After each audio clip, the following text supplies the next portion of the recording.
No, I didn't really hear that. What the talking about talking about David. So let's talk about this focus back. God, why did I was assuming we were talking about me. No, he was talking about David. Awkward. Those phrases.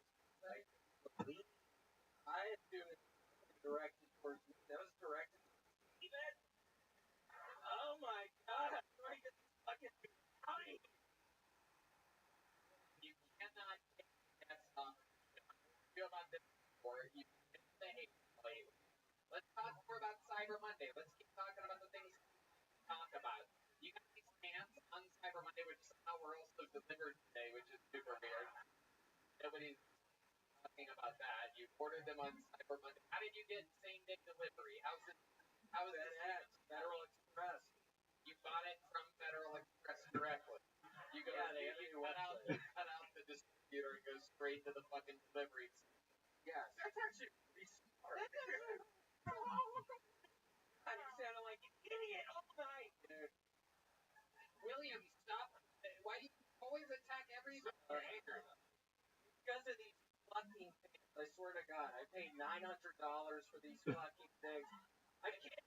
I never really noticed how tiny your ankles are until right now. You have these little, like, very, like, constant, like you were there to sign the declaration or something. It's very, yeah. Yeah, I have little ankles. Why do you think you have such little ankles? Such Capri Sun. Okay. Huh? I don't know why you do this to yourself. Yeah, I'm not even going to respond to that. No, stick with me over here. Why do you think, William, over here, why do you think tiny ankles? I don't know. It's a genetic thing. Oh, man, My grandmother's had small ankles. I swear to God, it's a genetic thing. I used to break my ankles all the time. I used to play soccer. That's why I had soccer gym. I'm a giant soccer fan. I used to play all the time. I used to break my ankles like once a year. I was breaking at least one of my ankles. Yeah, it's genetic. Okay. And what have you been doing? Tell us a little bit about your thing you do for Thanksgiving. Oh my gosh, went to Philip and Margarita's house. It was so nice. Very good friend. Michelin star award-winning chefs. It was a very delightful lunch. I thought it was very sweet bread. They read a prayer at the dinner. Yeah. It was very, very bread band. Someone that he but it says, Lord, thank you so much for all of us today. Those for letting us help me here for Amen. so Shit. much. Janice is finally with me. Lord, you know, we've been I gotta take a something dump. sweet for so much. Janice is sitting beside me right now. For the things so much. So much. So awkward.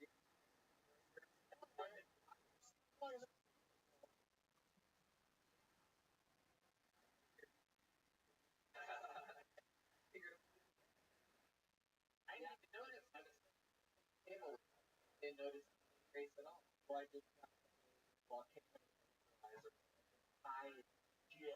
Oh, past couple days, wonderful one place to do is called Hot Shots. I'm pretty much a professional tennis.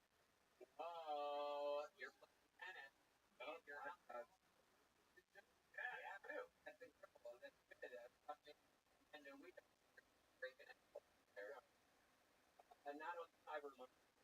I break 15 ankles. Swear to God, and I'm playing outside after this. I still haven't gotten anybody. I haven't taken shit. I have. I've been seeing people. A couple over. But I haven't in Texas yet, so I'm going to be doing that tonight. And I have my ankle stuff ready in the car. So if anybody wants to after, I'll be right in front. And I get to know what people tonight. One last thinking about ending your for Monday night. I'm definitely ending Taco Monday. Yeah, but it's my favorite holiday. Don't you think it's sort of crazy that for Monday standard? I don't think I do explain it. I always have on the show, but they don't always. It's a contract. Well, the Pluckers. I've been to Pluckers the other day. I'm mentioning Pluckers now. You'll get another $100 gift card, please. I've been to Pluckers one time. That's oh, hey. William, I don't think that's how it's works. I'm kidding. I love their chicken. I don't think that's how it works. So then you have $2. Oh my God! On Cyber Monday. Wait, that was earlier today. Oh my God! Did on Cyber Monday. Wow. Guessing the underwear matches the shirt on. It's filled with. It's been a very Cyber Monday for you. Did you do anything else? I discovered in my shower earlier. I was putting my hands in my butthole. I haven't wiped. It's been like 3 or 4 years. I discovered it. Got in the shower. It's way faster. I felt hemorrhoids up there. I don't know what it is. I don't know what I've been eating. I've been eating a bunch of chicken noodle stew. Maybe it's that. But yeah, it's hemorrhoids. So I don't know. Are you drinking enough water? Huh? Drinking enough water? Say that a little slower, and I swear to God, I couldn't understand.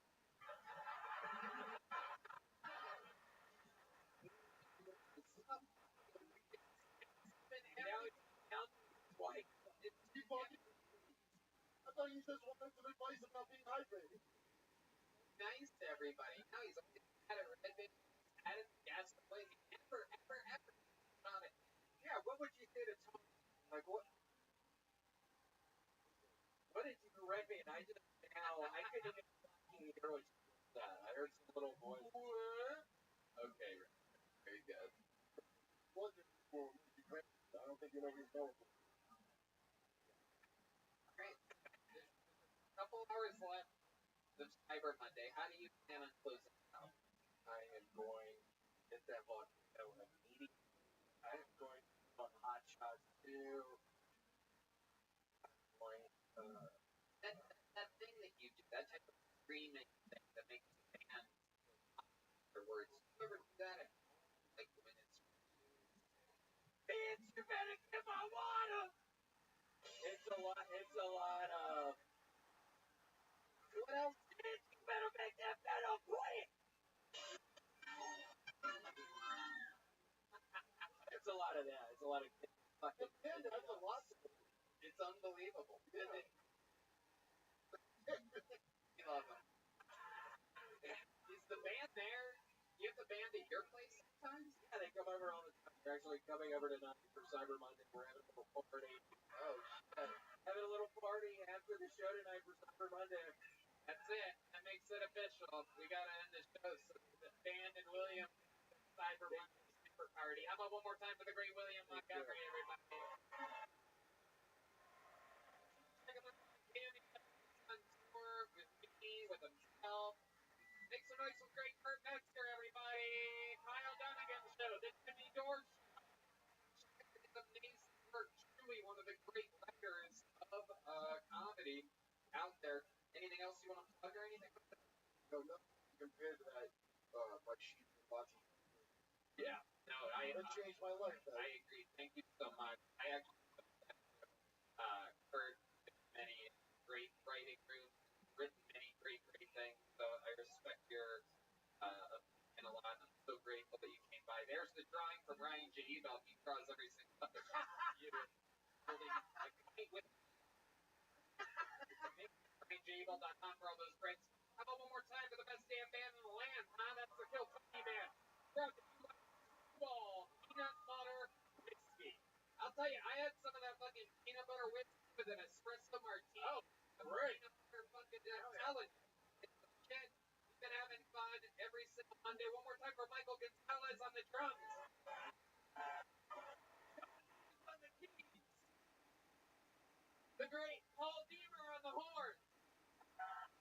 That's Daniel Howard is joining us on the band tonight. And how about one more time for the great Team Madness, everybody. Tony live again in Austin, Texas. guys. Thank you so much for coming out. We'll see you around. Good night, everyone.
For a brand new episode of Countdown and Alcohol Downer.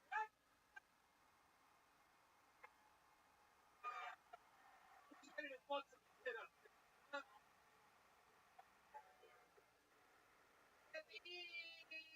Red Band's here, everybody. Hey, everybody. This is Still Tony, brought to you by the Yellow Rose and the Red Rose, the best strip clubs on planet Earth, Pete Betty Vodka, the best vodka in the world, and also Austin local company Gel Blast, where you can shoot Gel Blast. You can blast your friends. How fucking cool is that? That's an Austin company. You can get the full size shot for Christmas. They're available in stores literally everywhere. Gel Blast. Betty Vodka, Yellow Rose, and the Red Rose, and how about a hand for the goddamn band? Am I right, people? That is Screwball Peanut Butter Whiskey Band, brought to you by Delicious Screwball Peanut Butter Whiskey. That's the great Michael Gonzalez on the drums. John Dees on the keyboard here. Paul Deemer on the horns all the way to the right. Matt Yoling next to him on the electric guitar, and on the bass right down the middle. That's the one and only Madness, everybody. Oh, shit. The hot crowd we have ahead of us, but before we get started, here's a little bit more amazing sponsors available for you here right now. Hey y'all, you might not know this, but when I'm not being the number one live podcast, what I've been doing for the past 16 years is professional comedian. I'm here to say that I'm back out on tour again. January 13th and 14th, 2023, I'm in Dallas. And February 9th and 10th of 2023, I'm in Houston.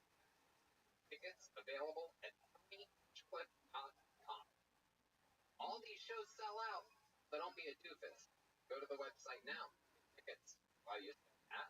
Hey y'all, awesome is the feeling that sparked from the unexpected. And that's exactly what the curators from Bespoke Post delivered in their new winter lineup of must-have awesome collections.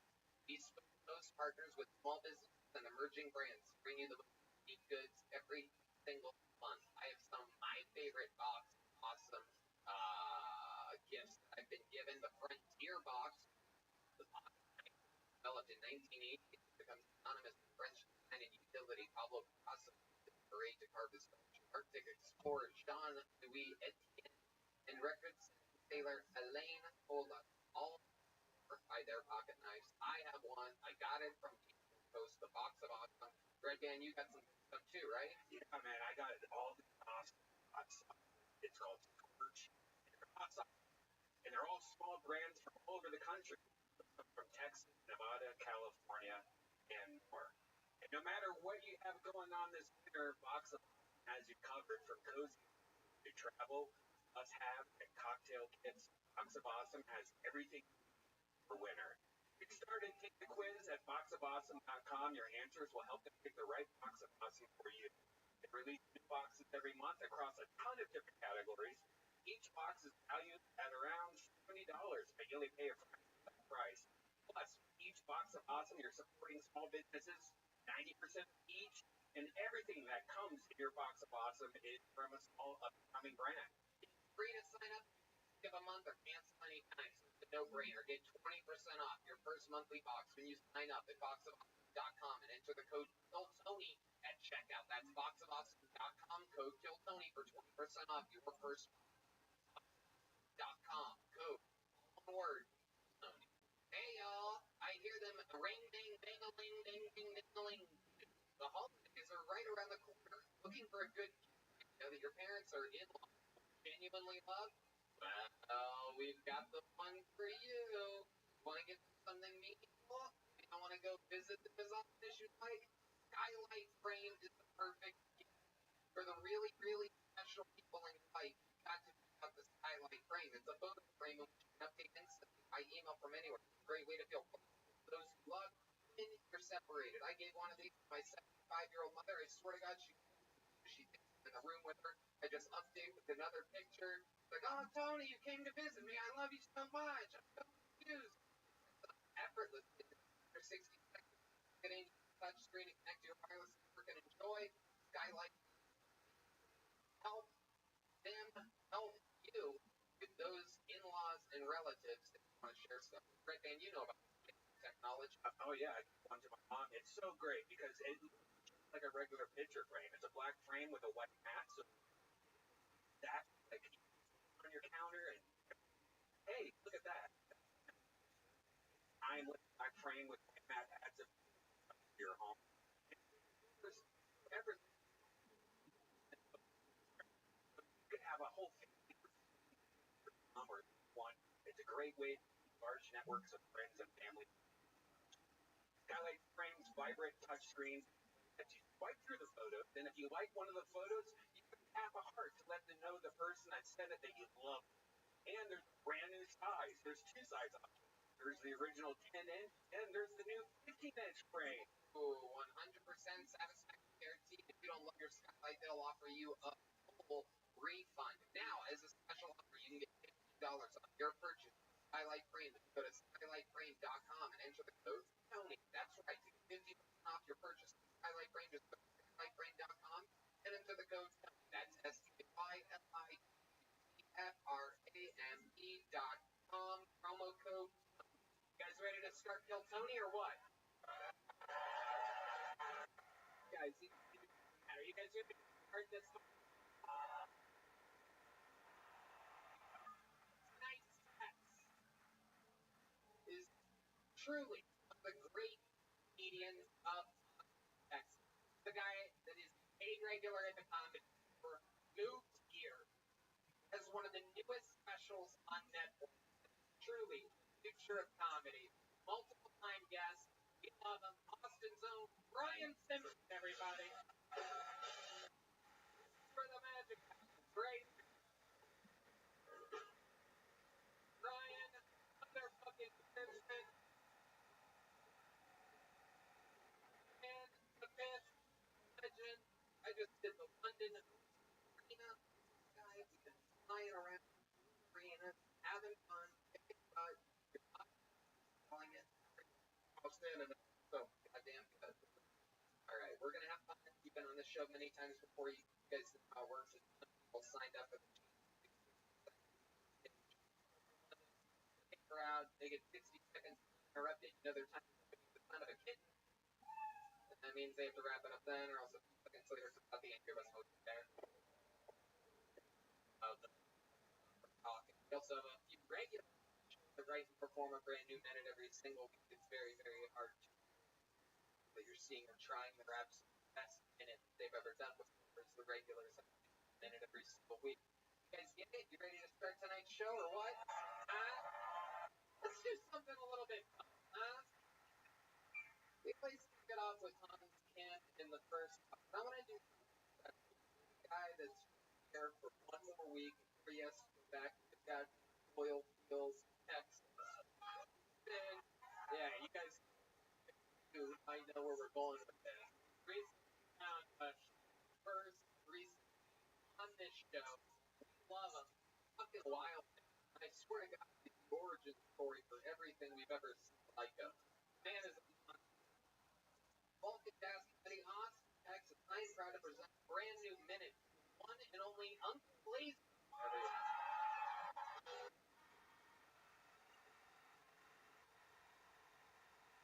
There he is.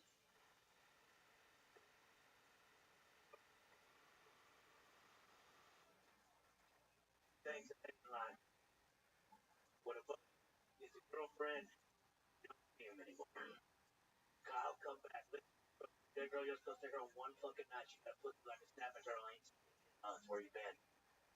And the second thing I fucking did, now they have Facebook. What a fucking.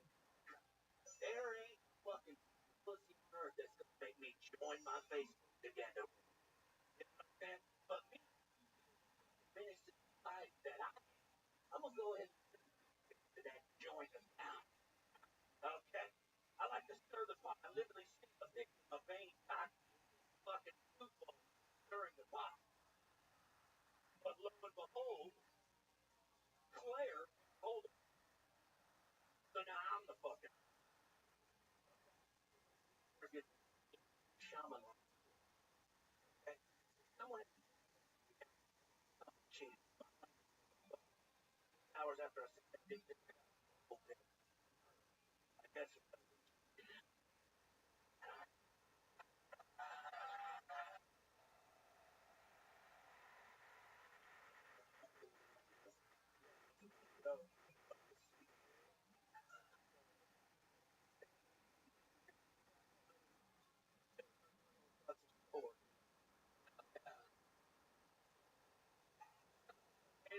You hear that, ladies? You know Uncle Lazy. Maybe it's the report. How about God, have you ever had to repair from a female's body before? not per se, not in like the technical sense, no, but just friction. When I was 17, I dated a girl who was esthetician at the aid of Manitoba Institute, that word, and she had to practice like waxing buttholes. And lo and behold, who's the one there for her? Dude, I love you, baby girl. Get that A on that test. Uncle Lazy. Probably myself.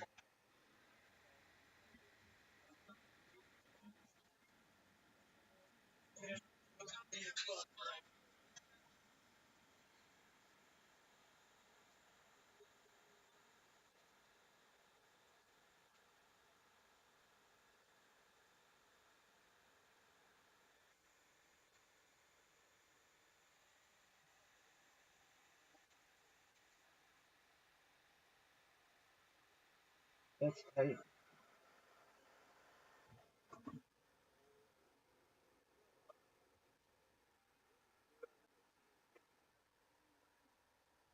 Gas college, no buckle. Beautiful Western Bell. How dare you? You gonna move to Texas or have a real fucking buckle? So I went down to Brownsville. A couple of days ago, All right. I had to go okay, and I found me a nice little old Mexican man. Hitting stuff up. Found this belt. And I traded my best tool for this belt buckle. Oh, this right here.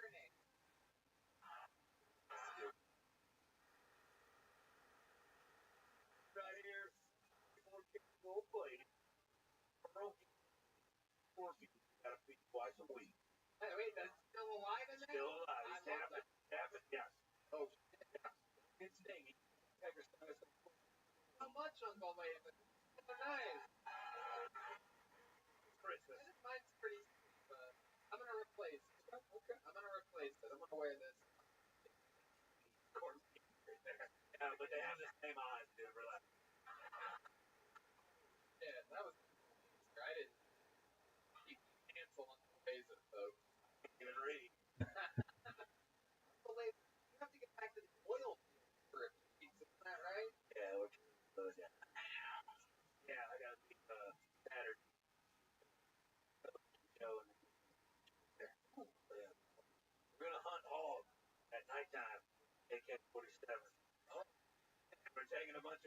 people out there that don't know how to drunk. We're gonna put them in the dark and we're gonna make them on hogs. So surely nothing's gonna go wrong there. Maybe Deep Madness can get advice on how to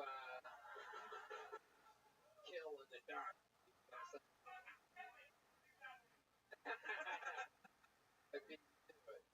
Uncle Lay's, so what are the fields like out there? Explain to us the work that you're doing. What's it like? Well, it's not like the clamping, like our old actually for. Right.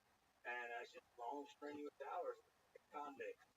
That's all they hire out there. Some people do that work, but they're good people. Are you a convict?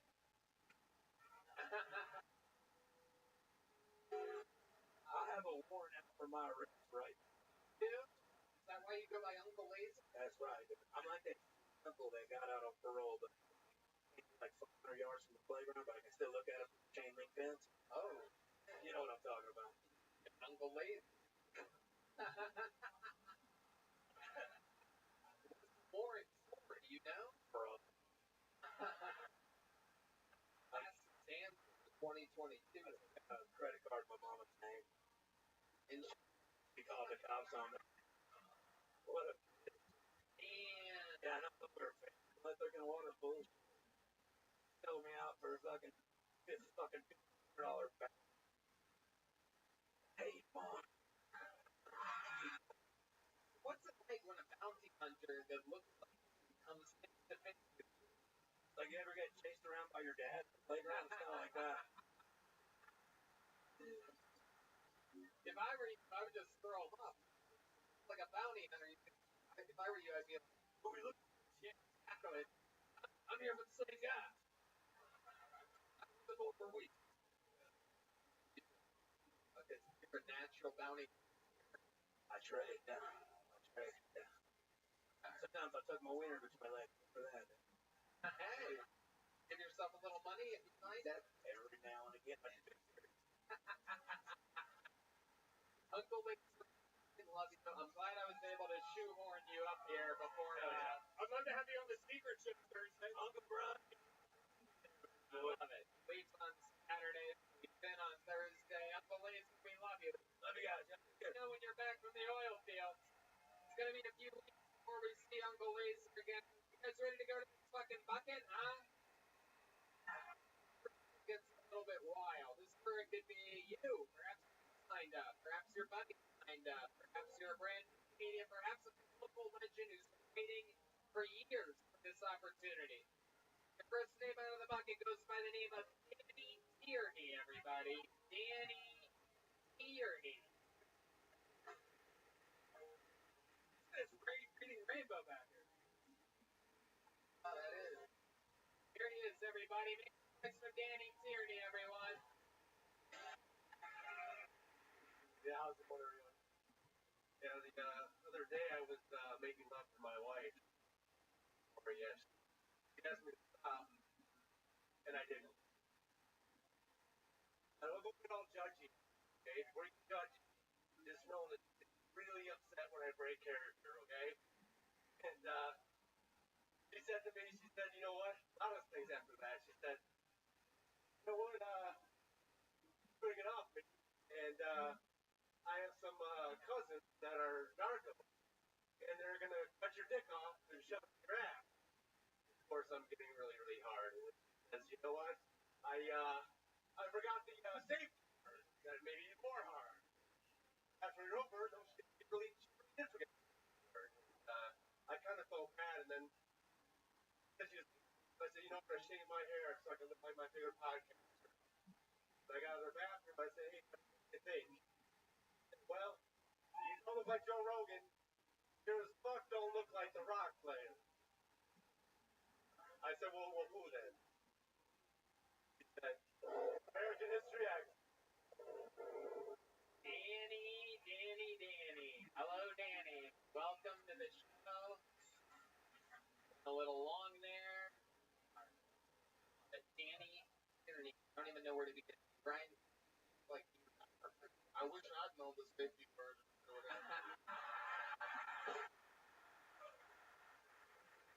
don't know with you, friend. I don't know where the fuck you look like an instructor. You look like a your own daughter's high school basketball coach.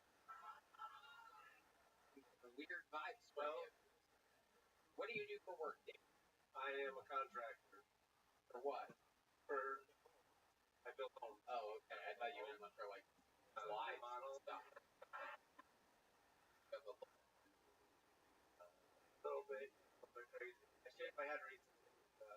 How do you feel about it? I am gonna grow it back out. Oh, okay. All right. What made you do it? You just wanted to surprise. It's been a long hot summer. I just wanted to change. I wanted to see how I look. And you did it very. I did it. It's been a little bit chilly. I kept it going. Oh, yeah. Yeah. All right. Just hot one day. You're like, I'm gonna look like an idiot. That's right. Okay. You're a contractor. How long have you been with your wife? 10 years. What does she do? She is an efficient. Oh, okay. Does facials. Yeah. Fucked around with her before. Yeah, probably does. Danny, how long have you been attempting art form of this is my 6th time. Your 6th time ever? Yeah. Well, my last time? Was here. Oh, it was? Yeah. Okay. A month, 2 months ago. Wait. Did you have hair then? I had hair. Oh, okay. You really did cut it once. I did cut it. Did you shave your eyebrows off? Yeah, but I can't see it. You look like Robocop as a. Like Darth Vader with the mask on. Oh, wow. There you go. Wow. Taking a shot at the throne here. He looked like Darth Vader after he died. Whoa. Red Man's roasted back from it. Whoa. Double A's on you. Double A's. It's double A's. It's double A's. It's double A's. Hell yeah. All right. Talk about it. What's the most interesting thing about you that we can find out during the interview of the podcast? Okay. All right. It looked like he was trying to remember he was talking about his real identity or his cover identity. He was like the doctor. Okay, Danny, stop trying to make fun of people. You're really, really, really not good at it. Okay, thank you for your sound effect, Red Band. That shows up that comedy every 2 months. Danny, what's going on? What's going on in your real life? Are you happy? I'm a little bit happy. I'm kind of missing LA. How long have you been in LA? For 10 years. And how long have you been here? March. What are you possibly missing? Weather. You and weather, dude. Are you alright? No, it's been 65, 70 degrees all week. It was 100 degrees for 7 months. And I'm more of a northern month. God, the tallest pussy I've ever seen in my entire life. I think the things I like about it is like the people. That's the one. Like the well, we don't like you, Danny. No. I don't like the people from the play, just the people that are from me. Okay. Alright. How old are you? I'm 47. Wait, why did you think about it like that? I don't think about my age then. Okay. Well, I don't know if you're exactly.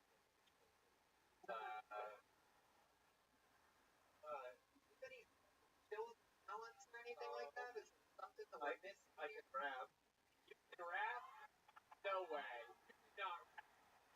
There's no way. There's no fucking way on earth that you can rap. This is incredible. Kanye with white skin. Yeah. What rap? Are you talking about hip rap? Is the holiday that you're the type of guy that hits off the top? Anything off the top. What can you rap? Just rap. Yeah, you can rap. You can rap. Yeah, well done. So you guys get you're gonna rap. Okay. Not too loud either, guys, because I want to be able to hear this.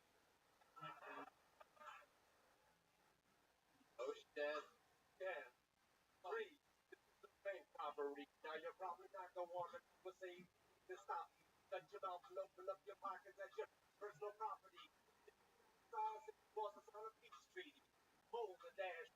House on the smash. The ball, the gun, and the dash. One of them drop it. The pop it. The hostage. Not one, not two, but three. The banker, the teller, and one of them is my homie, but they don't know that he knows me. Know about the underground, abandoned subway system that's below me. Ryan's been to give low me. I'm up in the house with my cousin and brother do. Alright, like, Danny, that's enough.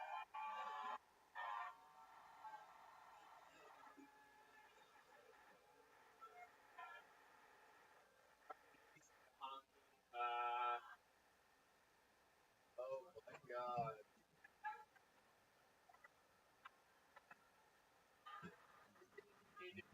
Didn't even work. I love it when the blind guy, the guy looks like he knows. A fucking episode.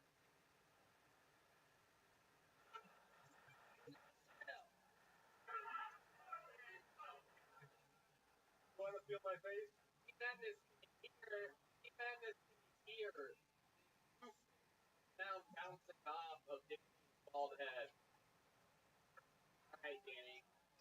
Once you prove that the fucking Trap it open. you are proof that some part of the show is produced all Danny's here. There you go. Danny, the way the joke goes. It's some from Brown. Just from Brown. There you go. Heck yeah. Took one small car to be here today. Okay. Rebecca, Danny, and Drax. Oh, yeah, right from the front row. Look at the top over her face. Rebecca, Danny, Drax. The ride Hilton.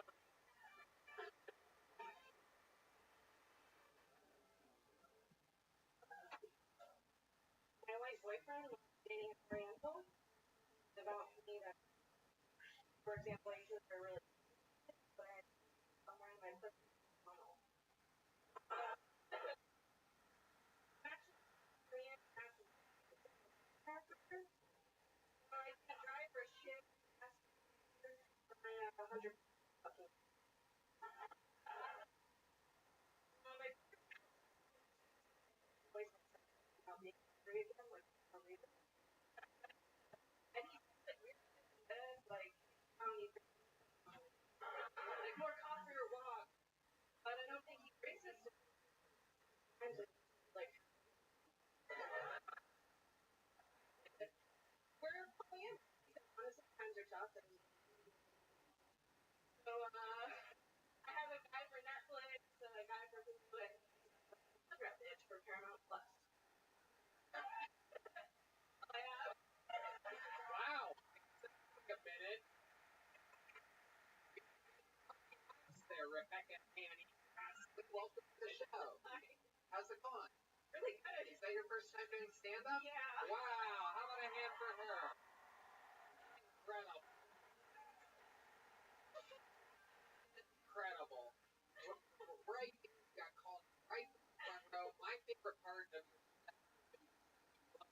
black guys have to look right at your boyfriend's face and fucking just disappointment. Did you hear these jokes before you came up here? Yeah. Wow, even though you still like He's really supportive. I love it. Most cups are. I like that. I love that. Hold your head. Ride a giant black cock. Love it. My goodness. I love your joke. Face cracker. All that stuff. Very, very tough. What do you do for work?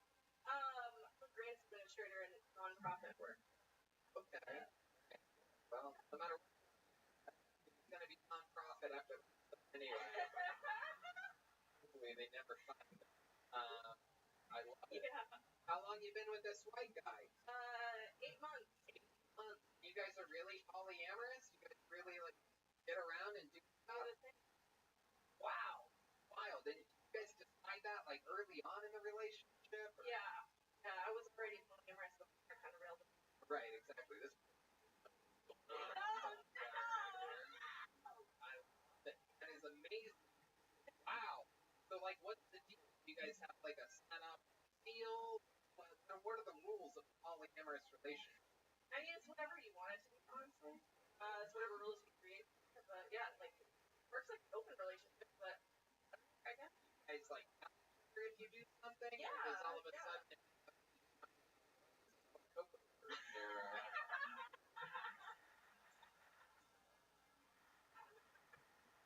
line dropping.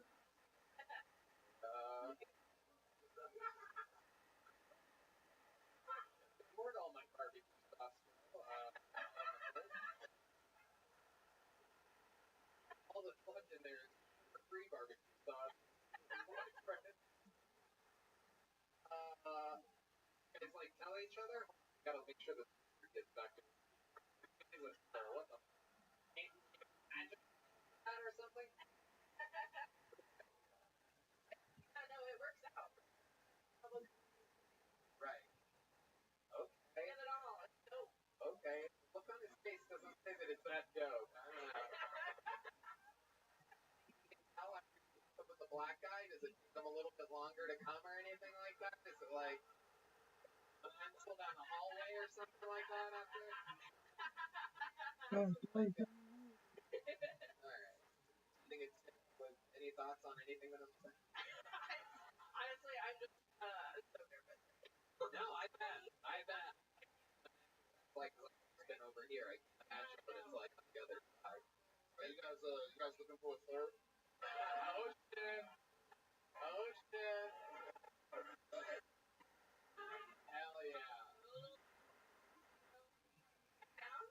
I bet you. Oh shit! This is happening. God, you guys, look at that! I love it. I can't wait to watch him put the mask on Ryan.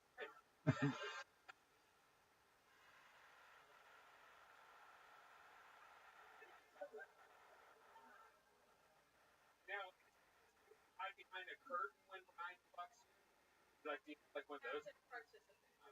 I think you guys really interesting role play. I see this guy's got a little Derek Chauvin vibe to him right here. You can put a fucking. Oh shit! He just rubbed his. Really good. Your husband, your boyfriend, help you write your. Yeah. Did you write the one that called yourself Oriental? Oh yeah, for sure. Wow. That doesn't bother me at all. Right. No, of course. It doesn't bother anybody. They want to make a big deal. That's just weird though. Where do you guys live? Here in Austin? Jacksonville, actually. Okay. Florida. Yeah. What brought you to Austin, Texas? Actually, you started watching it early on, and every episode. I love it. Hey, you get in? Sorry? Did you get into town? Monday. Yeah. Today? Sorry, Saturday. Okay. And how long have you been in town for? Till Friday. Awesome. Very, very cool. Did you guys both write sets, or you? Yeah, he's got a. He did too? Really? What's his name? Phil. I think we should see Phil's minute. God damn it. The one and the only. Phil has arrived. Phil.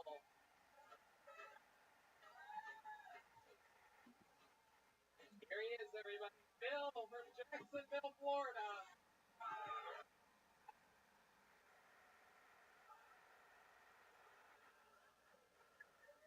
It's my first time on the road. Not like Florida, like Puerto Rican DJs, Chavez, California, like the Puerto Rican county, NASCAR, like a surprising number of local drag shows. Here's the thing. Why are all drag queens bigger than makeup, spin, hair is getting to look like celebrities because of the golf cart overhead? Everything's on the drag queen. Look at Dallas Cowboys.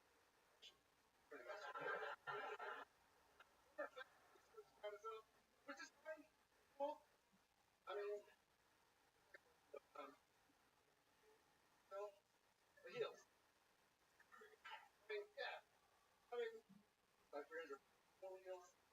I mean, hey, look, my Christmas on the golf team. I mean, Okay, Phil. There we go. And imagine this is what threesome with you two is like. To watch a lot more fun here. Phil, amazing.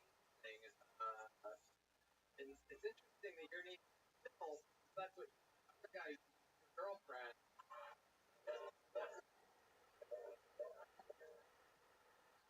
Oh shit. Oh my goodness. Got to go second tonight with how I think it's gonna go when Brian joins. Right. Oh good. Phil. How do you think your first time doing comedy? Let's get that out of the way. A hand for Phil. It takes a lot of courage to do that, but again, we happen to know you have a lot of courage in the first place. Right. My goodness. Us following Rebecca. What's harder? Following Rebecca for a minute or fucking her after a black eye?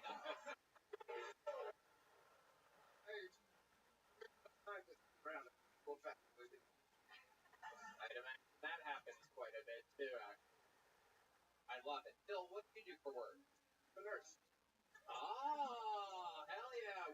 Where's the fucking pants of this relationship? What type of nurse are you? Okay, wow. A legit nurse. Okay. Awesome. Okay. Definitely. You guys role play that pretty once in a while, right? I can put the sleep out. Hell yeah, Brian, this shit is fun, dude. Water time. Oh yeah. Zero water. There you go. This is correct. You get a discount on Narcan? No, we don't.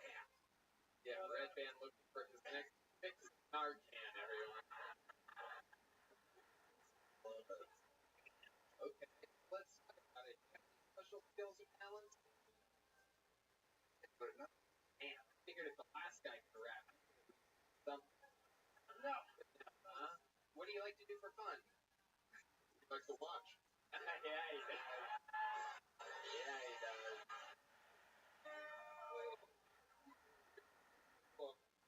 He does like to watch. Is that a Rolex on your wrist? No, it's oriented. Oh, wow. You got one on your wrist, one on your lap. Look at that. Incredible.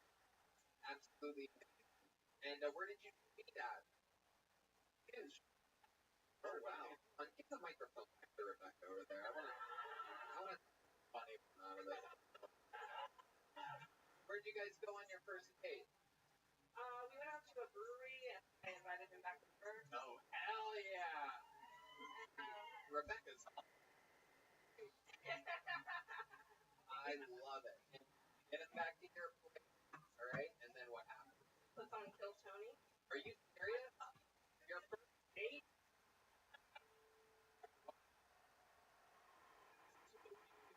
Honestly, call this the new first date. Put on Kill Tony, you're probably about to fill tonight. You know what I'm saying?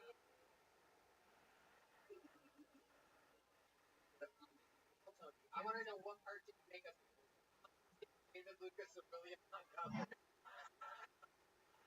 How far in did you guys make it? I think it's about like mid. Of course, I was the one that did it first. Okay, this isn't good for my anxiety. Shut the fuck up,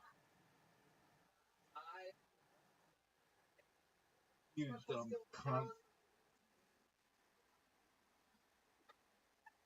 Duffy's enthusiast? Get a fucking life, bitch.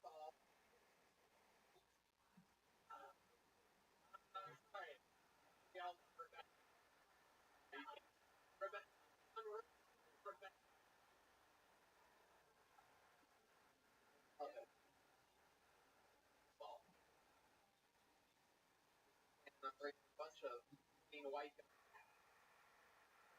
We're having fun here. Get another one of our regulars up here. This guy went from broke to arenas. Now he's got a fucking attitude on. Yeah, it's me. Ladies and gentlemen, second if you know the words of on and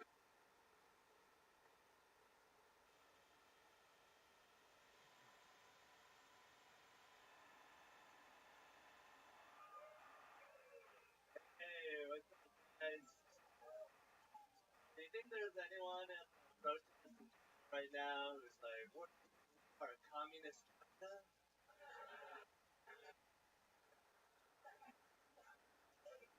Yeah, we are.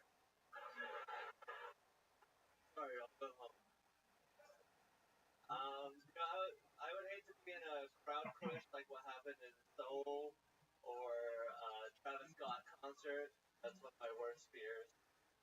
But if I was ever in a crowd crush, I'd try to use that opportunity to get laid. Like, sorry, my cops in play.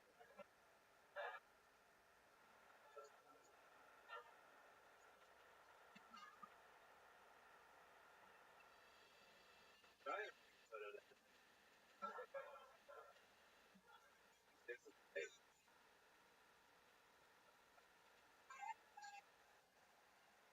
gay guys like, my asshole. Excuse me, I'm a feminist. Please don't take jobs from women. Alright, thank you. yeah, it now everything about it. How do you I feel amazing. oh yeah. It's like an doll right now. Love the sense that you have. Very likable. Thank you. The tangling in my boots. Oh my goodness. Wow. Big Woody doll. Incredible. Oh my goodness. How do you feel? I feel great. I was a little worried about my career last. Why? Why? I just thought I could have had a better set, and I spent a lot of time learning, and now look at the product. I have a great set, and Yeah. I'm doing great. Yeah. Thank you. People didn't even know you were a last week. Here you are, Thank you. giving them information they didn't know. Now you guys are wearing bucket hats and you are hard right now. Congratulations. I love it. Come on, what have you been up to? Tell us. I've been traveling around. I went from Phoenix on Thursday to Massachusetts on Friday. Doing sold out shows, almost sold out shows. Wow, there you go. You were fine, and all of a sudden you basically shit on yourself. No one would have cared if you said some almost. You're very, very famous honest. Some people it's Yeah, it's my thing. that sounded like a lie. That's the crazy part. Him agreeing that he's honest. Lie. Can you lie? Yeah, for sure. Lie to us right now. How many of you guys want to see that?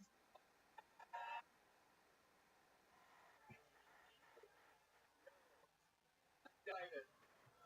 The music got me excited. She's excited. Went full 8 mile. Wait, what? Are you still doing it again? What's happening? Yeah.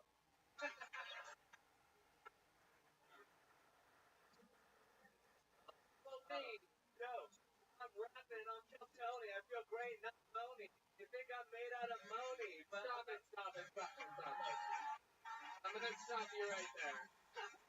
Any Tony right after Tony, let's stop it. I referee you time. That was fun. Great. hey, what's up, guys?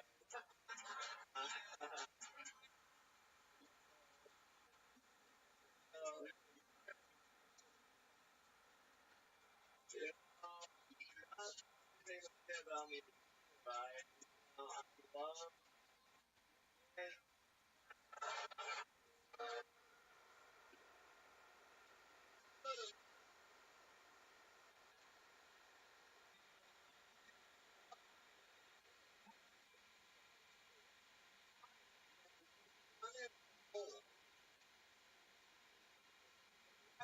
Holy years. Oh.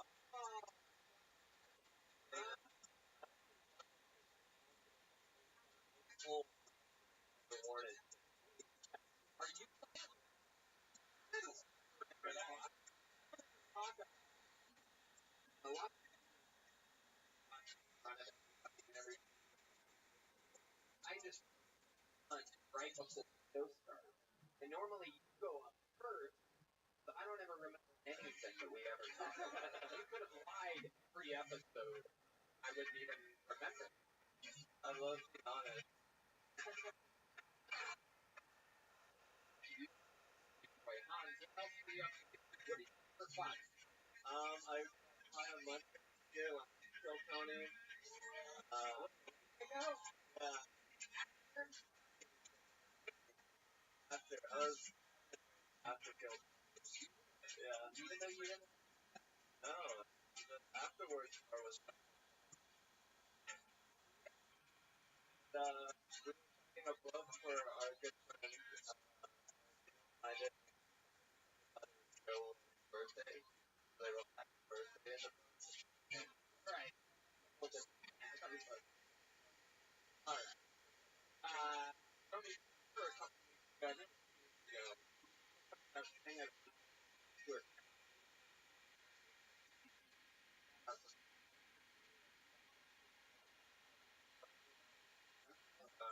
South Central Korea.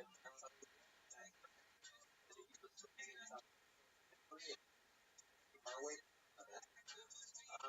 Like you? No, if you go past South Central, it's actually quite close.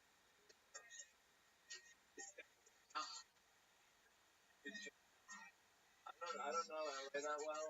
I mean, honestly, I really don't know where anything.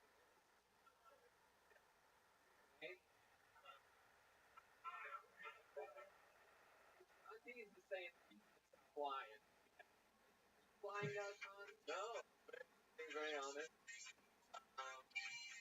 Thank you for having me. It's an honor to be here. Is it really an honor for you? Alright, we're gonna get him out of here. There he goes. The great, powerful, selling, selling some other show.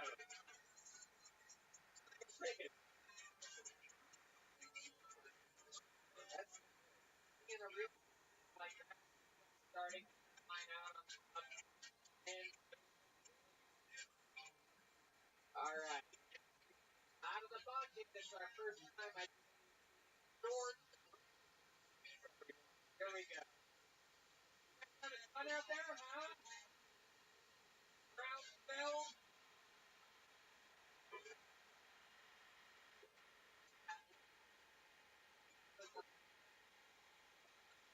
Period. Sports. King City. And what's up? I don't know. Yeah, you. I'm just out of prison.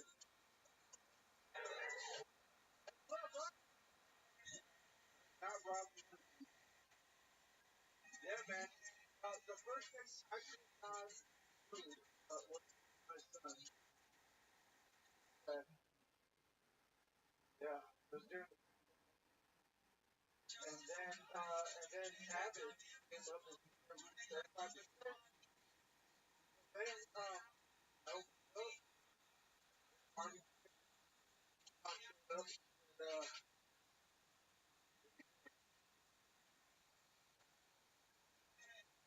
oh shit, I'm good. No, it's Marty.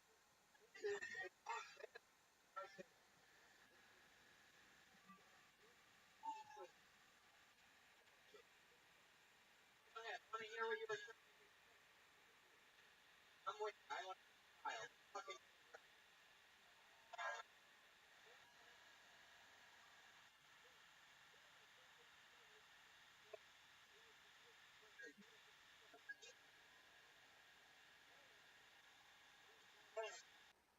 so what? Graduate college. No. I want to hear more. But Well, I want to. I'm sorry, Tony. I'm sorry. doing it. So I wanted to educate my son. I wanted to.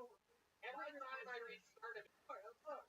I'm inspiring us to deal with people right now. I'm just on it as a fast track to I'm sorry. you're good. You're good. George, ladies and gentlemen, George, welcome to the show. Thank you, Tony.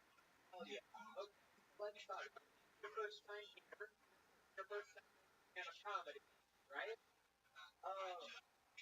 Yeah. So how long you been doing stand-up? 5 years. 5 years? I'm sorry. What do you mean? Is that your catchphrase? Sorry?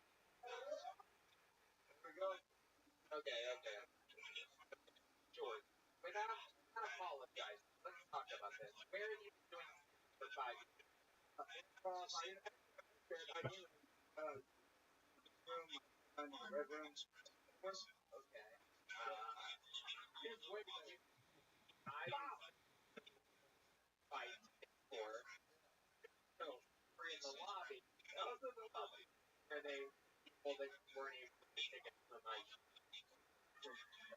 That's exactly so people understand we weren't just through the magical club. We were in the fucking waiting room. Waiting for me.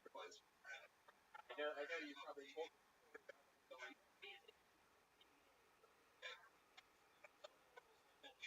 We would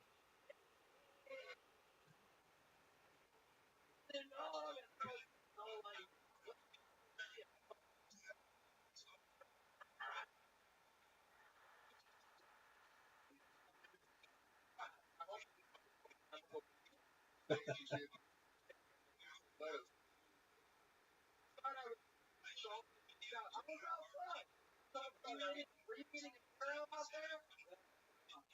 Yeah. That's normal. Karma.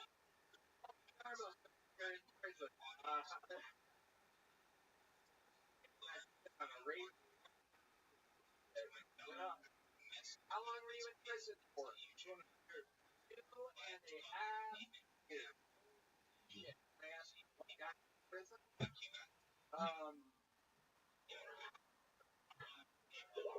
What the fuck?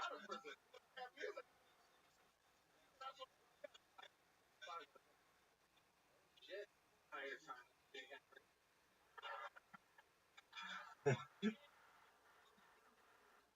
Oh, what the fuck is that, dog?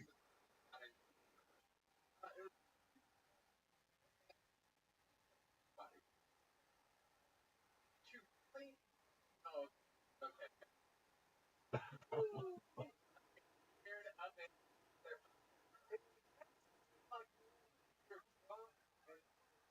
Old driveway.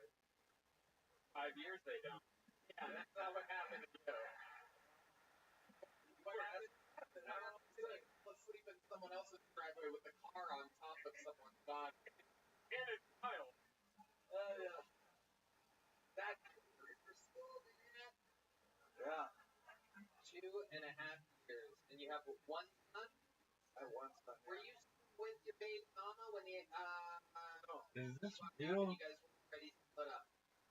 Okay. How long ago did you guys break up?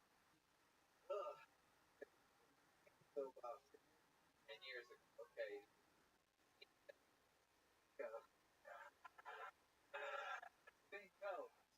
Alright. What do you do for work? What did you get out of here? About 3.5 years ago. Or 3 years ago, I got out March 25th during the pandemic. Right. Got that part. Yeah. For like 4.5 years ago. Yeah, but see, I was in comedy inside there too. Steven Roosevelt, Pennsylvania. Right here. Steven Roosevelt, man. Johnny Nixon. Hey, Lord.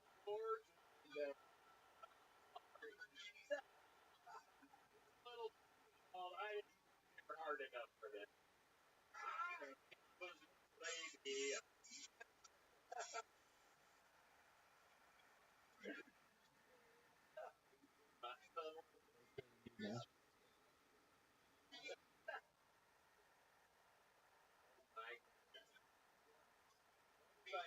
Hey, Joe, what do you do in the prison? What's your little weird prison?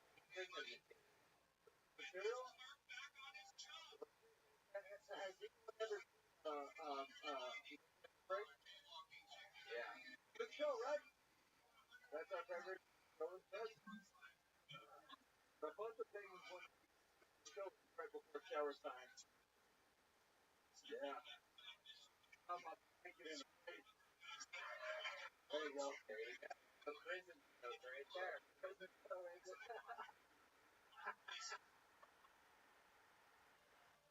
I love it. You have any more prison shows? Prison shows. You never see the prison shows. You ever read them? I had one. I would drop the game. I would compare to Oh, it's fucking hilarious.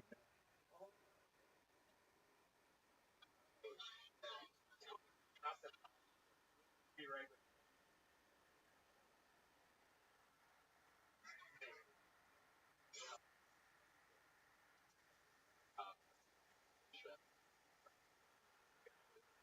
guard right here. Say nothing. Do you have any more prison?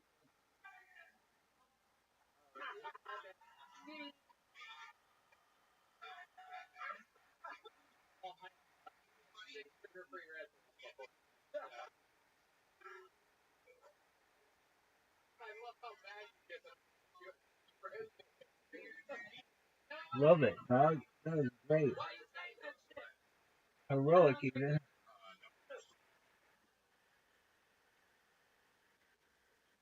You're gonna take the play.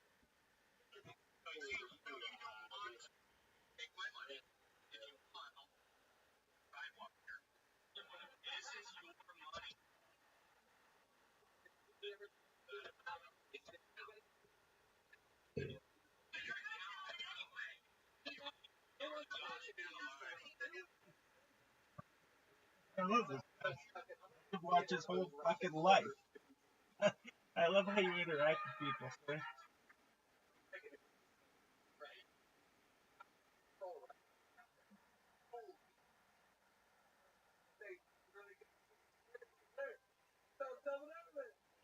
Tried to fight me for a second there. Well, I got scared, dog. I got scared. You know that if the felon is scared, that everyone should be. Any more prison, George? Yeah, anytime when Red Band will put me on the show. No, that's. Oh, that's heaven. Oh, shit. I would. I tried. Hey, if you're available on Thursday. Oh shit! Oh shit! Red band! Red band! Red band! Red band! That might be the red band. Red band just fucking got your ass. Got my ass. Oh my god. Oh my god. This guy's gonna be drunk driving all around Centerville. He's gonna find. Oh. I never got an answer. Did anyone ever try to read? No. Way I'm back. a gangster, dog. I can tell. I can see. You gotta have another cigarette.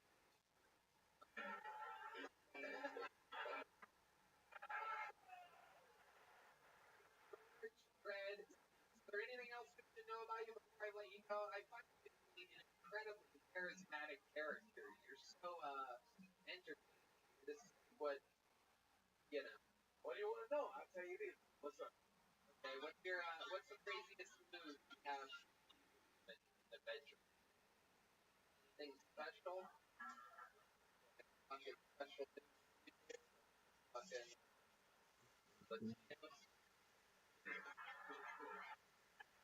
Well, you know.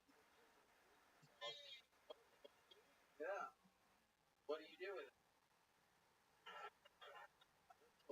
Okay, I'm gonna get him out of here. One more time for George Red speak, everybody. You know what, George? I'll give you a big joke, though.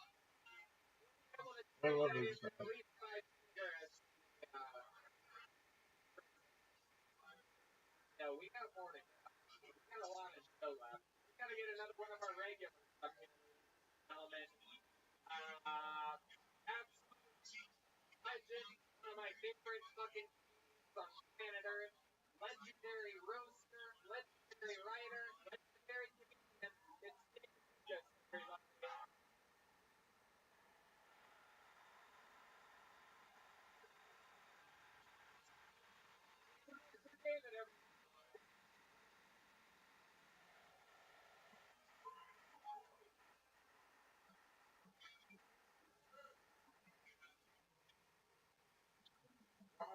David, I love it. I love that. I don't fuck with meat no more. Something.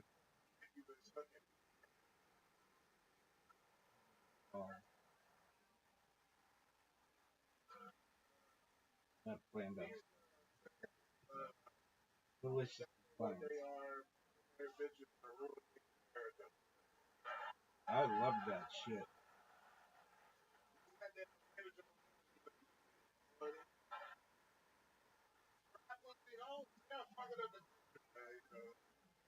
Because they don't get food, man. You know, the problem is they need dick. Show me another video. Shit. Like, and it's always That was great. Pretty women never have a problem with anything because they don't have a fucking opinion. Pretty girls will be the same. All they be like is, okay, sure. My girlfriend is gorgeous. Give me those 4 words and I'm going to be third citizen. She's no longer pretty. Alright, baby. fuck yeah. David is a minute, 20 seconds, adding unstoppable force. Yeah. Killing every week, headlining all over the fucking world. Like if I get to your house and Wait, why do I look like that? got up and you like, what's that shit? Fucking drag into my asshole. What the fuck? That's a kung fu move. Funny. You look like you're dressed like Enter the In and Out. Look at those pant legs. They're strangling your ankles right now. Those things are a little tight down there. You're getting fucking as if your feet are already getting enough blood to them. What do you call your ankles? George and Floyd? I'm sorry. Sorry, Brian. I'm apologizing to Brian. I'm getting twisted here. Brian, so much death. I have no regrets about saying that to you, though, whatsoever. I would never apologize to you. I can't. Only out of movie pool. I'm sorry. That's what Donald sounds like. But those are some interesting pants. They really do. They get tighter as they go down. You're an interesting human. Fucking talking about. Probably was the first baby born with no gender. Is it a boy? Is it a girl? I don't fucking know. Fucking shit. They said the same thing about you. They're like, you're not sure what is exactly. Have a vagina, but he has crap.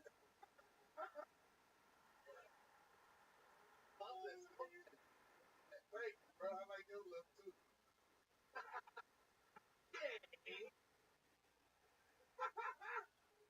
No, you're not allowed it. No. Good. That's a new jacket, huh? Yeah, this is a new jacket. Tommy. What nigga left that at your house?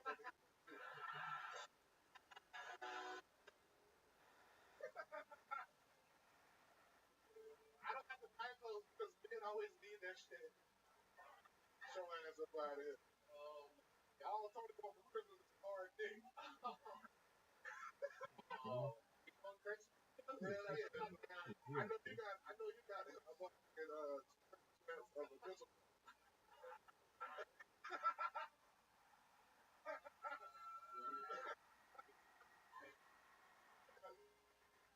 Yeah, so you kiss out of the $1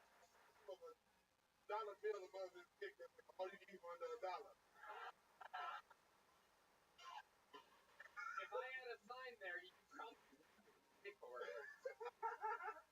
That is incredible. Mistletoe is what the doctor that removes one of your toes is all your toe because they're going to launch it into a trash can. Your toe of your diabetic love for sweets and alcohol is going to eventually your toe. Your Christmas.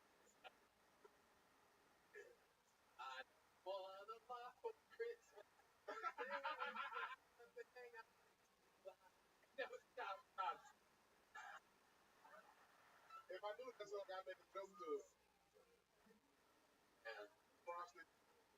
I would make a joke about something underneath the Christmas tree, but we didn't have anything hanging there. It's the next lyrics of the song, and I said that I wouldn't make that. I said I would never. In a writer's room, I would say, no. I wouldn't. When you put the charcoal and the carrot at the bottom.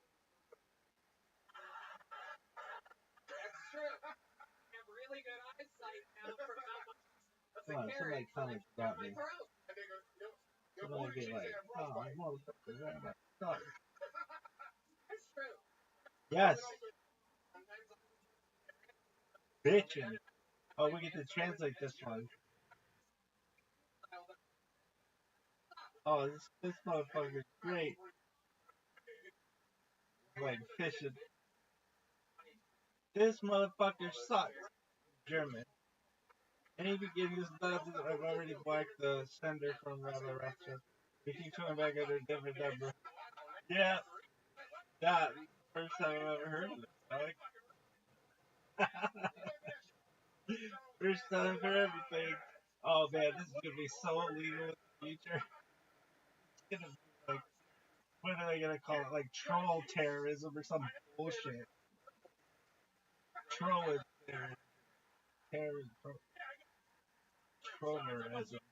Oh, dude, these motherfuckers that keep the trollers.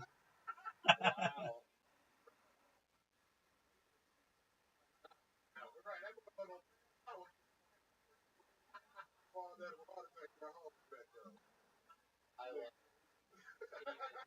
David, you're fucking legendary. Being here in this show always reaches another level. We absolutely love you. Everybody loves you. You're killing it.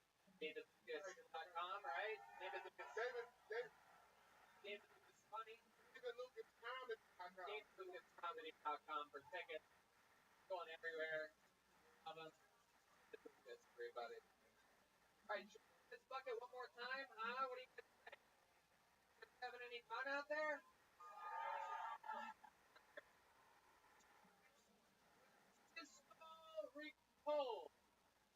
Francisco Rincon. Hola. Here we go. Coming from upstairs. Making his way to the stage, everybody. People wait all night for this. Put your hands together for Francisco Rincon.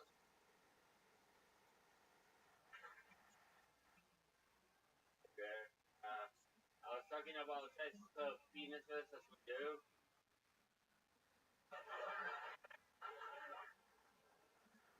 The conclusion that you don't need a massive dick, okay, sir? Your penis is big enough as long as you're able to grab it with 2 hands. That's why I let my little cousin grab mine. And he's on 4, so I'm doing pretty okay myself. And the fucked up joke.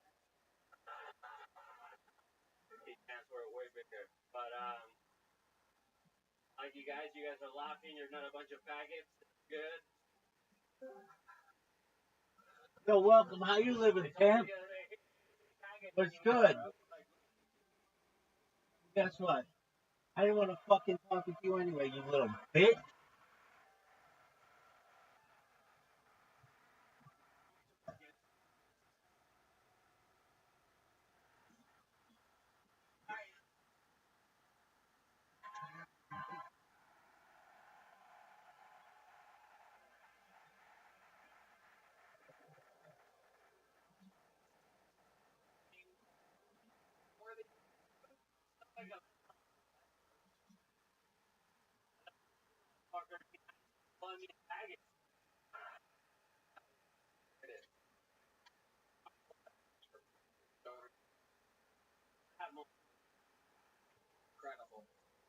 also so how 4 years. 4 years? Actually, very, very fun. Where have you been doing it at? So first time I ever did stand-up was Shanghai, China. Oh wow. Then I did it in Texas for about 8 months. Oh wow, those are right there. And here in Austin, right? For the last yes. I moved here before COVID. Where you live? Absolutely. And your family came up here from Mexico? Although they are from Venezuela. Yeah, but originally from Ohio, so you have to understand. Yeah, it's all El Paso. It's all. You guys don't know about country, middle of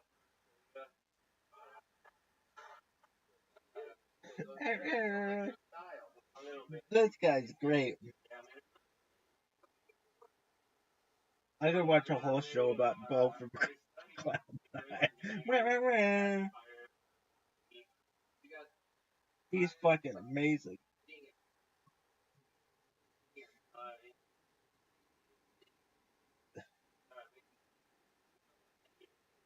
Best of Bo. The very best of Bo. Oh, this is gonna be amazing.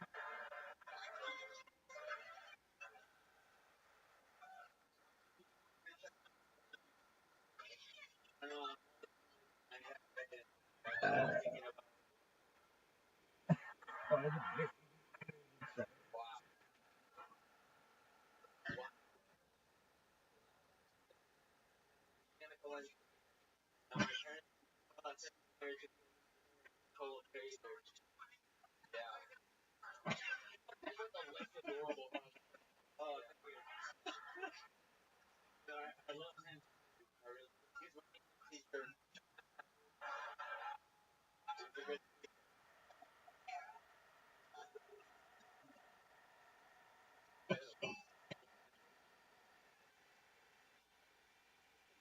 The guy was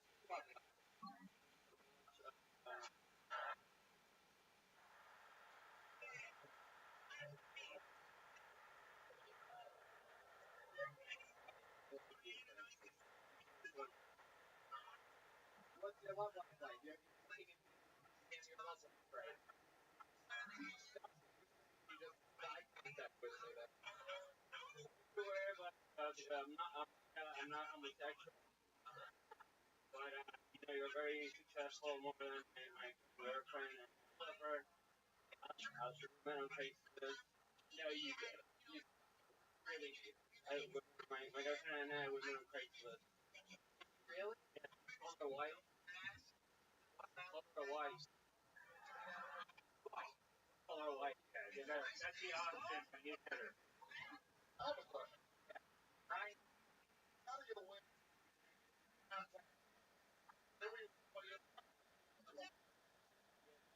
Because I was a big friendship.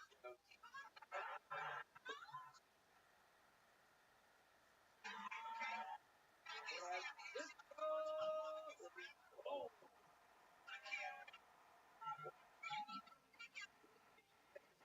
I fucking like your style, man. Incredible. Like a fucking modern urban. I don't know who he is. I bet. You got here a little bit after Tigre did. You didn't have a. Oh my goodness. No. True, you didn't have a team growing up? Yes, sir. It was a fun childhood. Yeah. What was it like?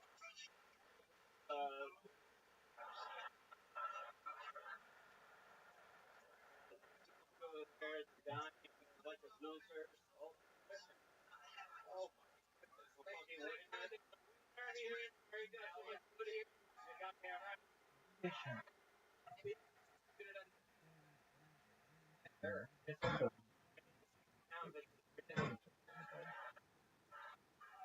Oh, that was tight. Look at this move. How good you're doing? I do. My sister, hey, how am I doing here in America? Don't throw in a photo of me holding a banana. He knows I'm fantastic. Oh my god. Oh, what is this bullshit?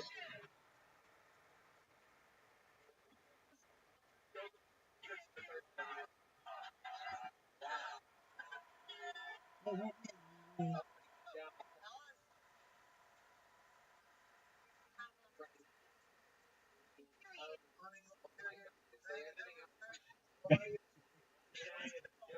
made a lot of jokes because one time I did Venezuela and one guy tried to apply to and it of Venezuela and the people from Venezuela and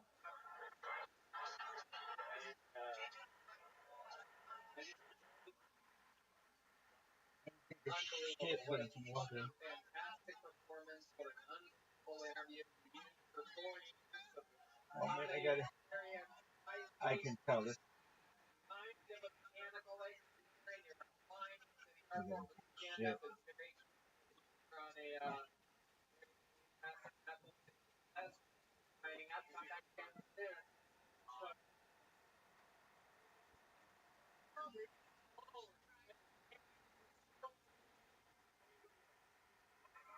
My goodness.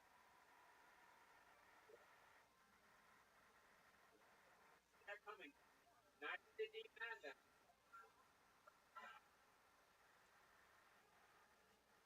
It's like, I don't know. Yeah, you're right.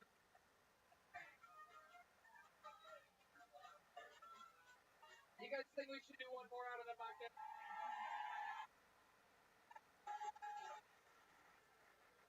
We're gonna go through it fast.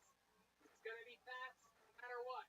But your final bucket full of the night goes by the name of Megan Bryant, everyone. Megan Bryant.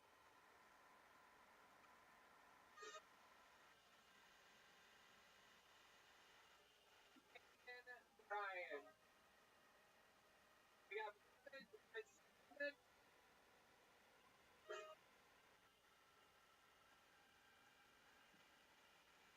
no Megan.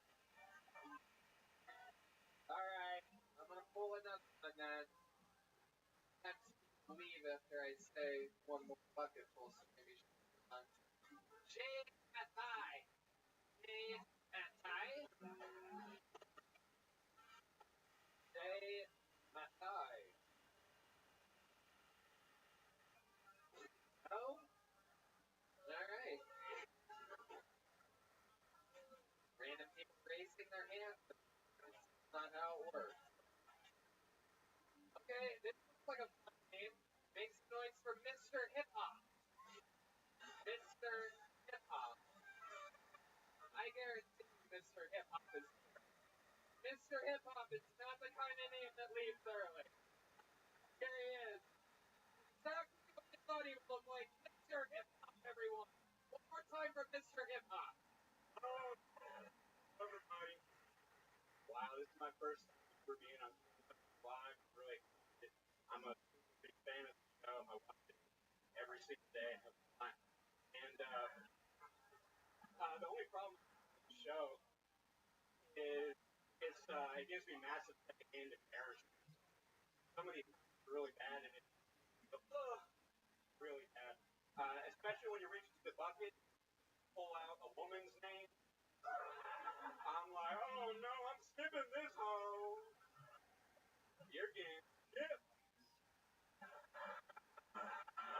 And the thing is, she might cook me. She might cook me now. Not gonna be right. Stand up, piece of manscaped, sweetheart. I'm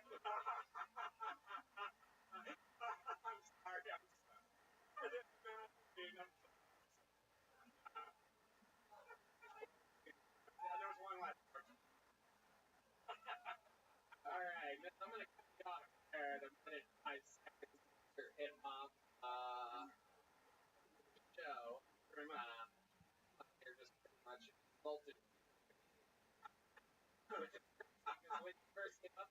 you want. You look more like a hip hop to me. I wonder if people stick over you. Come up here. Incredible. This is very interesting. I've never had a lesbian get out of bed for this show. This is very exciting. Are you one of the characters from or something? What's going on right here? Are you in pajama pants right now, Mr. I'm really nervous. I bet you're hip hop. What's your real name? Johnny. Where are you from? San Antonio. How many times have you done stand-up? This is my first time. This is the first time, everyone. Give it a shot. Kind of. Is any of that true? Are you really a fan of the show? Right. Watch it every day. It comes out once a week. I rewatch it. Wow. Okay. Every day. Right. I'm pretty sure how villains are created right here when we're seeing this type of performance. How old are you? 22. Very young. What do you do for work? I work for the family business, screen printing business, printing t-shirts. Oh, okay. Wow. Well, what's screen printing? Very good. Here, I'm making my screen printing. What do you like to do for fun? I like to laugh. No way. There's no way. That laugh might have been the scariest laugh I've ever heard in the show. I like to rap, so to get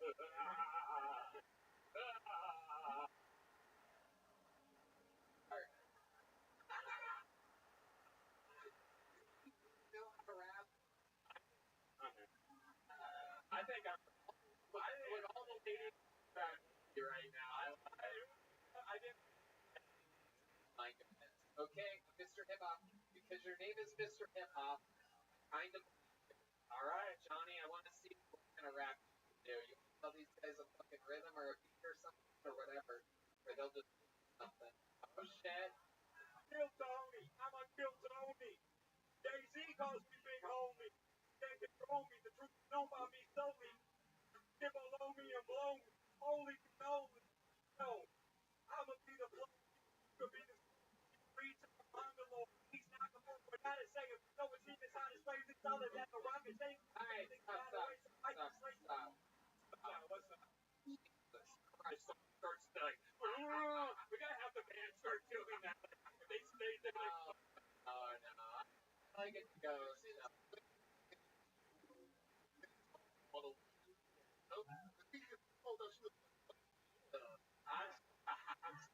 sorry. I'm really sorry. I didn't. You. Alright. Hi. What's something we would find interesting, Johnny? You're 20. Screen printing. What else? Fun. That's about it. Drive here from San Antonio? What kind of car do you Had a 4Runner, Toyota 4Runner, 2003. Oh, okay. 2003. Playing. Oh, yeah. I love it.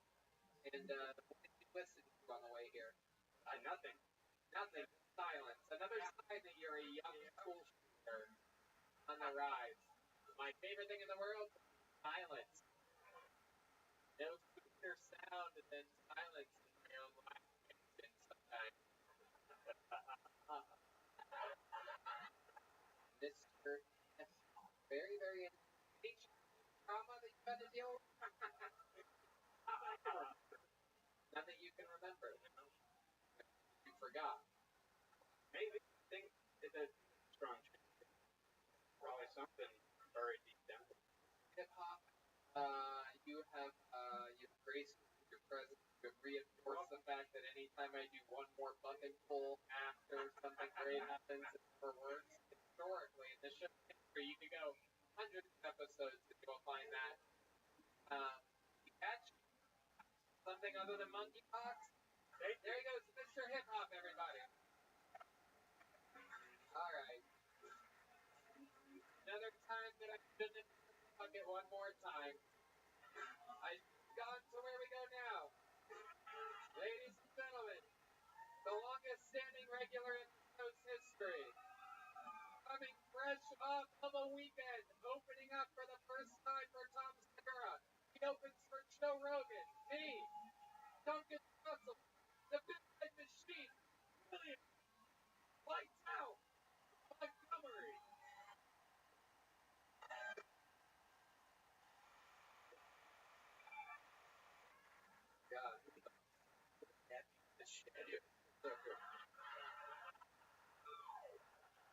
met someone recently from the group.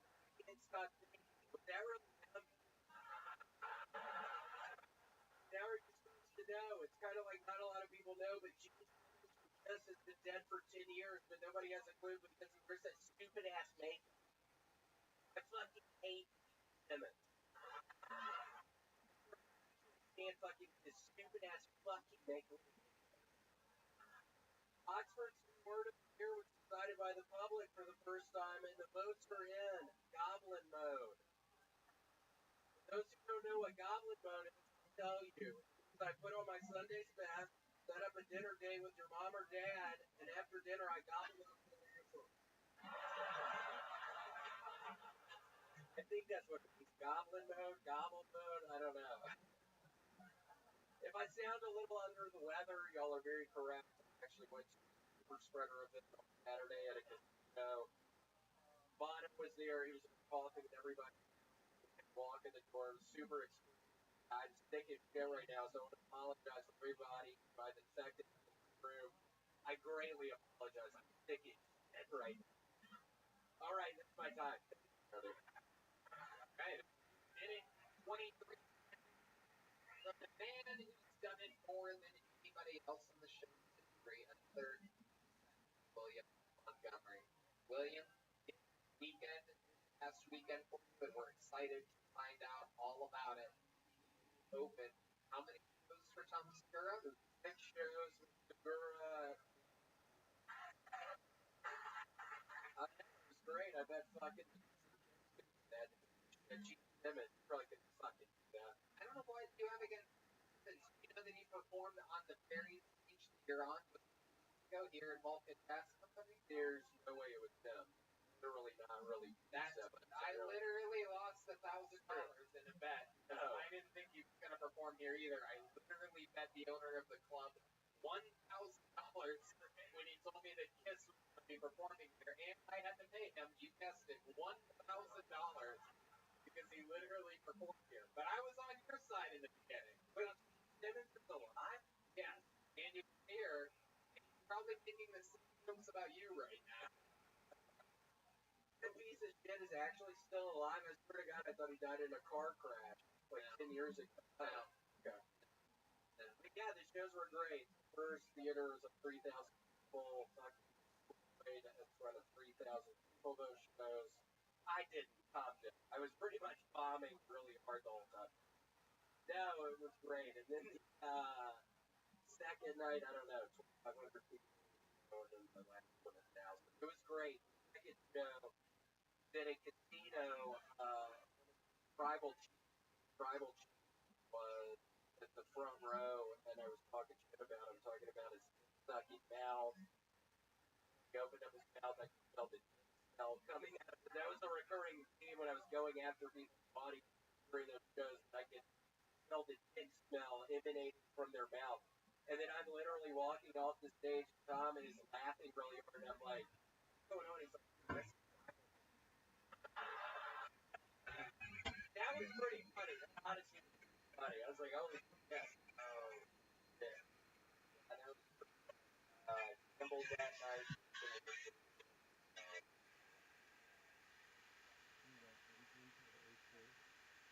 Every single boy in the class made paper airplane and fucking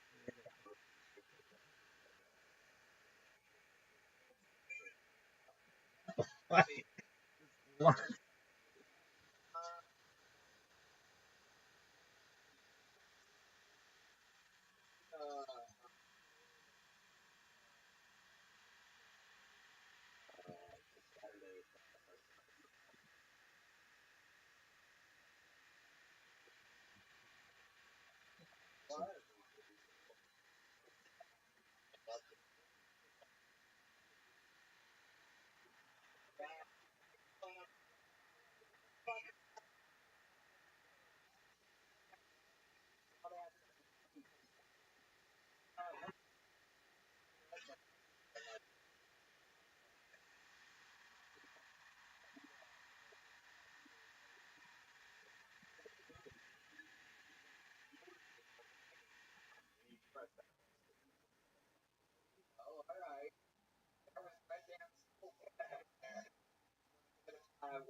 Good morning, Miss Aquarius. How are you?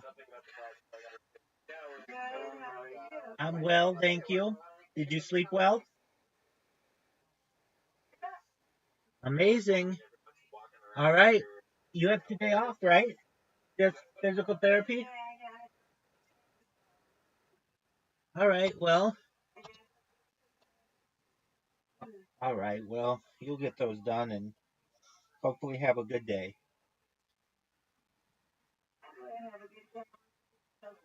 That's right. Well, you go do it.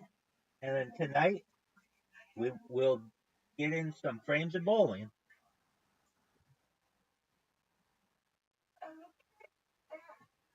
Sounds like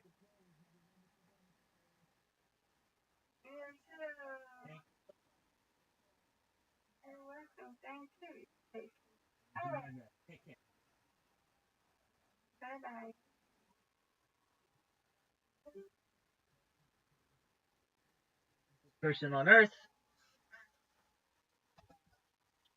basically.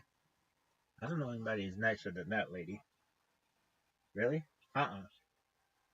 That lady's like the nicest person ever. Except for this pimp. Fuck.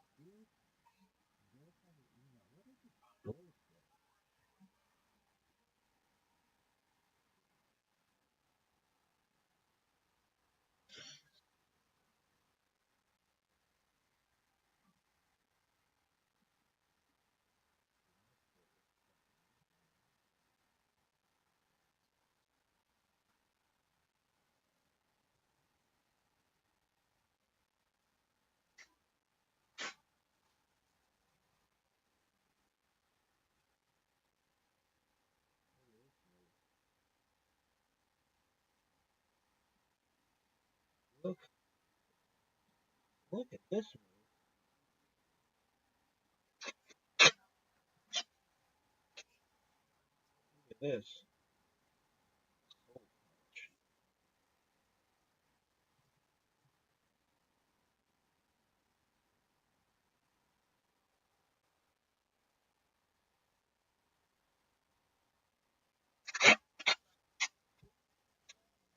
There. Bullshit. Look at this.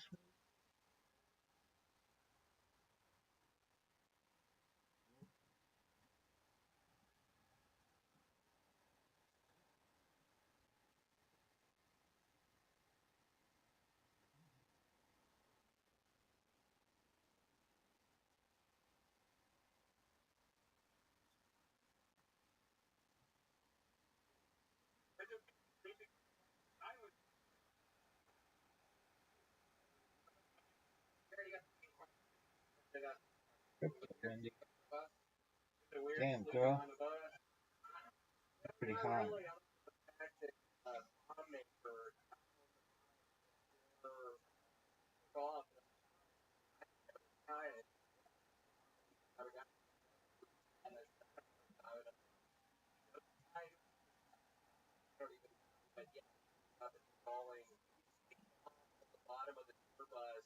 Hashtag rabbi.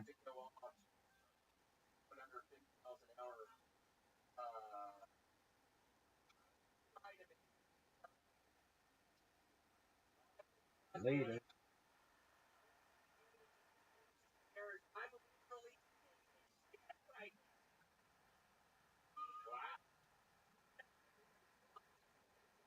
I like that moror shit. What is going on here? Bullshit, man.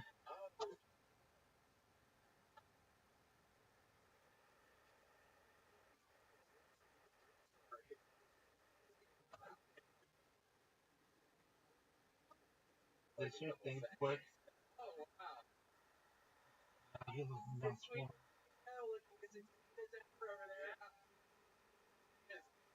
Whatever the price is absolutely know where they coming from below.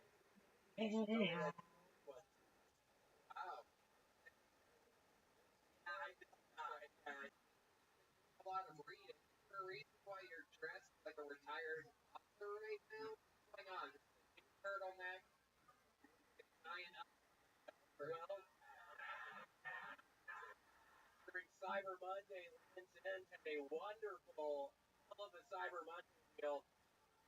I got 3 different turtlenecks and Hawaii green, and I'm wearing my forest green out tonight. Yeah, Lance said.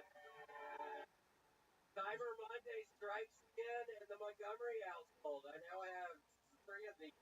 Love Cyber Monday. I fucking love Cyber Monday. Even though I'm sick as shit right now, I want to tell you that Cyber Monday is the best. I gotta do that. Like this. Just.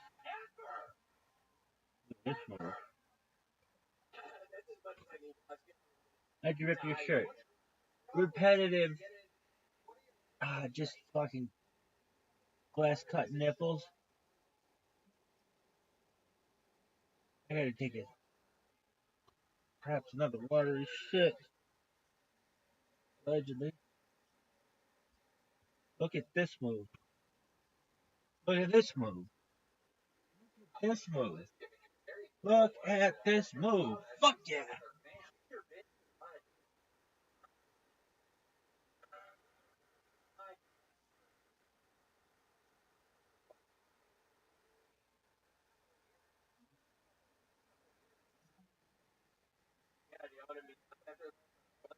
I was thinking, it's probably not. I don't need to worry about that. William, if you were to have a couple here, what out of your, what would be your pick? I think both of y'all would be for close at the same time, and I would say, I caramba, and you, the lady, would be like, oh my gosh, thank you, and I'd like it to sit down, so I'm going to man. Oh, shit. Oh, shit, dude. Oh, yeah, maybe we can meet up, seriously. I'm not even fucking around. I'm feeling really. Wow. Wow. And give us some of your symptoms. We've never seen anything before. You are known as being ready to be. Don't give us the work back, but give us how many humans. I have the bumps, again, a rash, and purple bumps. What? My eyes are gray. I can't count to 3. I don't know. It's a wonderful Del Solar home. That would have been cool. I love it. We got to find out about your weekend. We got that on this show. We watched you go from 0 to 100. You're opening for me. It's been a wonderful pleasure. Climbing on Keto. I'm kidding. I feel like horrible. I feel awful right now. And you guys have been wonderful. But I don't know what's going to happen. It's a lot of them I have to do. I see my opener, Joe Rogan's opener, Duncan Trussell's opener, and now Tom Segura's opener. So I'll grow up here. Look at this fucking athleticism, folks. This is some of the most athletic prowess I've seen in my entire broadcasting career. This motherfucker don't stop. Can't stop, won't stop. Rockefeller, West Side. This motherfucker was going at 4:07 in the morning in some fucking time zone. Why? Because it's 5 o'clock somewhere, motherfucker. It doesn't even make sense. It doesn't have to make sense. It just has to sound cool. Which it does.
guys are a great day now.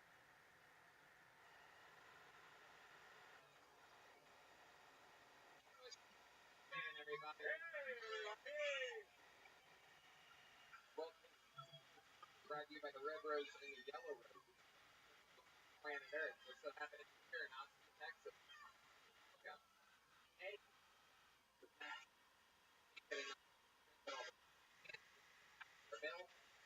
all around the country. Your friends will be yeah. It's so fun. I'm so glad I posted that Somebody game. the goddamn band. The fuck goes on your brought to you by Turbo All Beer the pages so much. thing up right now. I'd be towards this.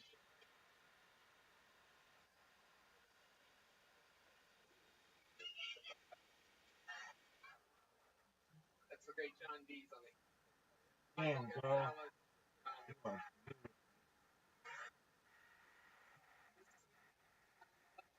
Paul Beamer on the horn.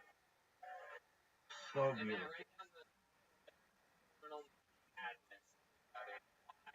The Flash. Back to the show. Never in a million years been here for club that we don't like. You are A lot of fun. For tonight's episode, a little bit more for the amazing sponsor. Tonight's episode available for you so here bad. right now.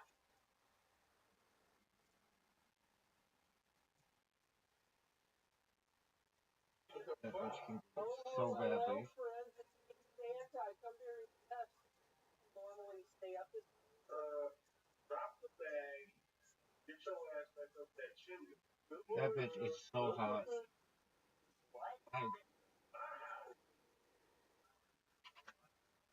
I'd walk a mile, dragging my balls through broken glass just to hear her fart on a walkie-talkie. I'm about to fill you with some holiday. Hold on. Nobody calls Santa that word. What word, nigga? Nobody calls Santa the N-word. What are you saying? Get your little stone ring earring about and ass up out of my house. I'm not leaving. Drop that. That's it. And I brought my friend.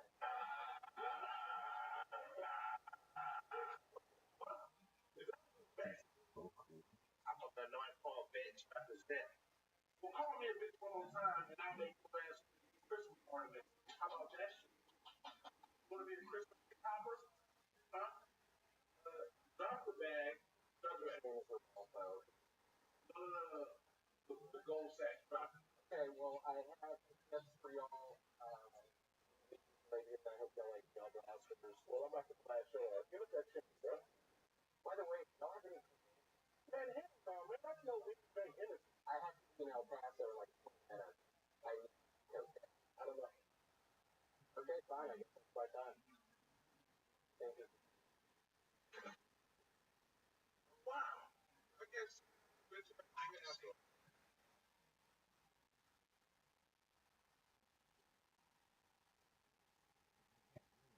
Good. You guys ready to start the next show or what? You guys ready to start the next show? You're one of the special ones. For you. Get good here tonight. The man that convinced me to move to Austin, Texas. The real Texas. From Texas. One of the greatest comedians of all time. Ron White.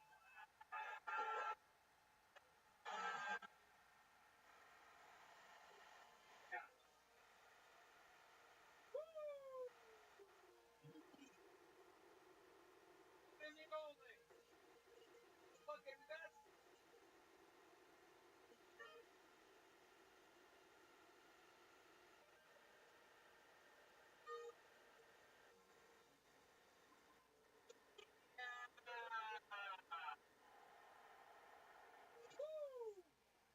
Damn it, it never gets old. I'm just gonna lay my head down and take a nap. I like it so. Ron, you know how this shit works. I sure do. Done it a million times. A bunch of comedians lined up a chance to get pulled out of this. If I put one of these names out, that means they get uninterrupted on this page, you know their time is up for the kitten. Yeah. That means they have to wrap it up in or else they bring out the angry West Hollywood Bears. So you were going to do that? You were doing that. No, I don't want to do that.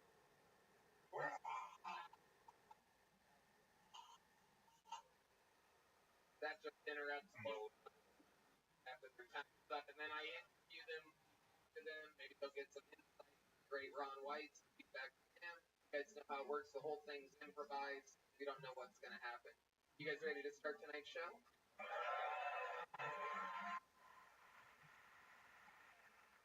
When I what's going to happen, of course, during sometimes we are privileged to reach certain spots that I know of. This is one of those kicking off tonight's show. One of the great regulars of the history of the show. This man made it to the absolute top of the improv scene in Chicago. They told SNL to go fuck themselves. He's a legend. He's written about the history of improv. ALS and decided to take the game of being a stand-up and rolled into the Comedy Store December of 2019. We made him a regular. He has with his disease and come back. Are so fucking here perform tonight. Kicking off the show, Kill Tony regular, Michael Ware. Oh shit.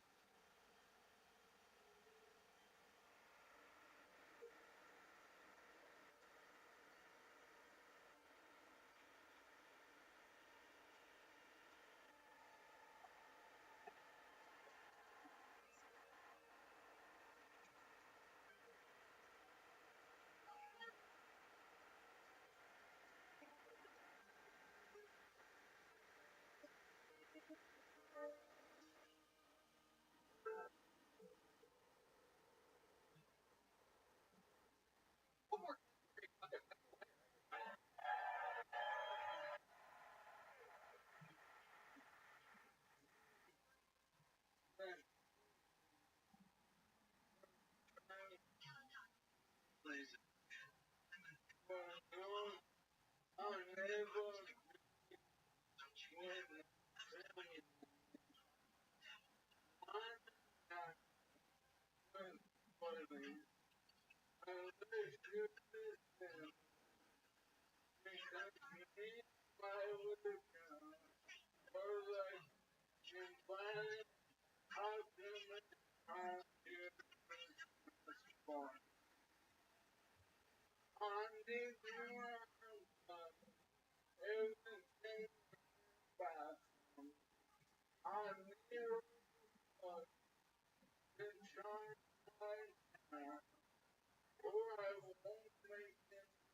know a documentary about she was killing humans.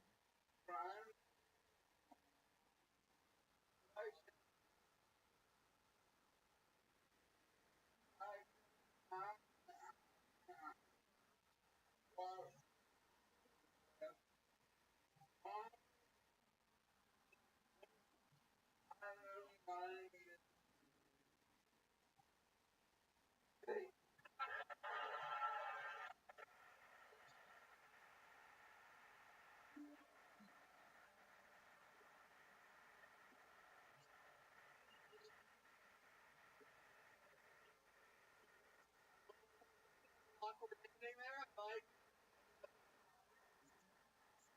That is probably exactly how your life is going to be. Oh, all fun and a little bit didn't see that.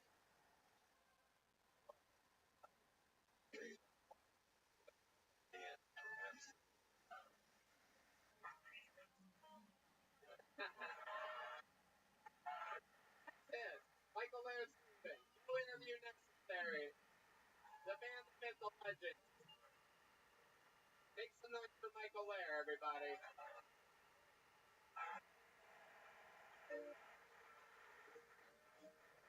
How about a hand for the crew, Ron White? We just said, We treat before we get to this bucket. Comedians, how you guys doing back there tonight? All right, well, be patient. We're gonna get another regular up here right now. I wanted to spice things up a little bit, front load the show with chaos.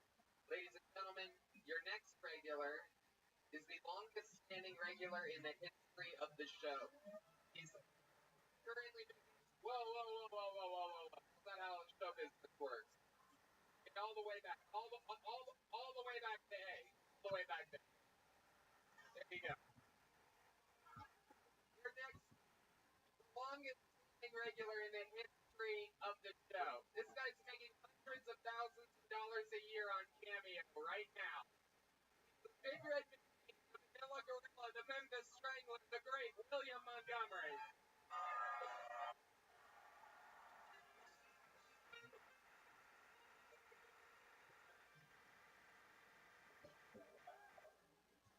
Another World Cup soccer journalist has died, but at this point, we're sure he isn't just flopping.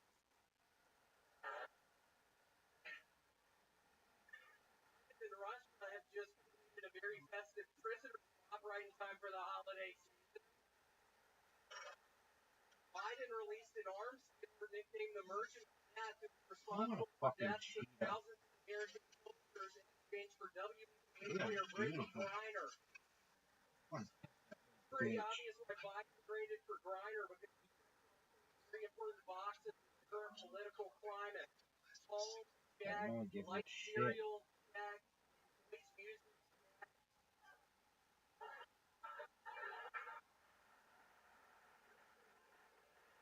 There's a spelling. that bacon pouch sucks so much cock. Have you ever even have one?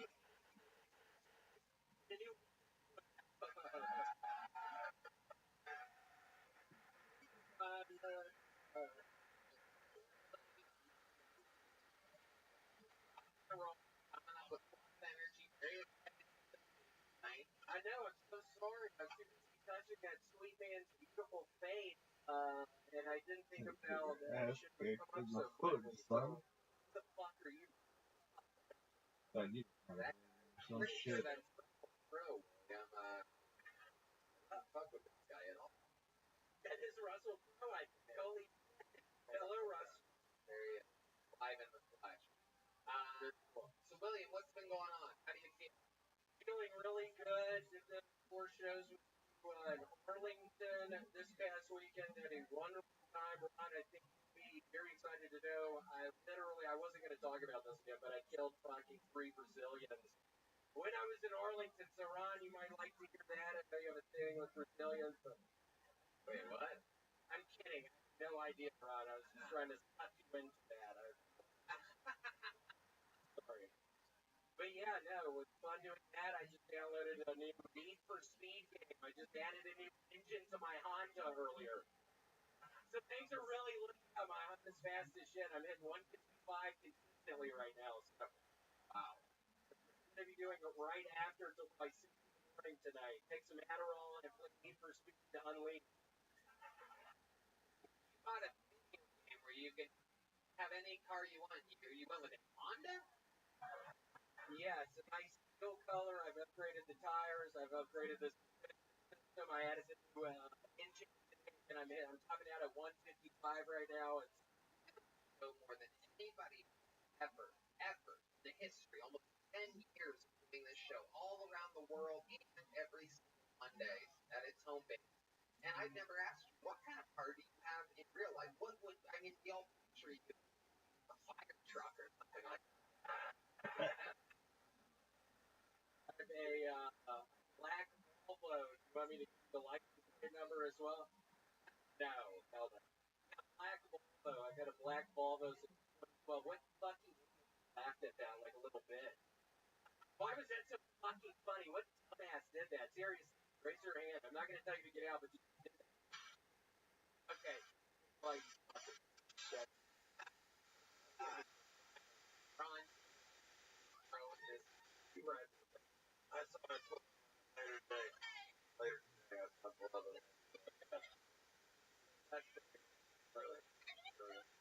We love you, William. You're gonna have to rock star Detroit and House in Ireland. Back years with the weekend before. I'm all positive.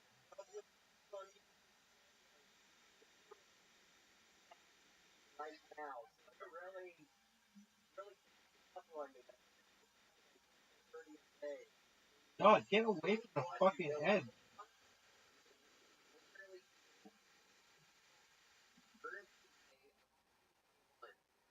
Road fine. He finds out a trip that are trying entire career in life and being an alcoholic addict. I'm a good guy right when I fucking moved here. Literally found the low guy right when I fucking moved. The people from Toronto already have an Austin cocaine. Yeah. Not that. This guy kept driving all the way to Texas, drunk, on low, on Adderall, and now it's sober and Duncan Rogan for all to have open for us. What a fucking success story! Wonderful. That is a success story.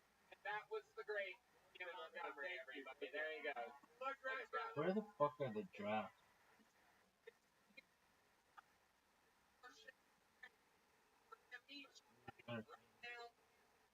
Dude, assholes developed this app. It's so shitty.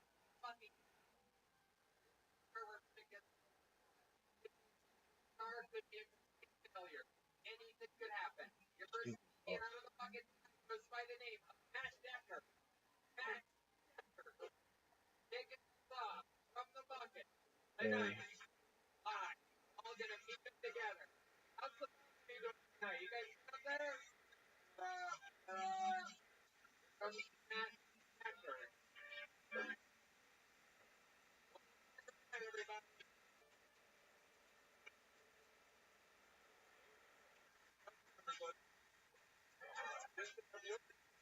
So, when I was trying to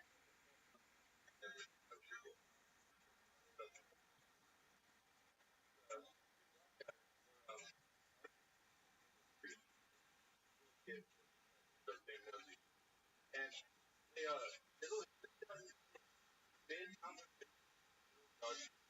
and just right. Oh, buddy. I love myself. I'm so sick. Motherfuckers, I am so cool. I never thought I'd be this cool. Like, hey,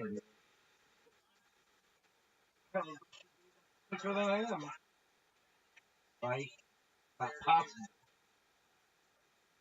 10 out of 10.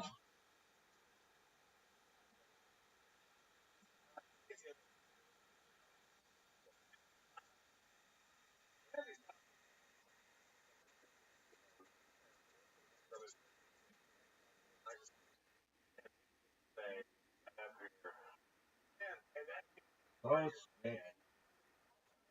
That something Hey. funny. I'm just trying to have planted got up there. I got to be. I don't think that's what looks like. Right? Arabic? I think my first time, first time ever doing that. There's no way to know. I never announced it. Yeah, sorry. What do you Ron White? Ron White is still about 3 or 4. I grew up with this, and it's That's from Rocky. I don't know. Love I first. Okay.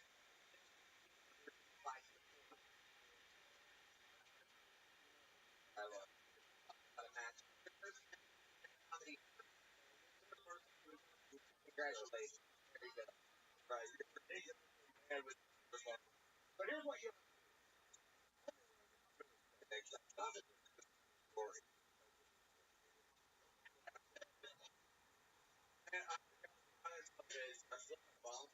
um, it's trying to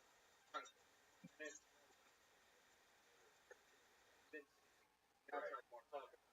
The hard part is to get up here and that, and then Mike skills, try to joke you on the way, buddy. Yeah, I wanted to kill Tony the first time. I know there's a couple of issues and start doing that now too. But it's Yeah, you should have maybe done it. oh, hey, if there's a ramp, and I'm gonna buy, I would love to go. Yeah, so I mean, like my, I guess I have to earn to get one. yeah, they're just On the they're just regular, Oh, regular road, the worst. point. Homeless guy to tell you. Honey, home.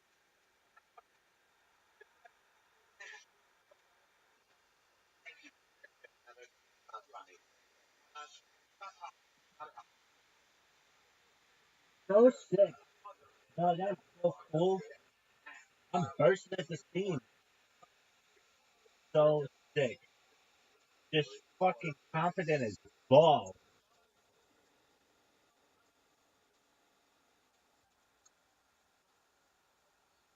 Ain't no one ever been this fucking sexy.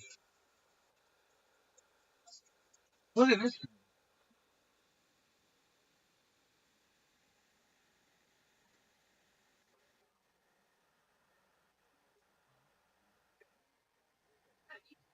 Wow, somebody else. Comment. Comment. If you're about to stop. I love when I see my own people fucking shit.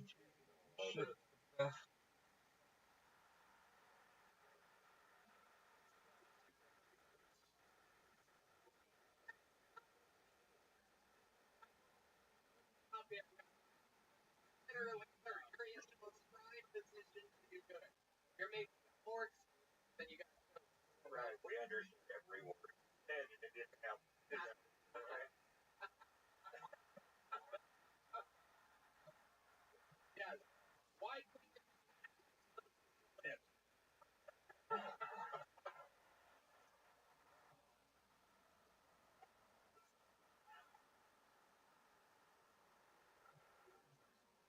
you're shaking here, and the guy that has been ALS for 4 years,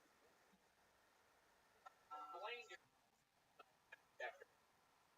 He went say anything about having open. He has to open this. Yeah. For that heart. And then here you are going up there. Wow, I didn't know. I didn't What's that fucking? I do that fucking concert. Michael Jackson. Brighter than I thought. Funny. Thank you. That's my time. Fucking. What the fuck kind of rock and roll? Right.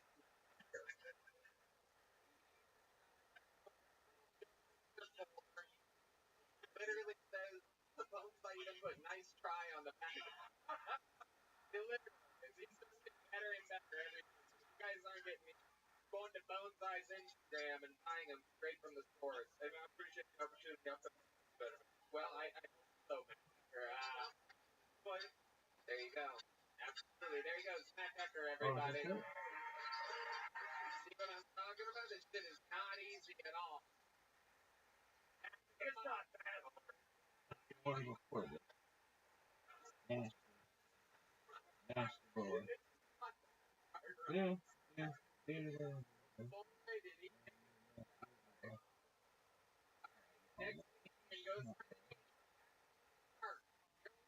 Ashley. Bullshit.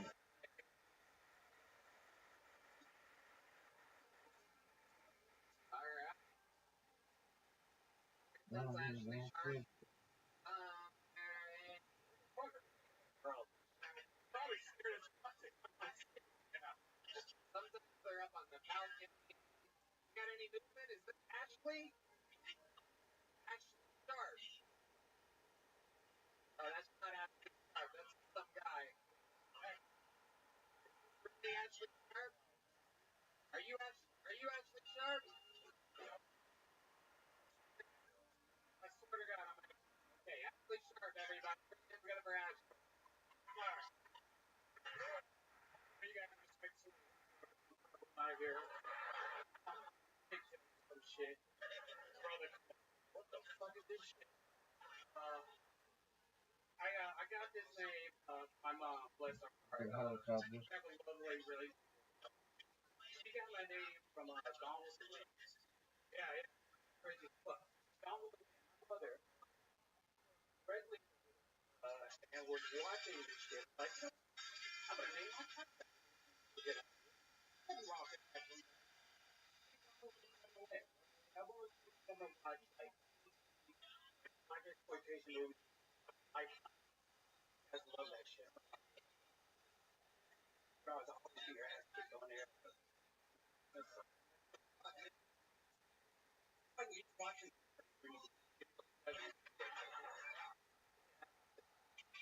get cool. You know what song it is? Like the white people version of like long as fuck, maybe we can have that better decision. Motherfucker. I could have been named Staff. There you go, doing his time and this on Ashley Sharp, everybody. Hi, Ashley. Welcome to the show. The bag. One of the funniest time fucking shelf. Incredible.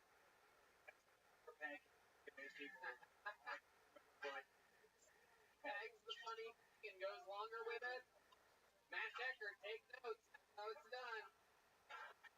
Hey, it was his first time. We're just fun to play. Yeah, first time. Going on. It's a ball. It's very ball. It doesn't really make any respect. Well, how long you doing stuff at? Like off and on for like last 3 years. Last 3 years. Yeah. What else are you doing? You're not doing stand-up. You seem like the guy that has.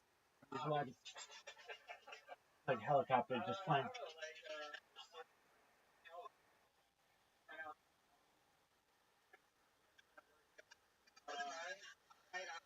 So Red River, you guys come there, anybody? You have to be like Bubba.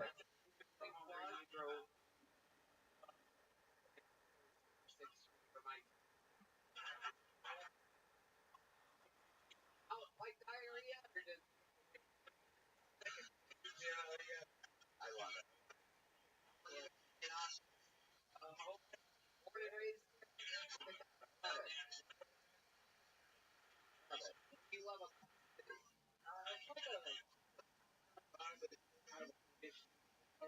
yeah. You do for fun. Go out and you're not working. Not getting fucked up with my comedy. I found my friends. You get fucked up a lot? Not a lot, but like occasionally. I try to make proportionate how hard I work. You know that? Work my ass out that week, and I feel like right. Absolutely. Yeah, I've earned it. Yep. I buy 2 of an alcohol. Understand it. So let's talk about it. Get fucked up, but shit you do around town, like sit around and get fucked up with friends, like something. But play video games, go out and play football, like I said, come up with weird ass shit. Remember one time we got hooked up, me and ex-girlfriend, and we decided to play like we were African, who couldn't speak. We were running around downtown and just kind of fucking with people. Wait, you pretended like you were African? Yeah. Funny, I love to do that too. I do it a lot. Somebody else play some of your African impression. That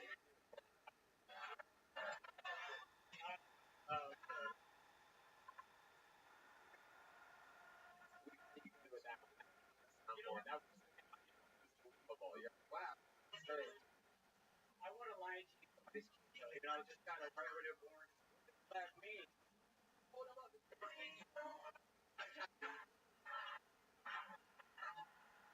And thing is, the band is trying to play some African music for you. They can are indeed them African. Notice the Matt Nealing is Breaker. The real lead electric in the African music industry. I don't know if you guys know that, but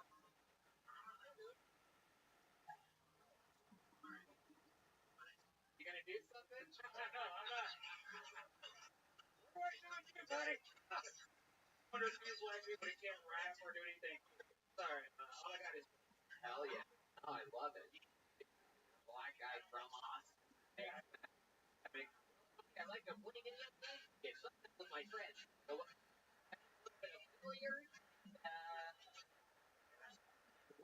Please. Sure.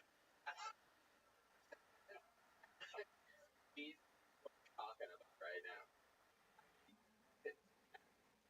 I never realized that.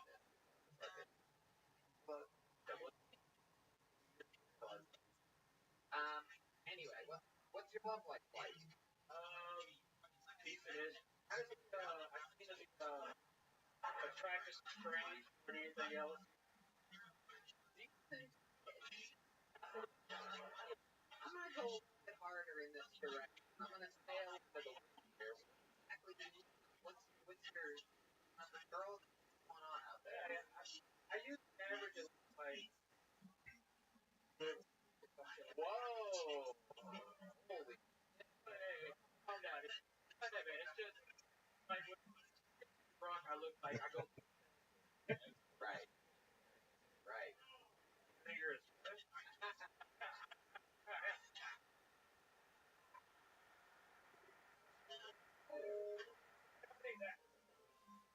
I think the outfit selling. I think the outfit selling. I know. I broke ass shit. I love it. Well, you're a real comedian. You here. You did it. You rolled with the money. Great interview. You're a fucking present performer. You're the type of guy that we love on this show. Congratulations, Ashley Sharp, everybody. Nice job, This is a big joke book, man. Handmade leather. One of these. It goes straight Ashley Sharp, everyone. Making his social media debut.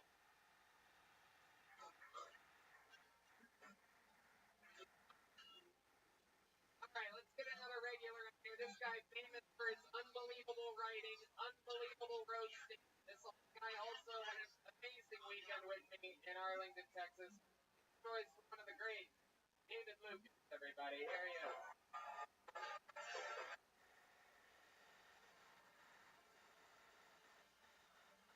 Come on, David Lucas, everybody.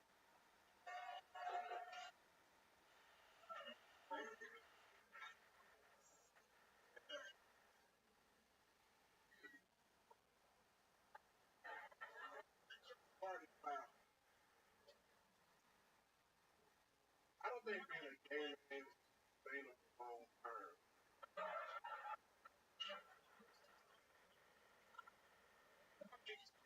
20s, 30s, early 40s. But when the rest this bullshit began, y'all niggas was wrong.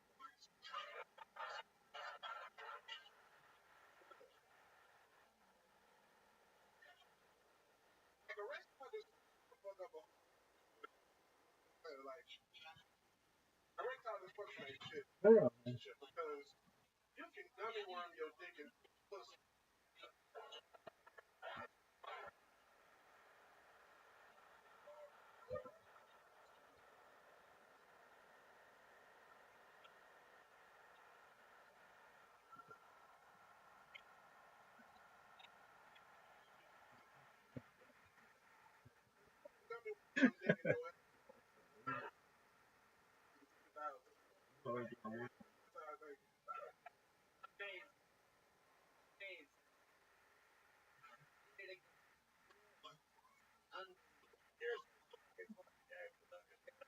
One more time, man. Right.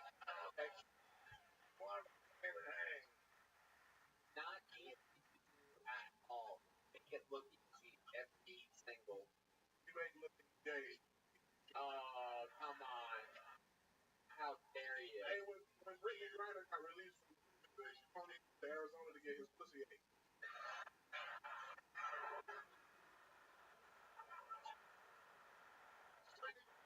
Pussy like an inmate still bro.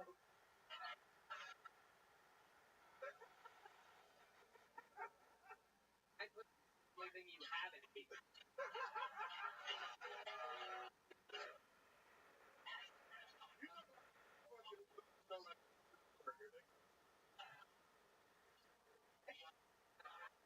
Hey, look at my pussy. Like it. We got that meaty smell, you know, with the onions and shit. Oh my goodness. Especially the big girls. Oh my. Oh, what the fuck? But you skinny. Arrogant. Right.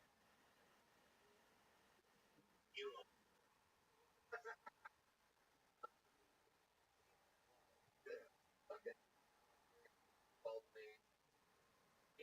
It's also updated like all this. You're dropping it. Dropping.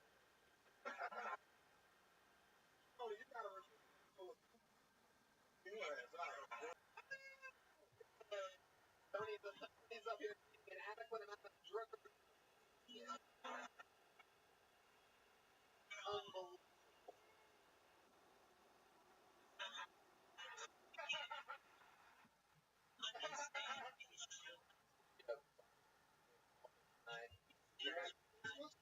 Yeah, you know me, I'm gonna sit on top of that tree.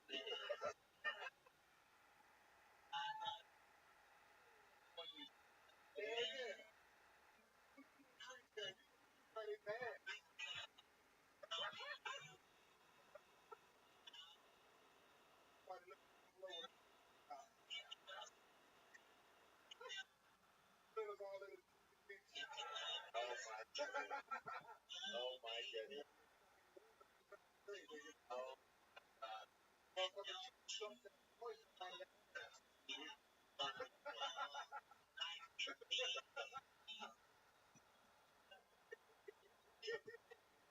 Answer the fucking.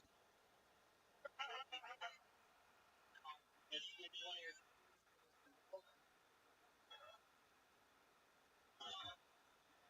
Like you live at a water park, girl.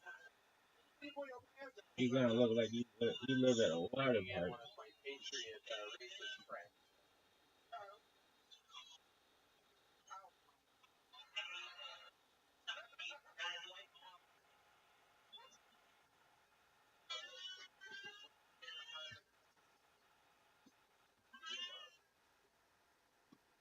Look at this girl. That's a predecessor.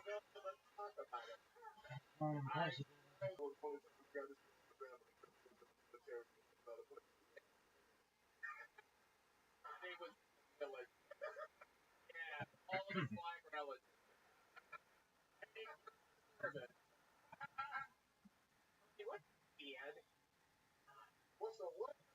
Jimmy Akin's Mysterious World is brought to you by the Star Quest Production Network and is made possible by our many generous patrons. If you'd like to support the podcast, please visit sqpn.com/give. Jimmy Akin's Mysterious World is also brought to you in part with the generous support of Aaron Bergeson Electric and Automation at aaronv.com, AARONV.com, making connections for life for your automation and smart home needs. in North and Central Florida, and by RosaryArmy.com. Have more peace. Visit RosaryArmy.com to get a free all-twine knotted rosary, downloadable audio rosaries, and more. Previously on Jimmy Mysterious World. In the late 1980s, an American man named Paul Benowitz became deeply alarmed, country and the people of planet Earth. But he began finding evidence of an alien presence on Earth. He reported his discoveries to the Air Force, and they assigned agents to his case who took what he was learning very seriously and sought to help with his investigations. In time, he learned that the aliens had made a secret agreement with human officials, but the deal had gone bad. Now the aliens were implanting people with devices that could turn them into spies, control their actions, and wipe their memories. In the end, Paul concluded that our only choice was to attack the aliens without mercy. He used more than $200,000 of his own money to develop a prototype weapon to penetrate their defense screens. And he outlined an extensive attack plan known as Project Beta, which he eventually shared with President Ronald Reagan. Who was Paul Benowitz? What did he learn, and what did Project Beta involve? As a result, Paul began to take precautions to protect himself, his family, and Mrs. Hansen. On June 3, 1980, Leo Sprinkle rang the doorbell, and after a long pause, Benowitz appeared, toting a pistol on his hip and a rifle in his right hand. He told me that the aliens could come swarming over the walls at any minute. Next episode, we'll tell you the end of the Paul Benowitz story and go into analysis mode to figure out what really happened.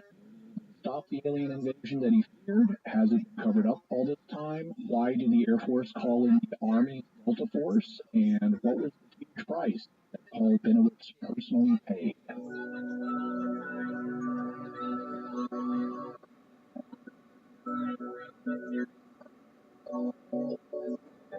You're listening to episode 144 of Jimmy Akin's Mysterious World, where we look at mysteries from the twin perspectives of faith and reason. In this episode, we're talking about Paul Benowitz, his friend Richard Doty, and Doty's shocking UFO revelation. I'm Dom Bettinelli, and joining me today is Jimmy Akin. Hi, Jimmy. Howdy, Dom. Folks, be sure to stick around to the end of the episode. We have your feedback on our recent episode on the Mark of the Beast. But first, in the 1980s, New Mexico scientist and businessman Paul Benowitz became extremely alarmed. He began to discover evidence not just of an alien presence on Earth, but that the aliens were staging a slow-motion takeover of the planet. They were abducting people and implanting them with devices that could turn them into walking cameras and microphones, control their behavior, and wipe their memories. At any moment, the implanted people could have their switch pulled and be totally controlled by the aliens. Already, this had been done to hundreds of thousands of people in the U.S., and the military had been compromised. Paul reported his findings to the Air Force, which took them seriously and encouraged him to keep investigating. In time, Paul developed a daring plan known as Project Beta to rid the Earth of aliens. He even invested $200,000 of his own money to develop a prototype weapon that could penetrate their defense screens. What happened with Project Beta? Has it been covered up all these years? What role did Delta Force play? And what was the terrible price that Paul Benowitz paid? That's what we'll be talking about on this episode of Jimmy Akin's Mysterious World. Jimmy, where did we leave off at the end of our last episode? Paul had recommended his attack plan, Project Beta, to President Ronald Reagan. He recognized that some human... Uh-oh. Uh-oh. Yeah, that works. Everybody's just doing it. I get the secret today, and nope. Sorry, Tony.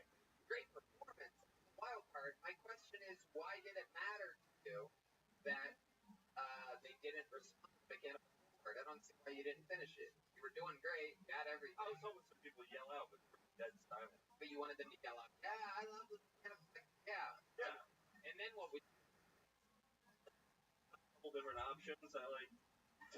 you didn't know crowd work. I like to do crowd work. I'm not really a joke guy. you got 60 fucking seconds, dude. You're gonna try to get some crowd riffing going on?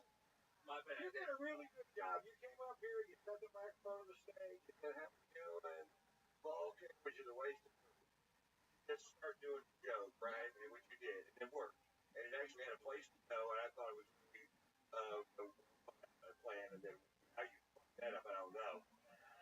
You only had 6 seconds. You had to fuck it up, and then you wanted to do the crowd work. Anyway.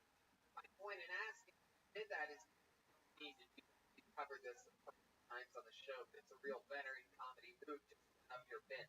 Go in. You don't need their fucking approval. They probably all everybody can see what you're talking about. You don't need to agree that they know what a mechanical bull is or written a mechanical bull. So I could have gone right into the thing. I want to know what it was. I want to know nailed out. What are the 2 options? If the whole crowd went, yes, he loves mechanical bulls. Tell us more! Think like that, like a fucking cult. Done. You really want to know? It's not going to be bad. Alright, 2 options. So, like, if a girl would have said, yeah, I would ask her how long she stayed on. Because that's how long I've been on the poker. If a guy would have said something, I'd be like, some guy in the back going, I wrote mechanical bulls. Then he went home and wrote a bear. Yeah, it doesn't work. I did not want to do that. I did not want to do that. Red Band is vote on that soundboard tonight. Very well played. Yeah. Very well played sad music. Okay. You don't need that. You don't need that stuff. You have real jokes. I know what that's like too. I've seen it forever. People want to do this crowd work thing and make it appear as though, like, imagine we came up with that. But in all reality, slamming these people for 55 seconds, and then all of a sudden you go into this thing, and like, I think there's such a great lesson to be learned here. You know what I'm saying? Yes, I agree with you. Drop the ball. But very, very extremely funny first fucking part of your set. You're from Buffalo, right? Yeah. Yeah.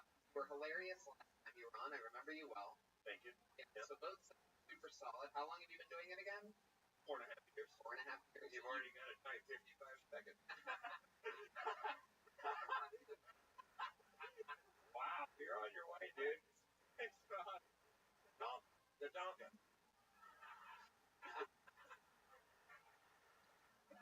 I love it. You just figured awesome. Yeah, How long? About 5 weeks. 5 weeks. What are you finding out about this city? It's great. I already got myself a show that I'm hosting called, or it's at a bar called Axis ATS. Okay.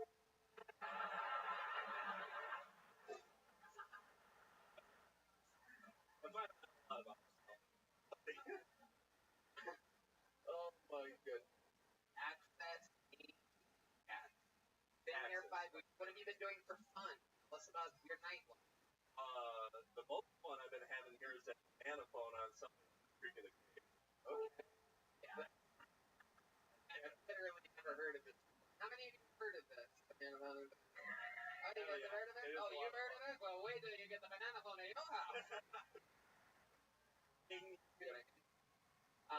Okay. Yeah, it's like a heckle and yell out roast. Roast. Yes. Very good. Have you ever been on a roast or done a roast or roast? No, I just signed up for roast battle though. Okay. Come on up again. Owen Gallivant. What are you gonna make fun of? Oh, well, first of all, Tim Allen that when he got arrested for cocaine. Okay, what's the joke part of it? That's, I guess. You're making me do all my jokes. Oh, you're saving the good ones for later, a lot like you did tonight during your set. I love it, Zach. You're fucking what it's all about. People living here. I guarantee you're one of the funniest people coming out of Buffalo right now, and you had a choice. A lot of people decide whether they're going to go to New York City or LA or Austin, and I'm convinced a lot of the best talents is here. And this is your first time seeing Zach Black, everybody. There you go, Zach Black. Thank you for having me. I'm busting balls. Alright, back to the bucket we go. Angela Ramirez is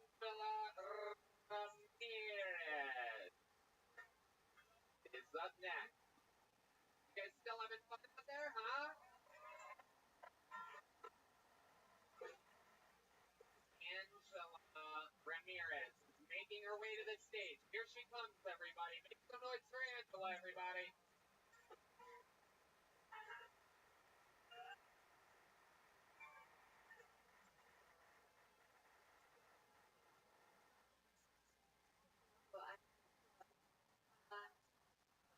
name it had on a like this. Thank you. Get up here because I was like, over there. We want. And also like to thank you for the action. Latino.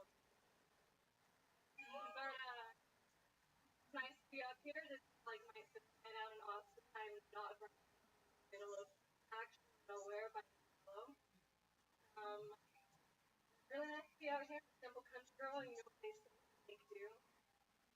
And I almost stayed there and in the corner because I've been holding it for like 2 hours.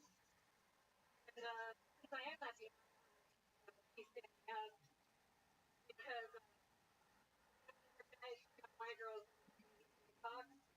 Whenever black girls is that whenever guys see them Latinos, and we do it the old fashioned. We have a little Patron, ballot them out and do our, right on the verge of stones, make it real hot. And then you get him. Okay, there you go. That's your time, Angela Ramirez, everybody. Okay. Welcome to the show. I'm going to introduce you now. Hi. You know where you're at right now. You just signed up and stood in the corner. Yeah. It was supposed to be like my brother and my uncle on here, you know? They signed up too? Yeah. Incredible. And they brought you dressed like that. Oh my goodness. That is, whoa, shit. Christ, I don't know what's going on up here, but so good to see you. Hell yeah, you have the energy of the girl that is all your ex-boyfriend's cars. Girl is teed out of suit.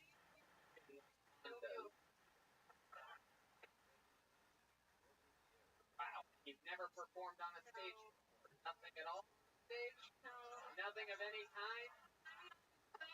Out there in your Amarillo, middle of nowhere, extra money to make, recognize you. The only elementary school you went to?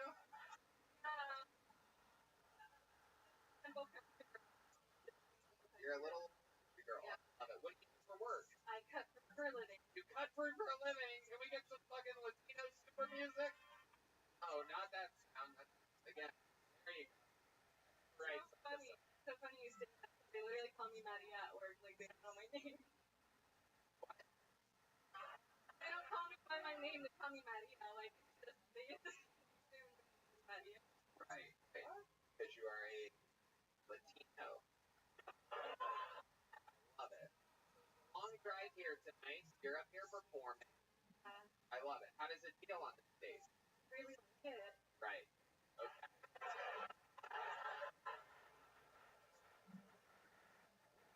For fun, give us your hobbies. You're out there in the middle of nowhere. It seems like that would be a place to really party it up. There's like country songs about near Amarillo.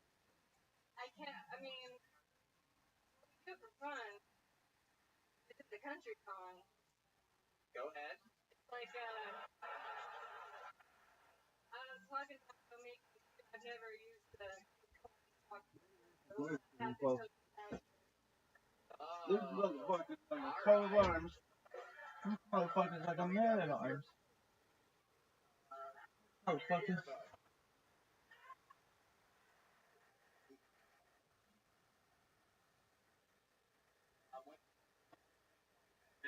I'd imagine you're at near Amarillo. Look at this man. You're at least nowhere. Humans would die as a result of the coming battle. He saw this as our only choice.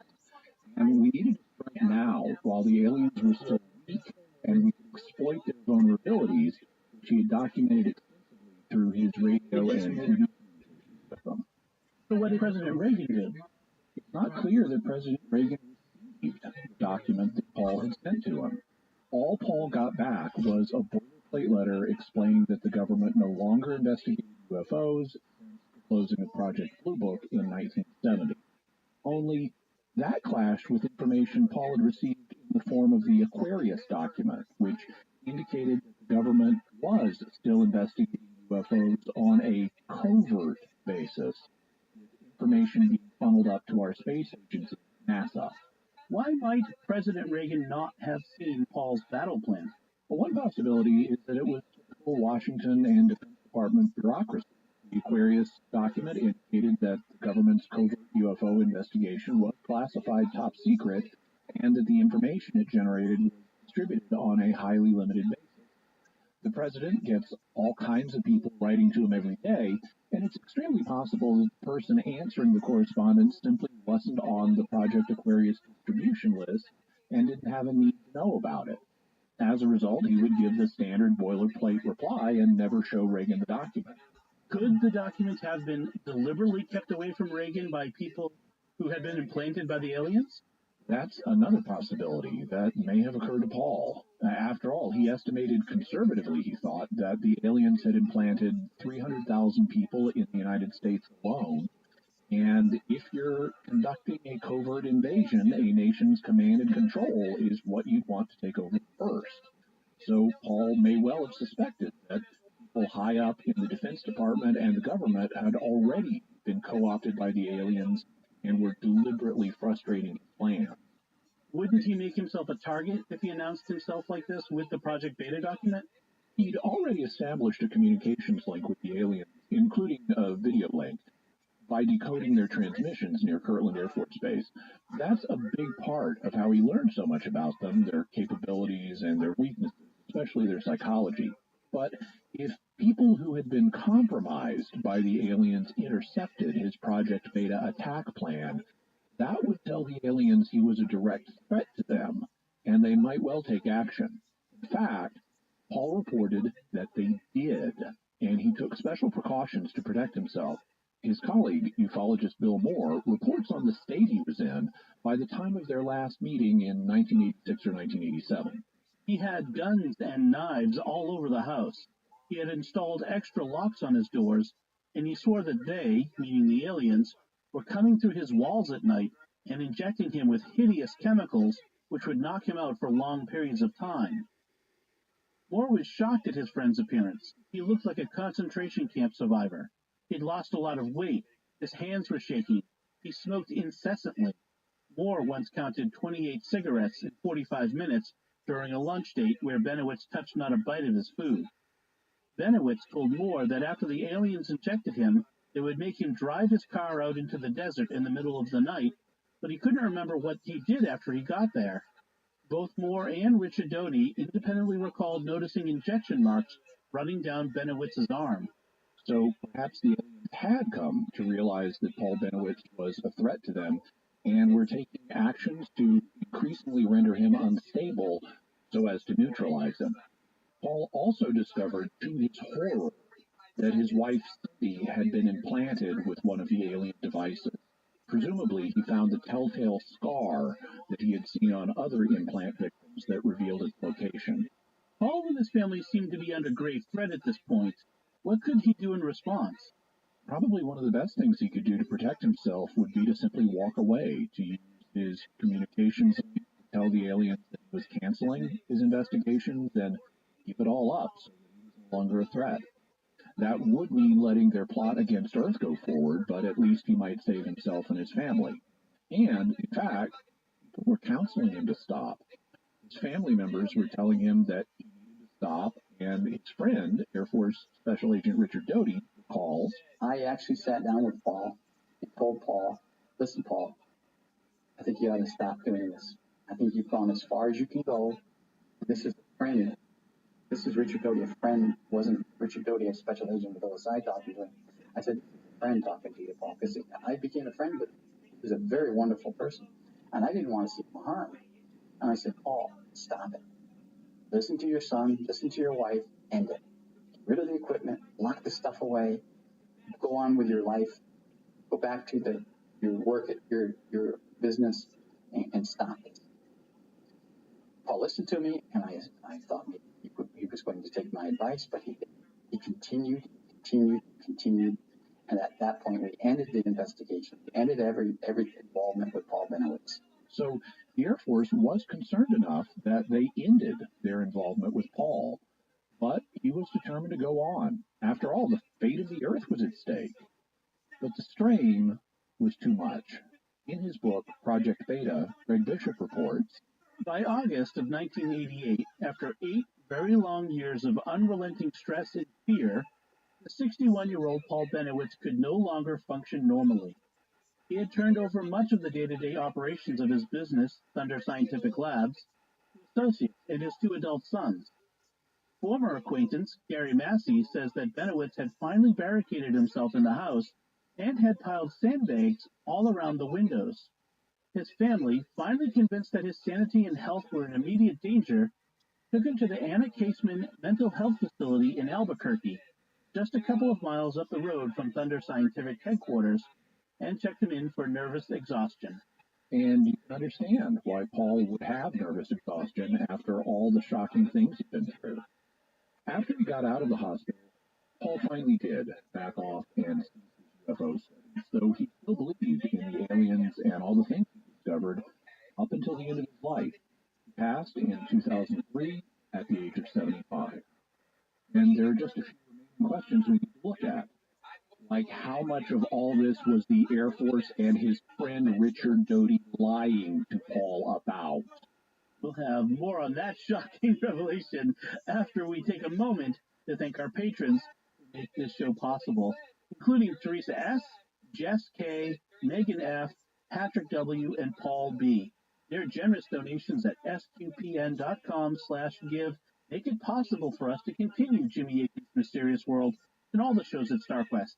And now's a great time to become a StarQuest patron, thanks to a generous gift from a StarQuest supporter.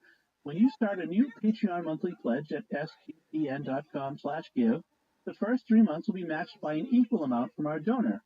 So if you become a new patron at $10 a month, after 3 months, our donor will give $30 to StarQuest to support all our shows, including this one, making your gift go even further. So if you've been thinking of becoming a StarQuest patron, now's the time.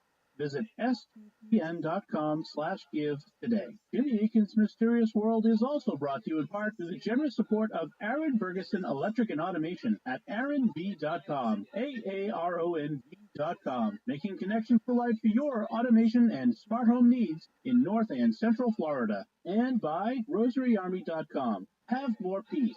Visit rosaryarmy.com and get a free all-twine knotted rosary, downloadable audio rosaries, and more. Make them, pray them, give them away at rosaryarmy.com. So, Jimmy, let's talk about the theories concerning this whole subject. What theories are there about Paul Benowitz and Project Beta? I've already mentioned the big one. How much was Paul being lied to? And to the extent he was being lied to, how did the disinformation campaign unfold? Also, why did they lie to him? What was the Air Force trying to do?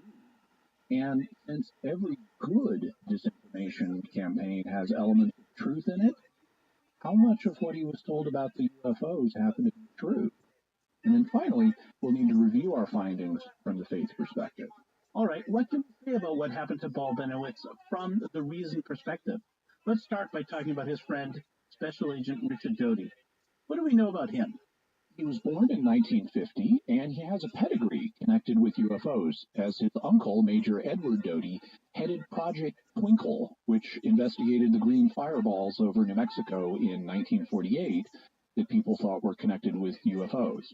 As we indicated, Special Agent Doty was an Air Force officer assigned to the Office of Special Investigations. They provide criminal investigative services, protective services, and counterintelligence services. And it's the latter capacity that Doty was involved with Paul in here. In his dealings with Paul Benowitz, Agent Doty was functioning as a counterintelligence officer. That is, an officer whose job is to thwart intelligence efforts directed against the United States. How does Doty describe the beginning of his relationship with Paul?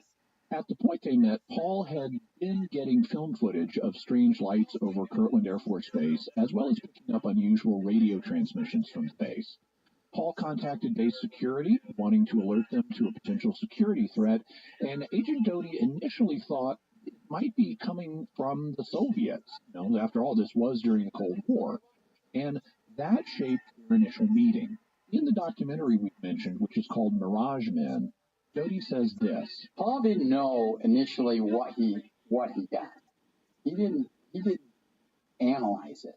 when he had gotten the first series of transmissions, he recorded them, and then he contacted the security officer for Kirtland.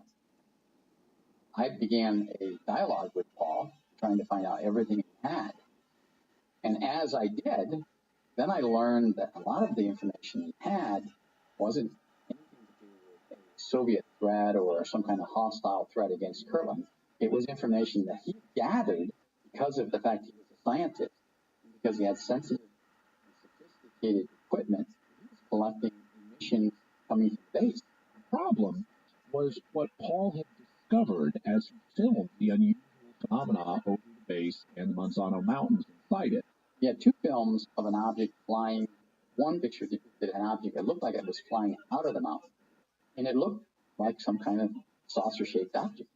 He immediately then thought that there were UFOs coming out of Monsanto. The second film was of an object that was something experimental the government was doing. When he filmed that, then again, the flag went up that he just filmed a classified project. So Paul had a film of something that looked like a UFO and another project that was classified. And now the Air Force had a decision to make. And we had to decide on what we were going to do then. Were we going to allow this to happen, or we were trying to convince them otherwise? They let Paul come to the base and have a meeting with many important people, as we mentioned in the last episode. Paul made a presentation to the Air Force officials on what he had been doing and about what he had been collecting. He showed some of his film. He showed some of his pictures. He had an audio recorder that was playing the sounds collected from the base. The highest ranking person in the room, which was a brigadier general, said, "You have some very convincing information, Paul." And that kind of set everything in motion with Paul to let him think that he does. We briefed everybody in the room, so they knew what we were doing, basically. And so after the meeting, there was a number of questions asked to him. What do you want the Air Force to do? And Paul said, I'd like a grant to investigate UFOs on the base and a grant to continue this contact that he claimed he had with some of these aliens. And, as we discussed last episode, he received a $75,000 grant to continue his studies from one of the agencies involved. But the overall decision was the Air Force would lie to Paul Benowitz in order to convince him that everything he was detecting was due to aliens. The more he had contact with me and others within the intelligence community, the more he started analyzing the information. So we kind of planted the seed in Paul that what he was seeing and what he was hearing and what he was collecting was, in fact, probably maybe UFOs. And they exploited the fact that Paul was a patriotic American against him. It was very easy to convince Paul. Paul was a World War II veteran, very patriotic, he always flew his flag. Those type of people you can convince that, listen, telling Paul, you can't tell anybody else about this because they're getting in the wrong hands. So immediately Paul became a cooperating source, and he held everything that he'd gotten in secrecy. So they didn't have to do very much, at least in the beginning. There wasn't a whole lot that we did. It was just a simple, really, really simple nod and statement to Paul that what he was seeing was probably UFOs. But Paul was off and running, and over time, the lies became more elaborate. How did that happen? The liars apparently started to involve more than just the Air Force Office of Special Investigations. Richard Doty reports, at one point, another agency was conducting an investigation, and they set up a surveillance across the street from him. And Paul's son contacted me and said, leave my father alone. You guys are across the street, and your father and my father. He's getting to the point that he's being paranoid. Well, I knew it wasn't us. In fact, it was the National Security Agency, or NSA, that had set up an outpost in the house across the street from Paul. Greg Bishop reports, he said he saw people coming in and out of the house, looking out from the curtains and things like that. And as it turns out, the NSA had some people in this house.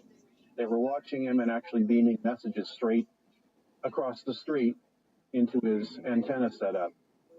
He started picking up these signals, and the NSA was scared that anybody could figure that out. they decided to just take complete control of what he was seeing and give him exactly what he thought he should be getting. They replaced his computer with their own computer.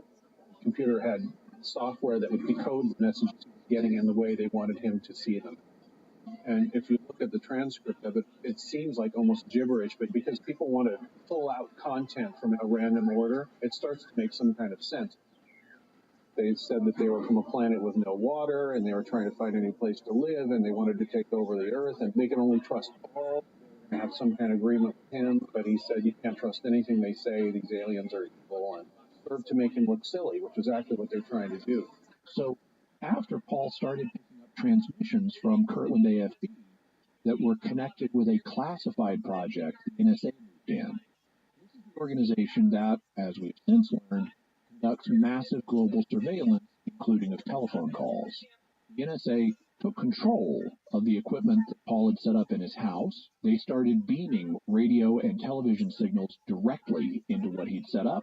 They replaced his computer with one of their own, and they're responsible for the alleged translations of alien signals he got, as well as the visual images of aliens he saw on his monitors. And Paul and his family noticed the strange people who were set up in the neighboring house, yet Paul never walked across the short distance to confront them and ask them what they were doing. Maybe he thought they were people who had been co-opted by the aliens and were being controlled by them. One of the people we mentioned last episode was Paul's friend and fellow UFO researcher, Bill Moore. How does he fit into all this? He had been co-opted by the intelligence community. Sometime previously, he had been contacted by a man from the Defense Intelligence Agency, or DIA, whose identity he's never revealed. Instead, he referred to this man by the nickname Falcon. Falcon said that he represented a group of people inside the system who wanted to reveal what the government really knows about aliens and UFOs, and wanted to reveal it to the public slowly through a trustworthy, reputable ufologist like Bill. And that's the reason you don't want the public to freak out all at once. You want to introduce this stuff slowly. But there was a catch. There's always a catch with this kind of deal. So what was the catch here? Basically, Falcon and his associates wanted information about what was going on in the UFO community, what it was aware of, the ideas that were circulating in it, that kind of thing. If Bill would keep tabs on what the UFO people were thinking, Falcon would give him information about what the government really knows. As an earnest of his good faith, he gave Bill a document about a UFO landing in Mexico in 1969. The document referred to a government project by the name of Silver Sky, and Bill checked it out. He went around New Mexico looking for the witnesses to the UFO landing, and he didn't find any. The next time he met Falcon, he confronted him with the fact that the document was a fake and none of the people that mentioned in it existed. Falcon said, "Congratulations, you passed the test." Given him the document to see if he was really a competent investigator who could be trusted with sensitive information. If he hadn't been the type of researcher they were looking for, he would have gone straight to the public without checking it out to see if Project Silver Sky even existed. But he didn't. He showed them that he was the kind of quality person they were looking for, and now they were ready to start giving him the real stuff. So they started doing business. And how did he become involved with Paul Benowitz? Falcon introduced Bill to our other friend, Richard Doty, and in February 1981, Falcon and Doty asked him to give Paul a copy of the Aquarius document that we mentioned last episode. Just as a refresher, the Aquarius document said that despite the closure of Project Blue Book, the government was still secretly investigating UFOs, that NASA was receiving the information it was developing, and that something known as Project Aquarius was involved. So was a group nobody had heard of named MJ-12. And most relevant to our story today, NASA was following the information that Paul Benowitz was developing. But there was a problem. Bill Moore had seen an earlier version of the Aquarius document, and the one they gave him now was different. It had been edited. Greg Bishop reports, the document in its pristine condition was only seen by Bill Moore in the offices of AFOSI, and once again in February of 1981, when he was handed a heavily edited and rewritten version of the message and told that he was to give this copy to Paul Benowitz. When he asked why the new version was riddled with changes, Falcon replied that it had to be sanitized to protect sensitive projects. It was the first time that he'd been asked to lie to a fellow researcher. This sort of commitment to the deception bothered Moore, and he sat on the document for a few months until he was gently warned that all operations were off unless he followed through.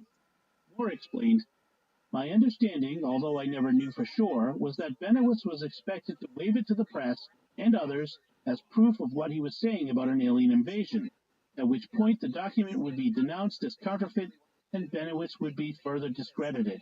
So Bill suspected that the edited document was meant as a setup for Paul to discredit him. And he didn't want that to happen because he'd gotten to know Paul and become friends.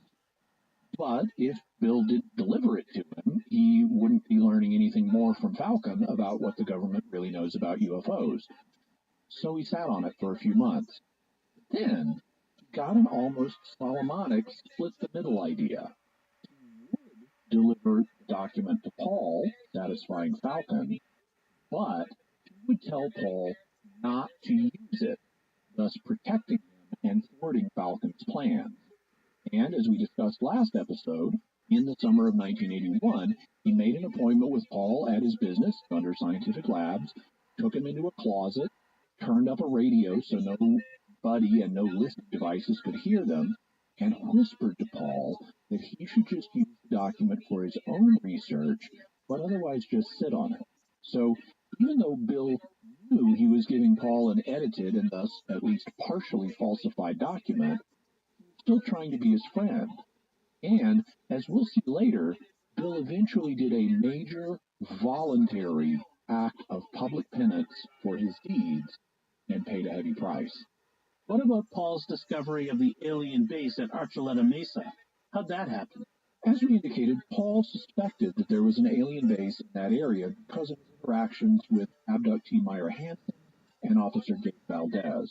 But of course, the Air Force helped foster this impression, as it helped take his attention off of some of the things that were happening with the secret projects over Kirtland AFB. Though there may have been secret projects elsewhere. In an interview for the documentary Mirage Men, Richard Doty states, Paul is a pilot, and he had a plane, and he flew around those areas, and he saw things, and he filmed things up there that, again, presented a problem for us, because what he was filming up there was actually a secret military installation that was training commandos. So then we had to convince Paul that what he was doing up there was again a UFO. There's actually some confusion about this. While there apparently was a secret military base in the Archuleta Mesa area, there's a question about whether it was actively training commandos at that time. In his book, Project Beta, Greg Bishop reports, Kirtland AFOSI also rang up Fort Carson Army Base in southern Colorado and inquired if they still conducted training missions in the Dulce area. No, they said, but they wouldn't mind cranking it up again. The Army was given further encouragement by an Air Force offer to cover at least some of the costs of these extra training exercises by filling out expense vouchers. Faced with this unexpected gravy train, the Army Infantry and the elite Delta Force detachment that used the area needed a little encouragement. To sweeten the pot, AFOSI also told them that the ruse was part of an counter-espionage project against the Russians, which in a sense it was, as we shall see.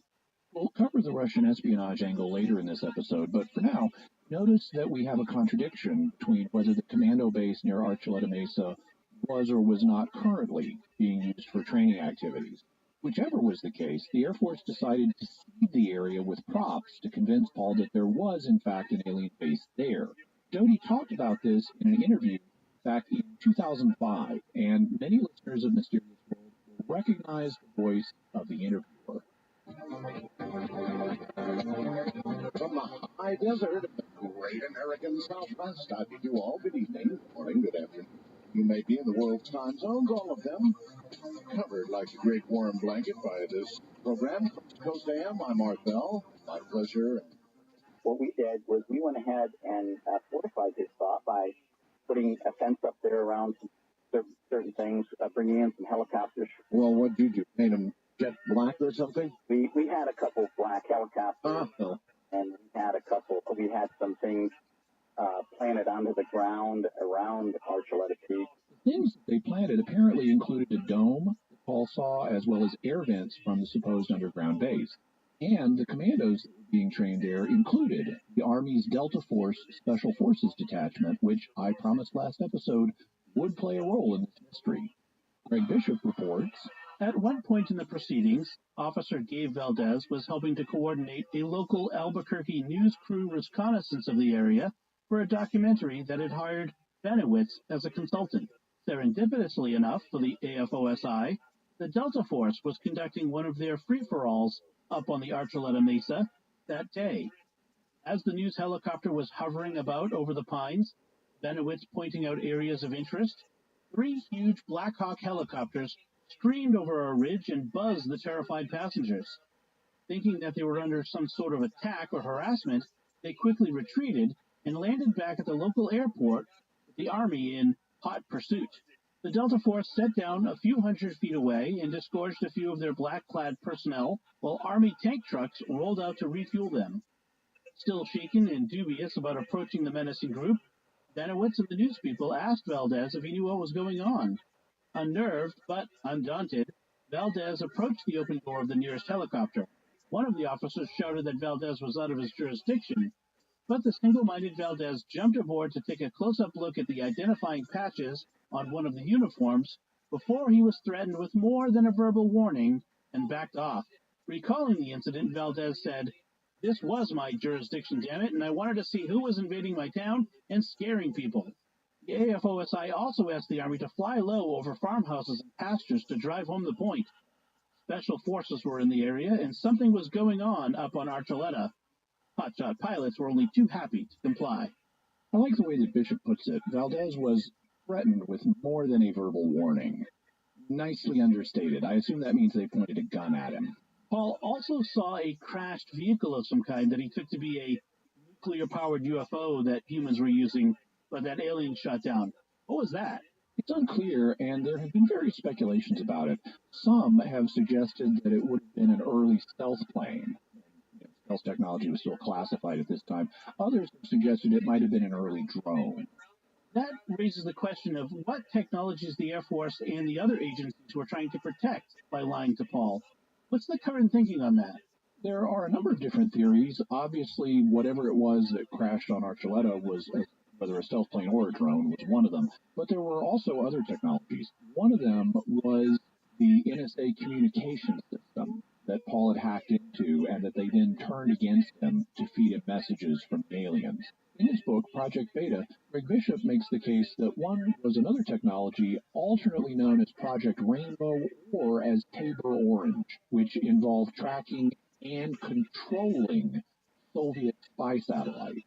These were things we had learned how to do based on the efforts of people spying for us in Russia. Simple identification was not the end product of all this dangerous effort. The assets stationed in Russia had done their job so well that the Americans not only knew which pieces of technology were passing silently overhead, they also knew how to defeat some of the satellite's security-coded systems, read the information stored in their memory, and even reprogram their guidance systems to steer them out of orbit. The secret lay in laser communication. The Russians had devised a way of talking to their spacecraft using laser pulses instead of more easily intercepted radio waves. Once the boys at Kirtland had identified and tracked the orbits of their targets, the information was immediately relayed to the Stallion Laser Facility located 200 miles south at White Sands Missile Range.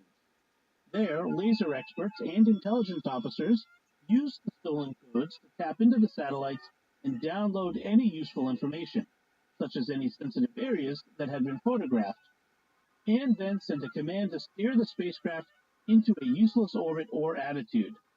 By the time it appeared over the Russian horizon, Soviet technicians were completely bamboozled as to why their equipment was constantly screwing up. They would correct the problem as the satellite passed over them, only to have the thing come back around the next time with a whole new set of malfunctions. The satellite espionage program, which may have been known either as Project Rainbow or Tabor Orange, depending on who was talking, was an unqualified success. But Paul Benowitz represented the weak link in security. After the AFOSI found out he was taking pictures of the laser, they again broke into his home, located the pictures, and replaced them with blank frames. So this may have been one of the technologies that Paul stumbled across, and there may have been others as well. Who was giving Doty his orders? One theory that's been proposed in the ufological community is that nobody was giving him his orders, that he was a rogue agent who decided to do this on his own. Doty, of course, denies this. How did you become involved with this Benowitz case? I was the counterintelligence officer for the base. All right. Information got to my desk, and I reached my commander and sent a little message up to headquarters, and we were tasked with obtaining all the information we could from Paul. That, of course, was only authorization to start finding out about Paul, not to lie to him. But Doty says that everything else that happened later on was also authorized. I followed orders. Everything we did was following orders. And I think that's right. Richard Doty's rank at the time he left the Air Force in 1988 was Master Sergeant. A Master Sergeant is a senior non-commissioned officer, so he wasn't even a commissioned officer. There's no way that someone with that rank would be able to personally authorize everything the Air Force did, like creating and installing props up on the Archuleta Mesa to make it look like the base was there, or underwriting funding to partially pay Delta Force to come in and train there, and things like that. Also, we know who Doty's immediate superior was, and he's named in books on these topics, and Doty has said he got his orders from him. And we know that Doty's superior also had interactions with Benowitz as part of the deception. On at least one occasion, he flew over Archuleta with Paul. As far as I know, he hasn't spoken publicly about the Benowitz affair, but the evidence strongly supports Doty's superior as being involved. The real question would be, how high up the chain of command the project went? Do we have a sense of that? I'm sure it didn't go all the way up to Commander-in-Chief President Ronald Reagan. A president wouldn't be briefed on or approve decisions to run a disinformation campaign against a lone UFO guy like Paul Benowitz. So the answer seems to be that the person giving the orders was somewhere in the middle. Doty refers to having been in communication with headquarters about the affair, but that could be a different thing. Also, since multiple agencies were involved, it may have involved key officers in several agencies. And here, Greg Bishop offers an interesting theory. Referring to ufologist Bill Moore, he says, So he came back to his contact, which a lot of people know as Falcon. That's what Bill Moore and his partner began to refer to this guy. He was apparently from the Defense Intelligence Agency. Uh-huh. He actually was the head of, as far as I know, the head of the operation against Benowitz. The orders came down from him. So Falcon, the Defense Intelligence Agency, may have been in charge of the overall disinformation effort. What was the motive for deceiving him? Why not just tell him the truth, that he'd stumbled upon some advanced technology work and should back off? Initially, Paul did think that he might have stumbled onto something classified and he wasn't sure it was UFOs. But Doty explains the decision this way. Initially, he thought maybe it was classified. He told us, listen, if I tapped into something, let me know. Well, we weren't going to do that because we don't know who his friends were. We couldn't really put in a trusted person. By we didn't know who his friends were, Doty is referring to the possibility that Paul may have been in contact with people who were, even if you didn't know it, actually Soviet agents. Documentary maker and author Mark Pilkington explains, the ufologists were constantly seeking evidence for the extraterrestrial conspiracy and the UFO cover-up. They were digging through documents, they were hanging around secret air bases, and quite likely stumbling upon genuine military secrets. And a more serious possibility was that Soviet intelligence agents may have been infiltrating the UFO field in order to extract this kind of information about new technology. I think it's no coincidence that the timing of the operation against Paul Benowitz dovetails with the development of the stealth program, and at the time, this was the absolute pinnacle of global aviation technology. And that's exactly the sort of thing that Soviet agents would be looking for. And not only could Soviet agents learn about our classified technology programs from ufologists like Paul, if they did learn about them, could endanger our people in Russia, like the ones who helped us crack the Soviet satellite system. Greg Bishop explains, there were assets in Russia who were sending this information back. And if they found out that somebody over here was getting that information and using it on these satellites through Paul Benowitz or anybody else, these people would have been, imprisoned or killed or whatever. And they figured, I think Richard can comment on this, that they figured that the one person getting paranoid and going off the deep end was worth 10 or 12 or 15 or however many agents they had over in Russia doing this. And, apart from the fact that there's just the basic information. Also, according to Richard Doty, they didn't foresee Paul becoming mentally unstable due to all this. Feel any guilt for this? Later on, yes, absolutely. It was meant to be a short-term operation, disinform him, and then kind of walk away from it. So according to Doty, they didn't want to just tell Paul the truth because they were afraid the information would get back to the Soviets. As Pilkington and Bishop explained, that would endanger both our defense posture and our human assets on the ground. They thus decided to deceive Paul and discredit him so people wouldn't believe what he was saying. It would just sound like crazy UFO theories. But they didn't mean to drive him off the deep end. They thought that they'd make him look like a nut and he could go to UFO conventions and say all the nutty things he wanted, none the worse for wear. Instead, he became mentally unbalanced. So this was really meant to be a minor operation that got out of control and had unintended consequences. At least, that's what Agent Doty would like us to believe. Do I detect a note of skepticism? Yes, because as we heard Richard Doty himself say earlier, it was very easy to convince Paul. Paul was a World War II veteran, very patriotic, always flew his flag. Those type of people you can convince that, listen, he's telling Paul, you can't tell anybody else about this, that you're in the wrong hands. So immediately Paul became a cooperating source, and he held everything that he had gotten in secrecy. So Paul was exactly the kind of person they could trust, keep things secret. He even offered to back off if, as he initially suspected, he stumbled across a classified program that had nothing to do with aliens. That suggests that the Air Force may have had a different motive. The explanation Doty would have us believe could be an example of what is referred to in the intelligence world as a limited hangout. Former Deputy Director of the CIA, Victor Marchetti, explained, Limited hangout is spy jargon for a favorite and frequently used gimmick of the clandestine professional. When their veil of secrecy is shredded and they can no longer rely on a phony cover story to misinform the public, they resort to admitting, sometimes even volunteering, some of the truth while still managing to withhold the key and damaging facts in the case. The public, however, is usually so intrigued by the new information that it never thinks to pursue the matter further. Applying that to this case, when the public became aware that the Air Force and other agencies had been running a disinformation campaign against Paul Benowitz, they may have chosen to do a limited hangout. They'd admit that there was a disinformation campaign, since they couldn't deny that any longer, but they make it sound as innocent as possible and conceal its real motive.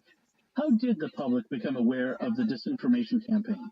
You'll remember that we earlier mentioned that Paul's friend, the ufologist Bill Moore, voluntarily did a major act of public penance and paid a high price for doing so.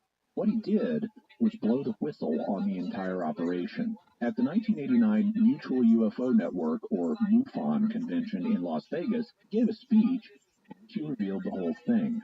In this speech, he revealed how the Air Force, including Richard Doty, had misled and manipulated Paul Benowitz. He also revealed how the UFO community itself had been misled and manipulated with the claims that Paul and others had been making. These included major elements of 1980s UFO lore, including not only Roswell, but also the idea that we had a secret treaty with the aliens, that there were underground bases, conflicts between the military and the aliens, and the alien plan to take over the world. Here's part of that 1989 speech. What we are hearing today about malevolent aliens, underground bases, secret treaties with the U.S. government, has its roots firmly planted in the Benowitz affair. The entire story of the treaty with the U.S. government and the aliens, of exchanges of technology between us and the aliens, of battles between aliens and American armed forces, aliens allegedly having implanted hundreds of thousands, if not millions, of humans for the purpose of taking over the world and using us as cattle or slaves, came about as a result of the disinformation process. I know, because I was in a position to observe much of this process as it unfolded, and I was providing regular reports on its effectiveness to some of the very people who were doing it to Paul. How did the MUFON convention crowd take it when Bill revealed all these things?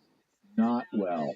He was trashing major elements of the UFO lore that they were heavily invested in. They started booing and heckling. In fact, in this clip, you can hear them start to boo, after which MUFON official Hal Starr has to step up to the mic to calm them down.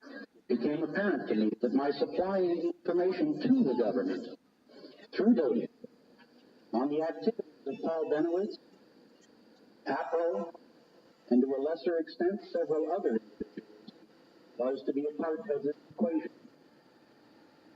I also discovered whatever it was that Benowitz was involved with, he was the subject of considerable interest on the part of not one, but several government agencies, and that they were actively trying to diffuse him by pumping as much disinformation through him as he could possibly absorb.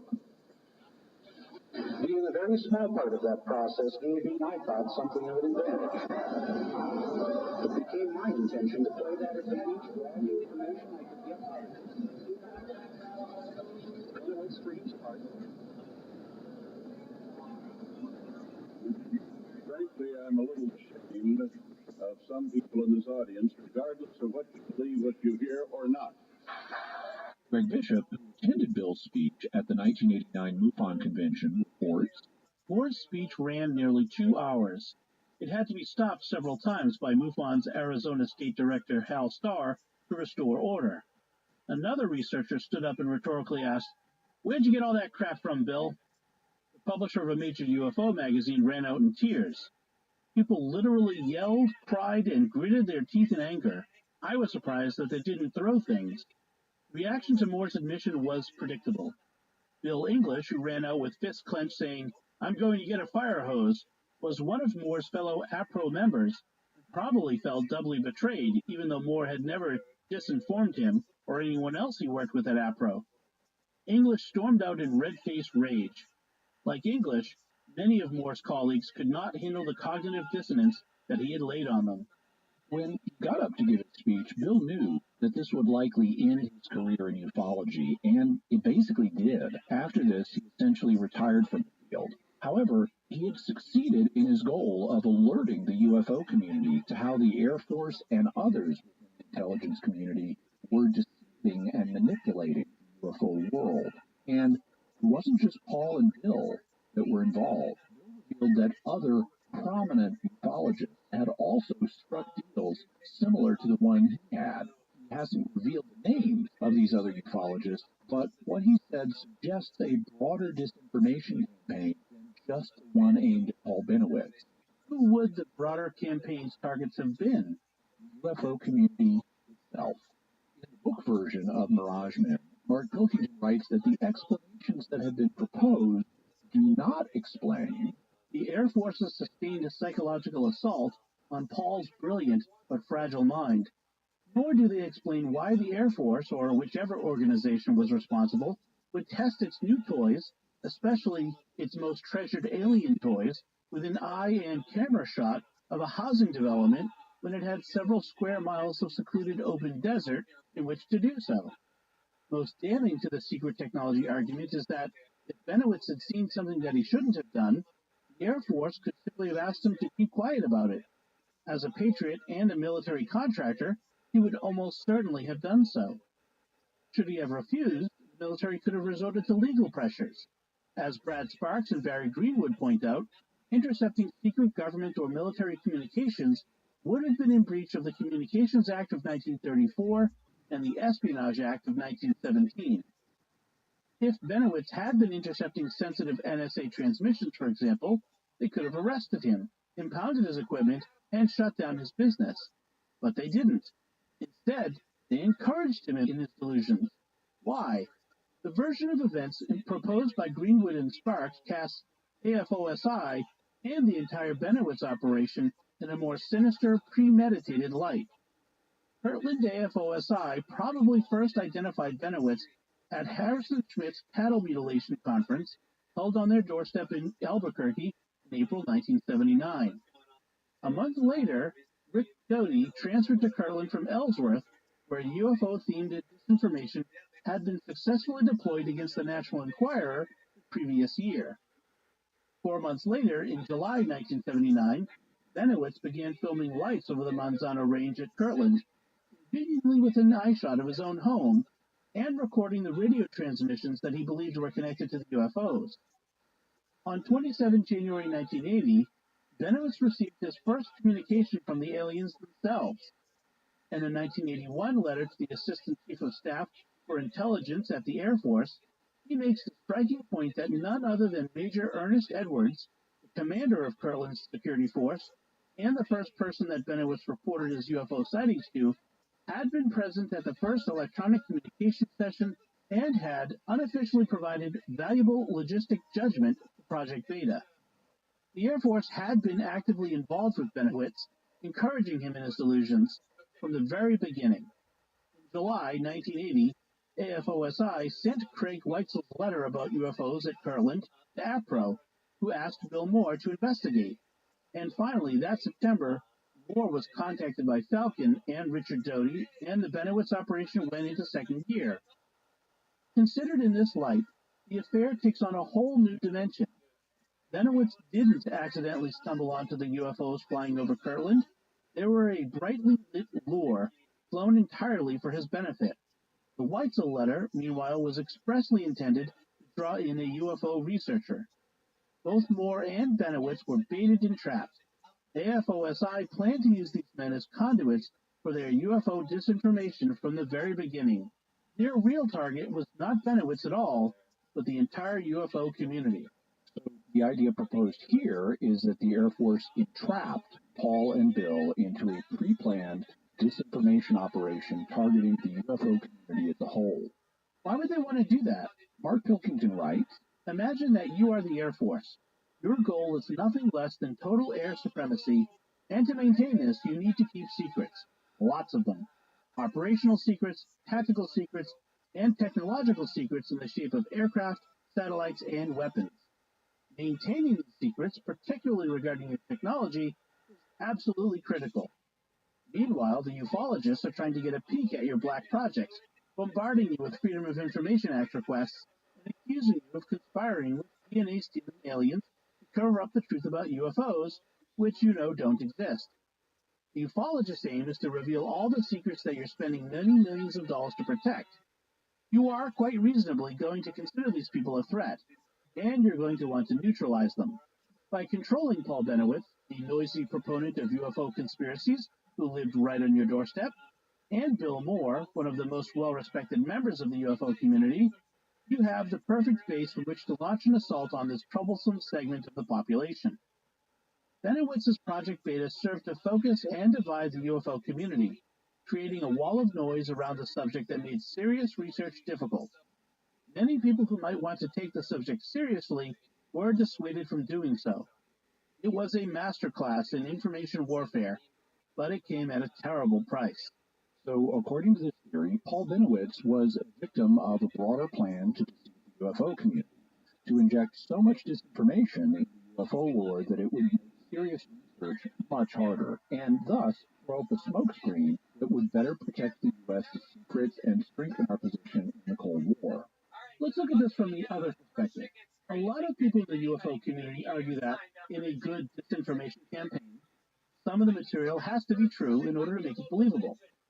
So how much of what the Air Force told Paul might be true in this case? Some of it. I've heard it said that in such campaigns you always want to put a lie between two truths, but I'm not sure that's the right ratio. Doty himself has said that about 80% of the info in the UFO community is false and only 20% is true. It could easily be that all of the stuff they told Paul related to the aliens was fake, leaving only truths like, yes, we do have secret aircraft and one of them did crash at Archuleta. It just wasn't a secret military craft built on alien technology.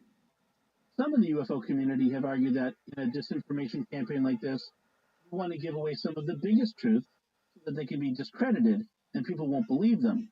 What do you make of that? I'm not persuaded.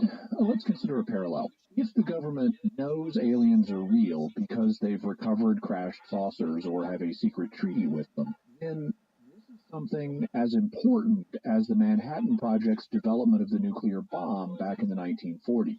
We really did not want the German or the Japanese governments learning that we were making progress toward having nukes, as it would have caused them to frantically start funneling resources into their own nuclear programs, which we'll be discussing in future episodes.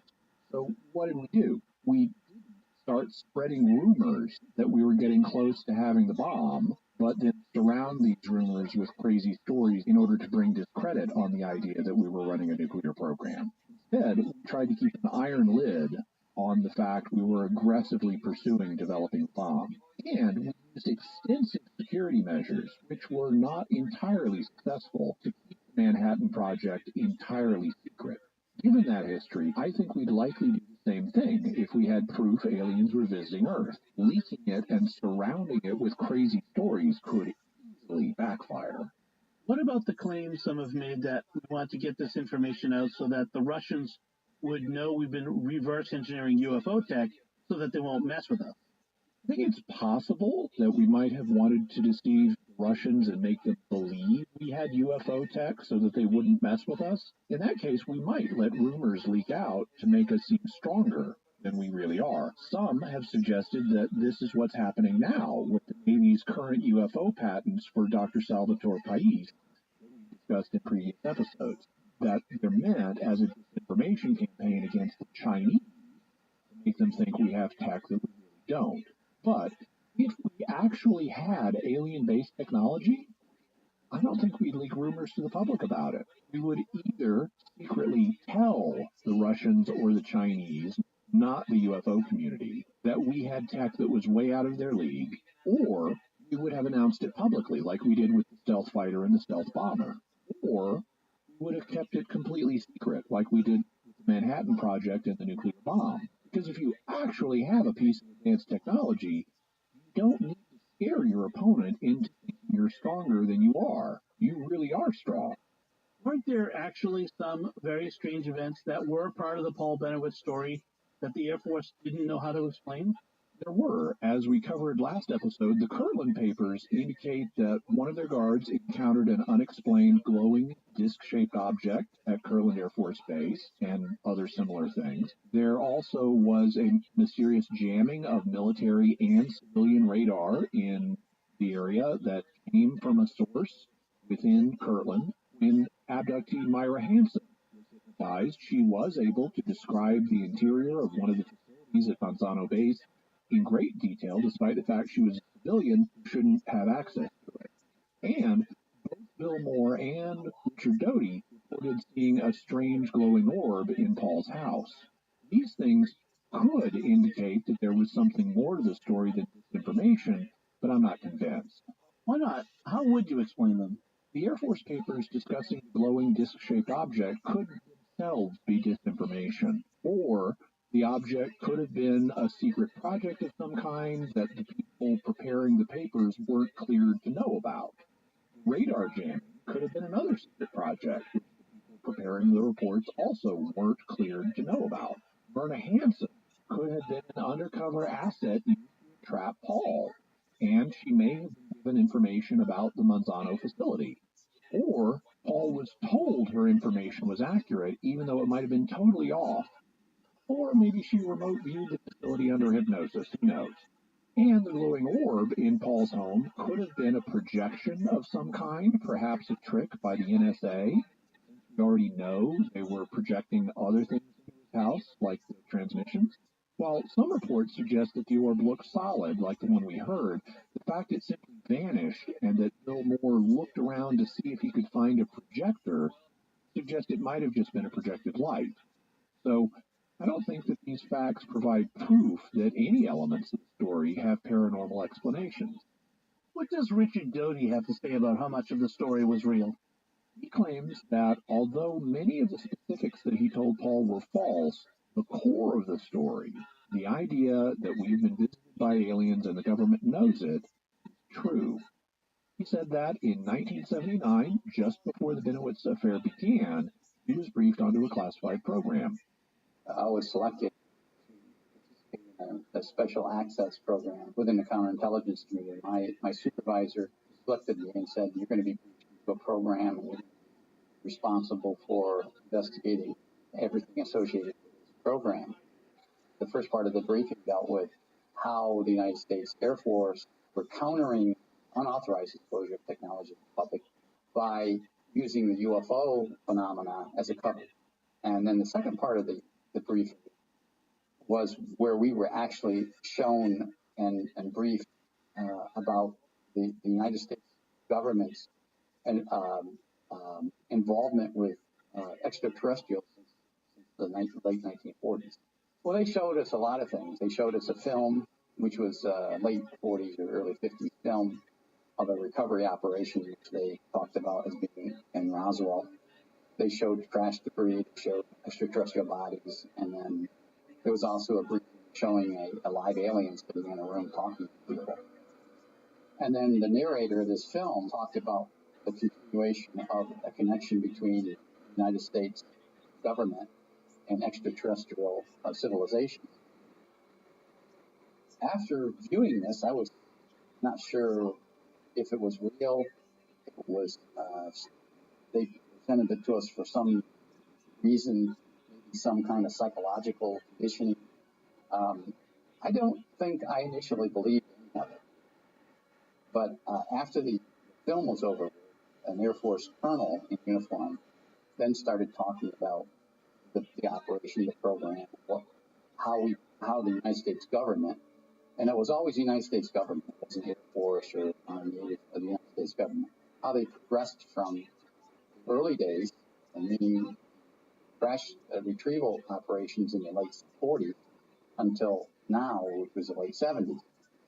And then the more he spoke, the more I realized that what I saw was real. I mean, this guy wouldn't be standing here talking to us with the people in the room briefing into this high-level program if it was hoax. Roswell happened. Crash. One in Roswell, one West. They didn't find the craft for a couple of years. It was all one crash, but it took them a couple of years to find the second crash. So today, Jody says that Roswell really was an alien crash and that the government had subsequent contact with the alien. How credible do you find him? How do we know he's telling the truth at this point? Art Bell asked him that exact question. You were a disinformation specialist. How in God's name am I supposed to understand I'm hearing the truth from you now? I don't. I would have no reason whatsoever. If I wanted to inform you, Art, what I would do was try to convince you that the extraterrestrial visitation was baloney. That everything that you ever heard was wrong. I can't do that because it's not true. I wouldn't do it. I have no reason now, after all these years, to do it. I wasn't proud of what I did. I mean, I did a job. I'm not proud of what I did then. I'm really not. I mean, I'm somewhat embarrassed at times about. But maybe you're proud of what you're doing now. Well, I don't know. I'm truthful now. I'm full wit now. I mean, I'm open now. So Jody says he should be believed now because he's no longer working for the Air Force. He no longer is doing the job he had then, allowing him to be open and truthful. And because if he wanted to disinform, he would simply try to get us to believe that there hasn't been any alien contact. I don't buy either of these reasons. Regarding the first, just because you're no longer publicly employed by the Air Force Office of Special Investigations, doesn't mean you aren't doing their bidding, or that of some other intelligence organization. Intelligence agents can stay on retainer even after their official employment ends, or they can be hired by other intelligence agencies like the NSA or the DIA or the CIA, and this fact isn't publicly announced. So Jody could well be doing the bidding of an intelligence agency. What about the claim that if Jody wanted to disinform Art, he would be trying to convince him there was no alien contact? The basis of the Benowitz claim is that since the Benowitz affair, the Air Force has come out and said that the Roswell incident, which we discussed in episode 49, did not involve a UFO. Fine. In the 1990s, the Air Force said that what really crashed was a secret balloon project to detect Soviet nuclear tests, and we didn't want them to know we were monitoring the tests, which is why they wanted to keep the nature of the crash secret. But does the 1990s statement really represent a change in Air Force policy on UFOs? No. Back in the early 1980s, the Air Force's position was dismissive of UFOs. That was the justification for closing Project Blue Book in 1970. We looked into this. We didn't find anything significant. We didn't find anything threatening to our national defense. If there is anything to this alien business, we have no proof. And that's essentially the Air Force's attitude today, with the added detail that what crashed in Roswell was a Cold War spying project. So during the Paul Benowitz affair, the Air Force's public attitude was that we have no proof of alien contact. Yet their disinformation agents like Richard Doty were telling the UFO community that we do have such proof. Why then can't the same thing be happening now? The Air Force is still saying we don't have proof of aliens, while disinformation agents like Richard Doty, working either for them or another intelligence agency, are saying we do have proof. There's been no change, and we have no reason to trust what Doty is saying now. If Doty's current claims were true, why would the Air Force let him keep making them? Art also asked Doty this question, after which Doty and Bishop weigh in. I still don't understand how they could have shown you Roswell and the true history of ufology and what the government knew, and had you sign all this, and even today that you could be sitting here telling us. Well, I tried to explain that to you. Well, you did. The government is saying now that doesn't exist. That is baloney. Even though I signed something, so what are they going to come back and try to prosecute me for telling something that they're saying is baloney? Make them deny it. It's the whole trick. Exactly. So they're not going to do that. I think Doty has an actual point. The government's current story is that they aren't in contact with aliens. It would be hard for them to prosecute Doty for saying that they are. They wouldn't want to prosecute him for that because it would attract too much attention and convince people they are in contact. However, the government could strike at him in some other way. They could prosecute him for something else. They could frame him for a crime. They could give him a debilitating illness or even kill him in a way that looks like an accident or a home invasion where the perp got away. Any number of things. What that tells us is one of two things is the case. Either the Air Force and other intelligence agencies don't care what Richard Doty is doing now and don't view him as a serious threat, or that he's actually doing their bidding. In both cases, we don't have a reason to believe what he says. And, as multiple people who've interviewed Doty over time have said, his story is changing. He hasn't been telling a single consistent story since the Benowitz affair ended, and the details of what he does say keep changing. To me, that says, don't trust anything Richard Doty says. Are you saying that aliens don't exist, that they've never visited Earth, that we don't have contact with them, or that we don't have alien tech? No, those are much broader claims, and we need to look at the evidence from many more sources to evaluate them. I think intelligent aliens almost certainly exist somewhere in this big universe, and I'm open to the idea that they visited Earth, but what I am saying is don't trust anything Richard Doty says, and be aware that there has been a really big disinformation campaign on this topic. Okay, so what can we say about what happened to Paul Benowitz from the faith perspective? What can we say about Richard Doty's personal culpability? Richard Doty has expressed regret for what he did to Paul. We heard one clip earlier in the show where he said that, and he also says it here, although a little bit more defensively, since Art Bell has really been putting him on the spot. Speaking today in 2005, I'm not proud of what I did. I mean, I had a job to do, and I did my job. I followed orders. He also says that he didn't intend Paul to go off the deep end, and that he meant this to be a short-term deception that wouldn't actually harm Paul. And when things started getting serious, he tried to warn Paul to back off the subject. Then, after Paul was hospitalized, he tried to confess to Paul. Towards the end of this operation, I tried to convince Paul. Now, this wasn't me as an OSI, this was me as a person, because I was concerned about Paul's health. I was trying to convince Paul, and I went to his son to do this, that, hey, everything I told you before, Paul, is true. And I explained to him why we were doing it. And he never believed me.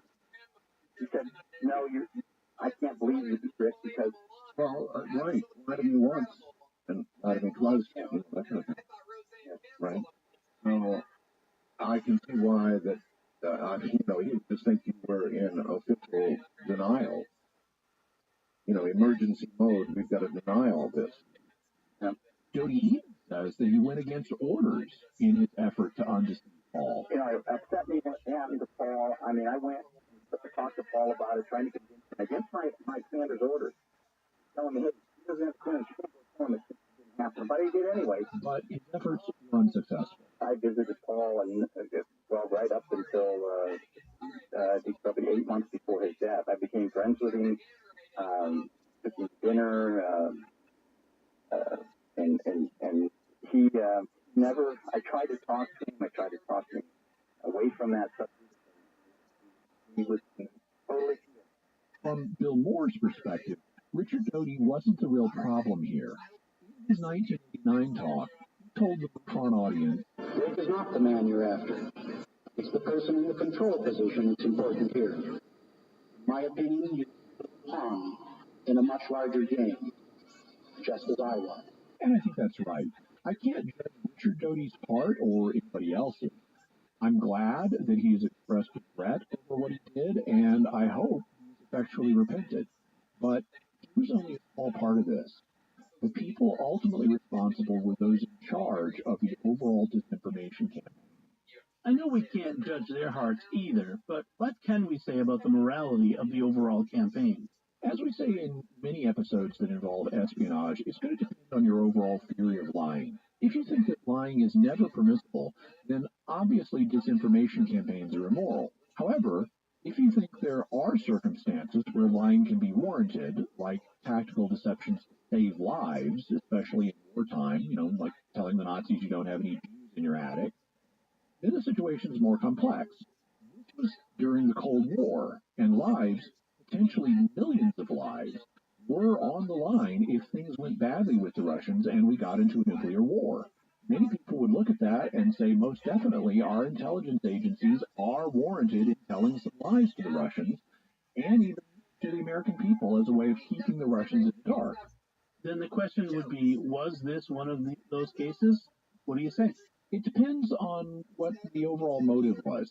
If the story that they would have us believe is true, that they were just trying to keep Paul from realizing that he had stumbled onto some classified projects, then lying would not be justified. Paul was a World War II vet and a patriotic American. He had offered to back off if what he had discovered was just some classified tech, and he certainly would have cooperated and kept it all secret if they had just admitted that. There was no need to lie to him. On the other hand, if all of this was part of a much larger, intentional disinformation campaign, the situation would be more complex. On the one hand, we need to keep the Soviets from discovering our secrets, but was a widespread disinformation campaign against the UFO community really the way to do that? I don't know all the secrets, or the intelligence methods the Soviets would use to try to get at them, so I can't ultimately say. But I can say that the whole thing leaves me absolutely queasy. The government should not be lying to a large number of American citizens without a very, very good reason. And it is not obvious to me why such a disinformation campaign would be necessary in this case. How common is this kind of campaign? Do you think similar operations are happening right now? Here's what Richard Doty told our Bell. How universal do you think this kind of tactic is? I know during the 60s and 70s and into the 80s, it was widespread. It was a primary tactic used by U.S. intelligence for a number of things, not just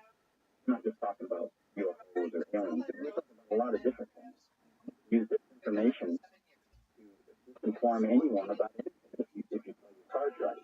And such things are certainly still going on.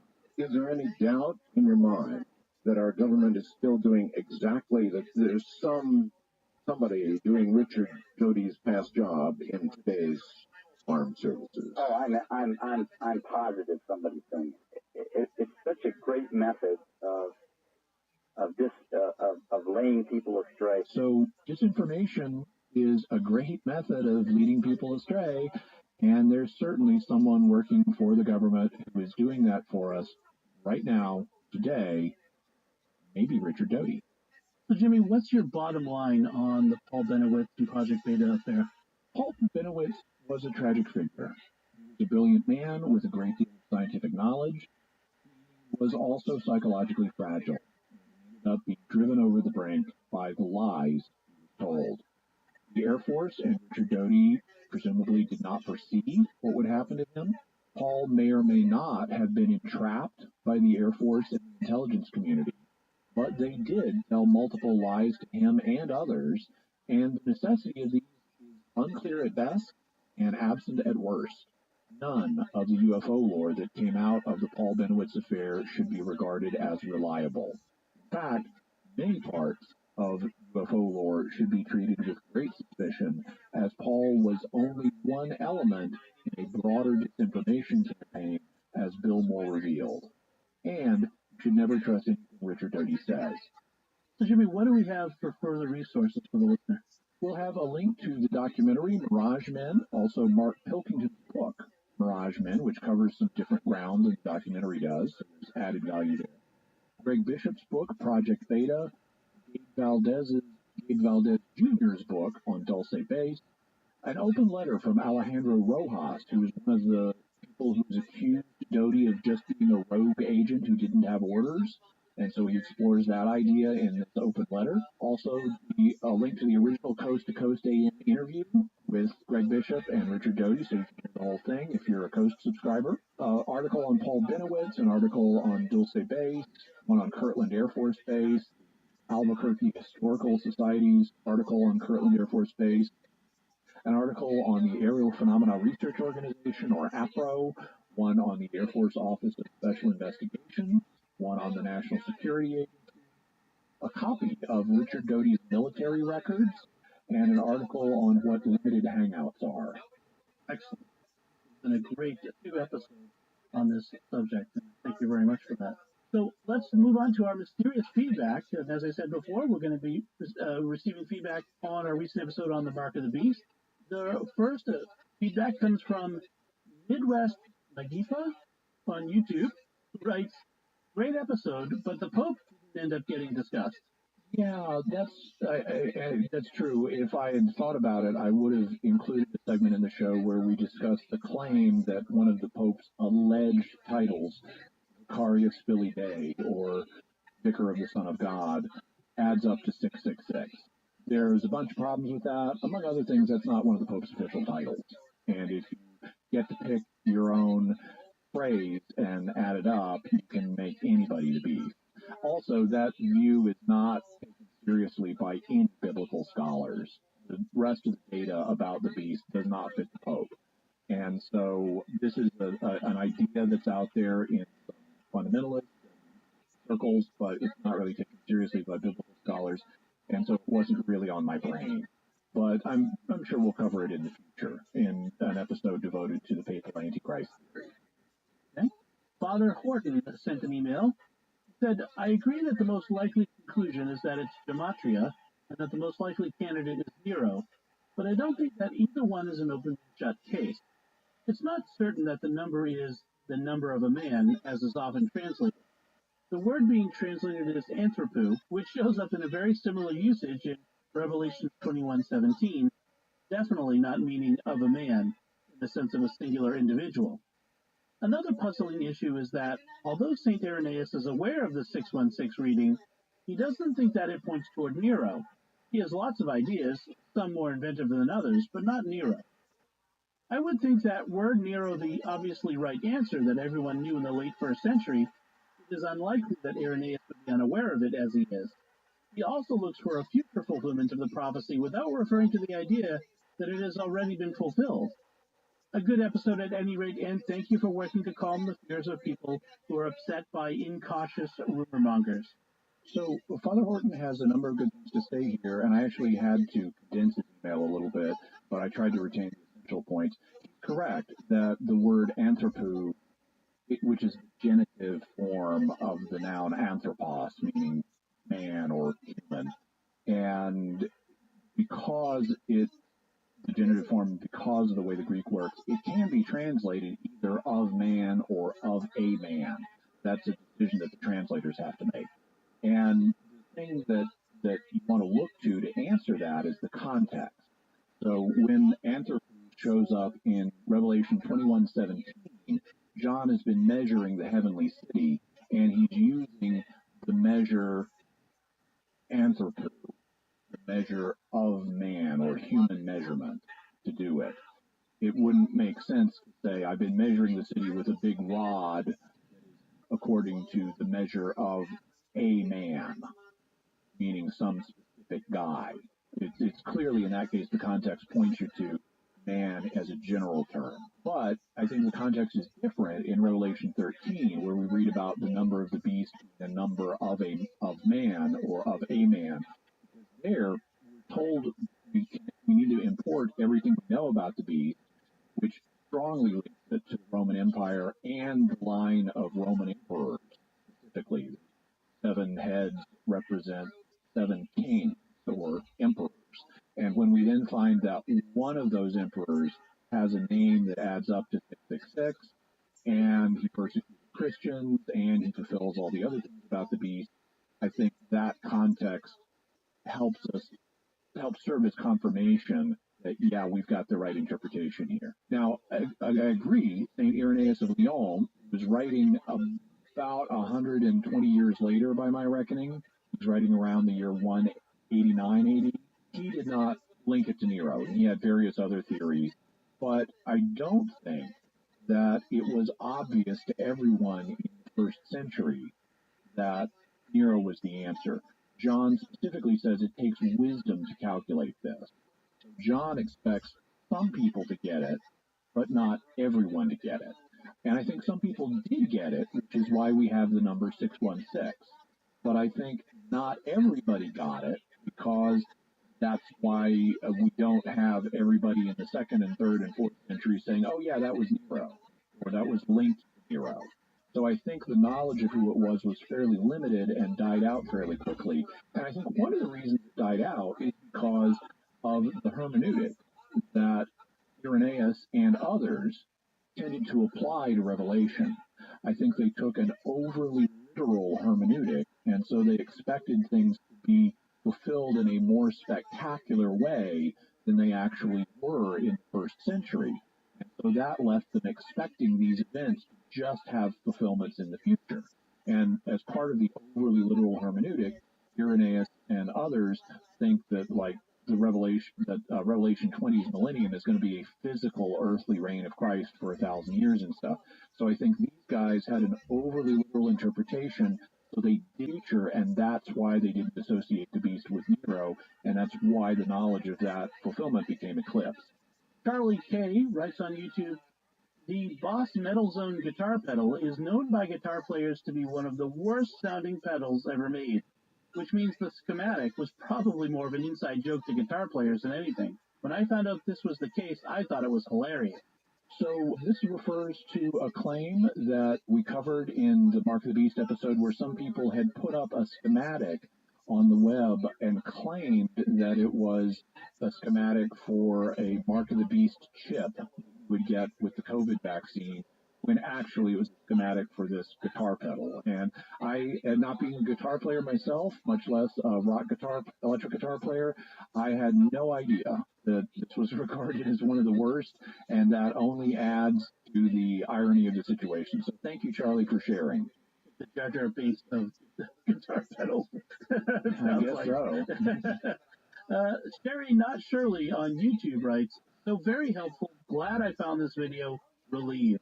And thank you, Sherry Not Shirley. That's why I did the episode. That's why we got it into the schedule really quick, because we knew that people were worried about this and we wanted to provide relief.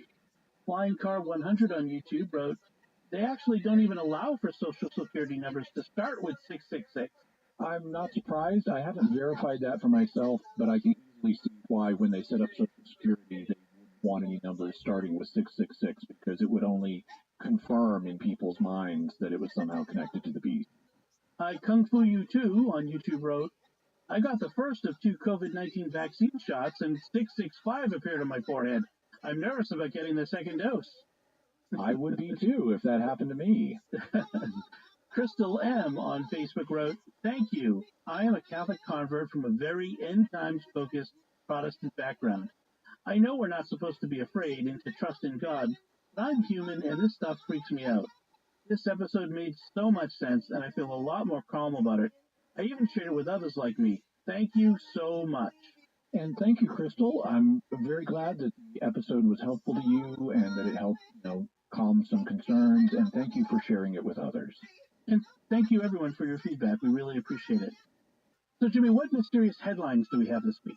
Well, we've been talking about space and aliens and life in space, so I thought I'd give us a space today. Years ago, we've been sending probes to Mars for a long time. Now, when we sent the Viking probes in the 70s, one of the experiments we ran said there was life on Mars. And they then quickly tried to debunk that, but actually the guy who ran debunking has subsequently been debunked. And so this is still an open question. Is there life on Mars? And I think the odds are actually good that there is, but we'll have to see. Now, in subsequent decades, they kept sending probes to Mars to look for conditions that might harbor life. And it was so frustrating for people. I remember, for example, George Knapp, one of the weekend hosts on Coast to Coast, complaining about, why are you searching for life-supporting conditions? Just send a probe to test for life. Well, they're finally doing that. And so as of a few days ago, before this episode releases, the Perseverance rover will have arrived at Mars and either landed successfully or failed spectacularly, but hopefully it landed successfully because its purpose is to search for life in the soil of Mars and return samples to Earth where they can be studied by scientists under a microscope, and we can look and see, are there real microbes here? So we'll have a link to NASA's official page about that. Also, speaking of searching for living or formerly living things off of Earth, there may be dinosaur bones on the moon. Because when the big asteroid or asteroids hit Earth 50 million years ago, there was so much ejecta that some of it would have ended up on the moon, and there could be dinosaur bones and frozen dinosaur meat up there. We'll have to find out. And once we get back to the moon in a few years, maybe we'll run across some interesting flash frozen dinosaur stuff.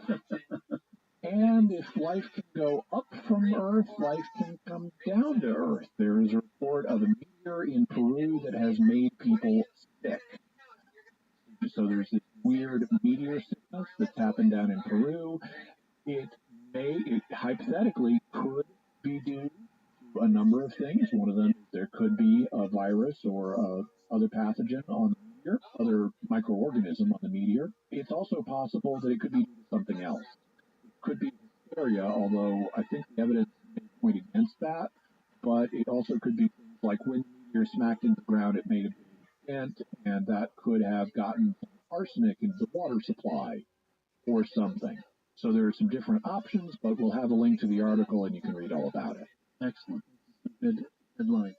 So that about does it for us. We want to hear from you, your feedback on what your theories about Paul Benowitz and Project Beta and everything that happened with him. Now that you've got the complete picture of the 2 episodes, what are your theories now? You can let us know by visiting sqpn.com or the Jimmy Akin's Mysterious World Facebook page, or send an email to mysterious@sqpn.com, or send a tweet to @MYS_world with the hashtag of mysterious feedback. So, Jimmy, what's our next episode going to be about? Next episode, we'll be answering our patrons' questions, so we'll be talking about subjects like gravity illusion, Winchester Mansion, Marian apparitions outside the Catholic Church, precognitive dreams, evangelizing extraterrestrials, and how I find accurate information in today's World. Excellent. So, folks, remember to like this episode when you find it on Jimmy Akin's Mysterious World on Facebook, and retweet it on Twitter, and share it around. Let other people know about the podcast. You do a great job at doing that, and we really do appreciate when that happens. You can find links to Jimmy's resources from our discussion and links to those mysterious headlines on our show notes at sqpn.com/mysterious. And remember, to help us continue to produce the podcast, please visit sqpn.com/give. Until next time, Jimmy Akin, thank you for exploring with us our mysterious world. Thanks, Dom. Once again, I'm Dom Bettinelli. Thank you for listening to Jimmy Akin's Mysterious World on StarQuest.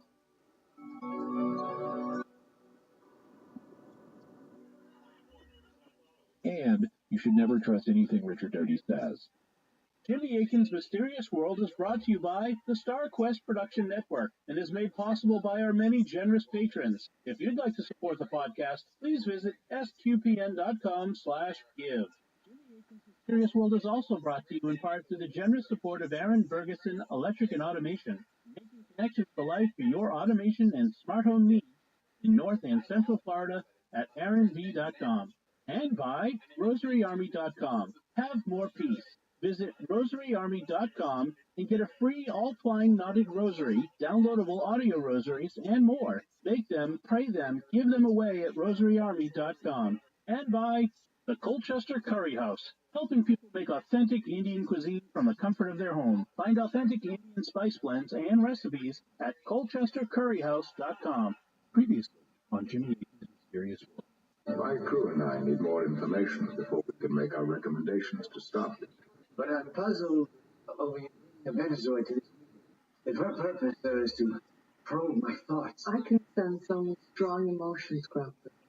Frequencies are concerned. I have asked you here to discuss a mutual problem, Captain. Captain, I sense considerable deception on Box Pod and danger.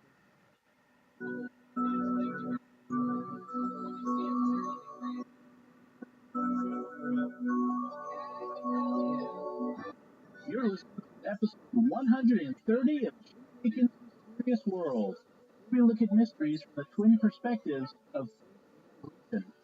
In this episode, we're talking about lie detectors. I'm Dom Bettinelli, and joining me today is Jimmy Akin. Hi, Jimmy. Howdy, Dom. Folks, I want to encourage you, please be sure to stick around to the end of the show. This week's feedback is going to be from our Death at the National Hotel episode we did recently. You want to make sure to stick around for that one. But first, let's talk about lie detectors. Human beings have been deceiving each other since the dawn of history. That's made finding ways to detect lies a high priority. Various techniques have been used throughout history, and with the rise of modern technology, new methods have been invented. The 20th century saw the development of lie detectors such as the polygraph machine. But do they really work? How reliable are they? How have people beaten them? And what should you do if you're ever asked to take a lie detector test? That's what we'll be talking about on this episode of Jimmy Akin's Mysterious World. So, Jimmy, why did you want to do this episode? Periodically, we do what I think of as foundational episodes. We develop conceptual tools that we use to evaluate other mysteries. An example was episode 79, where we looked at the conceptual distinctions between magic, religion, psychic phenomena, and science. Another example was episode 52, where we discussed hypnosis, a tool that's frequently used for memory retrieval in true crime, espionage, and UFO cases. Unfortunately, it's also highly unreliable and not to be trusted. In this episode, it will be similar because lie detectors also are used when investigating true crime, espionage, and UFO encounters, as we saw in our recent two-parter on the Pascagoula UFO abduction of Charlie Hickson and Calvin Parker. As we heard in that episode, or pair of episodes, one of the key issues discussed, both by their critics and their supporters, was the fact that they passed lie detector tests, and the controversy involved how good those tests were. So we've encountered lie detectors before, and we'll encounter them again, and I wanted to do an episode on how they work and how accurate they are. Also, it's just an interesting subject, and there's a good thing to say about it. So, this may seem an odd question, but how far back in time does lying go? Lying, or at least deception, goes back even farther in time than human beings do. Numerous animal species practice deception. Some of them even have it built into their physical form, like where species are designed to look like something other than what they are. For example, some predators are physically built to disguise themselves so that their prey won't recognize them.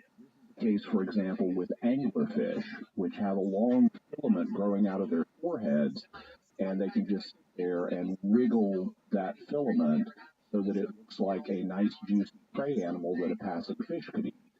But what they're really doing is wiggling the filament as bait so that they can draw in a passing fish and eat him. On the other hand, some animals are physically built to look like predators. For example, with the red milk snake, which has alternating bands of color that go red, black, yellow, black, red. That's very similar to the color pattern on a coral snake, which has bands that go red, yellow, black, yellow, red. The difference is that on a milk snake, the bands for red and yellow are always separated by black, while on a coral snake, the bands of red and yellow always go together, to saying red and yellow can kill a fellow, because coral snakes are poisonous, but red milk snakes are not. The red milk snake thus deters predators by making them think it's a dangerous coral snake when it isn't. Other animals use their behavior to deceive either predators or prey. A famous example of that is the American opossum, the only marsupial in North America, which famously goes limp or plays dead to deceive potential predators. That leads to the famous expression, playing possum.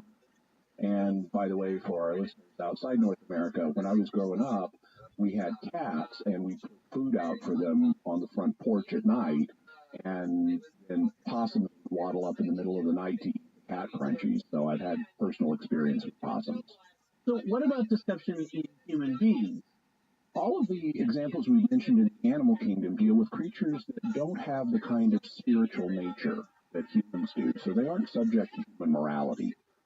But after using the process of evolution to produce the human body, God endowed the first human beings with true human souls, and when he did that, he elevated their nature beyond what evolution itself was capable of producing.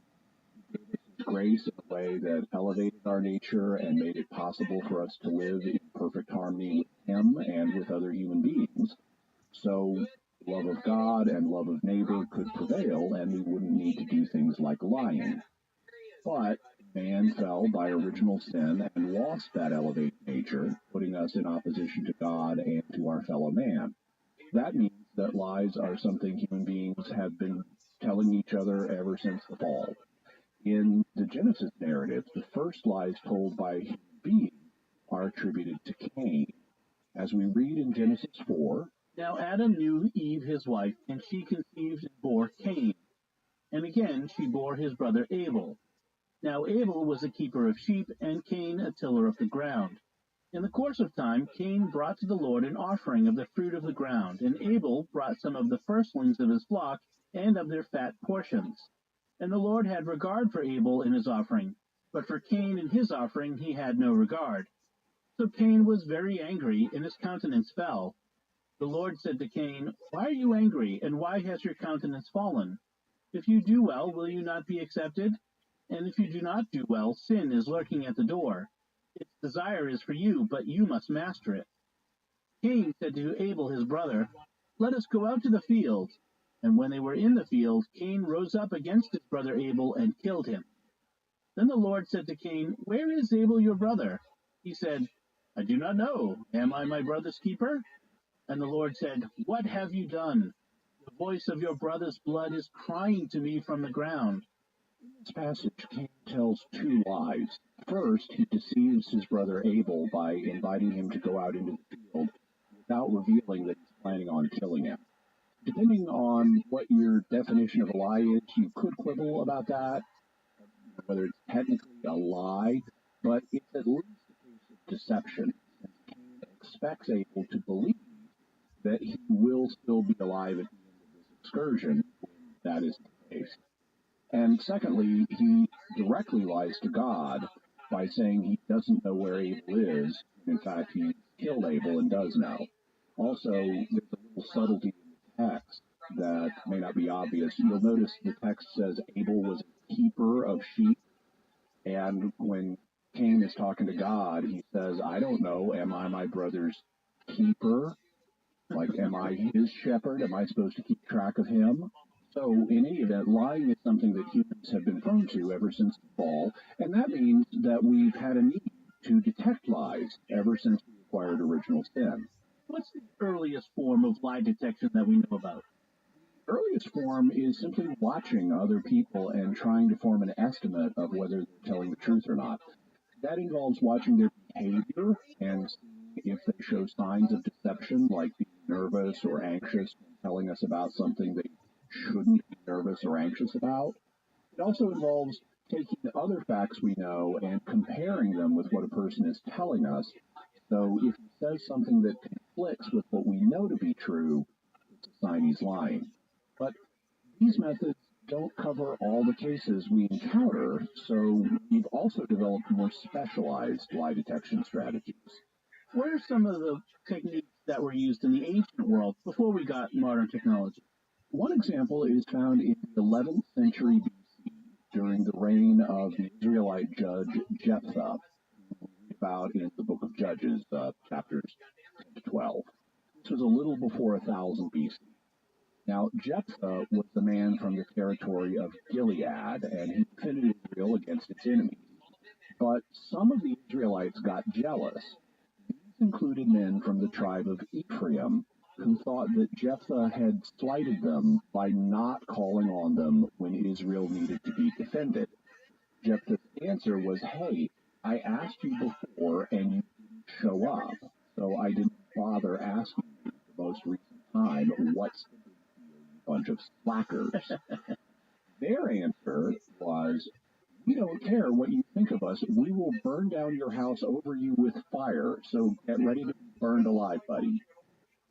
The Ephraimites then attacked the Gileadites, who defeated them in battle. But some Ephraimites were trapped in Gilead after this battle, and they wanted to get home. The Gileadites were in control of the way home, so the Ephraimites needed to pretend to be Gileadites so they could move around without interference. And the Gileadites knew they were trying to speak out by pretending not to be Ephraimites, and so to expose the deception, they employed a lie detecting technique. And when any of the fugitives of Ephraim said, let me go over, the men of Gilead said to him, are you an Ephraimite? When he said no, they said to him, then say Shibboleth. And he said, Sibboleth, for he could not pronounce it right. Then they seized him and slew him at the fords of the Jordan. This is a clever technique. People from different areas have different accents, different ways of pronouncing the same words, and it can be very difficult to pronounce a word in a way that you're not used to. At that time, one of these words was shibboleth, which apparently referred to an ear of grain, like on the end of the stalk of wheat. In Gilead, people would pronounce this word with a sh sound on the front of it, so it would be pronounced shibboleth. But in Ephraim, they didn't say the word with the aspirated initial sound, and so they just used an S sound and said it's Sibboleth. That allowed them to tell the true Gileadites from the Ephraimite fakers, and that let them detect the lie based on a subtle clue that people didn't have easy conscious control over. They detected the lie by listening for a subtle shift in their voices. This test is interesting because it involves a subtle, involuntary cue that people would send, in this case, by their speech. Are there other lie detection techniques used in the Bible? One is found in the story of Susanna, which is in the Deuterocanonical edition of the book of Daniel. It's chapter 13 of the book. In this account, a righteous woman named Susanna has been falsely accused of committing adultery in a garden that had trees. The false accusation is made by two older men, so the young prophet Daniel has the two old men separated so they can't hear each other, and then he asked them what they saw. Specifically, he asked them under what kind of tree each of them saw the innocent woman committing adultery. Since the two old men can't confer to get their stories straight, they each say that the woman committed adultery under a different kind of tree, and thus Daniel exposes their stories as lies. This reflects a sound interrogation technique, separating the witnesses so they can't coordinate their stories, but it's not directed to the kind of lie detection that we'll be focused on in this episode. Are there other specialized lie detection techniques that people in the ancient world use? Around 500 BC, so about half a millennium after Jephthah, priests in India supposedly had a technique that would involve donkeys that were supposed to bray if their tail was being held by a person telling a lie. In this case, the donkey was functioning as the ancient equivalent of a lie detector. The priests told people accused of crimes that they would be left in a room and needed to hold the tail of the donkey. Donkey brayed meant that they were liars who had committed the crime. But if the donkey stayed silent, it meant they were telling the truth and had not committed it. They then left the accused in the room with the donkey and listened to whether or not it brayed. Normally it didn't, and the accused person cited this as evidence of his innocence. But this didn't matter, because the donkeys in this test weren't really special and couldn't really tell if you were lying or not. Instead, what was important was whether you followed the priest's instructions and grabbed the donkey's tail. If you grabbed the tail, that showed you were innocent, because the priest had put soot on the donkey's tail, and now that soot was on your hands, showing that you weren't afraid of the lie detector test, and revealing that you were a truth teller who had not committed the crime. But if your hands were clean, that showed that you were afraid to touch the donkey's tail, even when instructed to by the priest. So, you were a liar who did not want to be exposed by the donkey test. This test is interesting because it involves tricking the person undergoing the test by lying to them.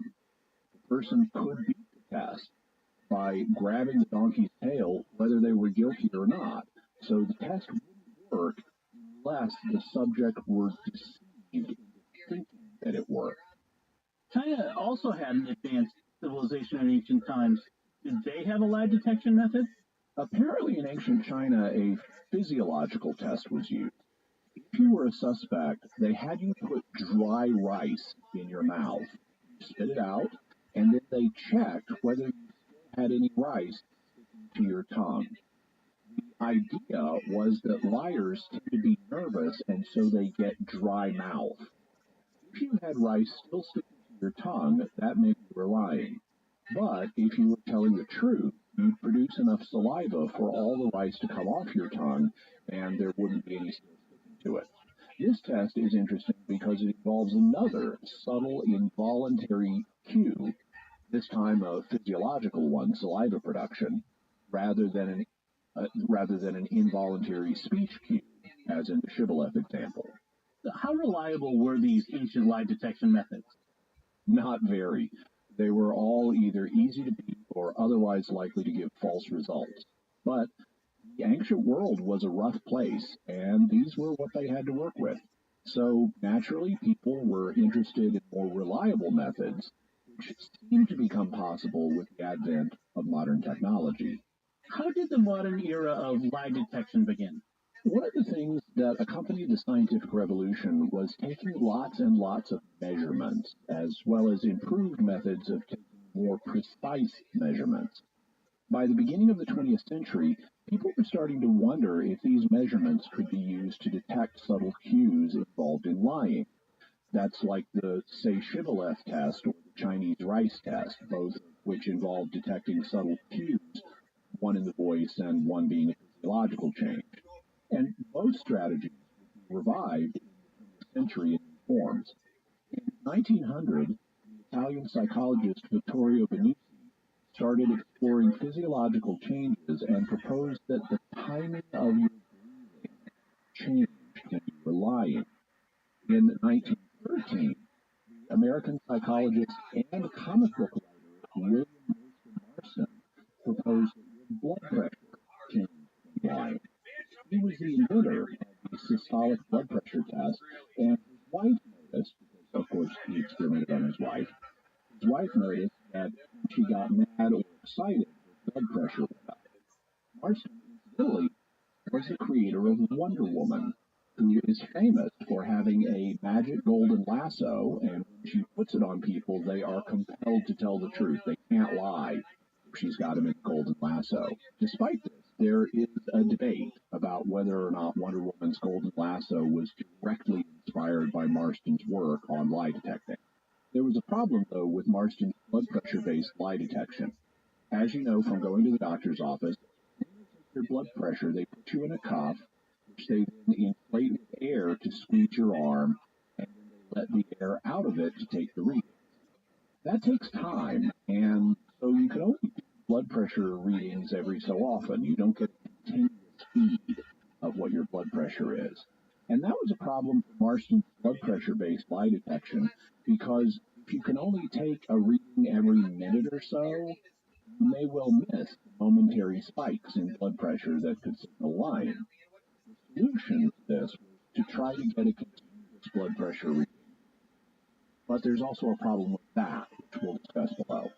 When was the polygraph machine invented? In 1921, in Berkeley, California, a medical student and police officer, John Augustus Larson, decided to combine multiple physiological measures and measure them all at once to detect lies. These included pulse rate, breathing rate, sweating rate, and blood pressure, supposedly. This has used many different measures at once, and it wrote out the results in a continuous graph. The Greek word for many is polus, and the word for writing is graphe, so this device became known as a polygraph. It writes out multiple graphs of physiological measures at the same time. The press, of course, immediately called it the lie detector. How did the press get wind of the invention? They learned about it very early on. According to a story in the San Jose Mercury News, it started with an Irish priest named Father Patrick Heslin, who was the pastor of Holy Angels Church in the San Francisco Bay Area. The story began on the evening of August 2nd, 1921, with a knock on the rectory door of Holy Angels in Colma. The air was thick with fog, but still. The housekeeper and a neighbor were able to see clearly enough to later recall that the man knocking was odd, suspicious even, hidden beneath a heavy overcoat, goggles, and a pulled-up collar which concealed his face. Father Heslin opened the door. He listened while the stranger spoke of an ailing friend in Salada Beach, present-day Pacifica, a man in need of the last rites. The cleric gathered a, quote, red Morocco case containing the bread and wine of the Blessed Sacrament, end quote, and hastily climbed into the front seat of the stranger's touring car. Father Heslin never returned. On August 3rd, San Francisco Archbishop Edward J. Hanna received a ransom note demanding $6,500 in exchange for the priest. No money drop was mentioned, but the note hinted that the kidnapped priest might be located in a cave. The ransom amount was posted in the paper as a reward. Police and armed vigilantes combed the area, from hills to beaches to residential areas. When a second ransom note arrived demanding more money, there was still no mention of a drop, nor was there any news on the whereabouts of Father Heslin. By then, handwriting experts had concluded that the ransom notes were written by a man of unbalanced mentality. On August 10, 1921, William Hightower arrived at the home of Archbishop Hanna. He had something important to tell him, but the Archbishop was in a conference. Hightower then told his story to a newspaperman, who in turn brought in the police. Hightower's story was two stories. The first was that a woman, Dolly Mason, had told Hightower that some guy shot some other guy and then buried the victim in the sand at a popular swimming spot in Salada Beach, beneath an advertisement for Alber's Milling Company, which featured a miner cooking flapjacks over an open fire. The second story, told to Hightower, supposedly by the same woman, or possibly two women, was that right around the same spot, bootleg whiskey was buried. Hightower went to the location in question, hoping to uncover the liquor and sell it on the open market. We should note that this was during the era of Prohibition, when selling alcohol was illegal in the United States between 1920 and 1933. So criminals got to work doing fun things like making bootleg liquor and building organized crime. That's why Hightower was interested. You could find a stash of bootleg liquor, steal it, and sell it. You could make money, provided the mob didn't catch you. But Hightower never found that liquor. Instead, with a little digging, he discovered a black prayer scarf which he suspected belonged to the missing priest. He marked that spot with the scarf and dug no further. He set off to report what he knew and hopefully collect a reward. He was, he explained, a businessman down on his luck. Accompanied by a very suspicious San Francisco police chief, Daniel O'Brien, and a number of equally suspicious detectives and several reporters, Hightower brought his companions to the area in question. "Over here, boys," Hightower was noted to have called enthusiastically to his gathering. Hightower began digging with gusto. As the out-of-work baker had claimed that he had no knowledge of how the victim was buried in the sand, or if in fact it was absolutely the priest, the police advised him to dig carefully because he might strike the buried man's face with a shovel. Hightower told him not to worry as he was digging near the priest's feet. Hightower was arrested, and the body of Father Heslin was recovered. The Colma priest had been shot twice, once through the heart and once in the skull. Hightower was then subject to a polygraph examination, and it indicated he was guilty. The San Francisco Call and Post newspaper then printed the story together with an image of the readout with arrows marking presumed lies. Subsequently, lie detectors became very popular and went on to have a huge cultural influence. Police used them to try to catch criminals, governments used them to try to catch spies, lawyers used them to try to catch false witnesses, UFO researchers used them to try to evaluate people who reported encounters, and there were even television shows that used them to try to sort out controversies. For example, I remember watching F. show Lie Detector back in 1993. I remember that too. Have there been new types of lie detection proposed since the invention of the polygraph in 1921? Yes, there have been refinements to the original polygraph device, which is now typically computerized, but the basic mechanism it works by hasn't changed. However, many new physiological cues have been proposed. Some involve voice stress analysis, the amount of stress in your voice, which is a verbal cue, like the Shibboleth test from the 11th century BC, only it's measuring something different. Others involve measuring facial expressions and tracking what you do with your eyes, and some involve taking measurements of brain waves with an EEG or with more modern brain imaging technology like an fMRI. A lot of that is still experimental though, and the traditional polygraph is still the most commonly used test. How does a polygraph examination work? Basically, they ask you a series of questions and measure your physiological responses as you give the answers. There have been different approaches though, and they've changed over time. One older style approach involves asking a series of relevant and irrelevant questions. If you're, let's say, a suspect in a murder investigation, a relevant question would be something like, did you kill your spouse? And an irrelevant question would be something like, is today Tuesday? If the test was being given on a Tuesday, then they could use your response to that question to get an indication of what your readings are like when you're telling the truth. You also might be instructed to lie about one of the irrelevant questions, like saying it is Tuesday when really it's Wednesday. That would then theoretically give them a baseline of what your readings would be like when you're lying. You said this was an older technique. Was there a reason newer ones were invented? Yeah, because there's a huge, enormous problem with the relevant-irrelevant question strategy, which is that people will not have the same physiological reactions to questions they know are irrelevant. People are not going to be as emotionally invested in questions like, is today Tuesday, as they will be in questions like, did you kill your spouse? Whether they're lying or telling the truth about whether it's Tuesday, just will not be as emotionally worked up about this question as they will be about whether they murdered their spouses, and so the responses will be different. To try to fix this problem, a new technique known as control question technique, has been developed, and it's the most commonly used strategy today. In the control question technique, you get asked three types of questions. Two are the familiar, relevant, and irrelevant ones. The third kind, which is the control questions. Control questions are supposed to be more emotionally charged, but still not questions about the case at hand. So they're more charged than the irrelevant questions, but they're not themselves directly relevant to the case. For example, a control question might be, have you ever lied to someone in the past? Or have you ever betrayed the trust someone put in you? That way, by asking these questions, they can get a true-false reading on a more emotionally charged topic than Tuesday. What's it like to take the polygraph test? If you want to hold certain sensitive government jobs, you're required to take a polygraph. And in 2010, the National Security Agency, or NSA, produced a video called Truth About the Polygraph to orient people who were going to be taking them. Its main job was to assure candidates that they don't have anything to worry about.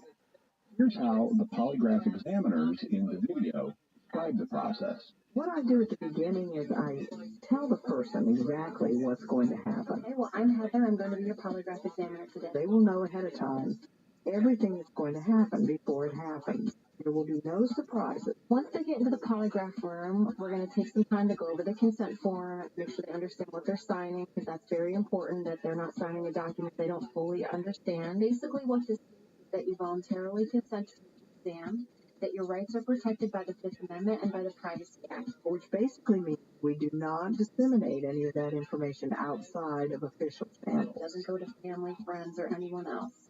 We video monitor and we audio record interviews for protection. Microphones.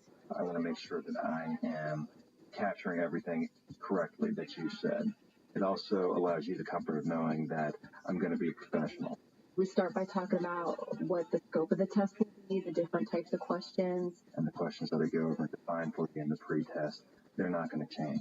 That's what I'm going to ask you for every test. So I want you to be able to say, yeah, I know. And so go through and get through the test. That question will be, have you engaged in espionage against the United States? They're going to answer. Any concerns or questions about that? None. So we go through their forms with them. We go over the instrumentation, how everything works, what the process will be. The blue cuff over there you've seen a dozen times, and that just records heart rate and blood flow. A practice test to help them to get used to what the actual test will be like, and then we typically go into test. The actual testing portion of the polygraph is the shortest part of the entire process. Can you provide a classified information from an authorized person? No. The test lasts 5 to 6 minutes in duration. Yes or no. Run anywhere from 3 to 6 charts. Repeat questions. Sure that I'm not basing everything on one question. Maybe it's for contact with a foreign national or the Now, if we see anything that is of concern on the test, then, or we identify as a possible problem, we'll discuss that with the person and give them an opportunity to resolve that issue. Okay, so did I pass? Well, right now it has to go through quality control. We do not give the final result while the person is there in the office. The reason being that all of the information has to go through a quality control process before final determination is made. Well, polygraph is designed so that there's not just one person that's making the final call on the information gathered during the test. It's through a quality control process with very examiners. They haven't met you, don't know who you are in the room, they haven't sat with you for however long it takes to exam, and they're able to look with an unbiased eye whether or not there's any of concern. And so by offering an answer about the results of your test right at the end, really kind of shortchanging you. It's not the end if you don't get the first exam. Thank you very much. Have a good day. 9 times out of 10, if you don't get through your first exam, you're going to come back for another exam. And that's because you understand what it is to go through a polygraph and how nerve-wracking that can be, and how hard it is to kind of really absorb everything. And so we want to give you every opportunity to be able to come in and successfully complete it.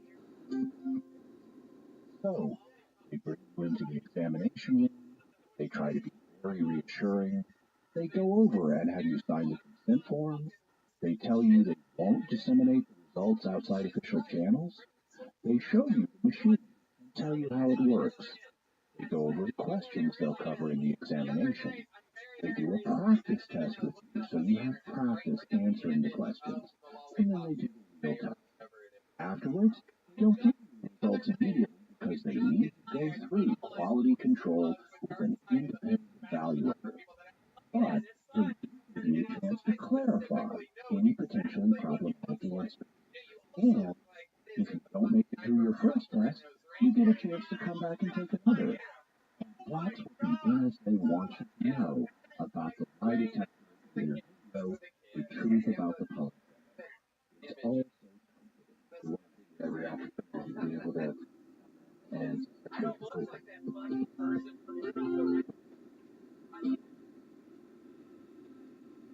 question is, how much is the NSA lying and distorting the truth in what they're telling? All right. So after this next segment, we're going to talk about our theories and reason and faith perspectives. But first, I'm not lying when I say I want to thank our patrons who make this show possible, including Donald A., Father Burke, Daniel E., Seth, and Philip G. Their generous donations at stpn.com/give make it possible for us to continue this mysterious world and all the shows at StarQuest. Join them by visiting stupn.com/give. That's the truth. Mysterious World is also brought to you in part through the generous support of Aaron Bergeson Electric and Automation, making connections to life for your automation and smart home needs in North and Central Florida at aaronv.com. And by rosaryarmy.com. Have more peace. Visit rosaryarmy.com and get a free all-twine knotted rosary, downloadable audio rosaries, and more. Make them, pray them, give them away at rosaryarmy.com. And by Colchester Curry House, helping people make authentic Indian cuisine from the comfort of their own home. Find authentic Indian spice blends and recipes at colchestercurryhouse.com. So, Jimmy, let's talk about our theories, or more appropriate, I think this time is the questions we need to consider about lie detectors. What are they? First, what is the NSA lying about or not telling you in its video? Also, how accurate are polygraphs? What will happen with them in the future? Was the very first guy to be polygraphed in a criminal case, William Hightower, was he guilty of murder? And what are the faith implications of using polygraphs? Let's start with the reason perspective. What can we say about lie detectors from the reason perspective? What about that very first criminal case in 1921? Was William Hightower guilty of killing Father Heslin? Could he have been an early victim of a false polygraph reading? It's a question worth asking, but the evidence concerning being guilty is actually pretty good.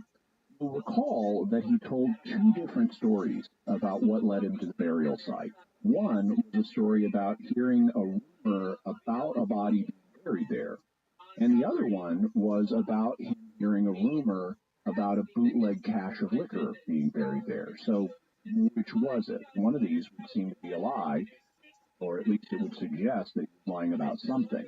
Also, even though he supposedly hadn't excavated the site on the beach, he told police that he was digging near Father Heslin's feet rather than his face, which he shouldn't have known.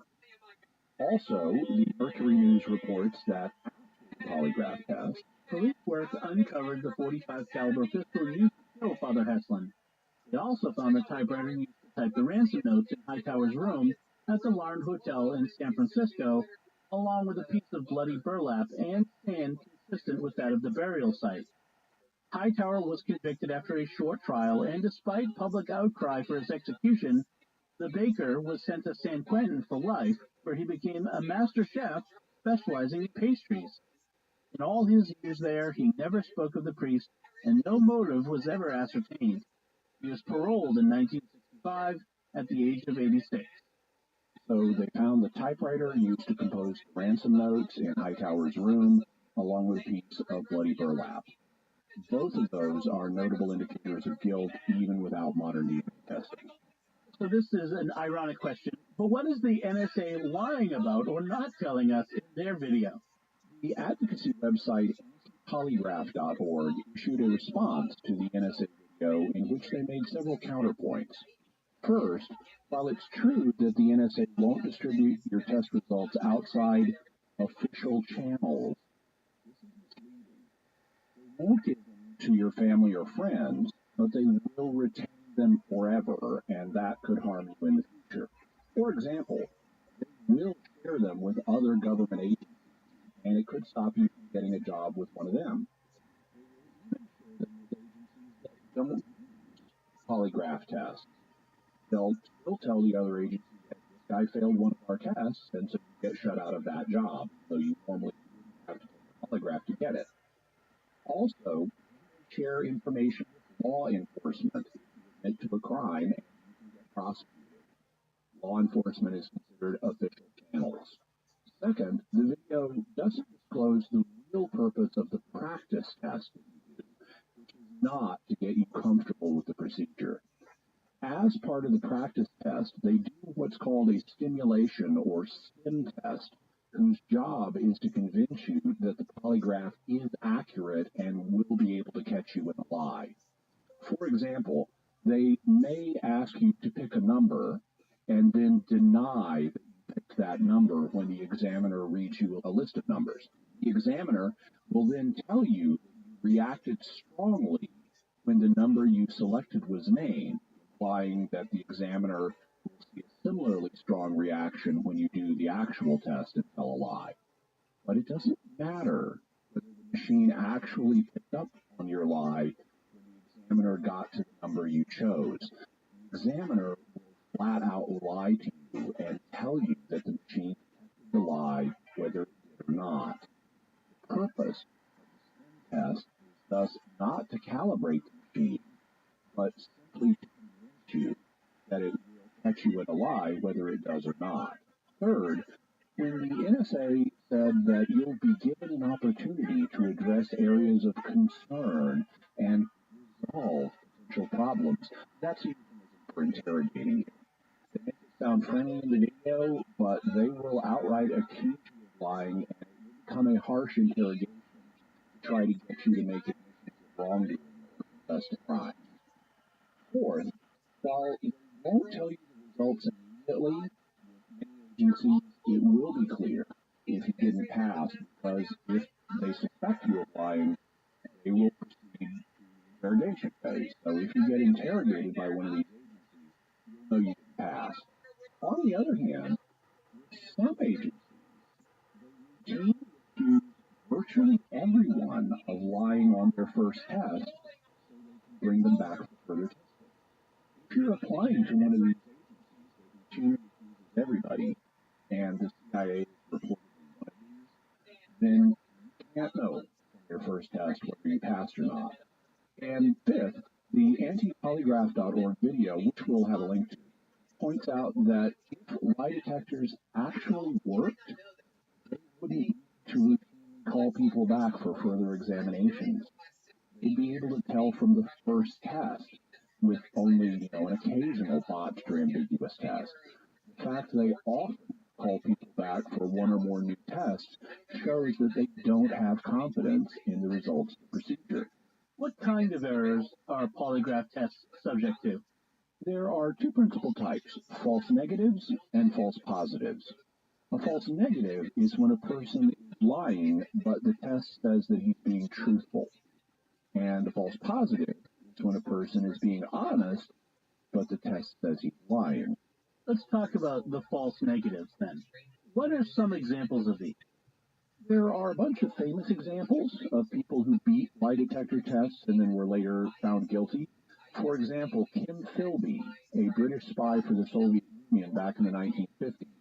He was one of the members of the Cambridge Five circle of spies, and he passed polygraphs, reportedly taking the tranquilizer Valium as a countermeasure beforehand. In the 1990s, the American CIA officer Aldrich Ames was caught spying for the Russians, and he had previously passed 2 polygraphs. Jerry Ridgway, Green River Killer, had passed a polygraph, and so did serial killer Ted Bundy, and there are many more. How do guilty people manage to beat polygraphs? There are multiple reasons for this. Some may be psychologically abnormal, so that they don't show the responses that polygraphers are looking for. Others, like Tim Philby, may medicate themselves so that they don't show these responses.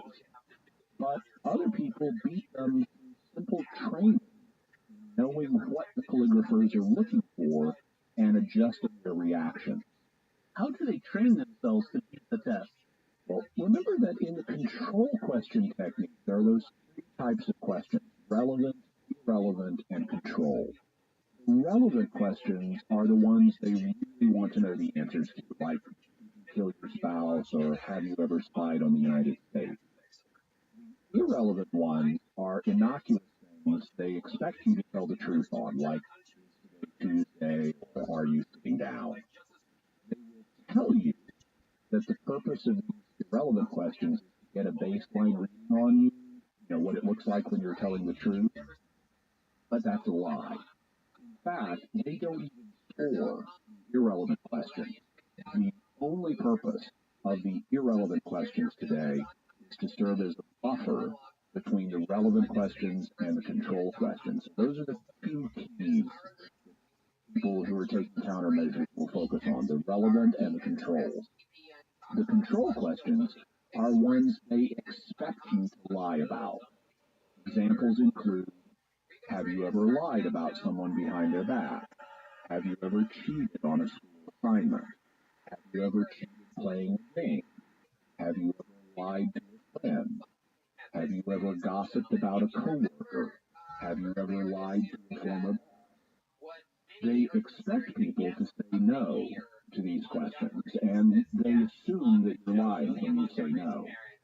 What they then do is compare your no's on the control questions to your no's on the relevant questions. Your responses to the control questions are weird. Your responses to the relevant questions, they assume you're telling the truth.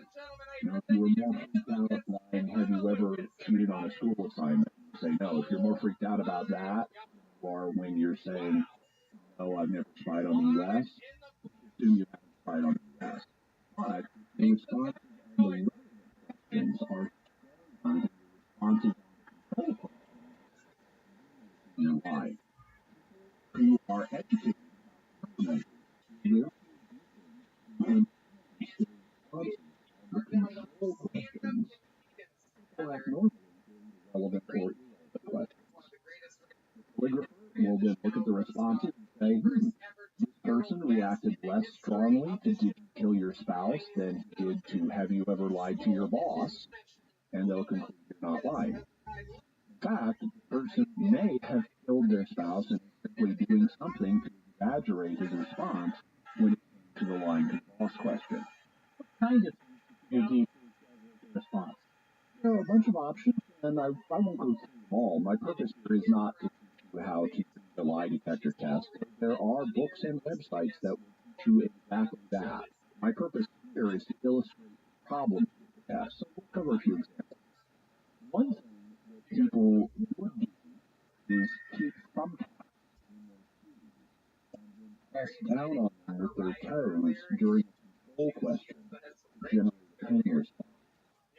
That's harder to get away with these days, since now they often put motion sensors under your feet and on the seat of your chair to detect if you're changing posture, like that. But there are still lots of other techniques. For example, some people will simply bite the side of their tongue when the control question is being asked to generate some kind of pain response. They also have done mental things during the control questions. For example, they might think about exciting or scary things to jump up their physiological responses. They might do math problems in their head or count backwards from 100 by 7s, so 100, 93, 86, 79, 72, and so forth. And adjusted their breathing rates because there are certain changes in breathing rhythm that polygraphers are taught to regard as evidence of deception. This can be as simple as holding your breath for 3 to 5 seconds after you exhale while a control question is being asked, or slowing your breathing rate during these questions, or breathing more shallowly, or taking longer to exhale than you do to inhale. Knowledge of these countermeasures is so common that it's now standard in polygraph tests for the examiner to tell you things like, people read up on polygraph tests and some resources claim to offer ways to beat them. But these are often wrong, so can I count on you not to do anything like that? The very fact that they need to bring up countermeasures is a sign that they do work, or they wouldn't bother asking you not to use them. So there are very definite ways to generate false negatives in polygraph tests. What about false positives? Are there examples of those? There are, but they're not as famous. It's easier to prove someone guilty after they pass a polygraph test than to prove them innocent after failing one.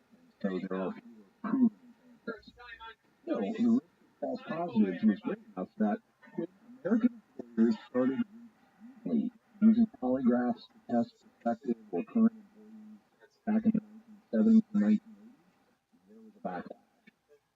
As a result, Congress passed the Employee Polygraph Protection Act, and President Ronald Reagan signed it into law in 1988. It prohibits most employers from being able to use polygraphs on their employees, but there are notable exceptions. These include federal, state, and local government agencies, which can and do still use polygraph screenings, and that leads to false positives. One example was FBI agent Mark Malla. In 1995, he failed a routine screening and was accused of spying for the Israeli government. The FBI then launched an intensive investigation of him that eventually resulted in the collection of 12,000 pages of documentation in 32 volumes. He had to use the Freedom of Information Act to get access to this material, which took years, and much of it was redacted. He got it, so you know what it said. Here's what he has to say about the case. The investigation followed. Major, in the sense that it was a top priority case demanding extensive resources. Believing the FBI would effectively review the facts and have no choice but to exonerate me, I cooperated eagerly. After a full day of polygraph, interrogation, and a 3-hour train ride home, FBI agents appeared at our home that same night and asked for our consent to search it, which my wife and I provided. This unleashed a search team of about 7 agents, many in raid jackets. The search lasted about 3 hours and ended well after midnight. I allowed the FBI to take detailed financial records, appointment books, personal calendars, daily to-do lists, my innermost thoughts expressed in personal diaries, personal correspondences, and numerous other items. Following the search, and for about 2 months afterward, I was under surveillance 24 hours a day, 7 days a week. For at least a week during that time, a small airplane circled above our home every morning and buzzed above me wherever I went. The FBI interviewed numerous friends, acquaintances, former roommates, colleagues, and my family. The Bureau accused one friend of being an accomplice and gave him a polygraph test, which he passed. They showed up unannounced and surprised my wife at her place of work, asking to interview her right then and there. She agreed to be interviewed later. During her interview, the FBI asked her to take a polygraph, which she declined. She did not trust the device. The FBI asked both of my brothers to take a polygraph test. One agreed and he passed. An agent told one of my friends that there was significant evidence against me. This same agent told my brother he was certain that I was guilty.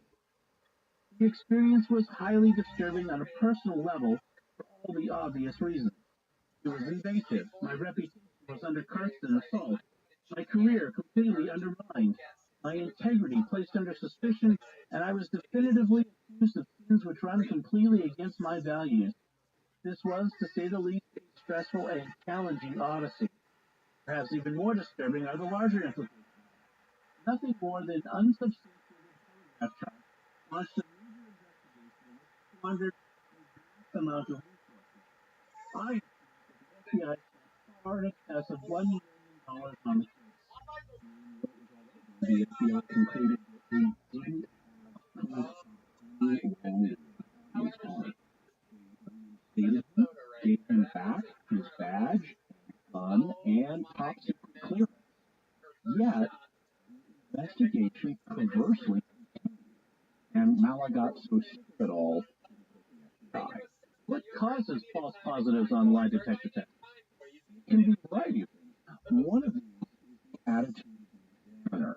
If the examiner suspects you're lying or just wants to push you, he may ask the question with particular vocal inflection, make you nervous, and generate false positive results on the relevant question. So the test is subject to manipulation by the examiner. He can make mistakes. So the fact is, the things that the polygraph measures are not uniquely associated with lying. Your breathing can be altered, you can sweat more, and your heart rate and blood pressure can change based on other things. Although, we should note that modern polygraphs don't actually measure blood pressure, like multiple so a blood pressure has to let the air out of the bottle, and in modern polygraphs, they don't do that. They leave the cup inflated, and generate a line that goes up and down, but that hasn't been medically studied and doesn't represent your blood pressure. As a result, they're measuring a track line that has no medical definition and has not been studied as a subject of medical research, much less has it been shown to be lying. And the responses that the polygraph measures can be generated by things other than they can be generated by anxiety. So if you're nervous when you're asked a relevant question, that can throw off the reading. It can also be generated by anger. So if you're mad that you're being asked a relevant question, that can throw it off. And it can be generated by confusion. If you're overwhelmed by what's happening to you during a question, that can throw it off. It does not measure responses that are uniquely associated with lying. For whatever reason, you have a stronger response to a relevant question than to a control question, you'll be using maybe false positive or the relevant is very. It depends in part on how harshly your tests are being scored in the period. Apparently, some years ago, the FBI's applicant screeners had carried away about 10%. 1 in 5 applicants lying about something that disqualified from employment. More recently, with harsher scoring, it's been reported that the failure rate has risen to something like 50%. 1 in 2 applicants seem to be lying about something that prevents them. Both of these things seem very unlikely. It's hard to imagine that this many people who had committed serious enough offenses would be applying to the FBI and trying to fake their way through polygraph tests. I mean, really?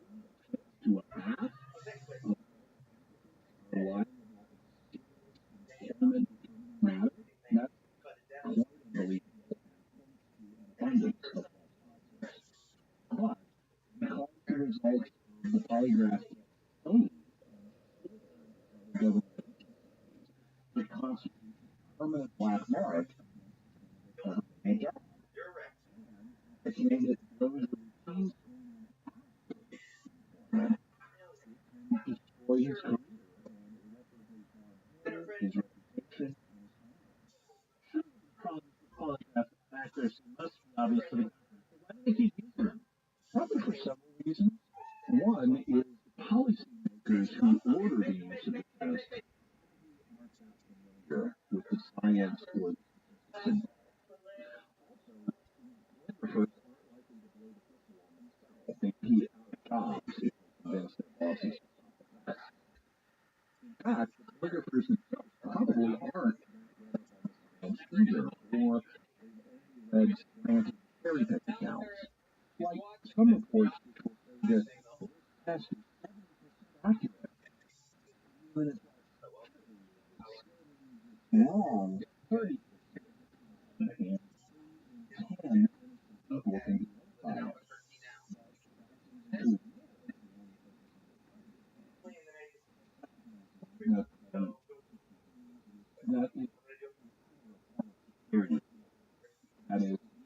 profession were doing something, even if it's impacted and potentially harmful. And behind which is interrogation. For example, defense lawyers are not allowed to be present with their clients during a polygraph exam.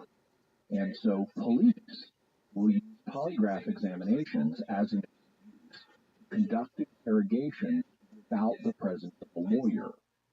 Because polygraph results are so unreliable, they're only rarely admitted as evidence in court. But police have found a way around that by videotaping the polygraph session. In that case, even though the test results aren't admissible, videotape is, so they can try to get things on videotape without a lawyer and then use that videotape in court, even though they can't use the polygraph results. And they're not bound to tell you the truth about your polygraph. They can tell you that you lied on a question and then press you for a confession or admission of wrongdoing. They also can lie about what the consequences will be. For example, some government officers have been known to tell people that they can do better than murder and it will never be returned. In fact, if the police get some admission out of you, you can refer it to law enforcement and you can be prosecuted despite what he told you to get the admission.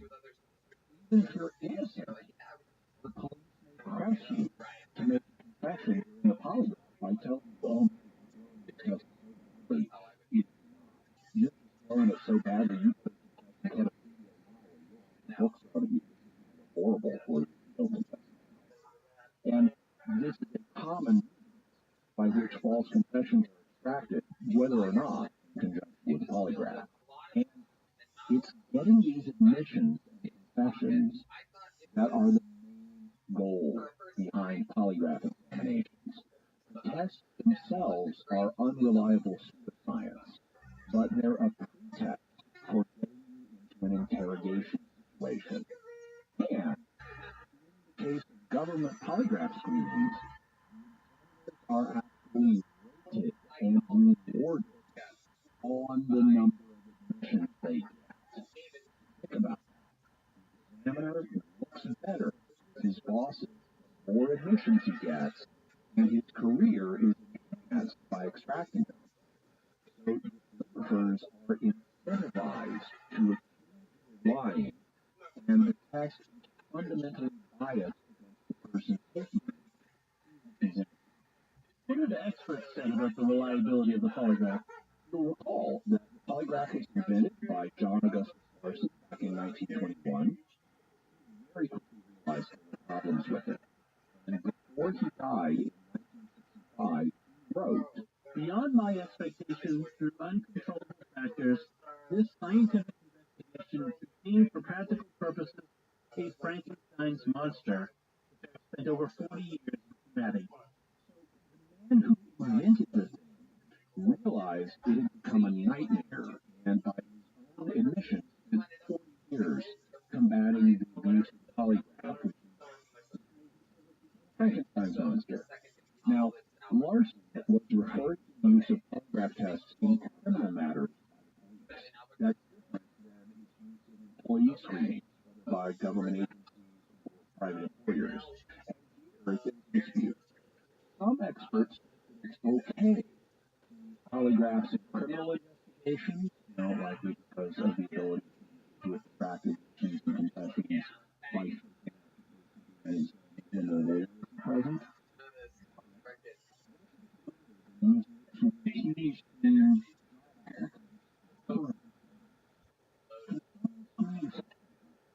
what FBI supervising special agent Dr. Richardson, FBI lab, told the state judiciary in 1997. With regard to polygraph screening, I submit the following is completely without any theoretical foundation and has absolutely no validity. As one of my colleagues frequently says, the diagnostic value of this type of testing is no more than that of astrology or tea leaf reading. If this test had any validity, which it does not, both my own experience and public scientific research has proven that anyone can be taught to do this type of polygraph examination in a few minutes. Because of the nature of this type of examination, it would normally be expected to produce large numbers of false positive results. That is, falsely accusing an examinee of lying about some issue. As a result of the great consequences of doing this with large numbers of law enforcement and intelligence community officers, the test has now been manipulated to reduce false positive results. It consequently has no power to detect deception and espionage and other national security.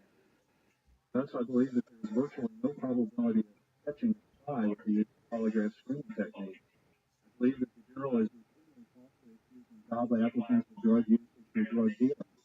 Not only is this irreparably harming these individuals, but it is likely denying the Bureau access to qualified and capable employees. Although these individuals do not have an inalienable right to federal government employment, they do have an inalienable right to just treatment by the government. Within the Bureau, polygraph examiners have little or no understanding of the scientific principles underlying their practice report to mid-level managers who are largely ignorant of polygraph matters. Polygraph research, funding, training, and operational review is controlled by those who practice calligraphy and depend upon it for a living. This is tantamount to having the government's cancer research controlled by the tobacco industry. So polygraph screening has no basis and is no more reliable than astrology or reading tea leaves. Anybody can be taught to beat it in a few minutes. Also, you either have to score the tests tightly so that they produce tons of false positives, or you score them so loosely that they won't catch anybody. Countless individuals are being falsely accused by their government of crimes and irreparably harmed by these accusations. Low-level polygraphers who don't know the science report to middle management who know even less about it. And overall research and policy is set by those who depend on the polygraph for a living, comparable to letting the tobacco industry run cancer research. I could continue to pile up examples from other experts who have taken objective looks at the science related to calligraphy, but we'll leave it at that. The technique is highly unreliable. Lie detectors are that unreliable now. What about the future? Should we expect it to improve? I think so. It strikes me as probable that any lie that's reflected in the activation of certain brain structures will eventually be detectable by great imaging technology. However, we don't currently have a proven, reliable way of doing that. And that's what you need before you could rely on such techniques. Figuring out how the brain works is extremely tricky, and there's a lot that have to be untangled to get a reliable reading that indicates deception. You need to do extensive testing and ask all kinds of hard questions about what the results of brain imaging are really showing us. We've already seen what happens when the hard questions weren't asked about polygraph. The readings they produce can be caused by things other than deception, and so we need to rigorously vet brain imaging techniques to show that they aren't also being caused by other things. So while I think it's quite possible that we'll have reliable brain-based lie detectors in the future, we don't have them now, and a lot of work would need to be done to discover the right techniques and prove them out. For the moment, none of the lie detecting techniques we have are reliable. That includes polygraphs, voice stress analysis, body language measurements, and everything else. What can we say about lie detectors from the faith perspective? What about the fact that current tests depend so heavily on deceiving the subject about how the test works? Your answer on this will depend on your theory of lying and whether it's ever permissible to deceive a person. If you think lying is never permitted, then current lie detector practices are dead right out of the gate. They lie to you about how the test works and what your results are and things like that. However, many people think that there are situations where it's permissible for government officials to tell tactical lies in order to catch criminals or spies. If the latter is the case, then the situation is more complex, but that doesn't mean the practice is justified. I mean, consider the reported donkey tail test from ancient India that we mentioned at the top of the show. That depended entirely on whether the criminal was successfully deceived into believing that the donkey could detect whether he was lying. I'm guessing that a lot of criminals wouldn't believe this and would go ahead and grab the donkey's tail even though they knew they were guilty, and that would generate false negatives. On the other hand, I can also imagine a bunch of innocent people being afraid that the donkey would bray just because it doesn't like having its tail grabbed, and they would keep their hands to themselves, and that would generate false positives. So overall, the test would be so unreliable that, in my judgment, it wouldn't justify telling the lie to the people. It wouldn't be a case of justified deception. In the same way, modern lie detection methods are so unreliable that I consider their highly problematic, at least in the large majority of circumstances. As Dr. Richardson said, either calibrate the test so strictly that it generates lots of false positives, or so loosely that it generates lots of false negatives. The test is so unreliable that you normally wouldn't be able to justify lying to people as part of it. And then there's the fact that people can easily learn to take the test, which means that guilty people will walk free and the test will be inherently biased against the innocent. And there's the fact that the examiners are biased against the innocent because they get ranked and rewarded on how many admissions they get. And there's the fact that even if you're innocent, they can lie to you and extract a false confession on the grounds that it will go easier on you if you confess now, rather than forcing them to use the polygraph evidence in the future. What should a person do if asked to take a polygraph? If you're applying for certain jobs or currently have certain jobs, especially government, law enforcement, or security, you may have no choice. In that case, my best advice is to learn as much about the test as you can, including the specific testing method that will be applied to you, because there are variations in specific testing methods. That way, you're less likely to accidentally fail because of a lack of knowledge of how the test works and how it can be used against you. If you're not required to take a test, like if the police invite you to take one, refuse.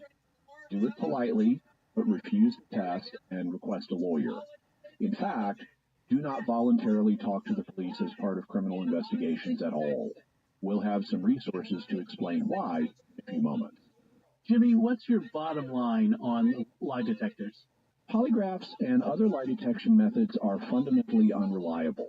Current methods demean and dehumanize those who are required to take them. They are easy to beat. They are biased against the innocent. Many people are irreparably harmed by them. They depend heavily on unjustifiable deception, and the systematic use of such deception and intimidation tactics will spread justified distrust of government and law enforcement. And what further resources can we offer to the listener on the subject? We'll have a link to the antipolygraph.org book, The Lie Behind the Lie Detector, so you can get that and read it. Also, we'll have a link to James Duane's book, You Have the Right to Remain Innocent. James Duane is an attorney who has a fascinating and really eye-opening discussion of what can happen if you consent to be interviewed by the police without a lawyer. And he, in fact, did a debate on YouTube with a police officer called, Don't Talk to the Police. And he presents his case from a lawyer's perspective about why you shouldn't talk to the police. And then the police officer gets up and agrees with him. So we'll definitely have a link to that video. It's a fascinating watch. And then you can get his book on how to assert your right to not speak without an attorney present, because there are apparently some subtleties that are involved in that. We'll have a link to an article on deception in animals. Also, articles on lie detection, polygraphs, William Moulton Marston, Wonder Woman's Golden Lasso, the San Jose Mercury news story about Hightower and the very first criminal polygraph. Also, we'll have Anti-Polygraph's response to the NSA video and Anti-Polygraph's YouTube channel, where they have a number of videos you can watch about problems with polygraphy. Also, Mark Mallow's statement about his treatment by the FBI and his Senate testimony. also Dr. Drew Richardson's Senate testimony to round things out.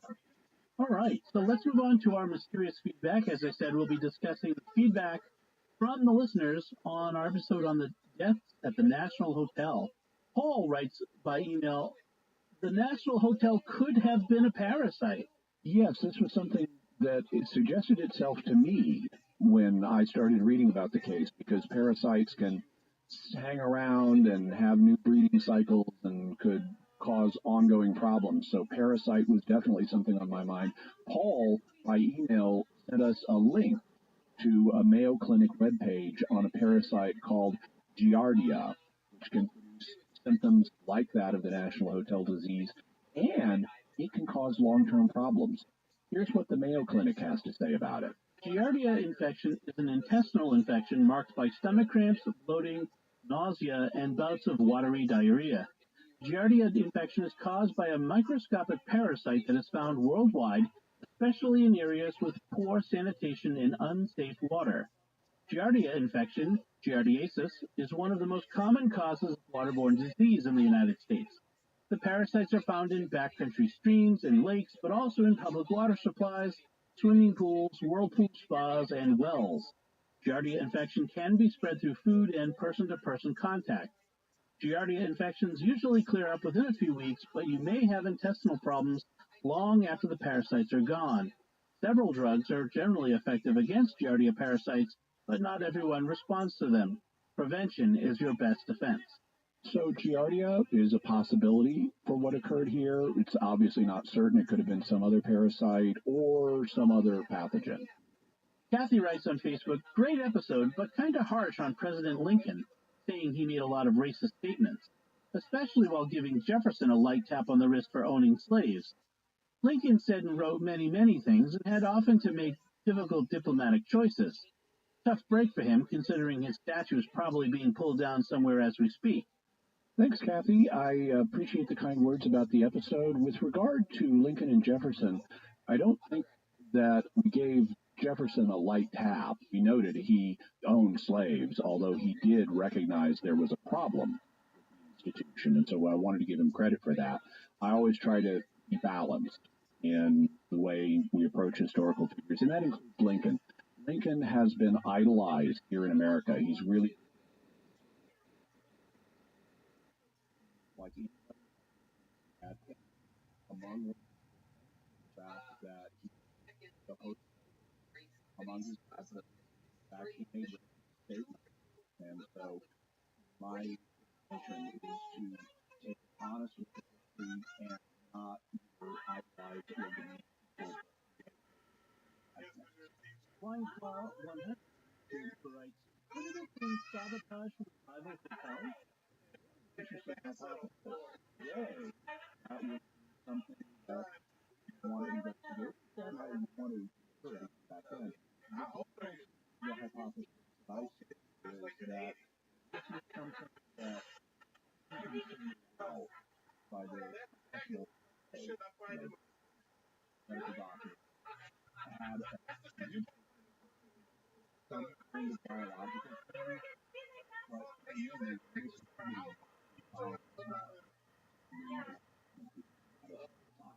and so as a writer, they had to have knowledge of a pathogen that the medical at the time identified. And unless Bible Hotel had one by hospital medical professionals or had them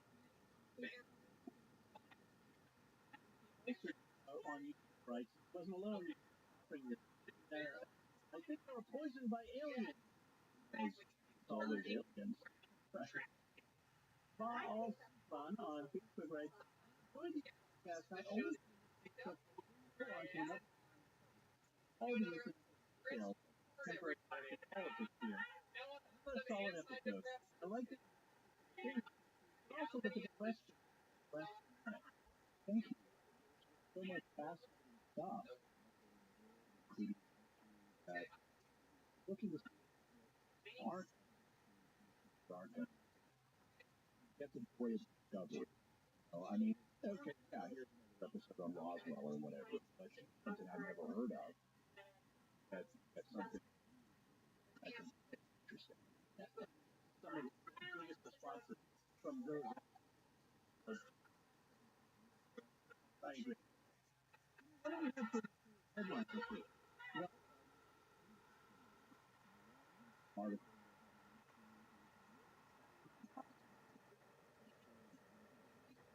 about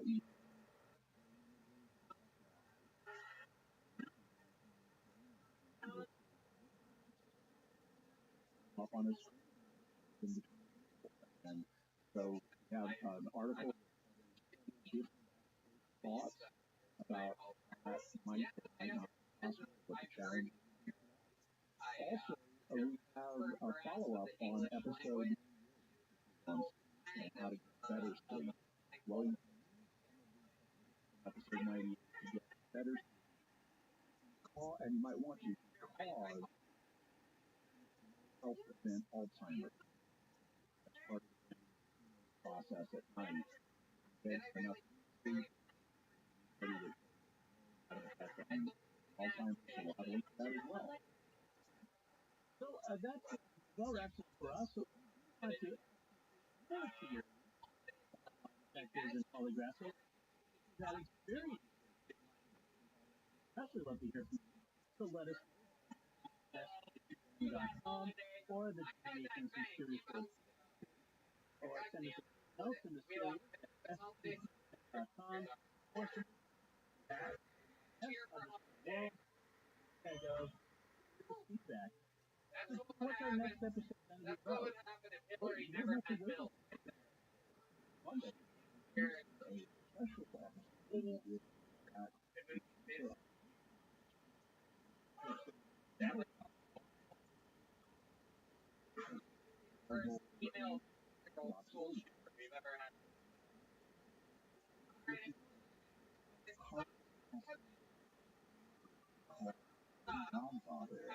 It's a good name.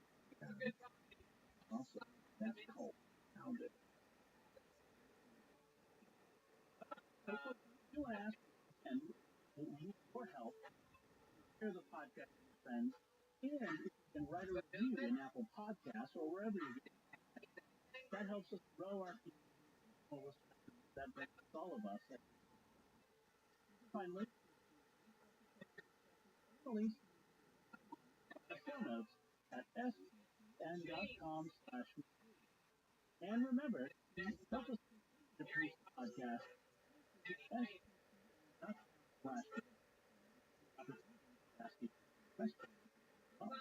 Until next time, that's all. Once again, I'm John Bettinelli. Thank you for listening to Serious World on Starquest.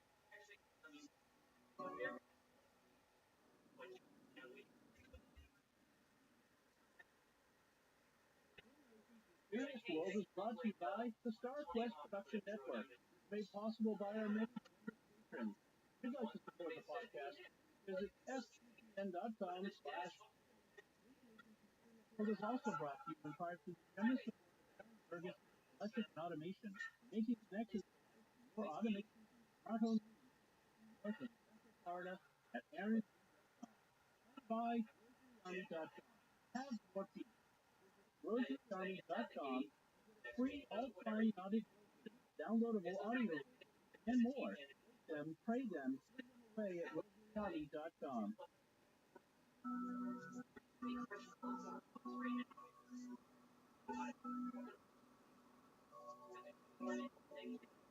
You're listening to episode 101 of Jimmy Serious World. In perspective of I'm John Bettinelli, and I'm joined today by Jimmy. Hi, Jimmy. Howdy, Dom. Special bonus episode that we recorded to thank our patrons at patreon.com/StarQuest. Generosity all our StarQuest possible. Early exclusive access, but now we're sharing so you know the benefits of being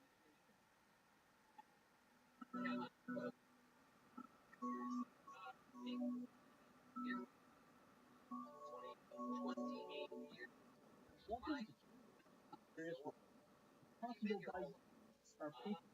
They always look at the generosity of all our shows on StarQuest possible.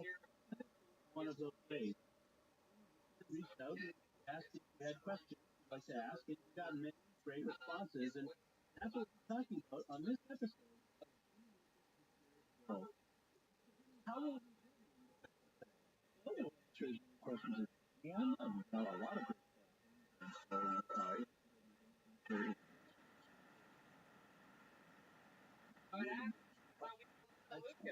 so let's start from Father Jeff Wharton. What's your thoughts on the X-17? So, the X-17 is a robotic space plane made by Boeing. And it is only 20 feet long, so it weighs 5.5 tons, and it up to 7 at a time. And it's classified military. Exactly what that is, obviously we don't know all the it's classified. Some that has been acting as a spy satellite, been accused of acting as a weapons platform, as it does. It also has been accused of spying on the Chinese, and that's also been denied, as one does. We do know that it has been used for trying to testing on electromagnetic drive that has been proposed. Doesn't fit known as a but that's test results decided to work, and they found out apparently on the X-17 also operated by ion reaction. Of course, has been released. Very good. Yeah. John Cole asked, I've been frozen away. Would they go on to the final judgment, or would they be some limbo until brought back to life? Afterlife would be with the same soul or eternal. It's going to depend on the pleasure and revival. If a form of non-destructive biogenesis that purely just been processed without a conditioned life, not die, not pass away, not collect $2 revived, and really. On the other hand, the way cryogenesis works today, number one, and that freak fully bred, go back to that and you have to clinical test. But cryogenesis structure the way it currently works.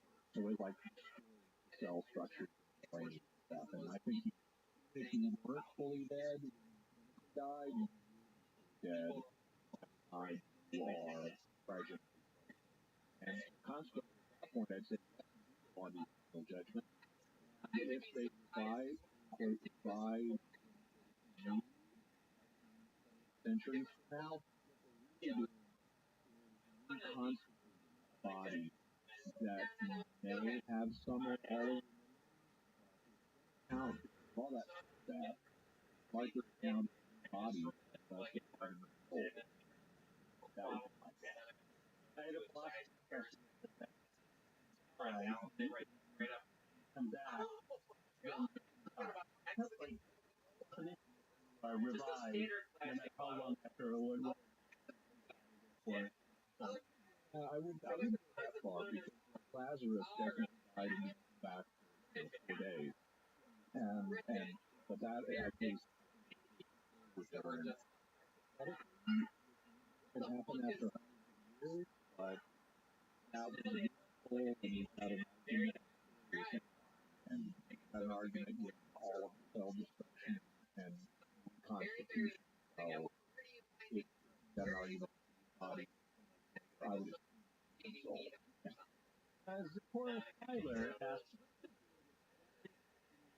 Why rods? I always wondered how that's possible. So God can make it miraculous. Now there is a question because Exodus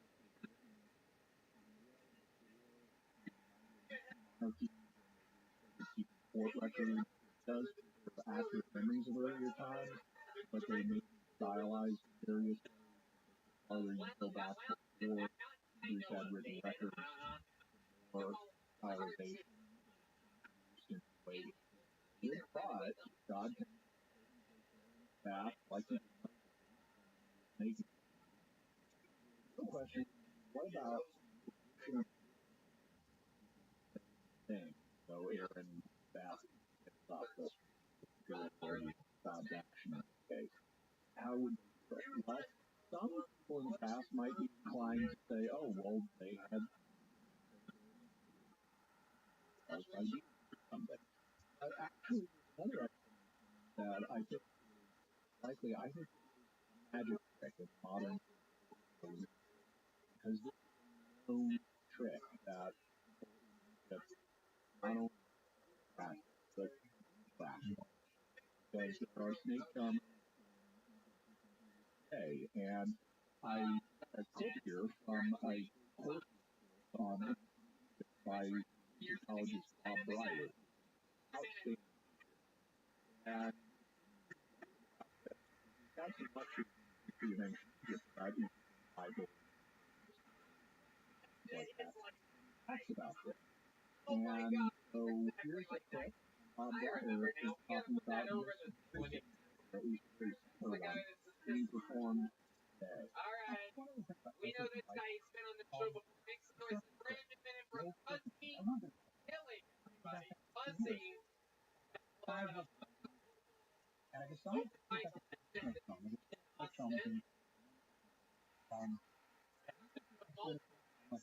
Areas with Brandon Bennett. One time for Buzzing Killing.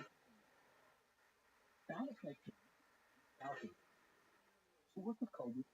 I don't know if he's poisonous or not a baby. He's down to one. Or Kobe. And say, hey, can you just take your over like a staff and was not with the Bible.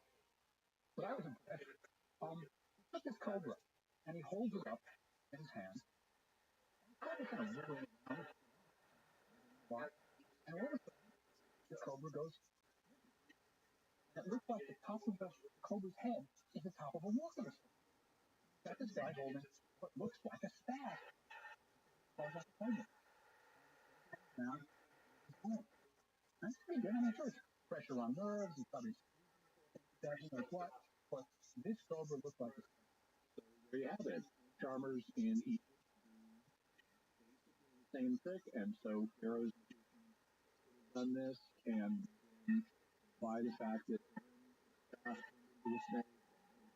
it shows clarity, God is still the superior agent. Hi, Tom. Talk about a substance called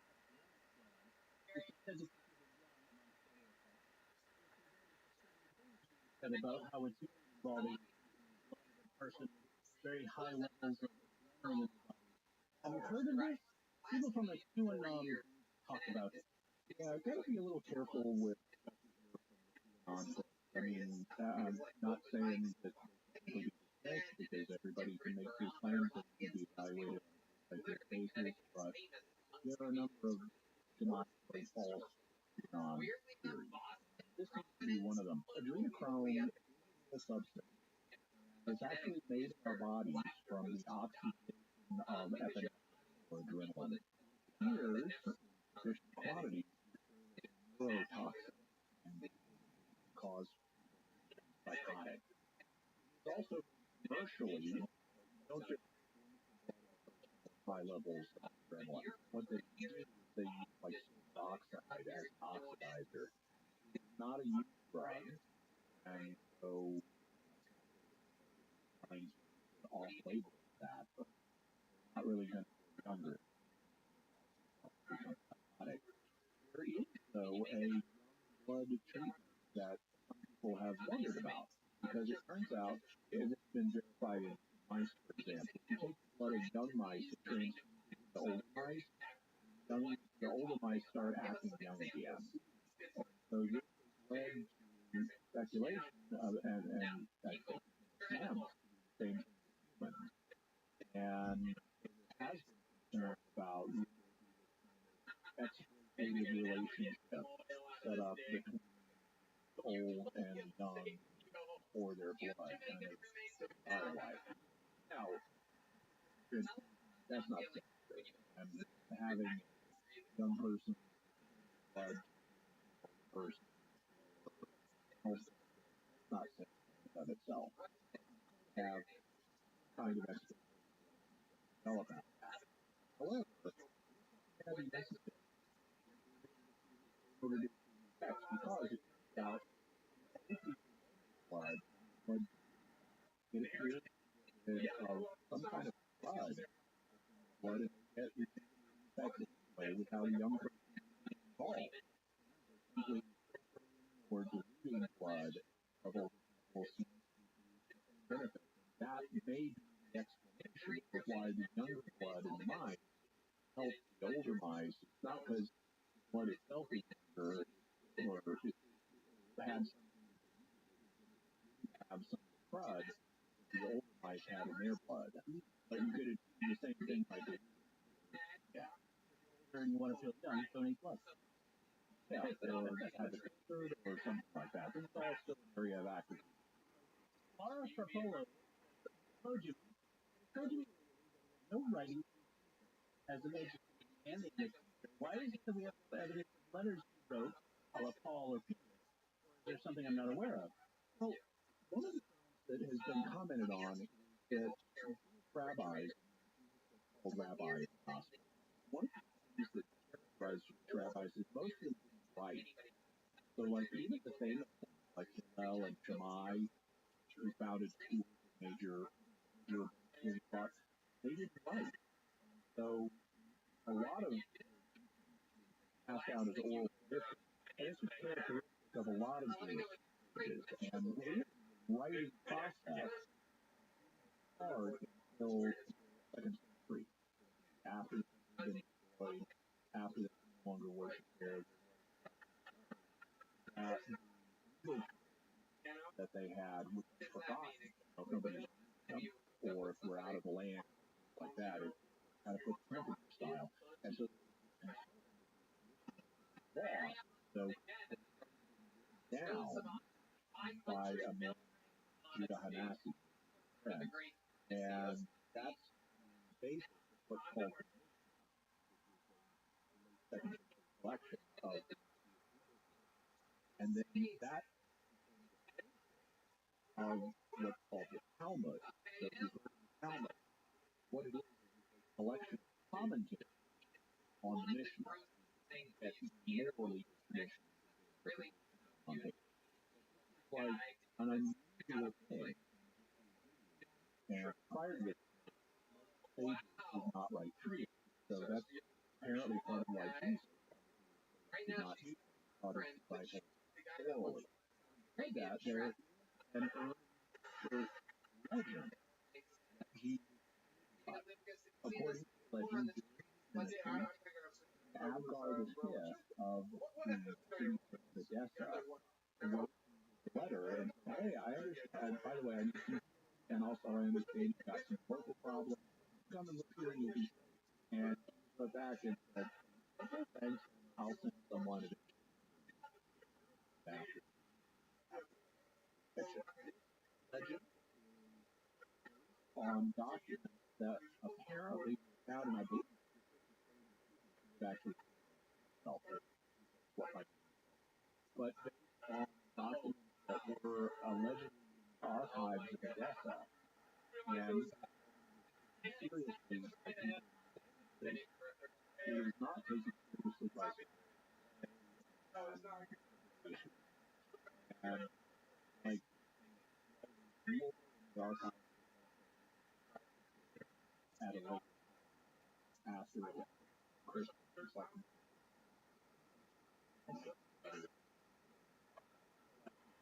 fiery Zion about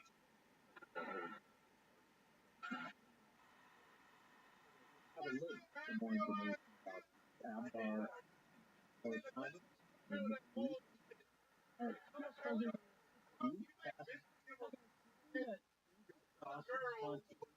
Life. Apparently, he found small Atari mice out of nothing where he had potassium and hydrochloric acid occupied with a current from one of his batteries. Poor Stone. This is always fascinated me. Yeah, and sometimes as you're used was time by some people as an argument on him. Like Andrew Cross was a scientist, or as they come back to philosopher. First half of the early scientist, and other at the actual explanation to this is starting to be of the half-life and understanding, and I believe that's substance for players. Causes of it. Theories about one of them, and often the experience like something like that.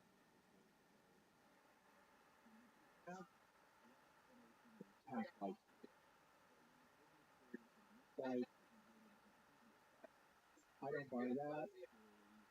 As in or incarnation. Another thing is that energy called that certain types of like traumatic ones can affect epigenetic material of a creature in such a way that it turns on will then be on and so this is done with laboratory devices where you basically torture the mind with electric shock, and as you torture them with shock, you blossom down. Ultimately, in fact, they tense off when they're about when they get electric. And they mice and mice grow up, don't shock them, cherry blossoms can stop, like electric. Thought to happen epigenetically that certain genes in parents under stress get turned on, and if that gets passed on to the offspring, evolutionarily, an environment that contains electric shocks associated with cherry blossoms now. So, sometimes that's what memory hypothetically types. I don't have evidence for that, but I mean, other possibilities, it turns out psychic abilities like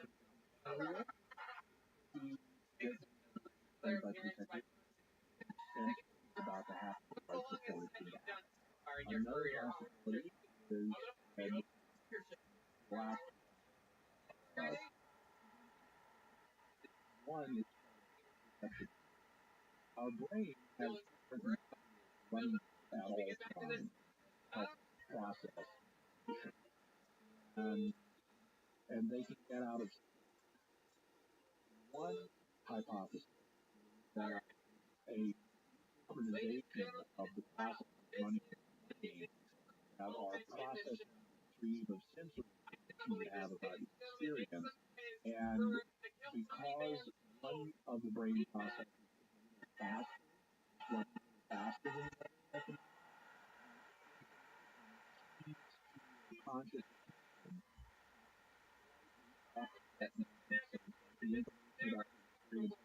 early one set of brain processes just over the second set of processes. That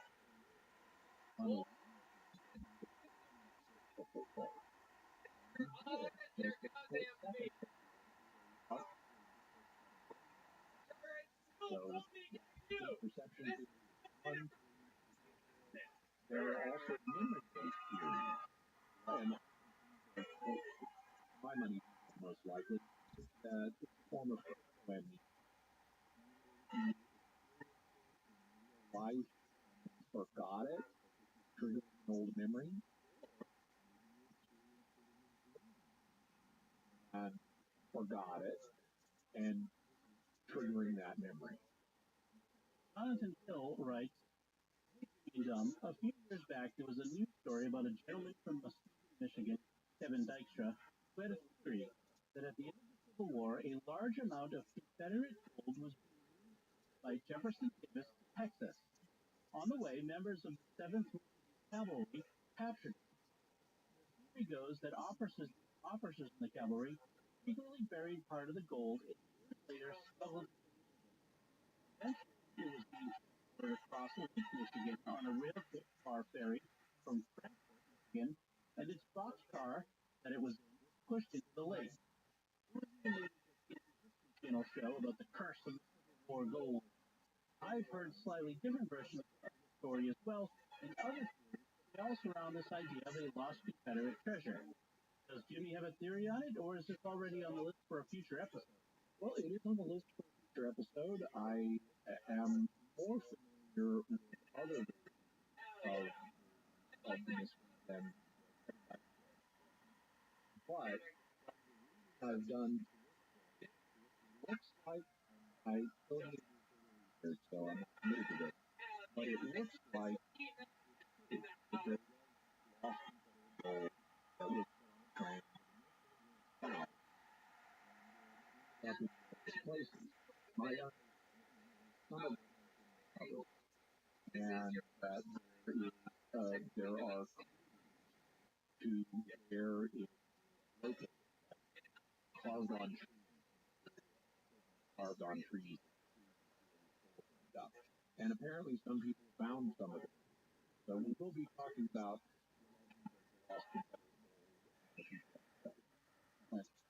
Sounds like a great movie. I just feel like I've seen that movie. Been done. Yeah. Asks, some friends of mine expressed skepticism that Adolf Hitler actually killed himself. He escaped to South America. Is there evidence to support that claim? That was a movie. It's been multiple. Yeah. So a lot of Nazi criminals did it to South America. We know that for a fact. The question is with Hitler. Well, there are claims that he died in a bunker in Berlin, that it may have been one of his doubles or something. And some versions of the story say he went to South America. Other versions of the story say he went elsewhere, including places like Indonesia.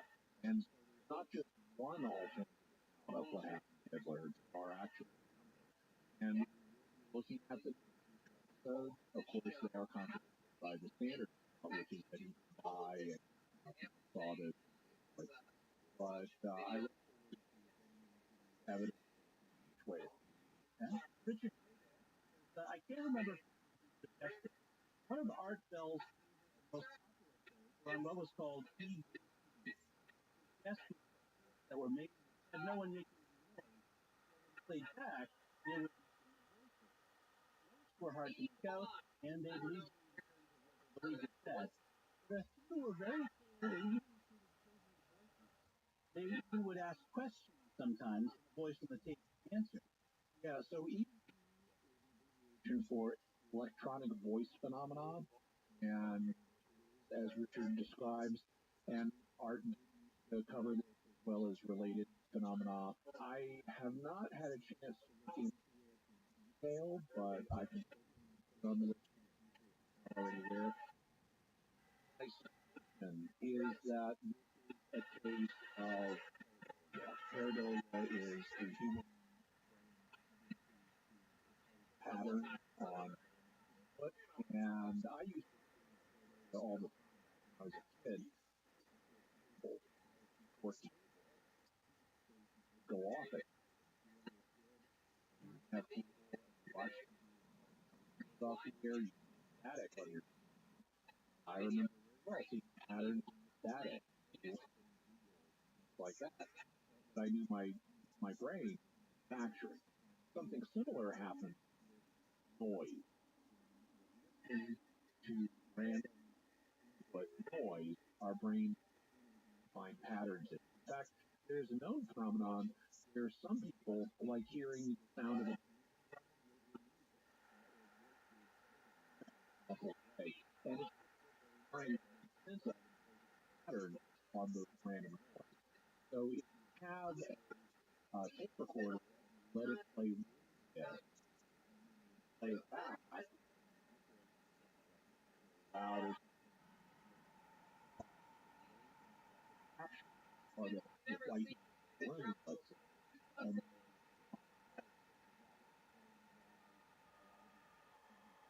to understand.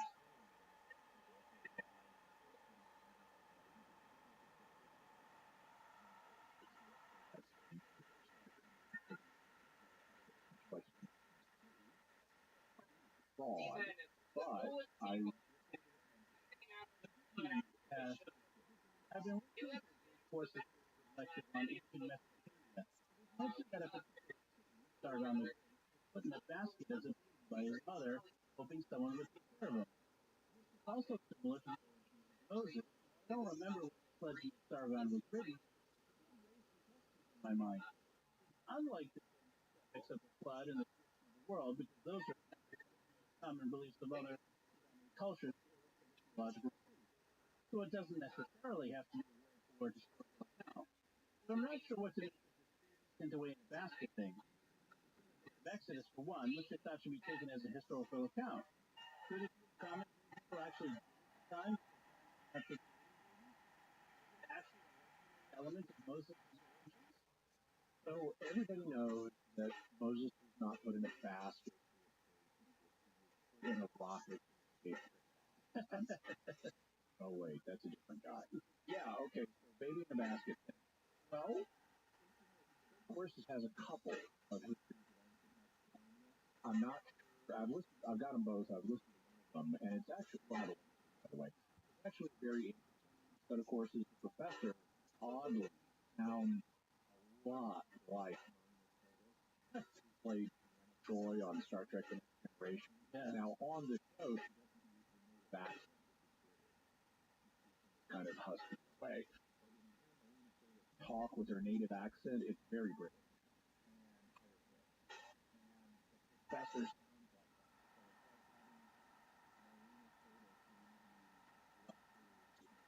that's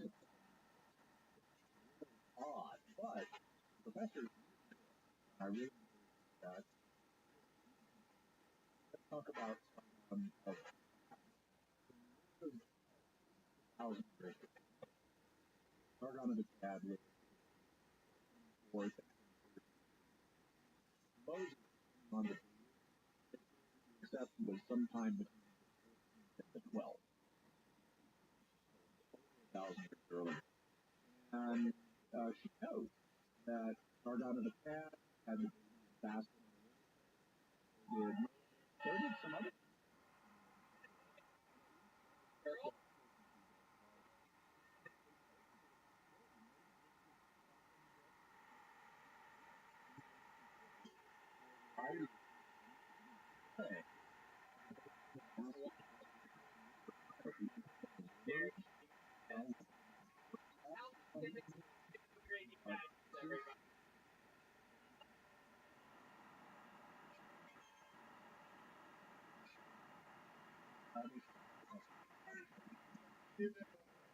other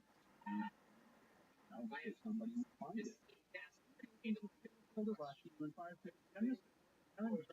electric and automation connections for life, your automation and smart home north in Central Florida, Aaron.com. By rosaryarmy.com. Have more peace. Visit rosaryarmy.com. Free all-time knotted rosary, downloadable audio and more. Play them, give them away at rosaryarmy.com. Okay. Adam's back writes from the basic to think of master your area as an expense. So all of the following have had hysteria as proposed mysterious Taos, New Mexico hum. Plague of the epidemic of 19. Tango laughter epidemic, bug epidemic of 19. But I think that mass hysteria has a role in some of these things called itis camp. Example of that was an idea that got into doing it and some kind of felt way by it. Wasn't like a biological cause. Like, or we would have other examples of that and find it and study it. So I think a lot of these things, House, New Mexico, now I think it's possible there are natural phenomena that hard to hear sound that affect people, that some people may. So I'm open on that one, but I also recognize a suggestion that they maybe interpret their tinnitus as the hum if they live in their imagination, something like that. So I do think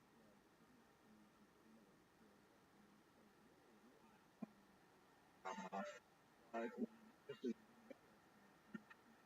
that one, as if only with our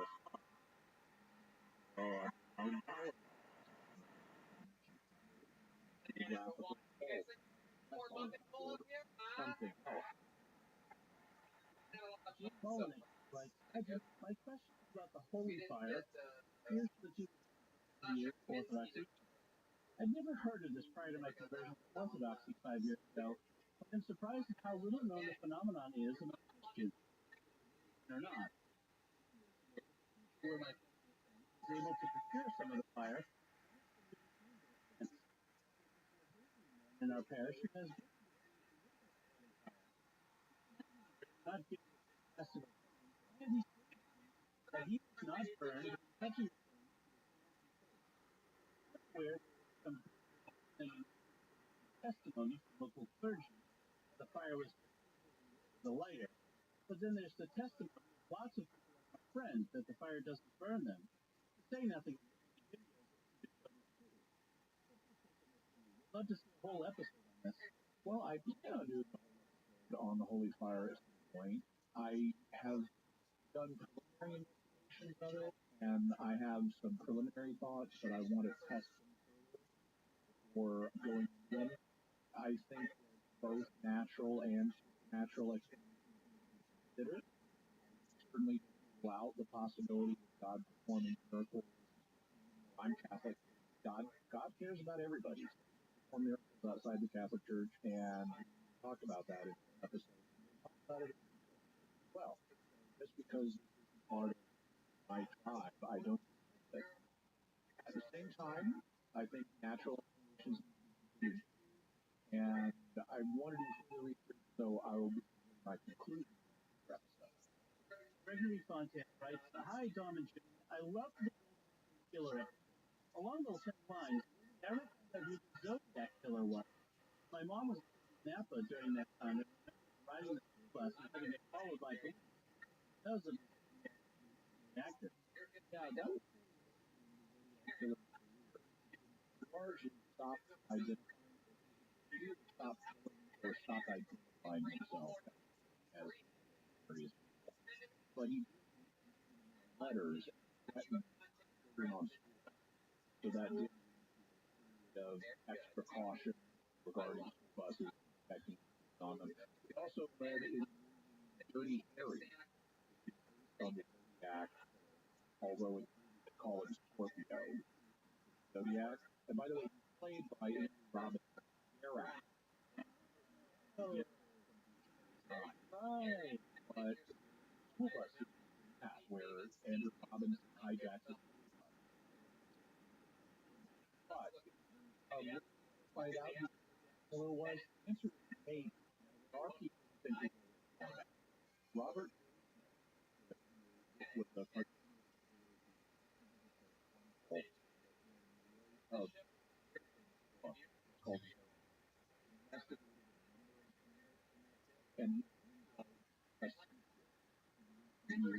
called Zodiac Exposed, where and names that Zodiac was. There are other and so I mean I've read both of these books, and I definitely talking about it. So when you have a Zodiac episode, I kind of too much true crime on here, and it's not for all of it, but we'll have a Zodiac episode in the future, and I will be talking about the. At this point, I am not that Ray Smith is correct about who he's finding subject. Evidence away that I'm not convinced God. But we may eventually be able to get proof because we do apparently have evidence. Yeah. From Zodiac. And so tracing techniques like those that could at least point us to the right family of Zodiac. And one of the suspects in that family is dead. Like an Dale asked, what happened to the Ark of the Covenant? In Ethiopia, and why or how did they have the power to kill it a mere touch? Well, if you don't know what happened to the Ark of the Covenant, obviously, put on that counts of what happened to it. I do not worry by the government. That's a times, but I don't because if they offer to that's books and that. So I think they survive Babylon destruction, and I think they carry it off. I think it's got question. And of course, doesn't still survive today. I mean, they fall apart. It was a very moist environment, and there's so many different caves. Well, if it was a damp, disintegrate. But there are some accounts that put in survive. I don't think I think what we have replica of it. Replica is old enough that memories become out of the actual art. But I don't find the idea that Solomon find that credible at all. Ark was there after Solomon's time. That's one account. There may be others about the. I certainly by that account. I think it's much more likely that they have any terms of replicas. Got this graded replica you generate for 100 years. Real quick. Howard Touch would do that always. Because Ark was captured by non-Israelites. Not that's for how you handle it. So before we certain that it was handled by various not God. There is a case of it killing a man named Arthur. That would have been a special exception. God, or various God caused physically without it or caused to die less than 40. Other questions about the same. Travis writes, how do you go to the dark hell separated from God? That is greater not exist at all. God should replace this. I'm not sure he's the religious or the argument, but also valid. How does this align with Matthew 26:4? Go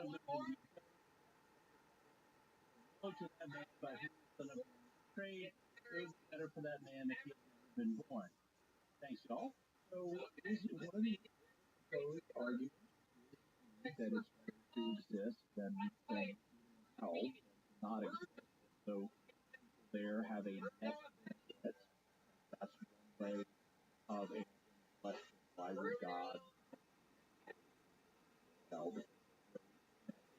From it. That is one argument. It's the only argument. There are other potential ways to use that as well. But in terms of how it is better for that one at all, there are at least a couple of things that. The first one is that's had been conceived, but not born, not in the so had buried in the not have going to hell. So that's true. Not repent.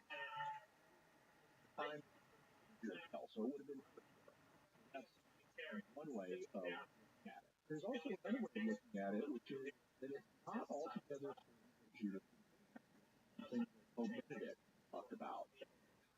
So there are passages to look at it. One, as a exam, it proposes that Jesus repent. Matthew's gospel says as he repented and on to kill himself, and while objectively it is sinful, that every person who commits suicide is lost. So one could argue that Jesus and that he was so distraught that he killed himself without being responsible for his actions. Jesus' warning against is the moral character, or at least this is one way of looking at that moral character is the act of betraying. And if you betray him, repent, to hell. Also, even if hell, it's better if he's not have a response. But some scholars have argued that Matthew actually wanted to envision this as at least potentially wants us to envision this is and that's why the fact that money want it back in the like I'm not having it. And I thought I was so distraught he killed himself as a sign of repentance. At least that's one way that some scholars have Matthew. So that's another, and but I am saying that's another way of Matthew. Okay. So that is a lot of questions. We have quite a number more that we have. I run out of time to answer this time, but have no fear. We are saving them and we will answer them in a future questions episode. Do not worry. Ask a question that hasn't been answered. Have certain resources for so that relate to the questions. Yes, we will have a link to the great course on ancient Mesopotamia that I've already listened to, so I know it's purely Marina professor. Also have links to Robert Back follow-up back on mass. Actually, have links to Boeing X-7 Bob Breyer's excellent. I really highly recommend that one. Also, information on Chrome, letter to Ambar, Andrew Cross, and also information on deja vu and electronic phenomena, as well as Argon of Akkad, the Holy Fire, that Killer, and the Ark of the Covenant. So, that's all of us, especially questions. Feedback on this show by going.com/starcraft or by just .com or just that or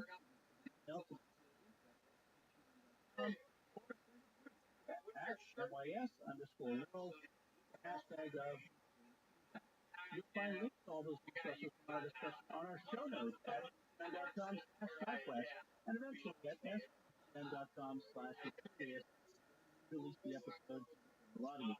Until next time, share with us our mysterious world. Thanks, Tom. And once again, Tom Beckman, for listening and supporting the mysterious world on StarQuest. We hope you enjoyed this week's show. This mysterious world is only possible because of the generosity of our patrons on Patreon. If you'd like to support and have your questions on certain shows for patrons, go to spn.com. Brought to you by StarQuest Production Network. It is made possible by our many you'd like to support the podcast. spn.com/. Mysterious World is also brought to you in part through the generous support of Aaron Ferguson, Electric Automation, connection for life with your automation and smart home needs, North and Central Florida at aaron.com, and by rosaryarmy.com. Have more peace. rosaryarmy.com for free all-flying mounted downloadable audio rosaries and more. Make them, pray them, give them away at rosaryarmy.com. And by Colchester Curry House, helping people cook from the comfort of their home. Find authentic spice blends and recipes at colchestercurryhouse.com.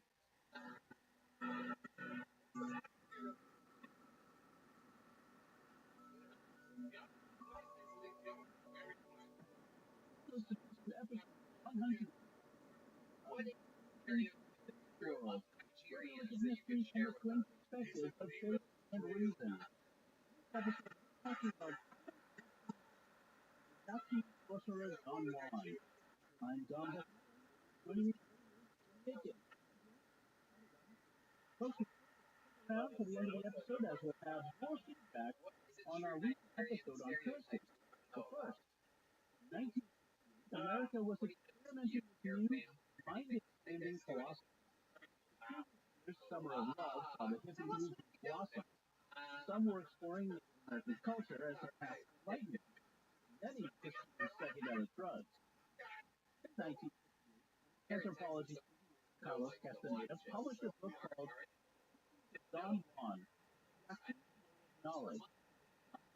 Together, it claimed to review a named Don Juan. This is a bestseller, and together with its Castaneda has sold over copies and inspired countless people. Time magazine has Castaneda the godfather of the movement. Dark mysteries surrounding Castaneda, mysteries that deepened after his death and that remain to this day. Who was Carlos Castaneda? What did he do? And how many of the mysteries surrounding him? Today, we're talking about our episode of Mysterious World. When did you first become aware of Carlos Castaneda? It was back in the 70s. The height of popularity. I was a boy at the time, and I had a interest in supernatural, so I was interested in books on that subject. I also Native American culture, so it's quite interesting that I was not interested in something. In fact, I really that aspect. Starting at the beginning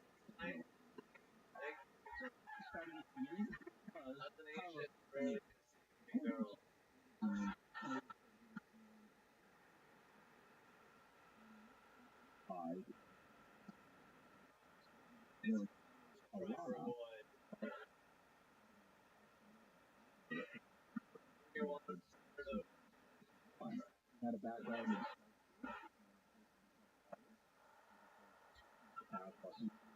college, classes, writing, and philosophy. Naturalized. Nine, old river, Boston. I was not why would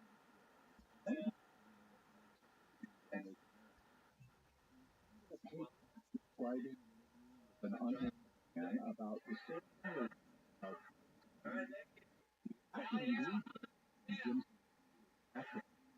a variety of effects. By some property, testing dotted A currently a prototype of about Don. 19 woman Margaret Runyon, Mexico, asked you to drop that school lack of money time to go together. Mexico adopted Margaret's son, father. Play, studied anthropology, Don Juan. How did testing Don Juan? What's stop out of policy an old Mexican are a Native American in Mexico and American Southwest. Don Juan about the spiral topic of psychological compound, most notably like this and American groups that used for medicinal I don't want to. Don Juan eventually let passengers try Toyota, and he had a remarkable saw a large black dog. Juan claimed the dog was actually Mexico, one of the names for Mescal, and believed that's what the spirit of the Mescal. Juan said that the fact that passengers meant Mexico was a chosen one, and that Don Juan now trained him in Yasi. Like Don Juan, Mexico become a Spanish word. Don Juan began writing the book of Don Juan. As a book, general public, as fascinating master. How Salon.com describes it. It is largely a dialogue between Don Juan and Master Carlos, punctuated by the ingestion of careful herbs and mushrooms. Carlos has that in spite of Don Juan's admonition, think of as one instance, Carlos turns into a crow, wise, afterward an argument. Is there such a thing as objective reality? Or is reality just perception and different valid ways of describing it? Then, Carlos again encounters Mescalito, whom he now accepts as tried to follow the conventions of anthropology by appending a structural analysis. Wife Runyon, old psychedelic scholar, along the lines of Aldous Huxley. Another hero, Timothy box casting the party, earning lifelong, and that jives others heard about him. Apparently, kind of high. After Castaneda took the professor, encouraged him to take California press, and it was published in 1962. Thousands of drug priests from the Castaneda and right before. Don Juan started a separate Don Juan and journey plan lessons on Don Juan.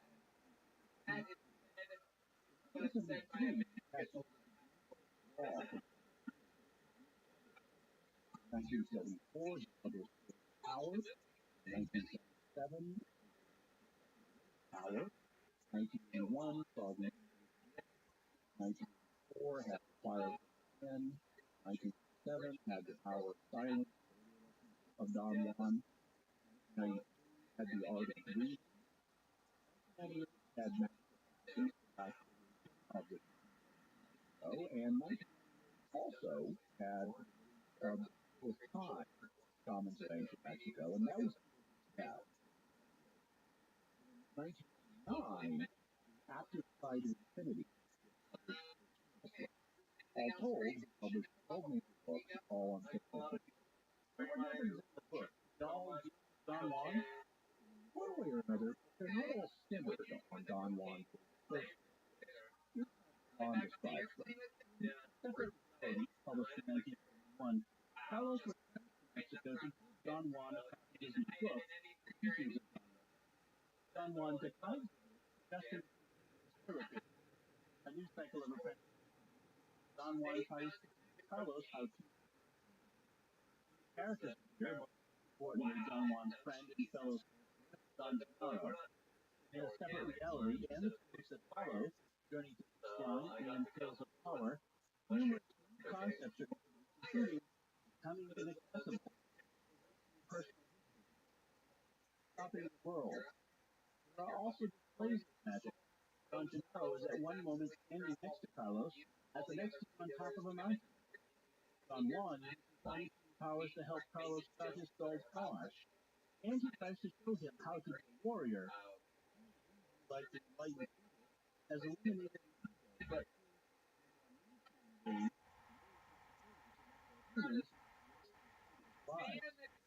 Don Juan also tries to teach Carlos how to enter the world of dreams, a separate reality, also referred to as the Nahual, a Spanish word from the Aztecs. Not only for the separate realities, but also for Satan, like Don Juan, and eventually Castaneda himself. Journey to Islam, Carlos starts a new round of apprenticeship. Don Juan tells him he'll no longer use drugs. These were only necessary when Carlos was a beginner. Juan, which served as Castaneda at UCLA, his most beautiful book, but also made him a millionaire. At the book's conclusion, Carlos talks to his coyote, but he isn't yet ready to enter the Nahual. Finally, at the end of Tales of Power, Don Juan and Don Gennaro take Carlos to the edge of a cliff. He has the courage to leap till at last be a full-fledged sorcerer. This time Carlos doesn't turn back, he jumps into the abyss. So Castaneda is now a full-fledged sorcerer capable of flight. And it's a good thing, because he wouldn't have Don Juan with him for much longer. The next book, The Second Ring of Power, came out in 1977. Castaneda revealed that Don Juan is no longer among us. However, Don is all of life and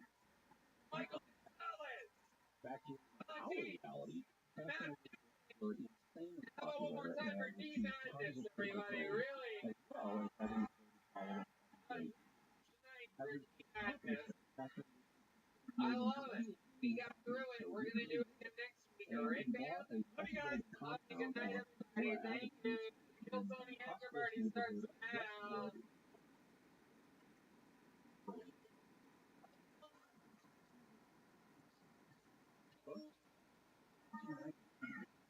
Self-help called five Castaneda and several followers called Clean Incorporated promotes integrity. Comes from architecture, coined by Buckminster and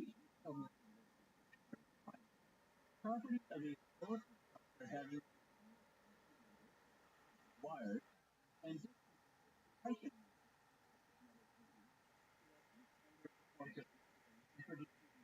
form. Pressure along parts of the structure to produce form. Castaneda applied this term to the set of bodily movements or exercises as passive. By bodily movements that can be work for various purposes. So basically, this is Castaneda's equivalent of yoga exercises or Chinese or Qigong exercises. Yeah. As Castaneda said, it's exercises found by and basically by the farm and others. Website exercises optimize of energy, vitality, balance, experience.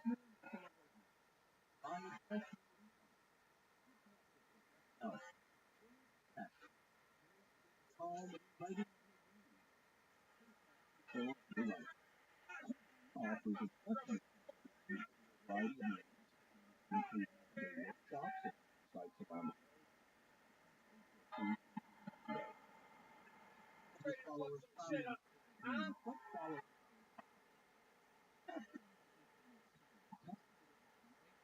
Brian Redman right here. Hey, everybody! Blue. Red. Welcome, Sony, by the Red Rose, and Shell Blaster. Available in stores everywhere. Your friends blast with little bell tabs. You guys having fun? What's happening? Are we here tonight? Austin, Texas? Guy with his arms crossed, not having any fun with her. Yeah. I got it. and read all of the I still have one of the Grand Prix organized your collection, so they make it fun.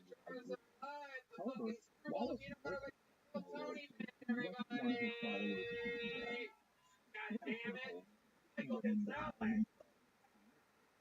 On the keys, Matt Fueling on the electric, Paul Deaver on the horns, and that's the great D Madness right there down the middle.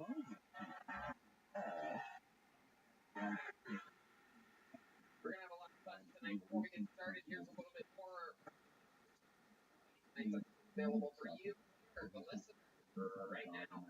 Hey y'all, you might not know this, but when I'm not being the host of the #1 live podcast in the world, what I've been doing for the last 16 years being a professional comedian. I'm excited to say that I'm back out on tour again, January 13th and 14th of 2023 in Dallas.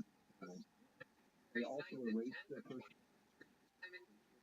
name and accepted their court and died at Guam. As part of Fascinated, workshop, and they served as officers.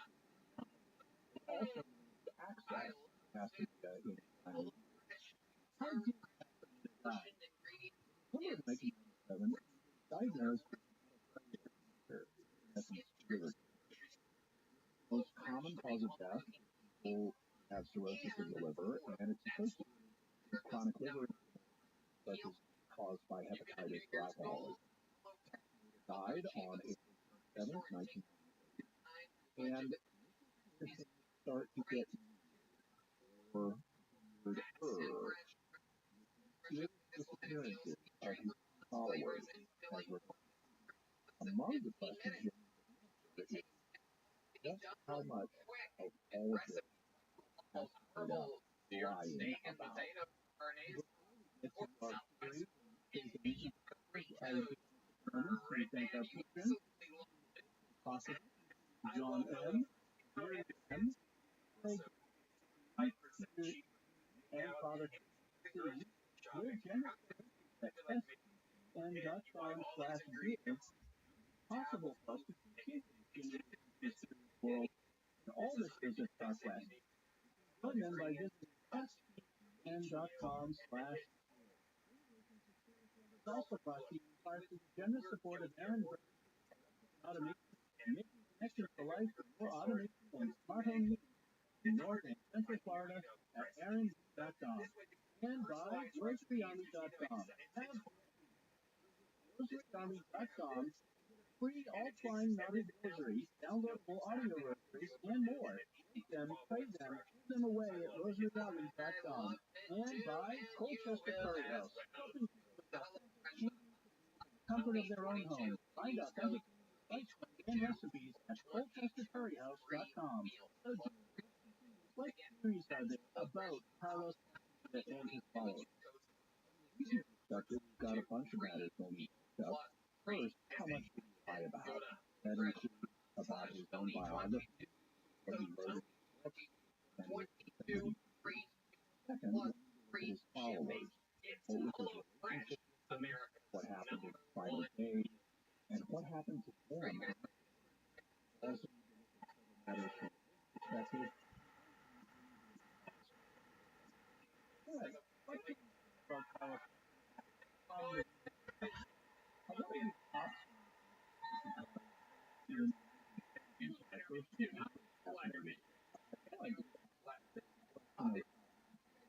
tonight or what? Every single week, so here's my best friend didn't have so different. If you're How much did you buy a versus Recall that in 1972 Time magazine article born on Christmas Day in 1905 would have been around 40 years old. But elsewhere claimed fine around time. 1907. But most attributed having a time. Also, this immigration record was Cajamarca making and as the entity named Castaneda nationwide, but his immigration record was named Carlos Cesar Arana Castaneda. Furthermore, not right. Some sources say 1960, others 1970. Some never all that's as he was never married. Evidence that at various times Castaneda lied about his place of birth, birth name, marital history. He also apparently lied about his and his father's occupation. Thompson Chart. The Time article describes him as an mystery wrapped in a cup. Some of the things he and Poe recite other Time magazine and about the discrepancies in life history. Ask me to verify my life statistics. Time quality. That doesn't much child desire to keep it up. Also, Time magazine. Oh, I am a gamer. Oh, how I love to throw the ball around. Oh, and what about you?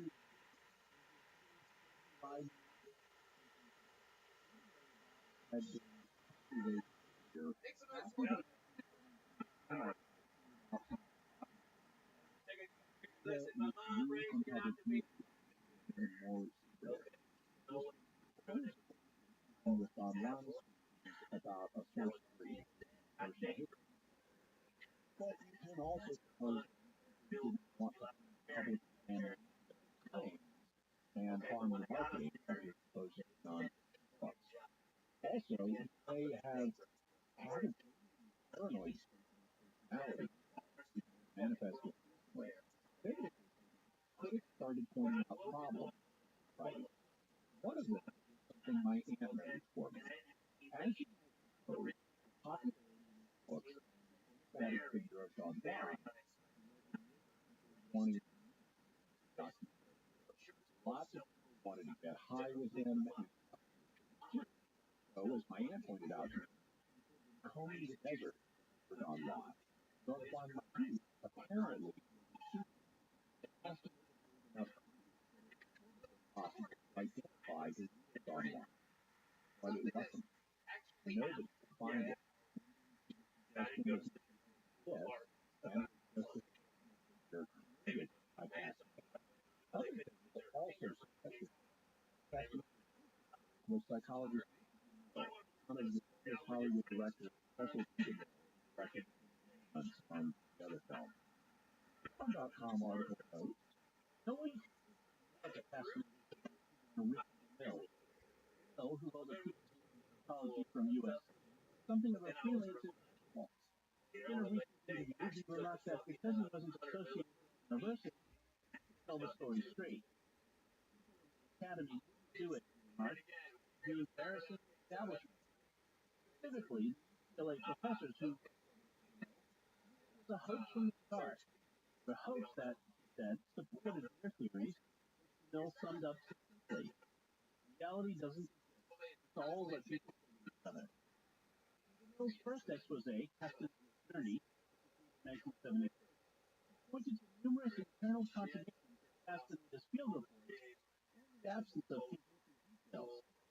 Quote, during 9 years of collecting plants and hunting animals with Don Juan, Carlos learns not one Indian name for any plant or animal. He wrote. The books were also filled with implausible details. For example, while, quote, successfully sauntering across the sand when the harsh conditions keep persons away, Carlos and Don Juan go quite unmolested by pests that normally torment desert hikers. Also uncovered numerous instances of symbolism. Don Juan opens his mouth, the words of fictional writers come out. His 1980 compilation, The Don Juan Papers, includes a 47-page glossary of quotations from Don Juan and their sources, ranging from Wittgenstein and C. Lewis to papers in obscure anthropology journals. In one example, Demotte first quotes a passage by a mystic, Yogi Ramacharaka. The human aura is seen by the psychic observer as a luminous cloud, egg-shaped, by fine lines standing out in all directions. In a separate reality, man looks like a human egg with circulating fibers. His arms and legs are like luminous crystals bursting out in all directions. The explanation of such instances leads Demotte to believe that Carlos's adventures originated not in the Sonoran Desert, but in the library of LA. Quote, that Don Juan did not exist. Perhaps the main element that the Yaqui don't coercion, and Don Juan was supposedly a Yaqui shaman teaching a Yaqui way of knowledge. The New York Times came around declaring that Demotte's research should satisfy anyone still in doubt. J.T. Fikes, author of Carlos Castaneda, Academic Opportunities, and the Psychedelic 60s, believes Castaneda did have some contact with Native Americans, but he's an even fiercer critic than DeMille, condemning Castaneda for the effects his stories have had on Native peoples. Following the publication of The Teaching, thousands of pilgrims descended on Yaqui territory. When they discovered that the Yaqui don't use peyote, but that the Huichol people do, they headed to the Huichol homeland in southern Mexico, where, according to Fikes, this caused serious disruption. Fikes recounted the outrage that saw one Huichol elder being murdered by a strange Indian. Among anthropologists, it's no longer a debate. Professor William W. Kelly, Anthropology Department, told me, I doubt you'll find an anthropologist of my generation who regards Castaneda as anything but a clever con man. Full of the hoax, and surely Don Juan never existed, as anything in his books. Perhaps for him, it is an easy footnote to the fallibility of naive scholars, although to me it remains a disturbing and unforgivable breach of ethics. They get an uninterrupted second. The first going to be by the name of Josh Castro. Here we go. Josh Castro. Here he comes, everybody.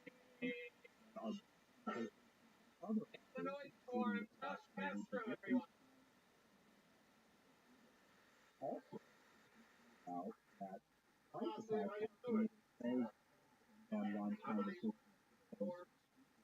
Spanish, Don Juan, for which there is no Spanish equivalent. There are many other criticisms of his books as factual. If Castaneda was lying about all this, does that mean Don Juan is an entirely fictional character and nothing like the books ever happens? I think the books are heavily fictionalized, but in 1972, Time magazine argued that Don Juan was entirely here's what they had to say. What, for example, was the motive for an elaborate scholarly put-on? The teachings were submitted to a university press, an unlikely prospect for relevance. Besides, getting an apology not so difficult. Vast fabulation just to avoid you. A little fudgy, perhaps, but not a whole system by an unknown with accent. Best, I consider for the opposite. First, one article, and that's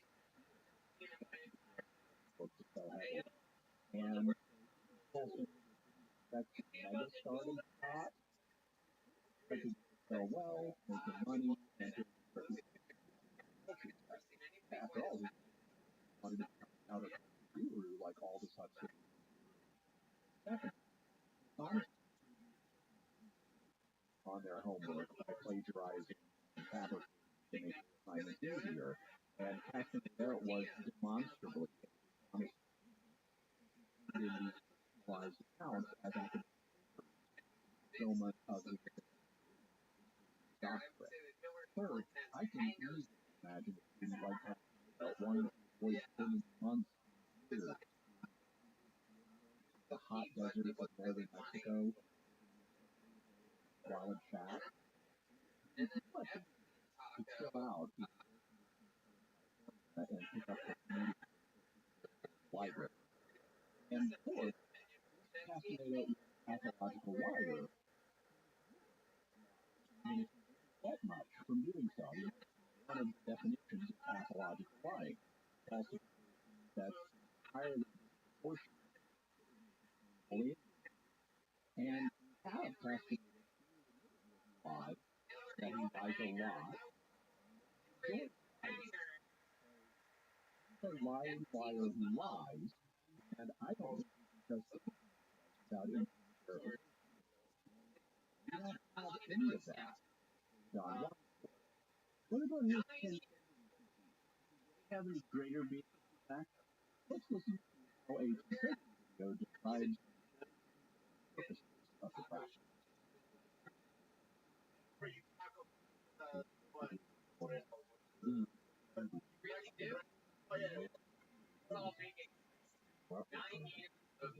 Restaurant comedy experience. I bet the crowd goes crazy. Breakfast tacos. Like, what do you do? Why we're here for lunch? Surprise, I'm making from Texas. Right? You have a lot of other jokes.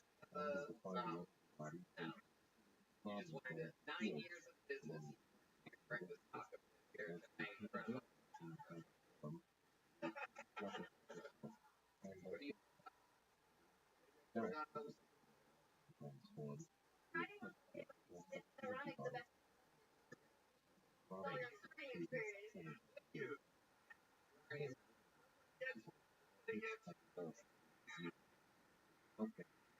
Tell us about your life.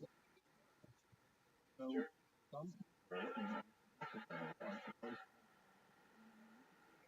dualism to tell something of body. The self includes both body and mind, while the energy body is a conglomerate of already. I want to know Mexican people. I want to know words, the concepts were, and I want to document that Mexican people had the concept of energy. Concept that took Western science hundreds of much less if they had the concept of conglomerate. And I'd like to document that the cell could be made body, body, made in the cell. I'd like psychological documentation that they would sell and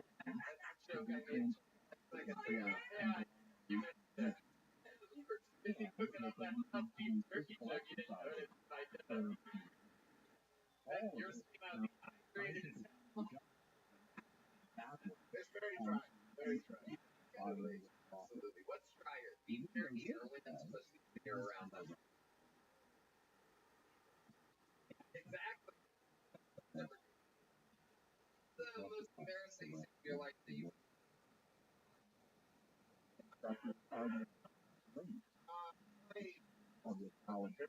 No, you had it. That was it. You had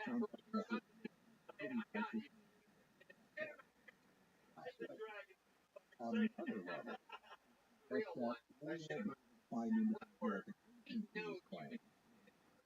But there are other people out there who verify this stuff. That you shit in your pants. Saying that you shit in your pants is worse than actually shitting your pants. The pants you think you'll never get the word shit out. I mean, damn. Hey, breakfast. Turkey. Almost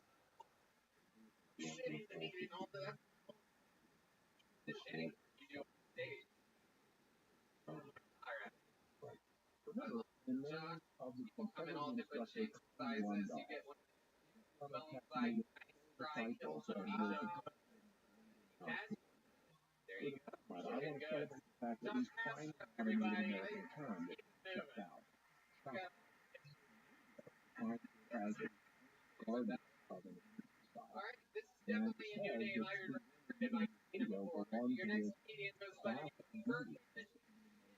As that, they were flattered to be described as insight, but I find that a common. Fortunately for us, our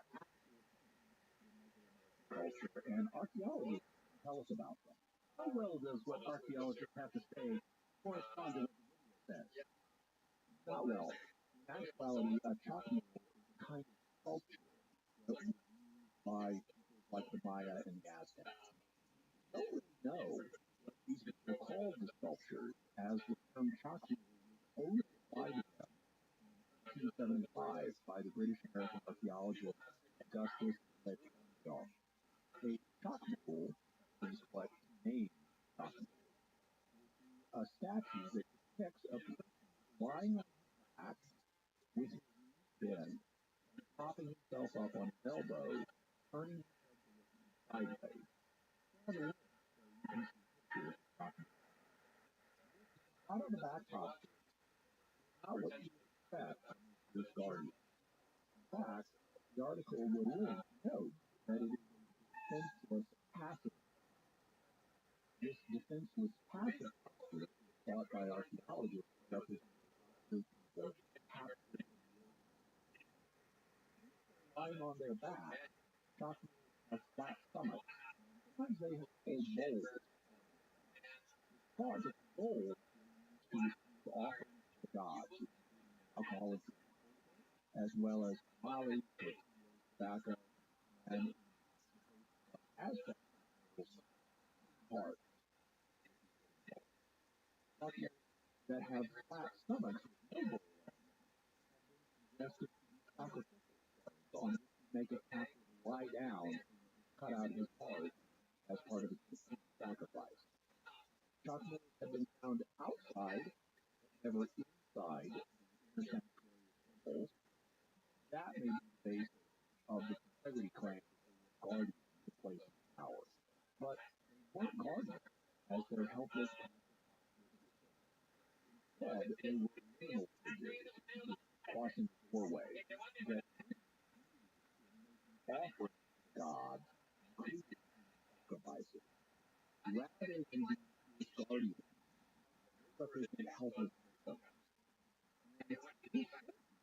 That's how much worship integrity. Castaneda apparently took the term cockerel and gave it his own meaning, where guardian right. But the term cockerel only goes back to 1875, and it was not used for these figures by Native Americans. And they don't represent guardians, but victims. Here's how the introduction to the integrity concludes.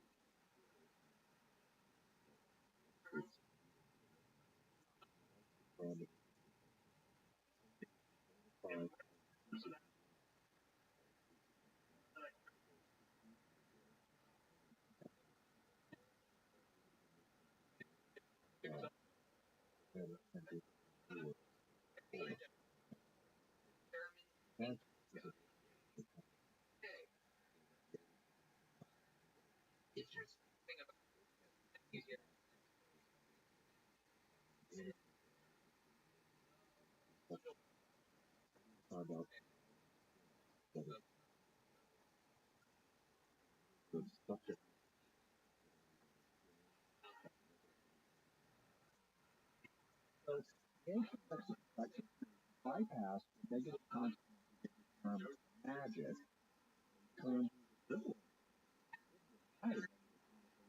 Language, magic, our language, your culture, practice, natural, the ritual. Bypass by claiming the practices involved a maneuver of perception that lets you shift alternate reality.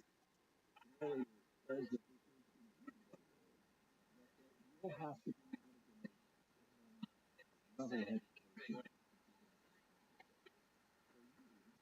Never very level-headed. But blame us if you're not very level-headed. Actually, start showing you all basic for extra. What Kylie left also about the first. First movement, minor movement. Walking the flow of Dressed in black exercise suit, forward, one arm on the back, using her other index finger under the waggles her finger back and forth, so, and is one hand, the other hand, and with both hands, after she does. Stimulate types of energy. One away. Stimulates the flow of saliva. It also stimulates glands. Flush toxins out. The right hand first, then with the left, then with both hands. And like that. I also found two other videos, which is an hour and a half. Well, the purpose of the first one helps you posture, monitor the delivery of the instruction, and the actions as the stop. That's the most important exercise video I've ever watched, and I did watch all of it. Some I was sure. You can see that video Kylie Rundle. What do we need to know about her and other members of Customers Inner Circle? For a start, Kylie Rundle wasn't all of Customers followers.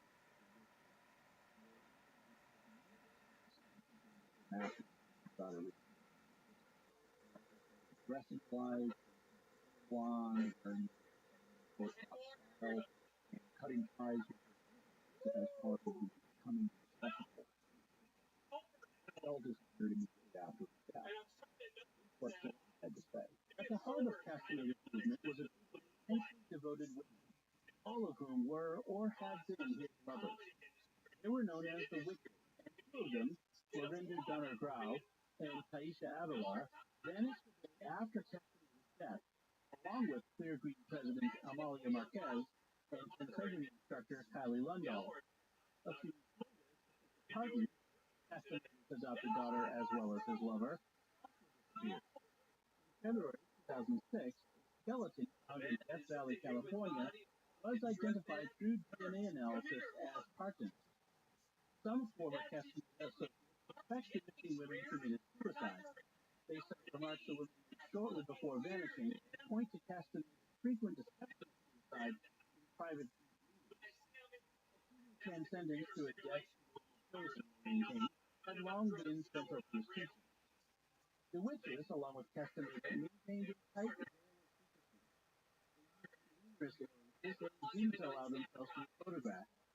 Followers were told constantly stories about their background. Only after Castaneda's death did the real facts about their lives begin to emerge. This was largely three of his ex-followers.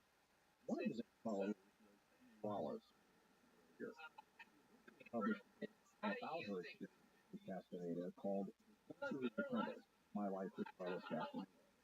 So long ago, Castaneda told her they were energetically married. One afternoon, she took her to her compound. As they leave, Wallace looked at the street sign so she could remember the location. Castaneda furiously berated her. A warrior wouldn't have looked. He ordered her to return to Berkeley. She called. The witches, however, did, instructing Wallace on a course of steps necessary to return. He had to let go of her attachment. Wallace got rid of her cat. Got on the phone and called her an egotistical, spoiled. He ordered her to get a job in McDonald's. Instead, Wallace looked at a bed and breakfast. Months later, she was allowed back.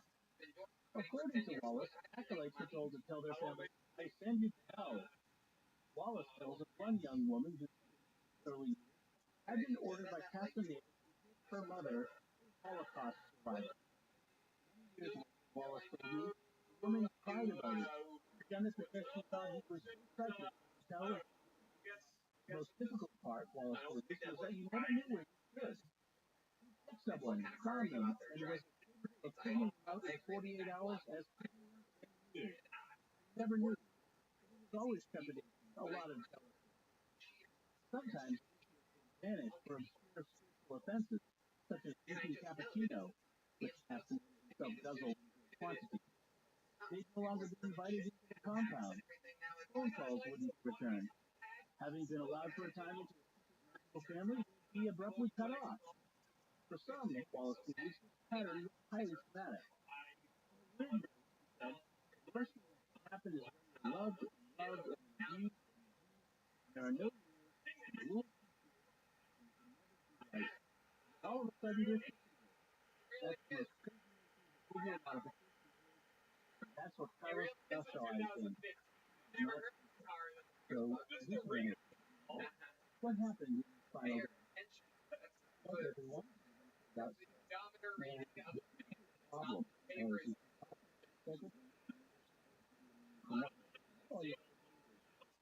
Forward, your arm behind your back, and waggle your index fingers under your all those national answers. But, nevertheless, it was a big problem. He got estimated followers. Tycho, or he had ulcerative colitis, Wallace told me. He was trying to keep it a secret because Carlos knew you were sick, he'd punish you. For medical care, he'd kick you out. Once Tycho's illness was discovered, Wallace said, Tycho was expelled from the group. Well, in the summer of 1997, he was diagnosed with liver cancer. Supposed to get sick, his illness was tightly guarded secret. While they successfully pursued traditional and alternative treatments, the workshops continued, nothing was wrong, but testing often wasn't there. One of the Avalar was the Florida to inspect yachts. Solar follower Judah, in New York City at the time, wondered, why are they buying a boat? Maybe Carlos wants to leave the group and disappear unnoticed in the wide open ocean. No boats were estimated continued to decline. He became frail, his eyes yellow and jaundiced. The compound. According to Wallace, follower this is done. While in the fall, they did a northeast trip, watching several burning papers. The greedy Avalar had been paid. I'm not in danger of becoming an alcoholic now, she told Wallace, because I'm eating, so it's too late. Wallace writes, he's program died. Wallace also recalled the conversation with Wendell, and one of the I don't believe him, I'll do what I have to do, says Wendell. If you need to make the world, I need to know exactly what I need. April, film the circle packing up the house. Has to die. Published mortuary. No one knows what Donna Grau, Avalon, Sargent, Lundell, Marquez, have their phones advantage. Parking Ford Escort found abandoned in Death Valley's Anonymous Evening. The testimony was dead. Ruby Fred, many were in despair. That wall hadn't burned from within and turned into a ball of light. Then 3 weeks later, Paul discovered testimony was gone. Were elsewhere. So testimony died and it was vain. And what happened? Without exception, we don't know. Some people committed suicide, some people are alive. Some life. About this is like the calls kind of ended here. In 2003, a skeleton was discovered by the Parsons Abandoned Ford. The Inyo County Sheriff's Department suspected the occurrence. So due to its necessary a positive identification until February 2006, when DNA technology became available. Wallace recalls how Castaneda had told Parton, "You never need to rise to your little red car and drive it as fast as you can into the desert, and you will ascend." Wallace believes that's exactly what she did. Little red car, drove it She got out, wandered around, and faced possible. Also could have suicide, attacked by a wild animal, and think that was about it. Female county located in Dallas, a really wild place, and hiding in the Wild West. Got lots of people off the grid, and with survival, criminals, like to be respected. Also, out after the murders, so it's possible to out there and die by suicide, animal attack, or fight. Clear duty, something experts can say we exist. What does it say about what happened to Richard? Side note, on its website, Clear Duty maintains that but, however, for the moment, they're not going to appear personally at the workshops because they want to quote. They're not dead, but they are, and that's no woman commits suicide or a number of years by a fascinated faint breeze from a mountain. 2002, the Taos, New Mexico woman, Jen Emery, fascinated follower and works on the same jumped to his death in the Rio Grande Gorge. According to the Emery had a head injury brought on by cancer. One of Emery's friends told the teacher that Emery wanted to be fascinated, that another, I think he was fly off. So that is a possibility among us becoming inaccessible. Therefore, if they wanted to vanish off the grid, the kind of people that would be motivated and knowledgeable about energy. So they could still be alive somewhere. And have you always tried to find them? Wouldn't you squad?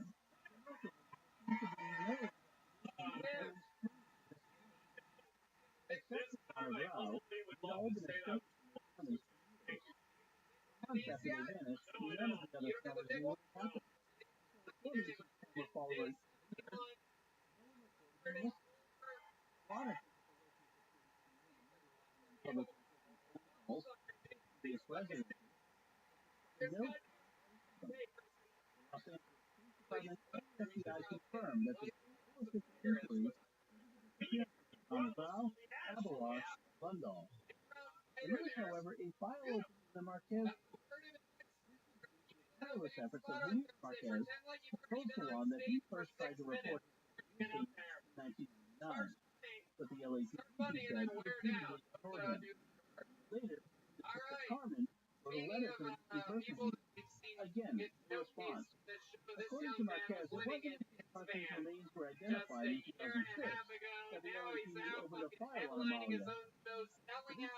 All around the country, ladies and gentlemen, this is the Brandon Minute from the Great Hunt.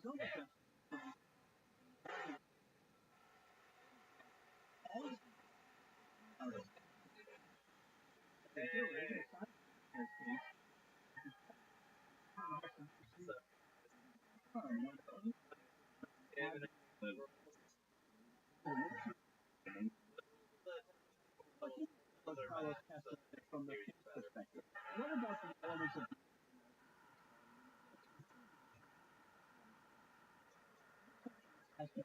popular, exploring alternative spiritualities?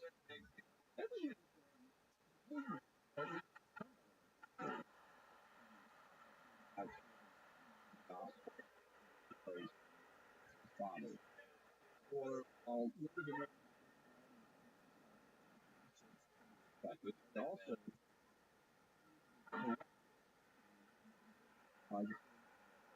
having described. It comes to all of us, discuss that more in this episode. But now, suffice it to say that they are not viable way of truth. And are just that, unreliable. Also, looking at it from an American perspective, lied about the culture and they grabbed elements they hold ideas why the public about them. What some Native Americans as a classic shaman, an individual who tries to pass himself off as spiritual, though he has no real connection with culture and religious. Imagine a person trying to pass himself off as a bishop, not themselves really wildly represent. That will be of what Casanova did. What about the fact that Casanova lied about so much? Is there any defense for that? Whether you think it's ever okay to lie, some would argue that it becomes why the Nazis about what writing lie. But I don't understand the kind of lying Casanova did. Because that has to stop some people from trying. Get a charge.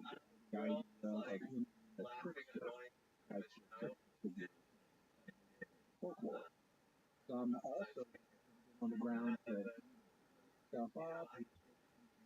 I don't buy you.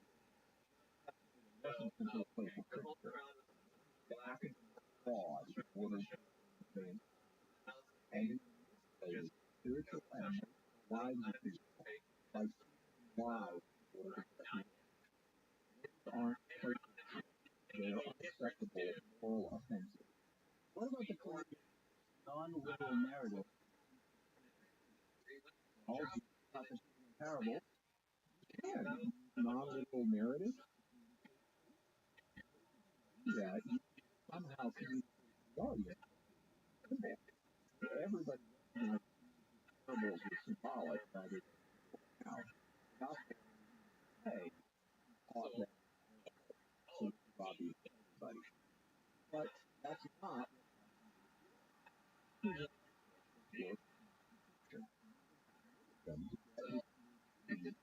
LA. That's life. Never trust your perception of reality to a person who knows life. Lying casting life. Trust it, no life. Reality. And how disciples, including and them and others, forge their relationships with their family, including not only cutting off from their loved ones, but having them tell their families to hell, and having a woman fight her mother. All that's just What the hell? No way. You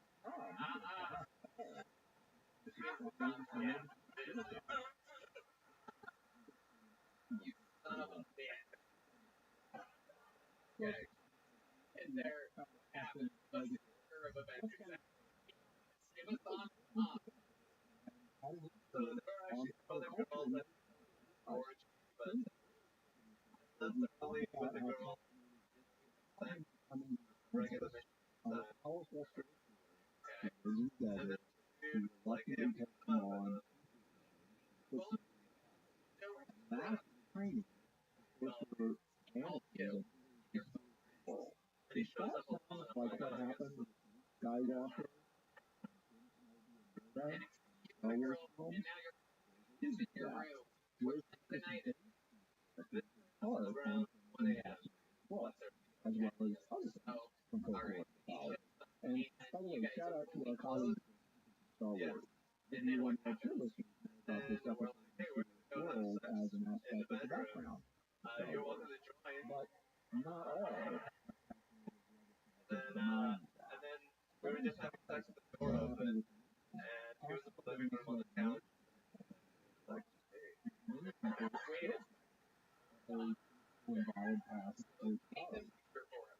Still in missionary position, and you're looking over, and your friend's slowly walking in, like, on smile, what is this? What's happening? Well, I'm seeing around. Oh, and are recognized probably like one of the person who's by then I switched to the figure eight position. Or fingering her, and then she walks in, like, what, have your permission? What, have your permission? Oh my goodness, wow. Jimmy, what's the bottom line on Carlos Castaneda? Carlos conduct. Lied about his lied to get academic grades, lied to get promotion, followers, what led to that. He's wrote some amazing exotic ideas that struck Position yourself, all you have to do is get a leg over and he's having sex with her. Yeah, are you laying down next to her? Yes. So you have like an arm underneath her and you're looking at doing the fingering? So caveat in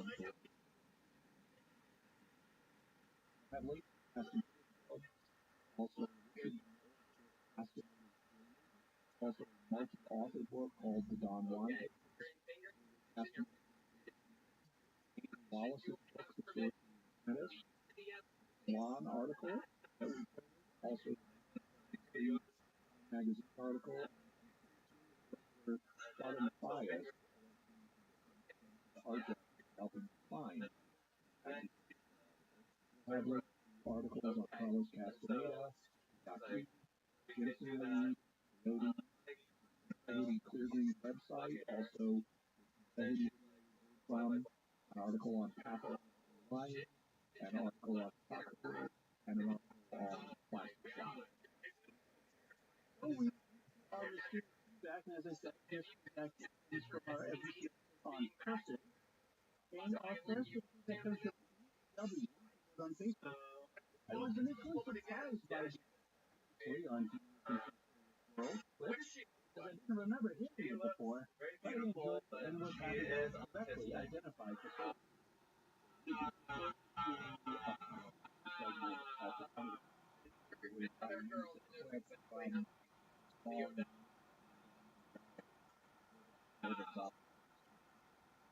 And yeah, we had that play that clip before on the show.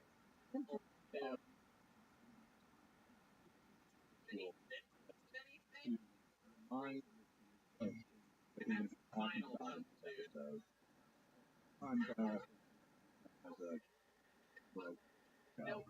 and if I use that, that's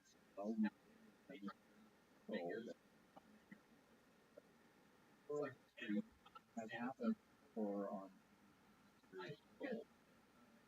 so I can audio I want there.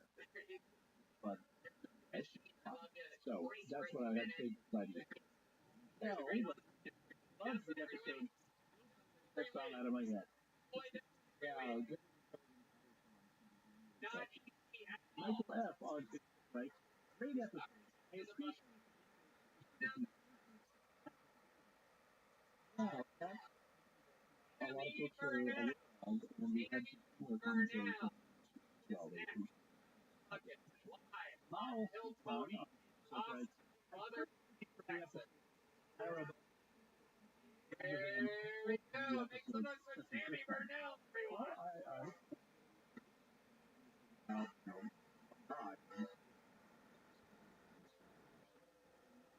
Hi, y'all. I'll tell you, I'm wearing a historical, biographical shows and topical. I try to have a balance. Talk about topics that up later, but topical episodes, I try to find ways to fortify them. Right? For example, in our recent episode, instead of just science talk about the story of how the lie detector together, his personalities, and then the story of the guy to get caught after murdering a priest, Hightower. What happened? How he got caught with it. So I'm always looking for ways. It looks like it's topical. There's probably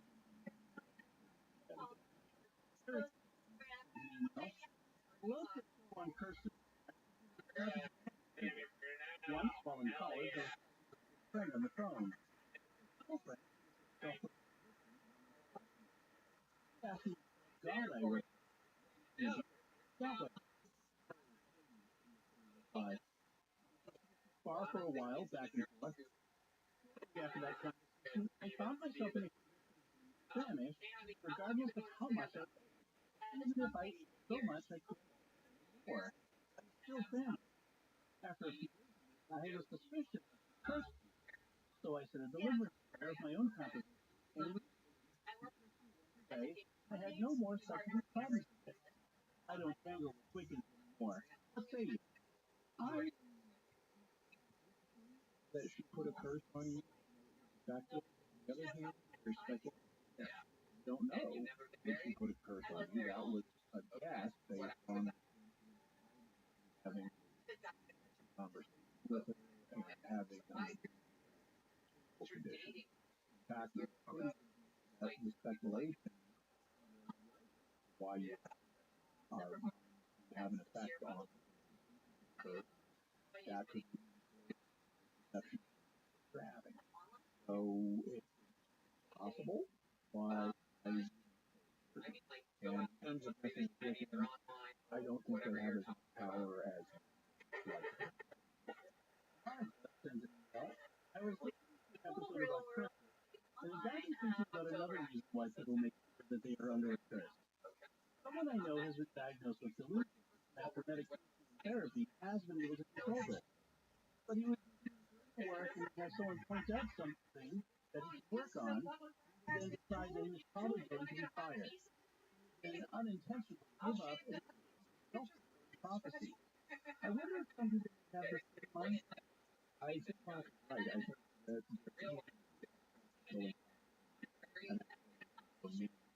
curse. If someone that they curse and drop them away or cause something in their life happen that would otherwise. So I think the prophecy doesn't. Tobias writes, "Hi, I'm Tobias, a fan from Poland. In Matthew 21 and in Mark 11, across a fig tree, and upon finding a fruit on it, he tells the tree, no one ever eats the tree coming with it. Many Bibles even call this segment Jesus' curse of the fig tree. Would that be an example of a curse? I suppose having listened to this episode that could be called a curse involves causing harm to someone. Then again, maybe we should not call it a demonstration of divine power without the need for scientific definition. What's your both? Because more free.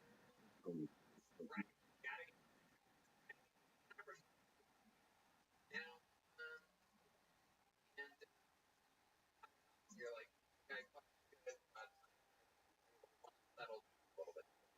Well, he actually started kind of liking me, and I wasn't going to go anywhere, so I had to. You're leaving. I'm going to ask one cat next to wow. Chris. Hey, read the family. Am I right? Cats at home? Only she's in my own ever. Right. Or what's her name? Christo. Christo was a beast.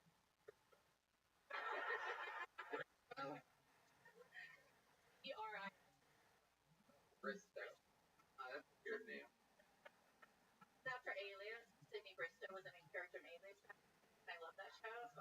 Oh, wow. I'm surprised you're not here protesting this shit, right? This is incredible. Absolutely incredible. I love it. Okay. How do you guys feel about the comedy style of Tammy for now? No, I'm asking. Yes, here. Okay. Started. Go. Carlos, I'm sorry. I just barely.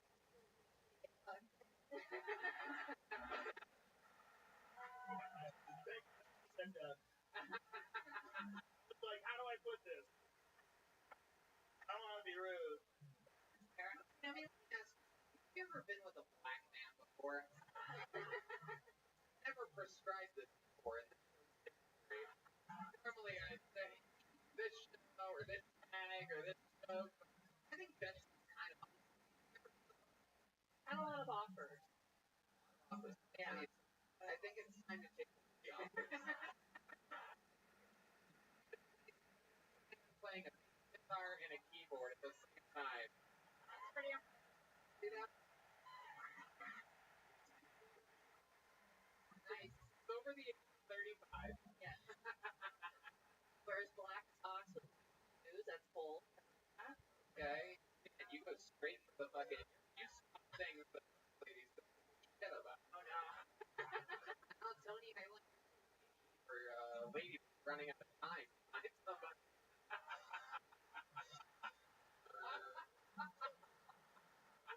Even I so funny. It was surprising. You would think in 9 years I'd run out of shit like today, but no. The white she's out. Wild. So, prop. Let's say about huge surprise to find out about it. Or in those two, gotta be something. I know there's a wild when a chick like gets home and you put Briscoe in his pen or whatever, you take off your glasses, your hair out. What is it? I was a teacher for 15 years. Well, I talk more about it in my sets. You're gonna have to put me on another show, then you'll hear all about it. No, that's not gonna happen. Wrong. Are you worried that some of the schools never going to see you? No. No. Why not? Well, I work for. Why are you so confident? This lady. I was a teacher for 15 years, and now I work for a private company from home. So. Safe. But they never know at all. Alright. Well, nice to meet you. Congratulations getting pulled out of the bucket. Here's a little joke for you. You gonna catch it? Oh no, that's a Try to catch it. Oh, you suck, Tammy. You unathletic bitch. Get this unathletic bag of bones out of here. I'm kidding. We love you. This is Tammy. Alright. This bucket is treacherous tonight.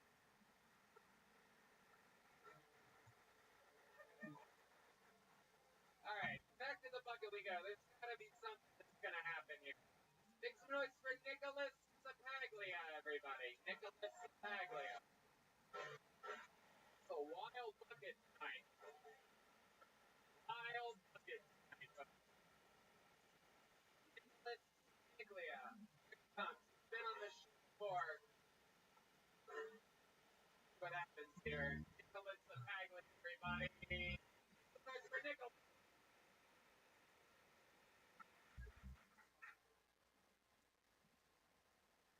I just went home recently, and my brother has a 2-year-old daughter, and they found out that she has autism. My wife was really upset when I asked when they put her down.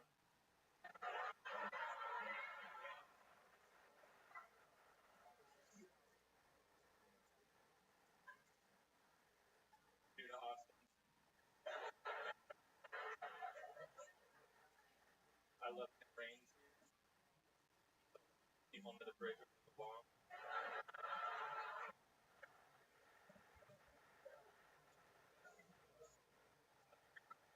And asked if they could break 100.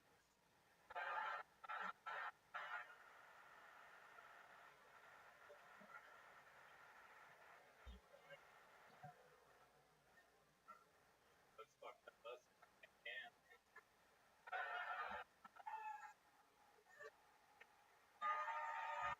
So let's. Here's what I love so far. The corner and been on this show before, and it is not always fun, great, but yet you guys are proving that you're getting better. You can agree that that's your best thing you've ever had, correct? yeah, it was better than the first. Right. Yeah. It's hope. Stop here. Remind us of everything. How long have you been doing that? About 8 years. Years. Where are you from? Fresno, California. How long have you lived in Austin? 1 year. Yeah. What do you? Let's say I got here about a year ago. I got on. I moved here. Right. What do you love about Austin? I really love a lot. Fresno doesn't get rain at all, so it's pretty nice. Like how open it is, how good around the river. Gonna hire you, but I don't really like it. What do you do? I had a couple jobs while I was working in the gym. And I was like, oh, going door to door, watching people. I started jobs, started Job. Sales and at a basically like hey, anybody got any people in the Washington area? We need no. Selling freight costs, different companies. They're yeah. When I moved here, I mean, I had my I was here off having like a real job, but kind of on around here. Working on a podcast, hang out with people, comedy, eating mushrooms, acid from time to time, and enjoying being. Didn't mention that part when you it's like a around the park. I asked you to do fun.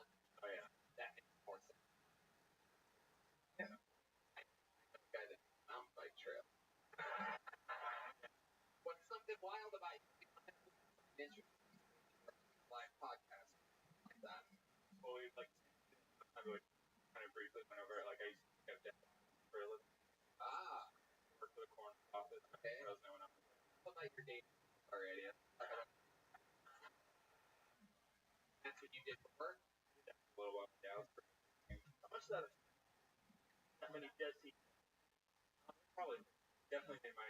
Seems like it. Yeah. And delivery. Yeah.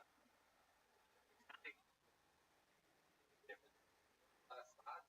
Yeah, I've been working pretty regularly times a week spot or and Brian's able to get up with first spots from time to time. So you're a year in, right?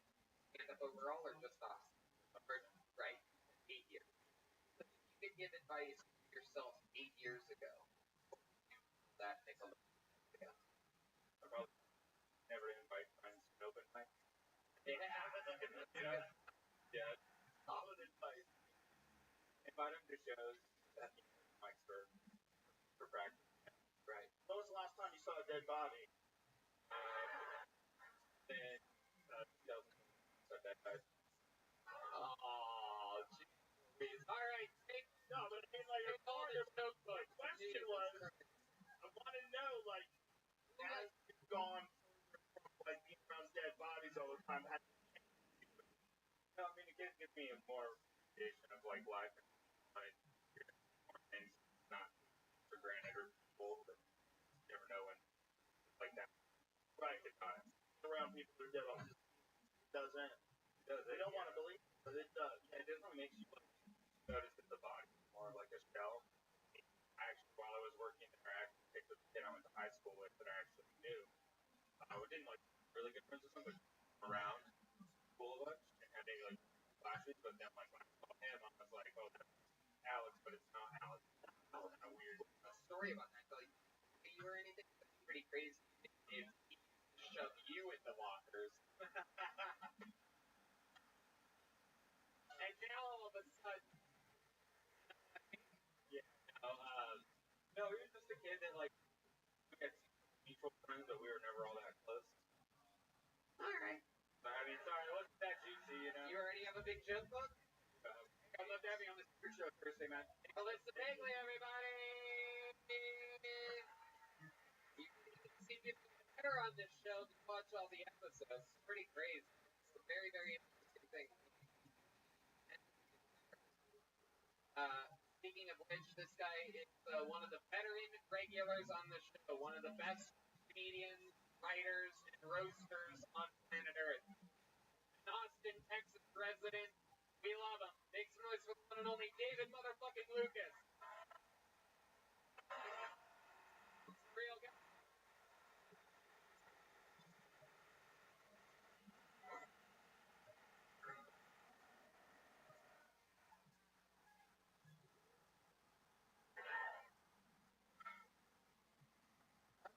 I thought that was spoken. I be thinking, what if a gay guy pocket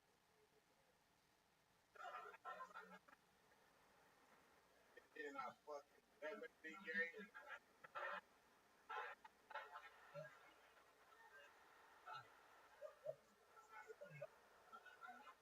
They're like, I couldn't fucking that. Fuck the pocket that was in his bad.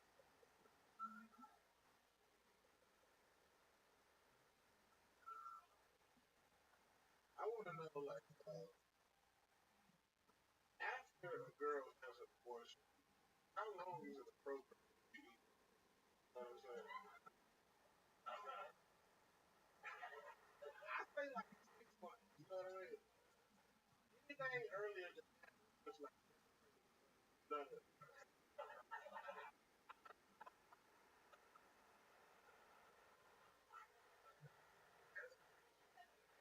Girl goes to have a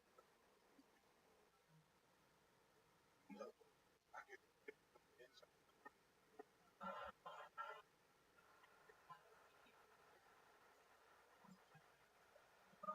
Abortion is like a ear. But you gotta the pussy. What the fuck? Alright. Hell yeah, David. I fucking love it. Yeah. It's amazing. Yeah, there's a woman on stage, a man, and then another woman. Oh, David, come on. The holidays are over. Why are you wearing the shirt right now? Oh, like Ellen, strap on. That's the rap on it. I totally it makes fun of what I'm wearing when you're wearing Tommy got you for Christmas, right? It's so obvious that post Christmas. Hey, bro, you try champagne out of your ass for New Year. I heard of the world. I've never heard of the diet. That's amazing.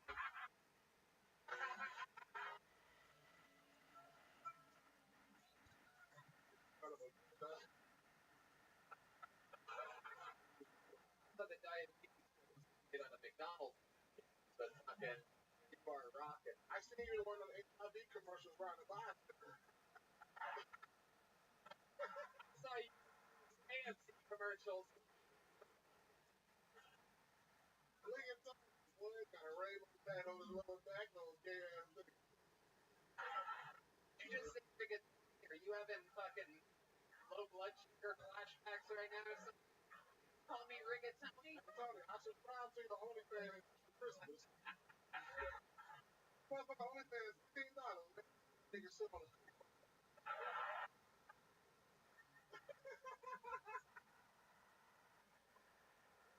Fair price for that. It's fucking pretty giving. It was a holiday special, alright? Oh my god. hell yeah. And it's Mexican. Come on, those are even taller. Love it. For the holidays, anything special? My kid. What you step under the mistletoe with your ass out?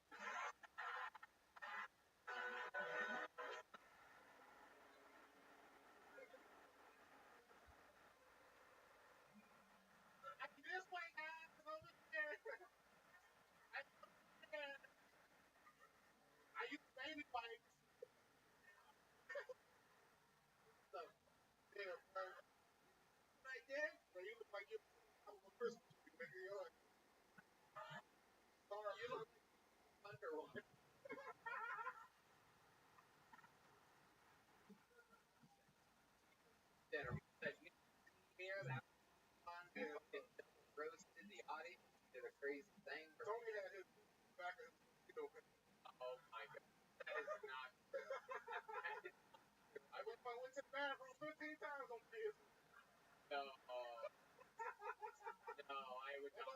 took a Tino bottle up and put it in that. Wait a second.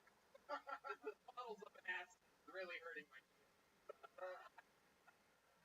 You the only nigga that on us no hot water. Motherfucker say, it's not a tool, 138 Fahrenheit. Speaking of hot, you're bullish up here tonight, huh? What's going on? Man, that shit kicking my ass right now. Fever? What? Is that what you're talking about? Fever. Not like HIV. Surrounding. Oh my God. Jesus. What have you been doing for fun lately? Been crazy? Why you got all that black? I'm trying to figure it out. Like, you gotta sleep the night. No, it's all right. You're saying I'm the one out of the two of us? Is that what you're trying to do? You look like the shadow of an egg. I mean, I was about to make a joke about you. I don't even know what to do now.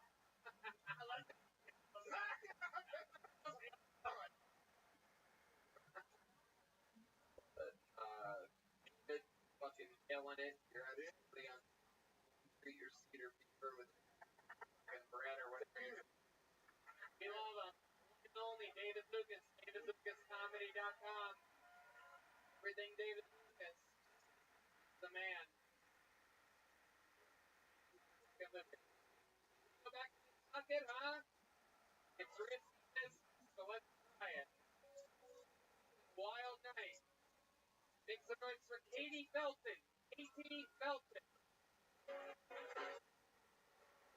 We're getting there.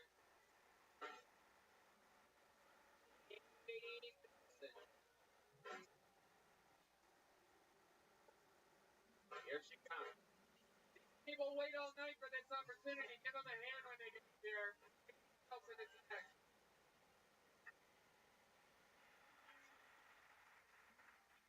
New Year's, everybody. My New Year's resolution is to get my nipples pierced. I am an American hero. When I say that though, I think most people think it's for kinky reasons. It's actually for modesty purposes. I'm gonna put a little curtain on that rod so nobody can see my areola. Yeah. I like to smoke those, so I put a curtain on there when I get high so people smell cool.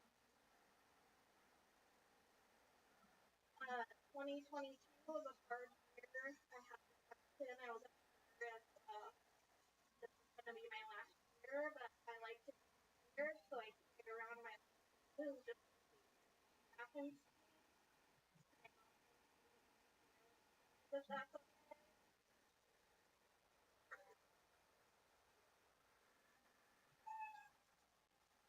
Jet, would you like to pick a color? Your options are red, blue, pink, or green.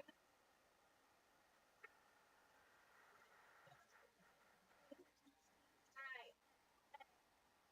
Your options are 1, 4, 5, and 8. We'll go with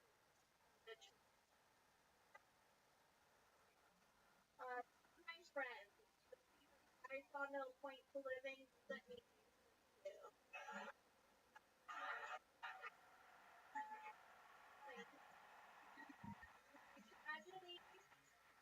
My tragedy gives you a 1-year pass for sympathy. Good luck. Little there. We got it done. Welcome back to the show. You've been on here before, right? Yes. Correct. Okay, yeah. very good. This is my third time with Joe, so we have to stop meeting them. Oh, wow. Look at that. Felton, a natural, the universe loves fucking with Joe in that way, I guess. Katie Felton. Very, very good. How's comedy going? How long have you been? 3 years, 4 years. 3 years. 4 years in April. All of it here in Austin? 3 years. No, I'm Southern California, but I for long. What made you move here? Friends were out here and said, calm down. I said, hell yeah.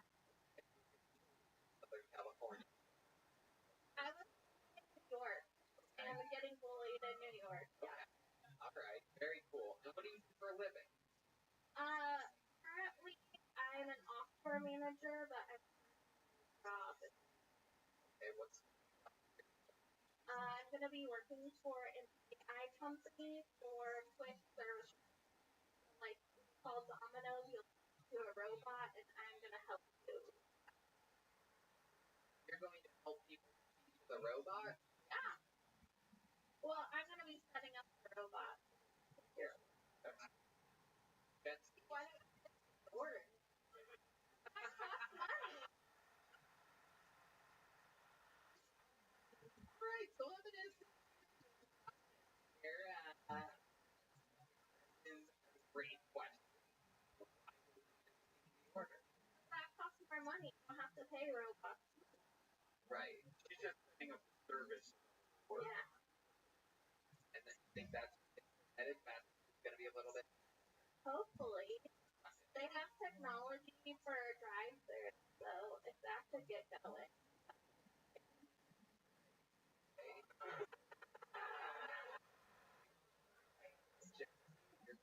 Well, do you think you'd maybe program one of them? So, like, watch everything?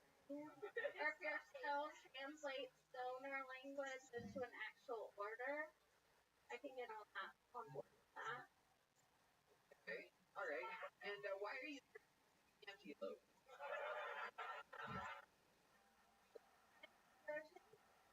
All right. That's how this show works. So. What's your love life like? Whether you did you a lot of Lucas big when you was up there? I'm single. Single. What kind of guys? Show us a dream guy. What does that look like? I don't know. I don't really have a type. But like my celebrity crush is Rabbi Rothschild. Tattoo. Well, welcome to another episode of That's Gonna Fucking Happen.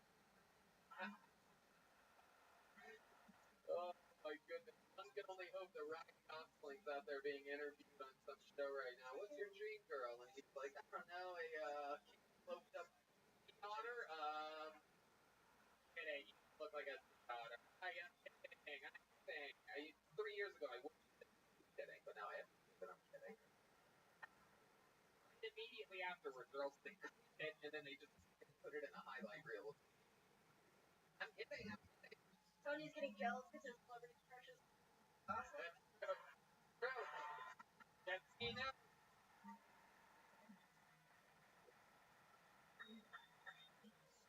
Get enough of that sweet gossip. Okay, Katie, what's a wild thing? Nice and in like wild. I used to play roller derby. Yeah, I was the jammer, so that's the person that saw the points. Okay. And I don't know if you're familiar, but in roller derby, you have like a team that they have to call you. My birthday is on St. Patrick's Day, so one is something Irish, and that was leprechaun. Cool, okay. I like that.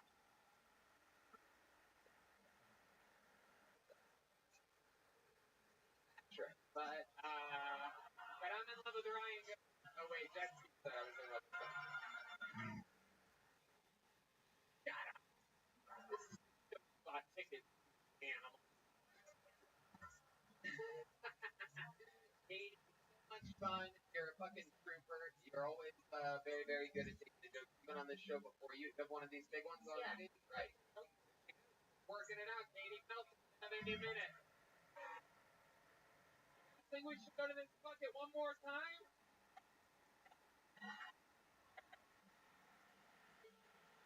One more time. Okay, seen this young lady before. Here she is with a new minute. It's for Gina Hyena, everybody. A new minute from Gina Hyena. You guys still with us, huh? In an uninterrupted, brand new 60 seconds from Gina Hyena, everybody. Here she is, everyone. I'm turning 50 years roses about time. And I love it, but I can't afford a ramp in my New York apartment. So I think I'm going to have to adopt. I think I would come with all the sound all that shit. And I'm gonna get one from out because they're better. Better. Like, your car's foreign. Like, I have my pants out there. Let me know if you need. And I'm gonna make it like a Tamagotchi situation. Like my own little Pokemon. Like, I'm gonna buy a plane ticket. I'm gonna go right to China. Right to the Apple factory. Get like that.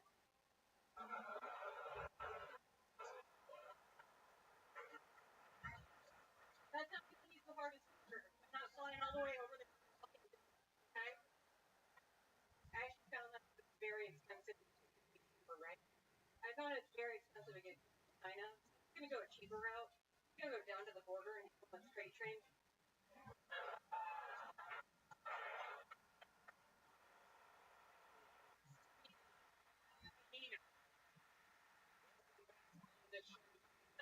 Hello. Been here before. Yes, I have. Welcome. That was very, very good. Thank you. Remind us. Stand up. 3 years next. Okay, 3 years next week. That was yours. A lot. I started here and then most of Europe. Yeah. And you still live in New York? Yeah. What is back that? here. Yep. Here, so I'm just every 6 No, yeah. Why? So I moved here 2018. Years I left as I lost my job during COVID. Right. What month? August. I'm just gonna go straight down. Yeah, it was the worst. Everybody here, y'all here like a month later, and it's like, oh my god, we're seeing Cal and Rogan, and we're just hanging out. Look, I'm gonna hang. I'm in a New York apartment. Right. It's up. Yeah. So, in a comedy at all? I was so 4 p.m. every day. We're at the 80 station talking to ourselves. There's like 5 of us. Wow. Out of people, he just brought a dog, little amp. Yeah. Good accident you had for New York brainwash opening. Didn't get treated, but it's on the record for being. Did I know this? No more, friends. Why did you go to New York? It seemed like that's more expensive. Offer I had, so I stayed. I worked for a mental health. So yeah, so I had a head start with medical sales there for 12 years. So I did 10 years out there. Job offer I had my lease year. I can't say no. I paid my own bills. I had to go back. Okay. Yeah. Come back every work that job. Yep. Right. Yeah, it's based out of Denmark, so I just get a ton of just like Denmark. Yo? Paid time off. Sorry. Oh, okay. I know. I'm still caught in the matrix. Oh, yeah. Sorry. Sorry, poor people. Sometimes I forget you as a language. Oh, big time off. Ooh. Amazing. BTO sounds like that I would be.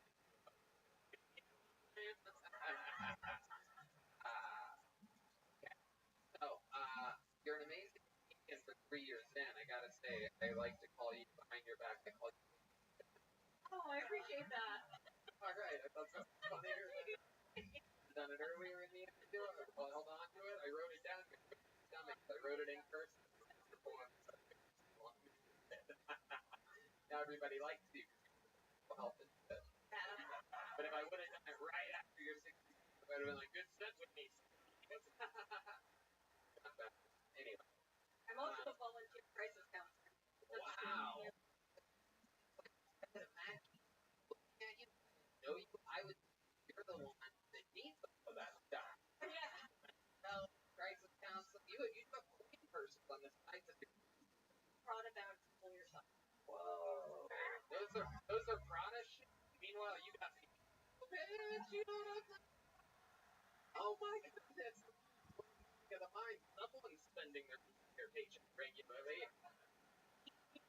Everyone. What's a special skill or talent that you have other than stand-up comedy?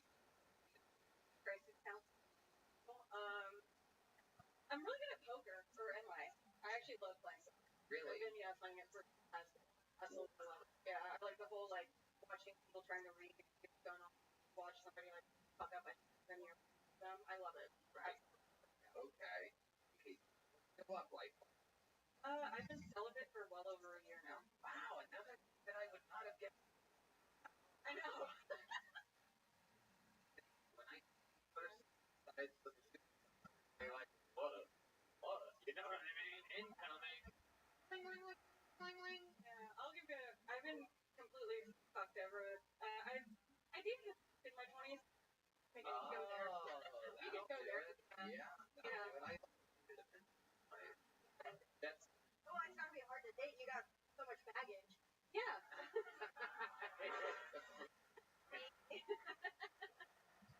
That was I like my parents. It was like my most serious relationship. Wow. Like a. Allegedly. No, he was not Jewish, so he was very responsible about it. It was really annoying. Yeah.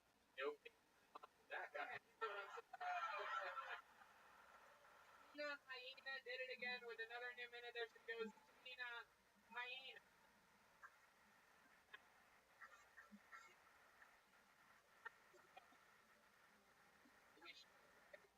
Alright, let's put a ribbon on this fucking thing. The longest standing regular of all time. Man has done more brand new minutes than any man or woman has ever done in the almost 10-year history of the show. Full-blooded assassin. Gets lugged around everywhere by me, by Joe, by Segura, by Duncan Trussell. He's a fucking monster, and he's an Austin local comedian. Ladies and gentlemen, this is the Big Red Machine, William Montgomery.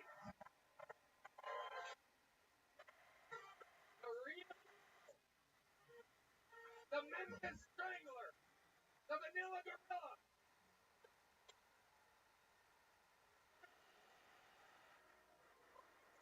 Let's keep it going for Hans having sex with not only a girl but also a guy.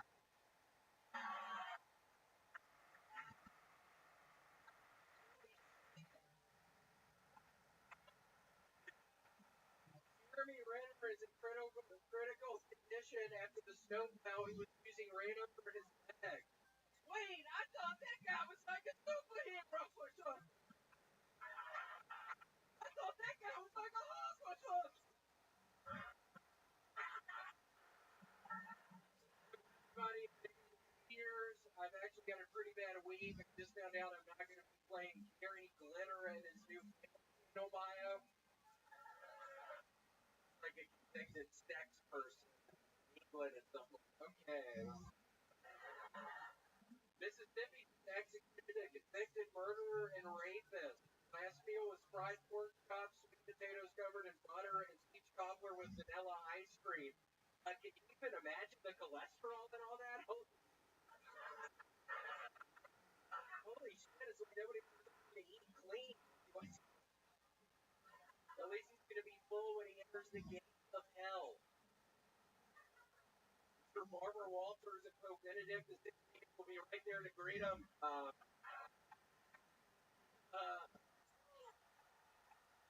That's my time. Boom! A minute and a half.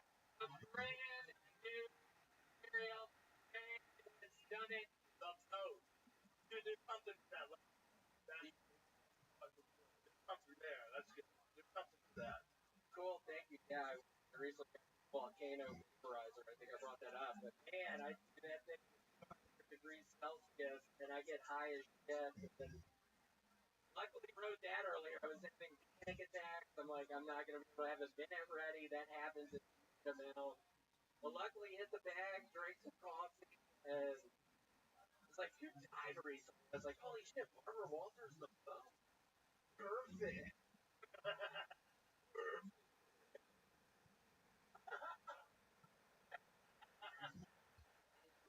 Seriously, perfect. In the fucking Apple system. Apple system. All right. Yeah, luckily came up with that stuff. I started ghosting again. I'm planning on playing that game again, so we'll see how that goes. I was actually trapped in the airport for a couple days. I was flying Southwest from Memphis. I literally lived in the airport that Tom Hanks picked me I literally, I swear to God, I was living in the Dallas airport. Sir, why are your fucking arms crossed like that? And you're looking at me weird. Are you not believing me right now, you piece of shit? You can imagine how excited I was when I found the fucking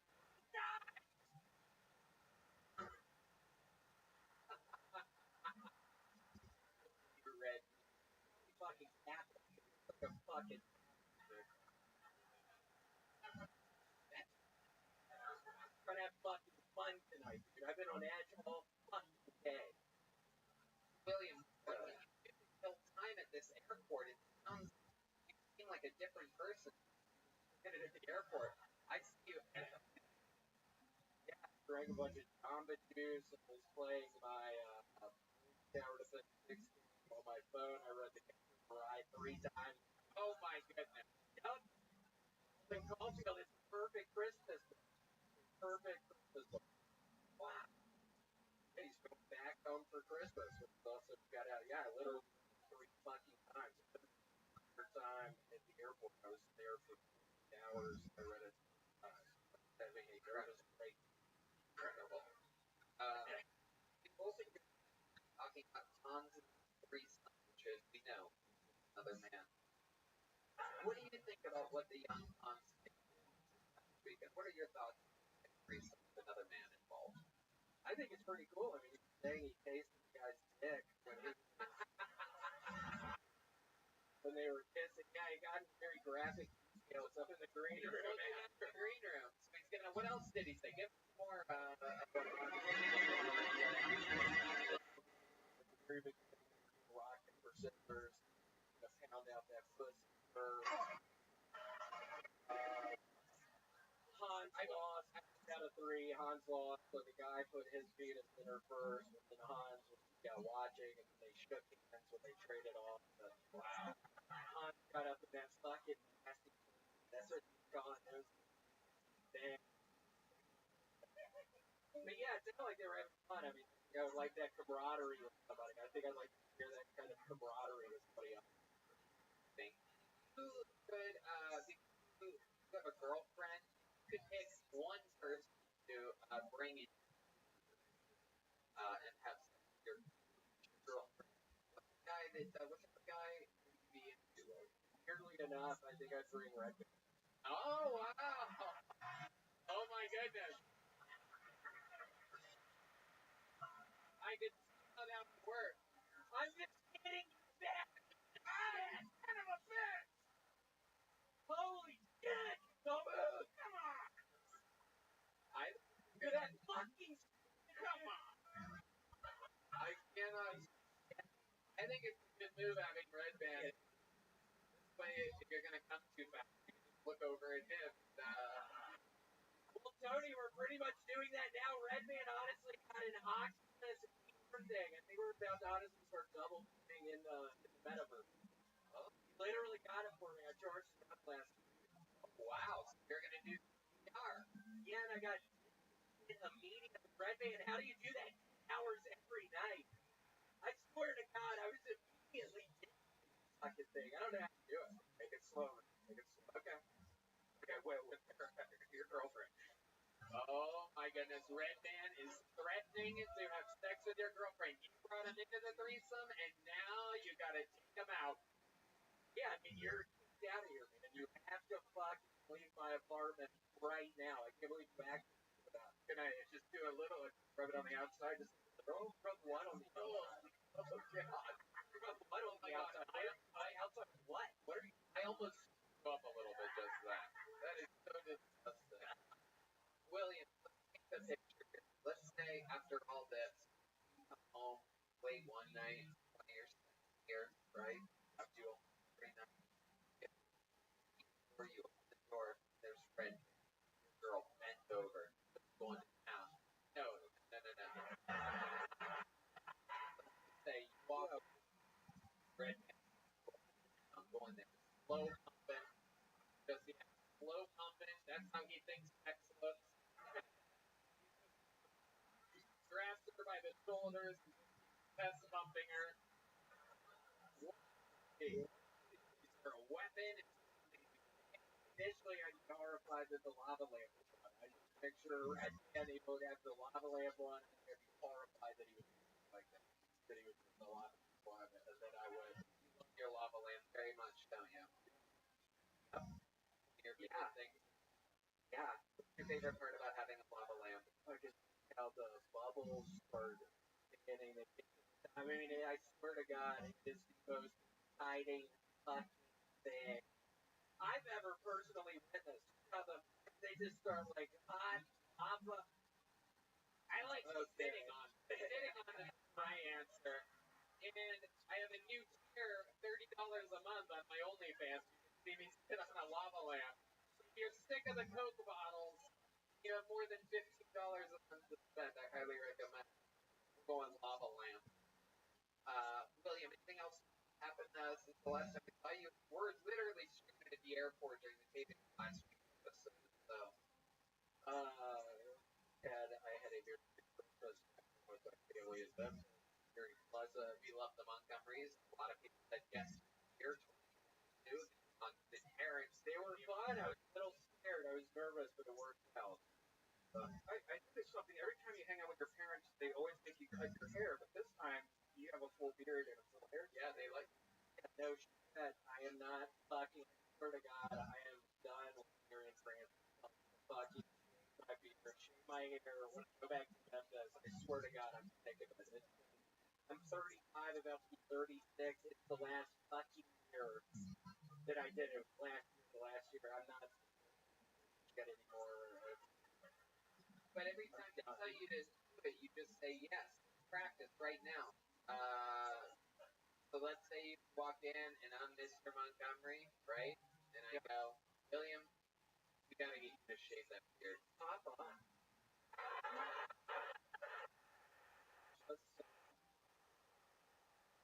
Pop up. And you gotta do it. It's scruffy, it's not professional. I know that Tony and Redman say that it's funny and that it makes you have a perfect comedy head, and that's the business that you're in. I think I'm 35 years old. I'm not living under y'all's fucking roof anymore. I'm out of here. I'm a now. Next week, I'm moving out of y'all's fucking house and this shit. You're not gonna make me stay at this house. I'm 35 fucking years old. I swear to God, I'm gonna walk down the driveway. You're never gonna fucking see me again. No, you're staying here. I'm not staying here. I'm sick of living under y'all's roof. I'm leaving. And to tell you, Mom and Dad, I'm a hockey player now.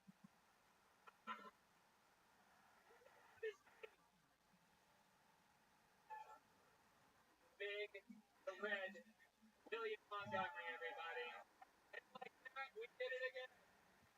Red roads, the yellow roads, Steve Eddie Vodka and Shell Blast. Goddamn, what's Rogan? Rogan and Jeff.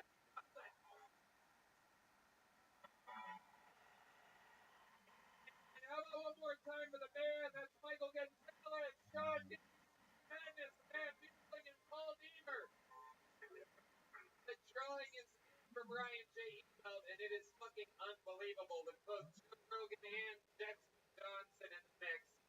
Look, you hear that during tonight's episode? There it is up there, blown up. These prints are all available at BrianJEbelt.com. He's on every episode since he started the show in front of 6 people in the belly room of the Comedy Store 9.5 years ago. That's it. We did it. Love you guys. Till Tony after party starts now. Love you guys. Good night, everybody. Thank you.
wants the Brian Egg? Rose, Yellow Rose, Eddie Vodka, Hell Blaster, Superball Peanut Butter Whiskey. A hand for the band, everybody. Michael Gonzalez, great Paul Deemer on horns, Jeff Bowling on the electric guitar, Steve right there, live, every Monday. So much fun. Very, very, very fun episode ahead. And we're going to have a lot of fun. We do. Here's a little bit more amazing songs that are available for you here right now. Hey, y'all. You might not know this, but when I'm not being the #1 live podcast in the world, what I've been doing for the last 16 years being a professional media. I'm out on tour again. January 13th and 14th, 2023 in Dallas, and February 9th and 10th, 2023, I'm in Houston. Tickets available at TonyClip.com. All these shows sell out, so don't be a doofus. Go to the website now. Get tickets while you still can. Hey, y'all, the new year is here, and there's no better way to kick off 2023 than by making sure you're feeling like your best self. Liquid IV is the category-winning hydration brand fueling your well-being, and their hydration multiplier is the one product you're missing in your routine. I'm telling you right now, you've tried it, you've heard about it, you got to get in the game. Liquid IV is one of the absolute best products on planet Earth. I use literally. I was at the bar. I had been laughing, drinking with friends all day. One of those wacky Sundays. I don't normally play those games, but I was 6, 7 hours slowly drinking. I wasn't doing shots. I wasn't doing this, but I had totally forgotten to drink water. All of a sudden, I literally feel like I'm about to pass out, and I have that. I know what that feels like. I tell my pal, grab me water and take a liquid IV. Next step, there I am, dancing, taking off my shirt, up on a picnic table, working for the first time ever, falling out of my booty hole because there's a lot up there. Liquid IV lives better and is the best product on planet Earth. Right, Ben? You know all about this. Yeah, I think a lot of people like myself don't enjoy drinking water. I just drink sports drinks, anything except water. Well, now I just have to stick and I get 5 vitamins and it's 10 times faster hydration than water alone. And they have flavors. My favorite, grape, golden cherry. I love some of the best flavors you'll ever have, and it's convenient. And one stick of liquid IV, 16 ounces of water, contains 5 essential vitamins, 3, 5, 6, 12, and vitamin C.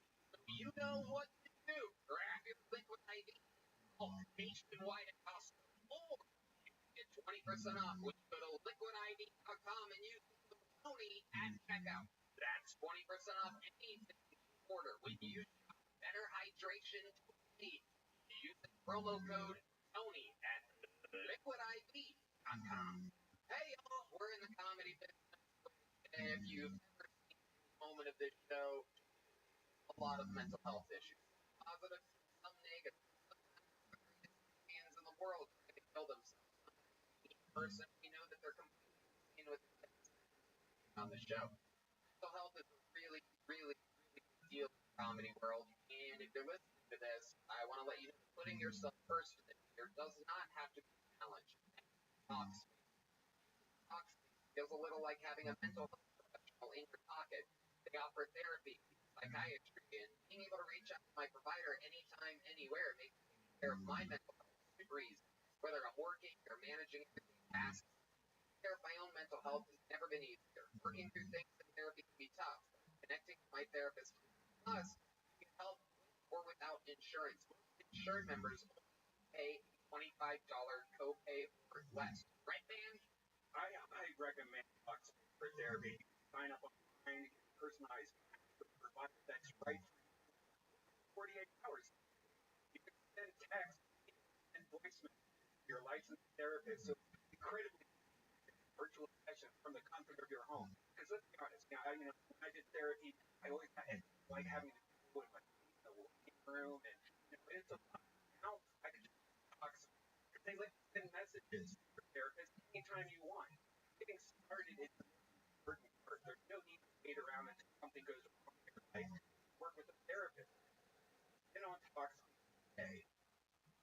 Yeah, it's super convenient. There's a whole network with thousands of therapists and for 40 specialties in depression, anxiety, substance trauma, anger management, relationship issues, eating, and so much more. It's secure and private, using the latest end-to-end integrated technology for client information, complying with the latest regulations and insurance is accepted. And as a listener of this podcast, you get $100 off your first month with Space. Go to talkspace.com and match therapist today. Go to talkspace.com. Tony, you get $100 off your first month. Show your support for the show. That's Tony at talkspace.com. That's the show is about to end. You must be wondering. I wonder who's going to be there. I wonder who the guests are. I wonder what band members are going to be. Perhaps it's the great Paul Deemer on the horn, Matt on the electric, or Michael Gonzalez, backbone of the entire operation. You know, finding the people that I want to work with every week is not easy. And I have to ask, are you hiring? What type of role are you hiring for? Maybe you need to hire someone to wear many hats, which is challenging. Or you might have a simple position to fill, but it's taking forever to find someone who's a great fit for your company. Whether you need to hire a civil engineer in New York, a pediatric nurse in Nebraska, an attorney in Colorado, or even a mascot in Missouri, ZipRecruiter can help you find qualified candidates fast. And now you can try it for free at ZipRecruiter.com/right back. From accounting to follow everything, ZipRecruiter's technology finds the right experience for your client and so can your top choice will apply. So effective that 4 out of 5 employers ZipRecruiter only candidate within the first day. The first day, that's a no-brainer. If you're hiring, try it now for free. Exclusive web address, ZipRecruiter.com/Killtony. Once again, that's ZipRecruiter.com/KILLTONY. ZipRecruiter.com/ZipRecruiter. The smartest way to hire. You guys ready to start tonight's episode or what? Normally, usually, one or two money night. People that I have worked with fucking forever. The original regulars of the show. The guy who's brand newest Netflix special. And one of the most badass fucking regulars in the world. Ladies and gentlemen, make some noise for Andrew Santino, Ian Edwards, Tim Condon. On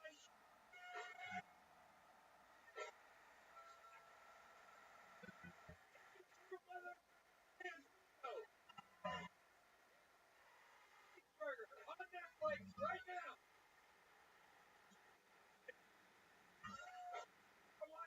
The first regulars in the history of the show. Motherfucking Edwards.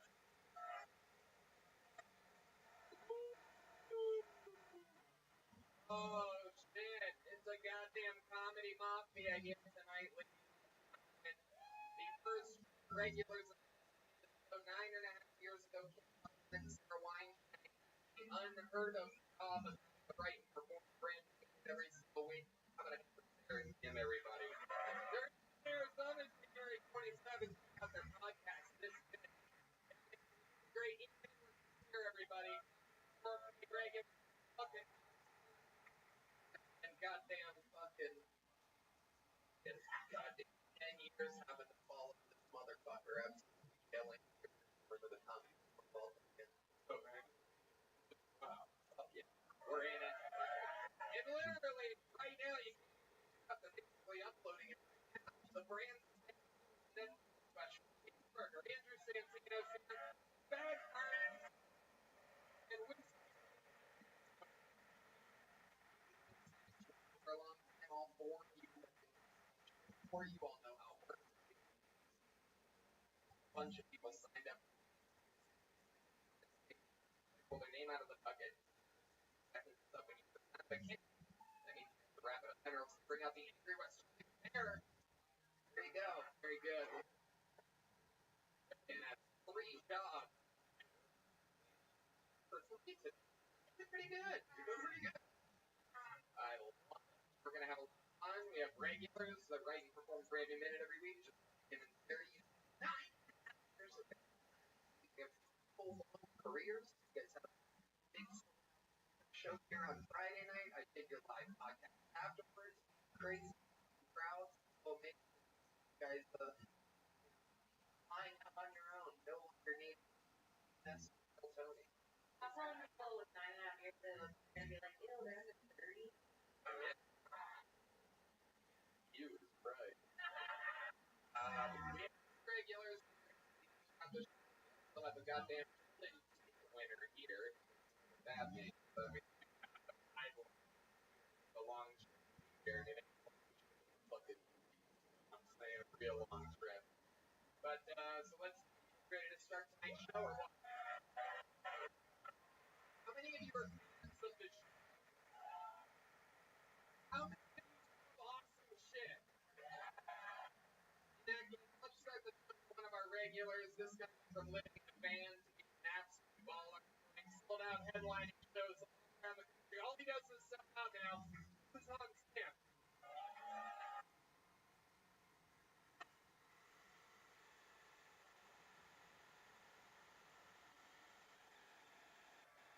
Hey, what's up, guys?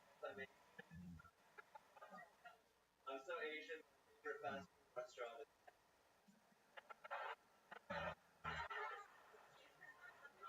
I'll have a Doberman and a cheese please. Hard at work on a pandemic. All these world white.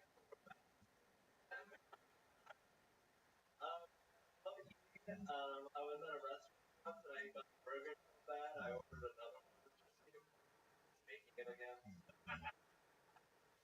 Pretty crazy times, you know. Andrew Tate is in jail. So it looks like he's gonna get out anytime soon. His only hope is Elon Musk by media. Gonna cost $8 a month. Thank you. Alright, on skin.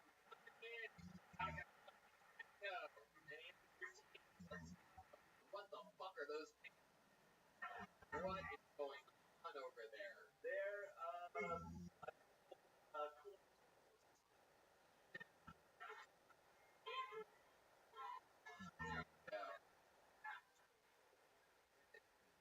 Dress now, how many things does that get? I got buttercup. Tactical sweater. Yeah. What do you think? Filling your tactical or what? Marijuana. Maybe talk about Petco and eating animals. What crazy thing you've ever eaten? Probably live squid.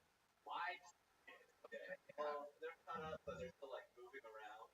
And then it's been bigger more like.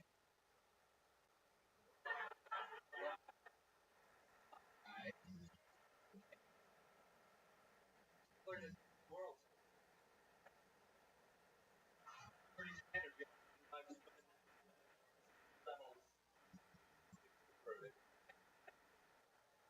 Incredible. Oh no, I've never very fucking funny. I like watching, but I get now you get money. You look like you look very good. Very, very good. Wow. Very, very good. Mike's is Asian. Like my little Asians, alright? Honor for me, but yeah. Stuff looks like a fucking stuff. ILA.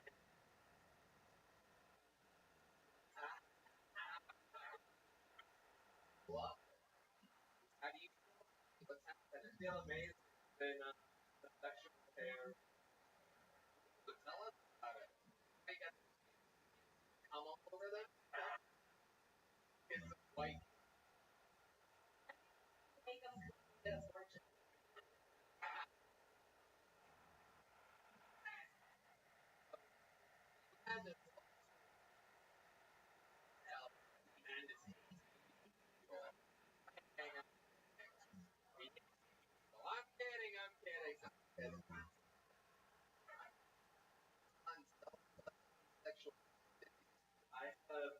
intense makeout session Thursday. Wow.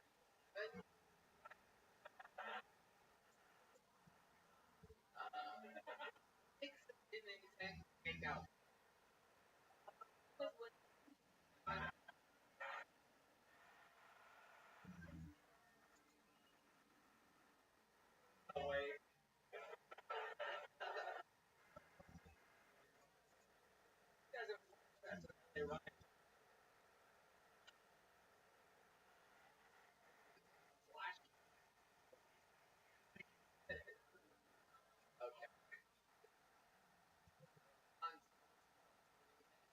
Session. Yeah, she eventually was like, that's the all the girls. Yeah, wants to, I guess. What did you all the Like something nice. you remember what it was? Not really, just like was it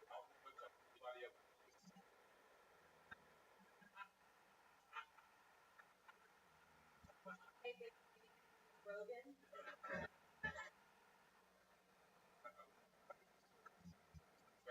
yeah.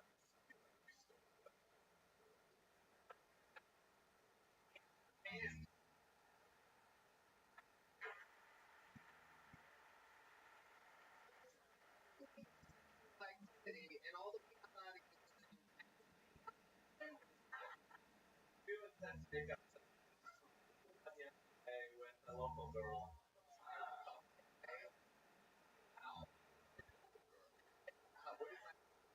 Someone from 6th Street, like one of these. Actually from the classy neighborhood.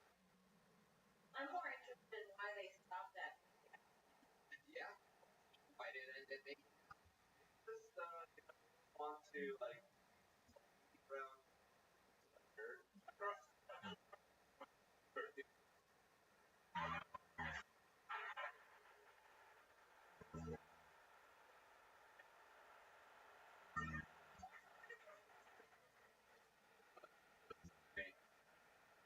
before I go?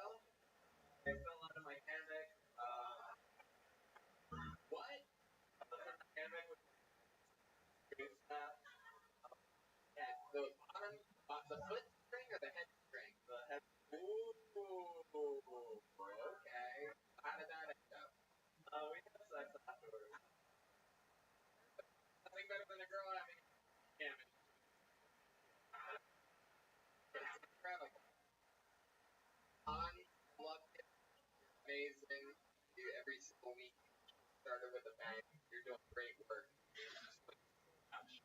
All around the country. Everybody's very proud of you. Great. This is getting started for us. Yeah, that's the standard. All that.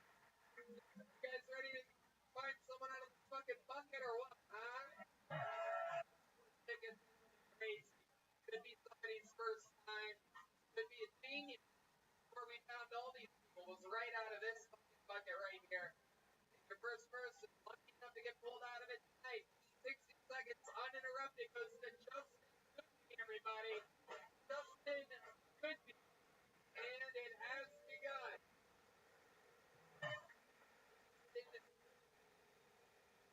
We gotta stop. Someone's coming. Here he goes, everybody. Your first bucket tonight.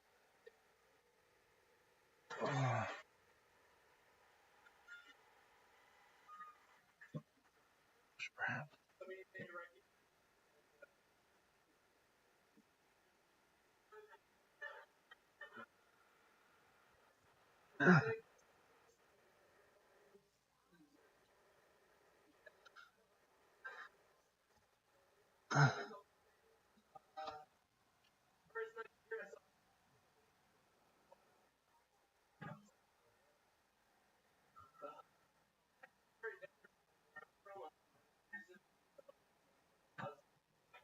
You have like stand your ground. Ask somebody in your house. Person, if they aren't facing you, like that's a fucking.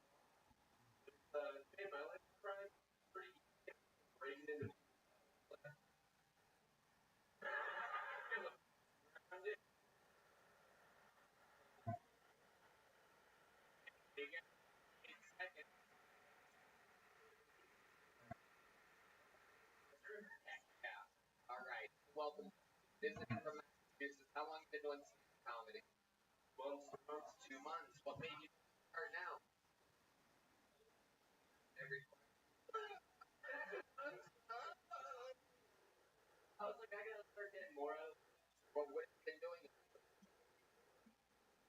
Okay. How old are you? 26 year old bartending years. Okay. Bartending part of Massachusetts. All right. Okay. So, what made you come to Austin? We just want to do a little trip. Friends up there. Okay. Oh, look at this. I love it. You don't have a big Massachusetts accent. Hey, hot dog. Hot dog? Hey. Yeah. You're gonna be hearing this. Okay, Justin. You came with friends. How many friends did you play? There's 4 of us. 4 of us. What are you guys? What are your big here? So this is actually our last night here. We came down to the street. Wanted to check out the city. Okay. Did you do things other than 6th Street? Oh, for the love of fucking God. Yeah. We went to there's like a swimming pool from here that kind of sucks to be honest, but if you went to the pool.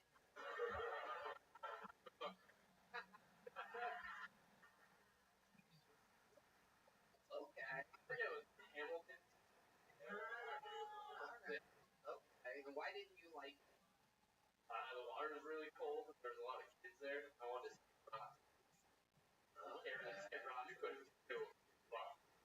You did, for sure. Oh, you guys. Yeah, dude, we gotta fucking go down to Texas to skip rocks. Fucking ass was swimming in the pump.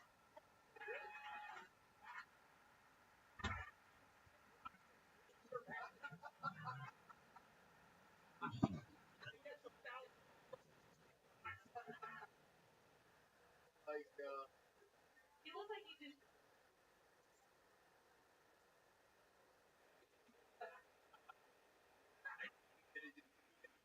rocks. Go to 6th Street. Rain, whatever it is. Yeah, great. Okay. Yeah. Another very, very catty thing to do. Again, you're 6. Love life like your arms look like 4 arms. Honestly, it's like You're like the old kid son on Succession headache. Yeah. What's your love life? terrible. Terrible. Not great. Oh my goodness. Last time you were with a girl or boy. It was a girl. I think it was a girl. Yeah. Okay. Martha. Oh, okay.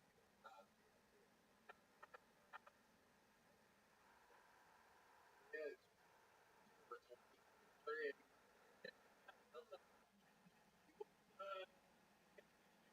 Water hole.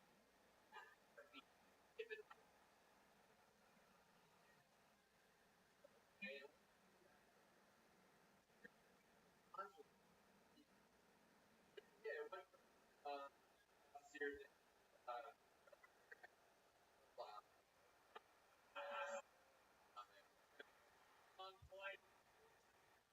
There's a big loss in the winter, I'm sure of it. Something that we'd be interested in your entire life. Even if life is complicated. No, I have fruit. Okay. It's my first time.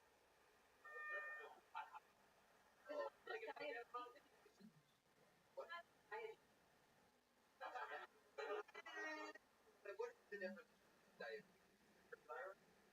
The fruit. How do you explain it? What do you have to look out for? Right.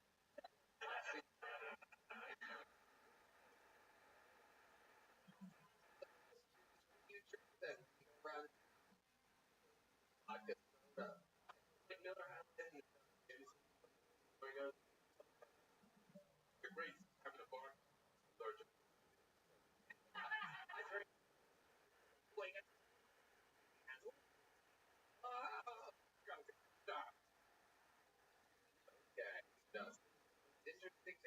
hyperthyroid written down there.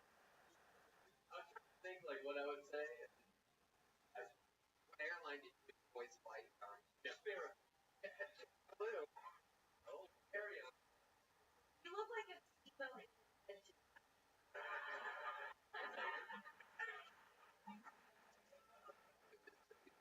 Well, congratulations. You got pulled out of the show folks were made by the great bones. Like, catch.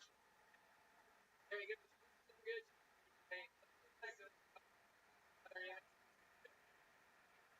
People can't hear the fucking now. Good name, Hunter Hayes. I like it. Hunter Hayes next. You having any fun yet, huh? Oh, here he goes. Stand on mission. Everybody.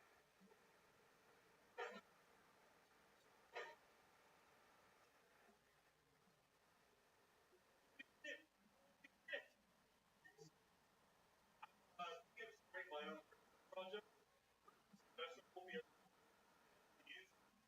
and mixed NFTs. I'm gonna call it Project Scam. Falsely cut Logan Paul. I recently visited the place Korean there. Fire box are bit dumb. I think the project was the same one. Logan Paul is dumb as shit.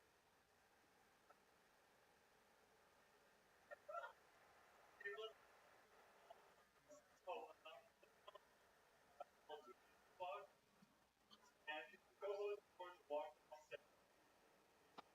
He must have touched Paul so comfortable. He's scared of Paul touching. Body of the Nickelodeon flat. Wow. Hunter Hayes. Holy shit. Oh my. Right there. Oh. If they left me in too long or too little.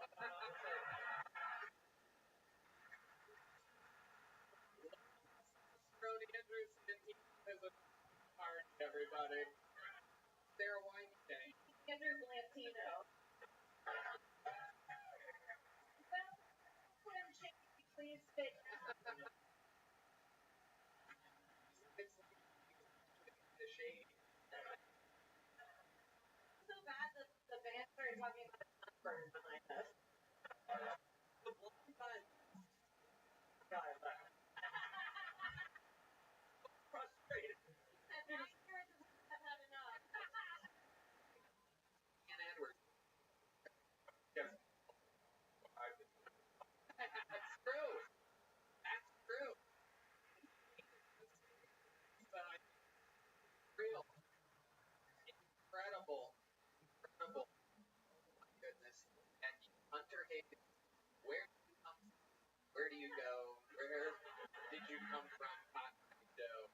I have so many questions for you. Anderson Creeper. Looks like hard driving. Really? What do you do? Oh! It's in the grocery store.